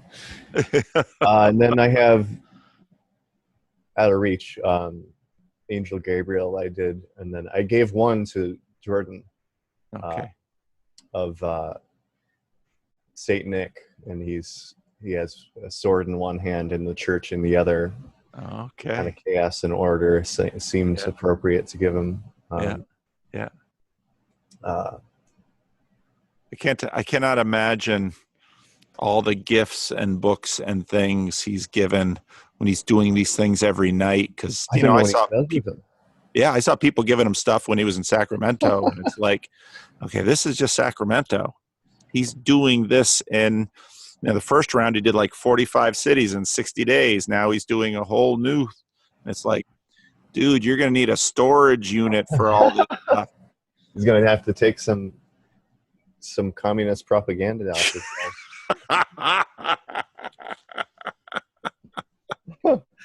Yeah. So another guy I was like, when I was waiting in line for the picture, I was holding this little wooden icon, like, oh my God, I feel like an idiot. Like, what is he going to do with this? And then a guy in front of me had painted a portrait of him. Wow. I was like, all right, I'm not the only one. That's puts a lot, takes a lot of pressure off of me. Yeah. So, yeah. No, I'm not really. Go ahead. I'm not really concerned about what he does with it. I just, why not? No, I completely agree.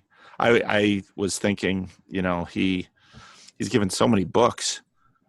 I'm sure he's got duplicates. I'm sure everybody's given him, because when I first listened to him, I thought, oh gosh, this guy's got to read C.S. Lewis. I mean, why? How is he not talking about C.S. Lewis when he's dealing with the intersectionality between myth and faith? And so my first thought was, I'm going to fire off I'm going to get on Amazon and send him a book. And then I thought, no, wait a minute. And then the more I began to appreciate the size of his following, I thought, and then the nature of his following. And then in the San Francisco event I went to early on, I met a bunch of people who were giving him books, and it's like, well, shoot, Yeah, he'll never get around to it. No, unless he wants to. That's exactly it. And people will often, people send me all kinds of book recommendations and video recommendations, and I can't read it all. I can't keep up with it all. But then I watch myself seeing which things I pick up.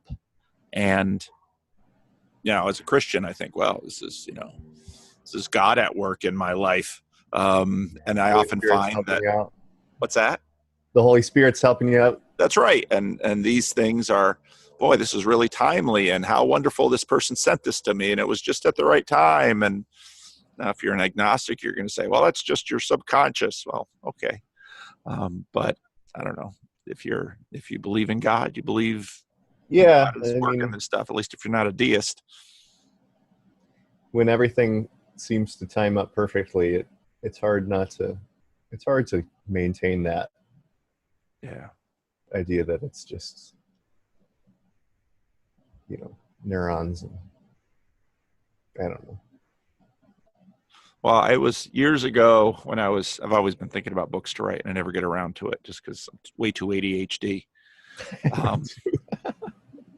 I was thinking, I was going to title a book, You Can Get There From Here, because so often my sermons are so all around the place, and you can get almost anywhere from anywhere.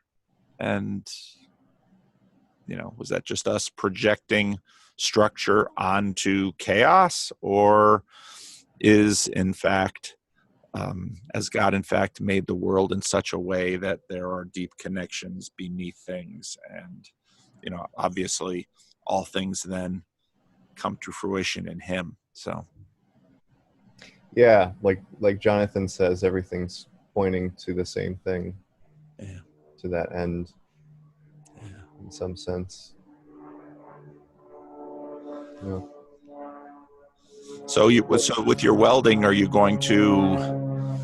I mean, are you going to start first with someone else, or are you going to try and go it on your own at first, or? Well,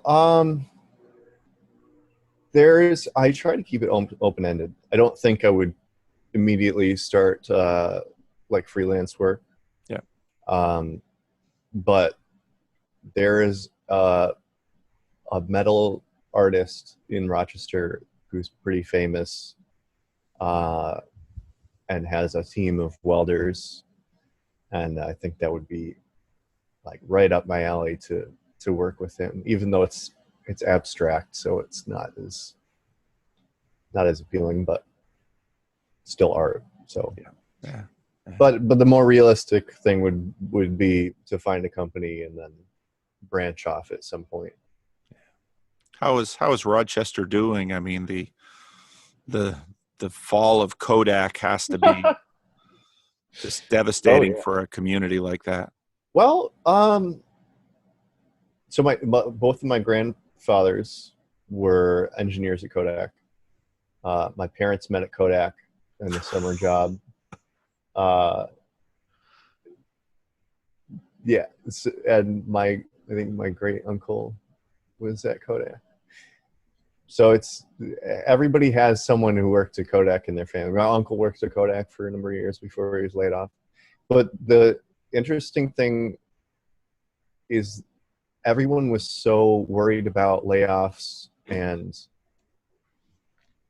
all of that. We were kind of insulated from the recession because no one was buying houses at that point.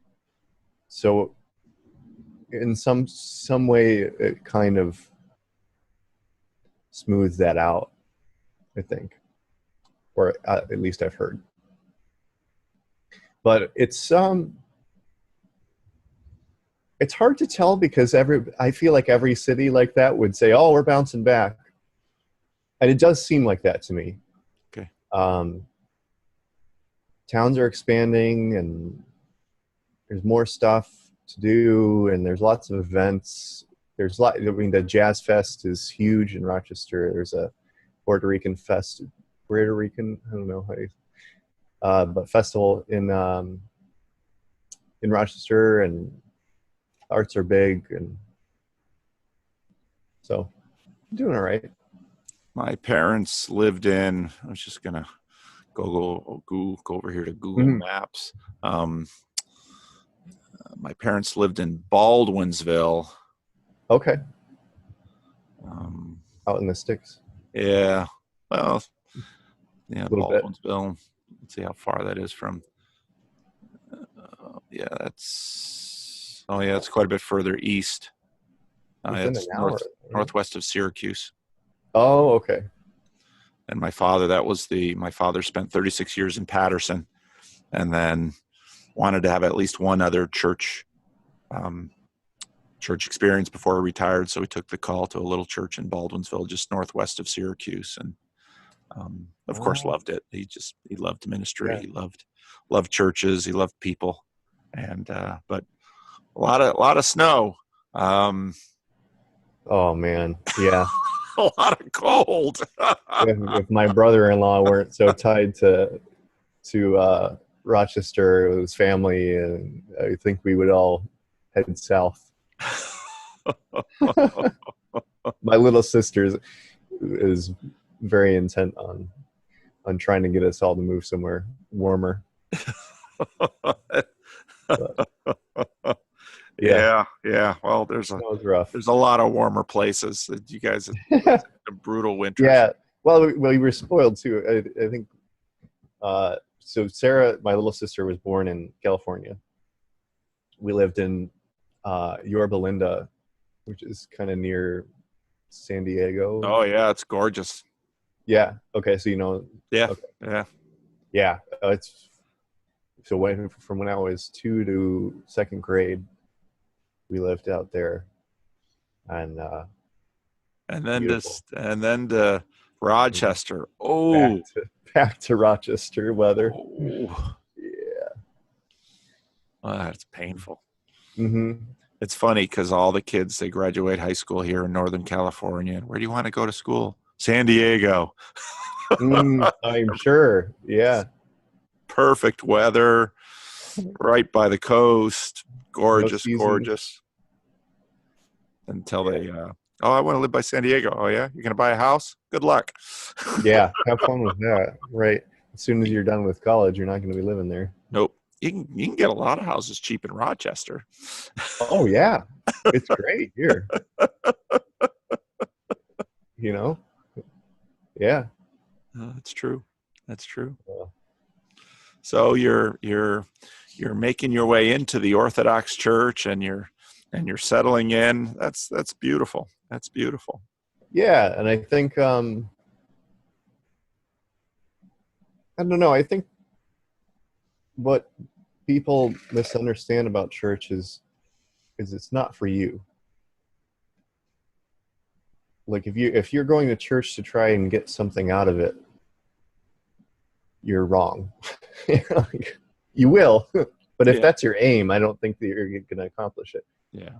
I think being active in the community and interacting with people, especially people you would not interact with normally. Like I take this guy grocery shopping twice a month. He's 62. When would I ever hang out with someone that age? Yeah. But he's great to talk to, and we have a great time. And there's another guy who's blind and learning disabled. I'm not sure specifically, but we go to this burger joint in our area, and just talk, and help. We were doing some renovations in the basement of the church, so they took out all the gross drop ceiling and made kind of an industrial look, and replaced the ductwork with round ones, and LED lighting, and painted the walls. We put tapestries up and icons around the borders, and just made it a nice welcoming place for blood drives and like women's groups in the area, and single mothers, and just whatever happens to be what we want to do, I guess. Mm-hmm. But that process was great. I got to know so many great people who came to help out and mop and clean up after the construction crew, and kind of rearrange the storage and all this stuff. And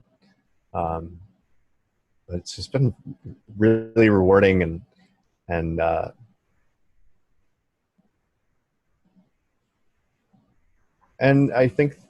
I don't think I ever felt that way in my other church. It was bigger. This one's really tiny. It's in the city. So the community's a lot closer. Mm-hmm. Everyone knows each other. Mm-hmm. And I think it's important to find a welcoming place first of all. Mm-hmm. Because small churches can be hard to get into, but they very much become a family.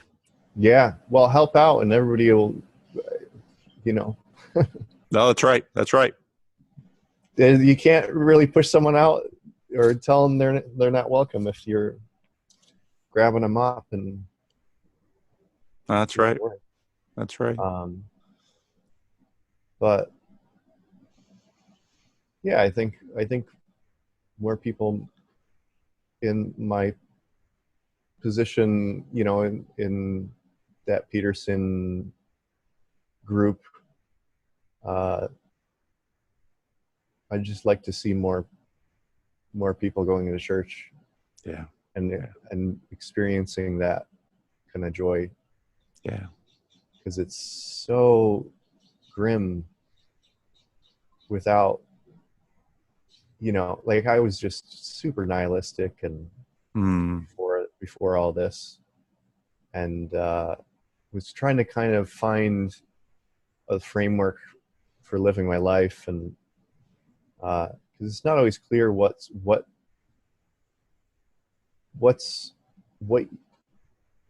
you should do, and also know your limits of how you can help people. And so I was looking at Ayn Rand, and that got rid of that pretty quickly. And then there was this 12 Rules of Life kind of book by Gary Johnson. It's like 10 Rules for Good Government or something. And I got one thing out of that. He said, if someone ought to know something, tell them it, and tell them immediately. And that was kind of connected with some regret he had after his wife had passed. But it was just coming up short. And then, obviously, why not use the book that people have been using for centuries, and the tradition and all that. And I feel like I'm going on a tangent here, but no, it's not a tangent. Yeah, and I've just been having a lot of fun reading the early church fathers. So Jonathan Pageau had a talk you probably may have seen on the life of Moses by Gregory of Nyssa. No, I haven't seen that one. Okay, that's a good one. I don't know the title of it, but that book blew my mind. He goes through the life of Moses just as a summary in the first book, and then the second book is what it all means kind of pragmatically. So Moses ascends the mountain because as you go up a mountain, you can see more, you have a wider perspective. And that kind of, I don't want to, I don't have that firm of a grasp on these things, but it was great. And then I just started reading, I don't know, a lot of saints, and my priest has been feeding me books, and just been reading like mad. Having a lot of fun. Wonderful. Yeah. Oh, that's terrific. No, your story encourages me. Good. It's good. It's good. It's good. And I was wondering if I could quote you. Quote me? Okay. Go for it. There was something that I found so useful. I clipped it out and put it on my Instagram as kind of a way to remember it. But it was the end of one of your sermons, one of the practice ones. So it's kind of long, but I'll read it back to you. You said, he does the heavy lifting, but in a sense, like a father does to his son. If the father is, let's say, working on the car, and the son comes along and says, I want to help, it is to the father and the son's glory that the son gets to participate. And that is it. And that is, in a sense, sorry, my handwriting is terrible. And that is, in a sense, what we do. And so then the question is, even if we're laughing like Abraham, even if we're on our face laughing, we're doing worship, but we hardly believe what we're doing. And there are pieces of our heart saying, God's never going to come through. We will be lost. We will be cut off. I'll never have a son. It will never come to pass. Yet I will worship still. Yet I will love my neighbor as I love myself. Yet I will do this even if everything fails. And at that moment, we begin to understand what faith is.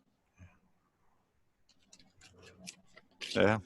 Like, oh man, I teared up the first time that it's just been so useful to go back, and whenever I'm like, what am I doing here? And then I remember, all right, just do it. Read another book. Yeah. And I read another book and I'm like invigorated again, or I go to pick up service during the week, and because the Orthodox have crazy amounts of services. Well, it's like my church is tiny, and we have a service on Sunday. There's a morning matins, 7:30 on Wednesday, and then a night vespers at 5 on Wednesday, and then there's a noon service. They're called the Akathist on Fridays. And then if it's a feast day for something, sometimes there's Thursdays, sometimes there's Saturdays. And so I think it kind of brings me back to the seminary, where I could just go whenever I wanted to worship or pray or just sit there. So that, I think that access is really beneficial to me. Oh, it's a beautiful faithfulness where even the holding of the service is not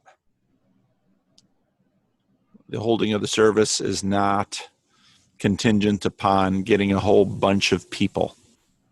That they are finally really there for God, just like you began saying. The church really isn't about you, and when it's called a worship service, and you're serving the people, but you're really serving the Lord. And so even if just a few saints show up in the morning, and I would imagine with a small church with that many services, you've always got a few saints that show up whenever the door is open, often retired people or something of that nature. But even if you're gathering with 2 or 3, you're there for God, and that kind of self-giving. It's the irony is that people talk about love. Oh, it's about love. But okay, well, what do you mean by love? And it's usually that people express love to me. But Jesus said, and he's right, it's more blessed to give than to receive. It's a different thing, but that is the joy. In many ways, that is the joy of love. It's always nice to feel love, but to give love, there is a power and a joy in that in some ways this world can't comprehend, because you don't comprehend it unless you do it. And it's not natural to do often. Sometimes it is, but often it isn't. Yeah. Why would you go up to that little church and I'm sure that you showing up encourages everyone who is there. But none of you are there for yourselves. You're there for God. Right. It's hard to, it's not something easily sold to a consumerist society. Well, I think it's one thing that no one can do anything about. No one can take that away from you. Yeah. Like God's not going to reject it. No. And you're not giving it to anyone that's able to reject it. Like it's more solid than I don't know. Oh, that's true. Well, my mattress is a few minutes away. So anything you wanna touch on before we land the plane? Let me take a look. I think we covered everything I wanted to talk about.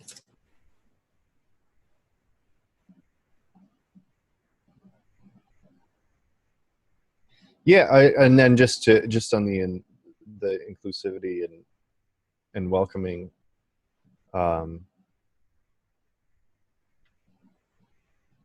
Well, I don't know. It's not relevant, but one thing we do in the Orthodox Church is there's closed communion. So I've until Sunday I haven't participated in that yet. Yeah. But it's great because as everyone comes up, there's the bread and the wine that are in the cup. There's you get a little bit of bread and some wine in the spoon, and then as they come around, the leftover bread is in a bowl, and it is bread. There's the body of Christ, and then there's the bread. Yep. So they take the bread and their little cubes, and then people just come up to me. I'll be sitting in the pew because I have nothing to do at that point. Right. So they could, all sorts of people. I almost have a full stomach by the end of it because people just come up and give me bread, and it's like you're not charismated, but we appreciate you here and welcome, and I think that's a beautiful thing. Yeah. Oh, that's beautiful. That gives me much joy. Well, and good for you to stick with this process. I mean, people are like, well, I think I'll be Orthodox. I'm thinking, do you have any idea what that's going to take from you? This is not loosey-goosey church where you walk in and say, I want to be a member. Okay, into the tank you go. No, that's not how they roll at all. But there's there's a power in the cherishing, in the time and the seriousness that many churches miss out on in their haste, and many would-be members miss out on in their haste. So again, it's just a beautiful story. Thank you. Well, I have recorded this, and I will send it to you, and it's up to you what you'd like to do with it. If and I talked about Freddie a little bit, and I still haven't quite decided what I want to do with that announcement, because there's stigma and such associated with things like that. And but I so enjoyed hearing your story, and well, it's beautiful. And I like doing these talks because you and I have swapped messages back and forth a little bit, but seeing your face and hearing your story and knowing more about you, it just to me shows the richness of God's good earth and what he does in the world, and it encourages me. So I appreciate it. Well, you've done a lot to help me out, and I wouldn't be here, if it weren't for your videos. My faith would not be as strong, I think. So well, thank you. Well, you take care, and congratulations on. I don't know if they take pictures in the Orthodox Church when you. What's that? I'll tag you in the video if you want. Okay. They do a live stream. So. All right. Take care, Adam. Okay, you too. Bye. Okay. Thanks for talking. Yep. Bye-bye. That I've had with Roland in the Netherlands. So the Christian Reformed Church has been very conscious of its Dutch roots for a very long time. And when immigrants leave the Netherlands, they, in a sense, freeze the culture they leave with. And so there's no little consternation about what has happened to the home country since the folks have left. So. Oh yeah, I've been to Michigan, and that's something.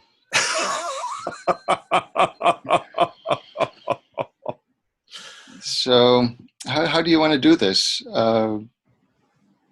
Well, let's just talk, and why don't you introduce yourself a little bit, and I'll record it. And if it's something that we think we want to share, we'll share it. And if it's at the end of it, I'd like us to speak freely. But if it's something that we say, well, there's stuff in there I don't really want to put on, then we won't put it on. Right. I often in conversations like this, we have a conversation, and I think based on emails and comments I get, I think, oh, you're asking questions that a lot of other people wonder about. And so then it would be helpful to hear this stuff talked about. So then, but sometimes stuff comes up that's of a more personal nature and it isn't appropriate for YouTube. So I don't put it on. So it's kind of the nature. Sounds fair to me. I'm going to adhere to Rule 8 as much as I can. And I figured the most practical thing to do would be to get to the reason of me asking you if you would like to have a conversation. Okay. And so I got to do the harp sound because we're going way back in time. Okay. I grew up in a small town in the Netherlands, about 2,000 people, Christian Reformed mostly. And that's difficult because there's like two different types of Reformed churches in the Netherlands, and both of the words mean Reformed. And I have no idea which one I was brought up in. But anyway, the best description is that we could wear shorts in summer and the women didn't have to wear hats. Okay. The school was right. School with the Bible, and that was the only school with the Bible in the village, and it was fairly conservative. And there's a bit, so we would get read out of the Bible in the morning, and I remember being told a story out of Kings 1. I think that's on Mount Carmel with the priests of Baal, which I remember kind of interpreting as a "my God is bigger than your God" story. I mean, that just gets rubbed in because, you know, he starts laying into the priest like, oh, where's Baal? Maybe he's on vacation. Maybe he's busy. Maybe he's on the toilet. And you know, and then of course, you know, the God of the Israelites shows up and boom, here we go. And I remember listening to that story and I just felt really bad for the priests of Baal. And they didn't tell the kids what happened to the priests of Baal afterwards. I had to learn that later. Right. And I must have been like, what, 5? And I told my mom, like, well, that's kind of bad because the priests of Baal just did what they believed and they didn't know any better. And mom says, well, yeah, but the stories and, you know, God is love. And, you know, I was right. So, and I was really big into dinosaurs and I would bring my dinosaur book to school. Like, look what this book says. And teachers didn't know what to do. And my name was Job and I should know better. And there's the behemoth in the Bible and the behemoth is clearly a dinosaur. And anyway, that was an interesting childhood. But at about 11, apparently, I mean, I said to my mom, like, what's the point of life? I don't see the point of any of this. Why are we here? We're just here to make it work or make life go or whatever. I didn't see the point of any of it. And I mean, religion never really caught on. And then I went to high school when I was 12 and I got bullied relentlessly. And that kind of mixture brings you into a nice nihilist state as a kid. You didn't have any new appreciation for what was done to the priests of Baal after you were bullied? If only I could have sort of reflected on that might have helped. But I just remember being, you know, like, clearly life was a cruel joke. And the only reason that I didn't put an end to it is because I was afraid of death. So you're between a rock and a hard place. Yeah. And I remember kind of having a sort of revelation in my childhood saying, well, this is just what it's going to be. And I'd best just slog through, which Peterson would now say you have to carry a cross and do what you can because life is suffering, bucko, and, you know, deal with it. But that was years later that I found him. So life improved eventually. You know, you go through college and you move out and you find a girlfriend and you get jobs and it's all gotten better. But even in the meantime, I built this kind of thing in my head that would yell at me constantly about what a failure I was. And at night I would lie awake. I mean, I couldn't do anything about it. I would just lie awake, anxious about death.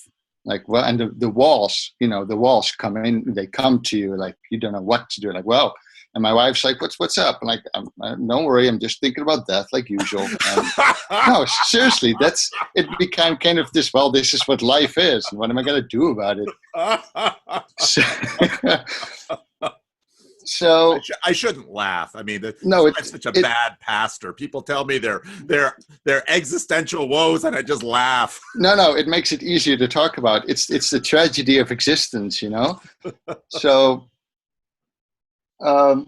eventually, in my 20s, I got into Buddhism. And Zen Buddhism appealed to me. This is what it is. Life contains suffering. This is what you can best do. Okay, I like that. This is the world, and I didn't care for the karma and the rebirth, but Zen Buddhism doesn't really deal with that so much. It's very sort of almost rational, and these koans let you kind of get these mental breakthroughs. And I kind of, surfed that way for a while. Life got busier, and eventually I ran into Stoicism. Now, Stoicism is cool.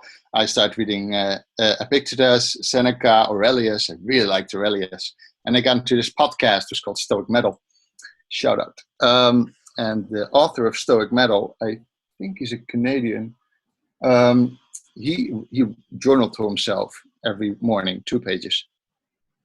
And what I liked about Stoicism, that it focused on the next act you're going to do, and be without inner conflict, and don't let yourself be led by your passions, and live a virtuous life. And it didn't deal too much with gods, and I could deal with that because, ration was the one true good, and we would get everywhere through science. And I'm a computer programmer, so logic is the supreme being. And the whole logos thing made sense to me.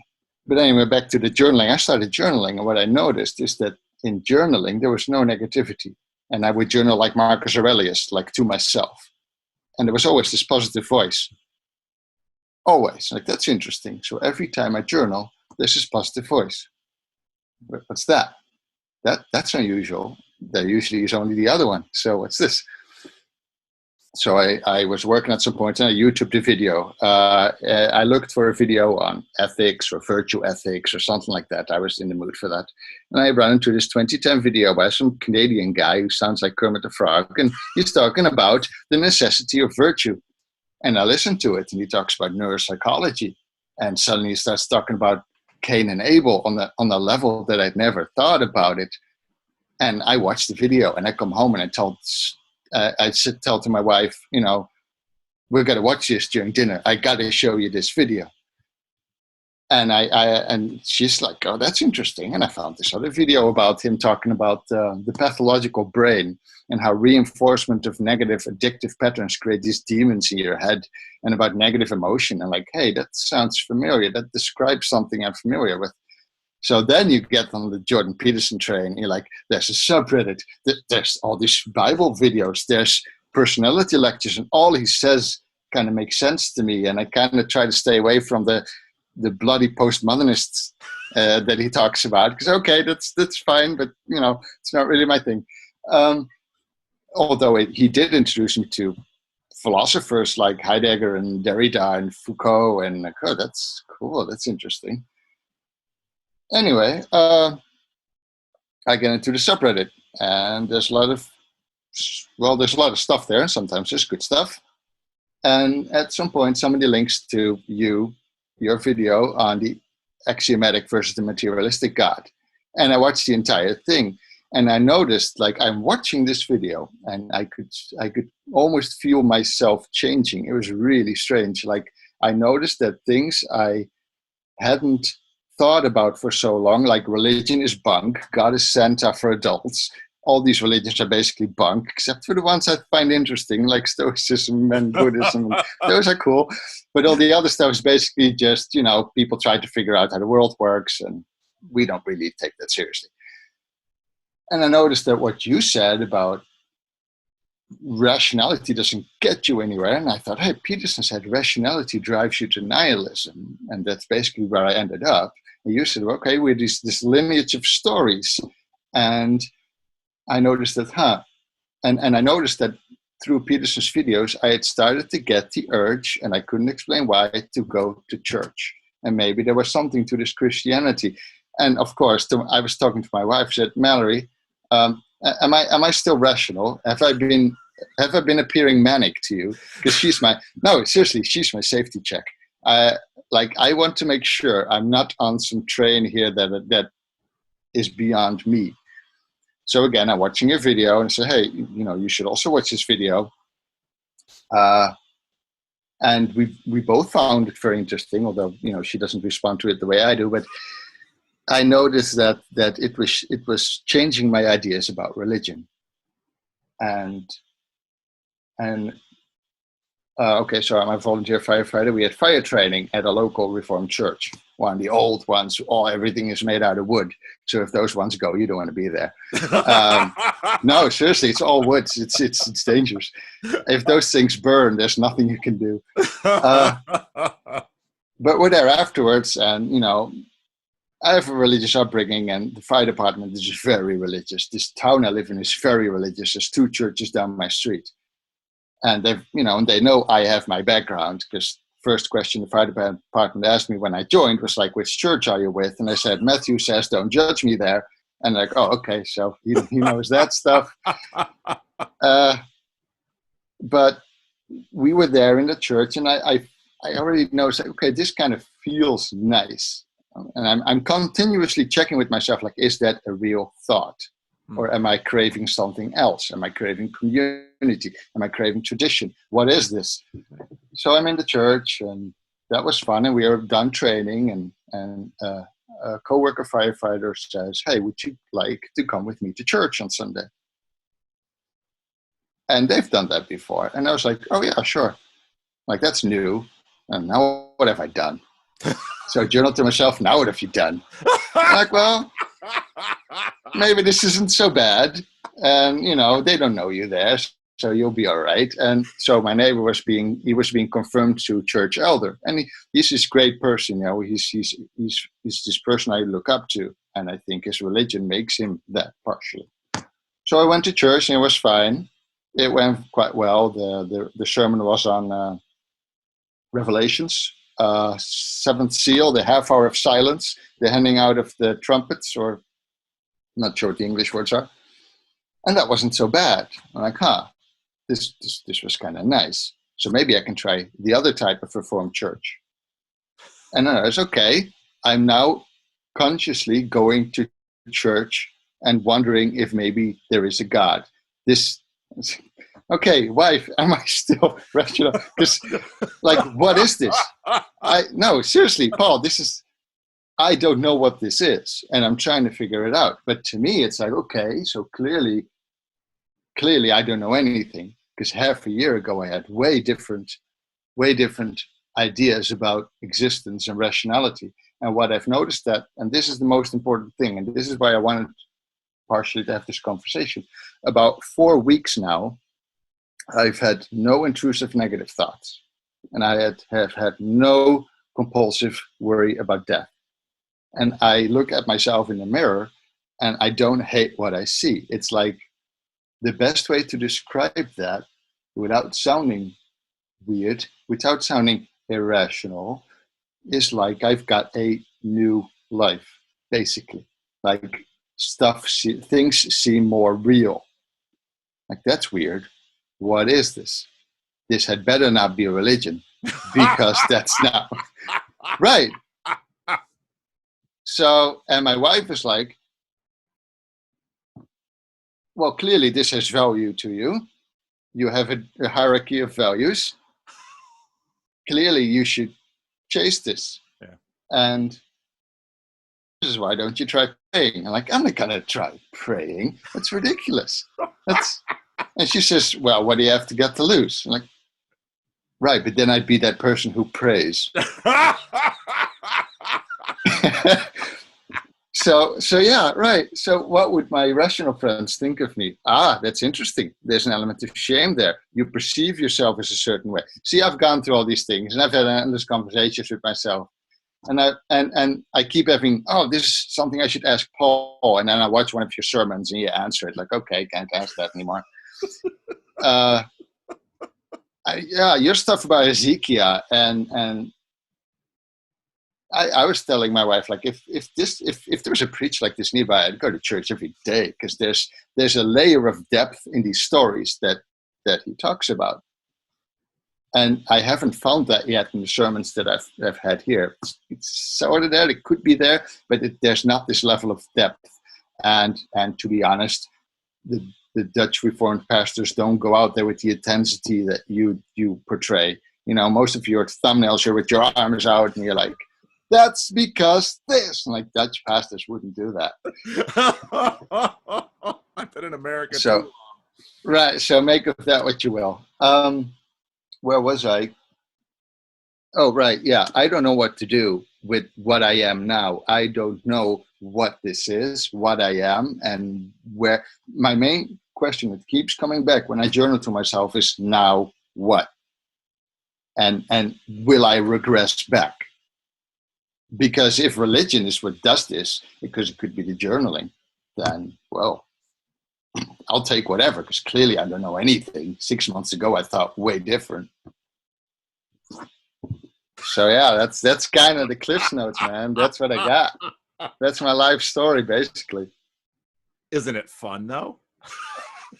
Oh, it is. And like, oh, I got to read about Calvin, and I got to read about I don't know. I went to my parents like, hey, Dad, have you ever heard of this guy called Solzhenitsyn? And it's like, oh, yeah, I got this book, and it's got this ancient copy of the Gulag Archipelago. So you get exposed to all this stuff.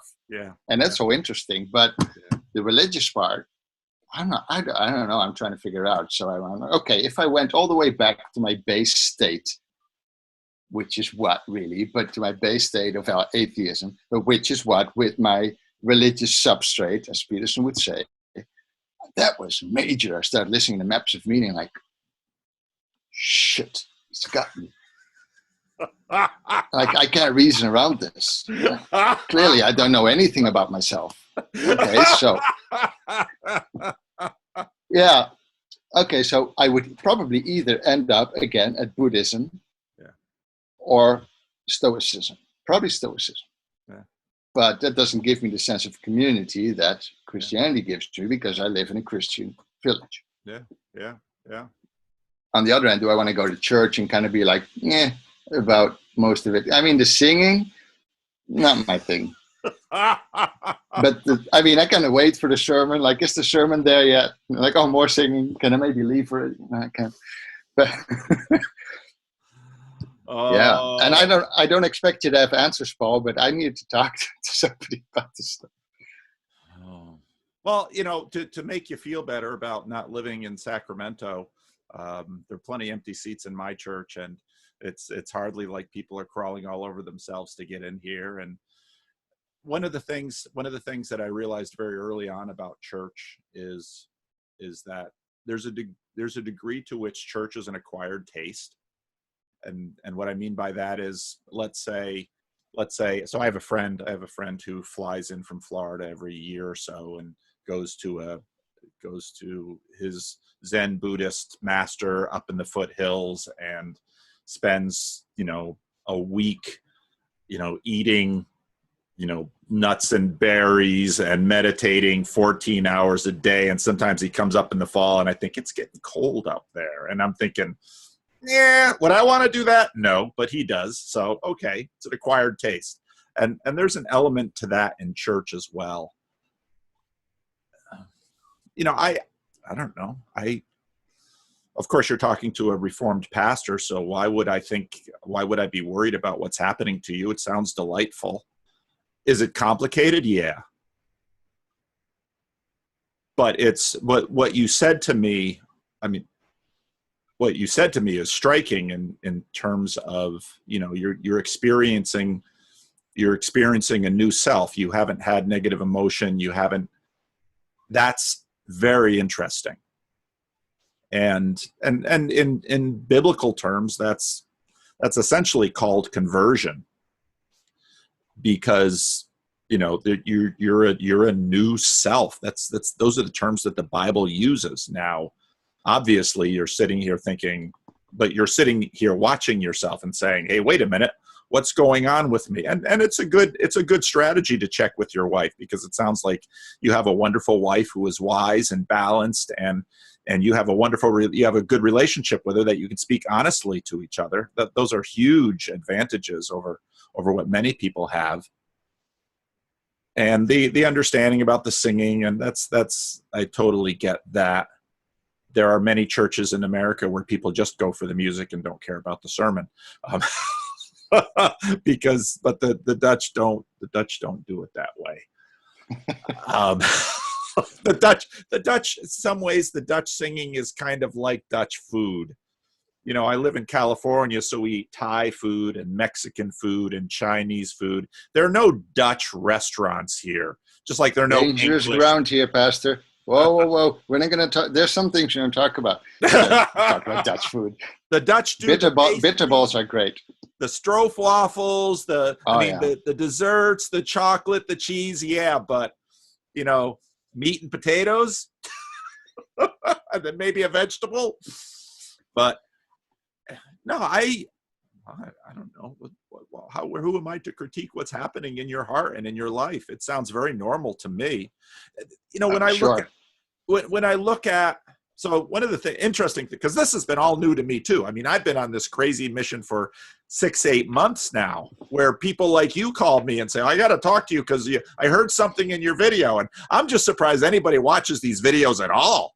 I showed one to my wife once, and I sat there the whole time thinking, "Oh, this is just misery. Why does anybody watch these things?" But then people write me and say, "Oh, your video's been very helpful." And I think, it's just helpful to me.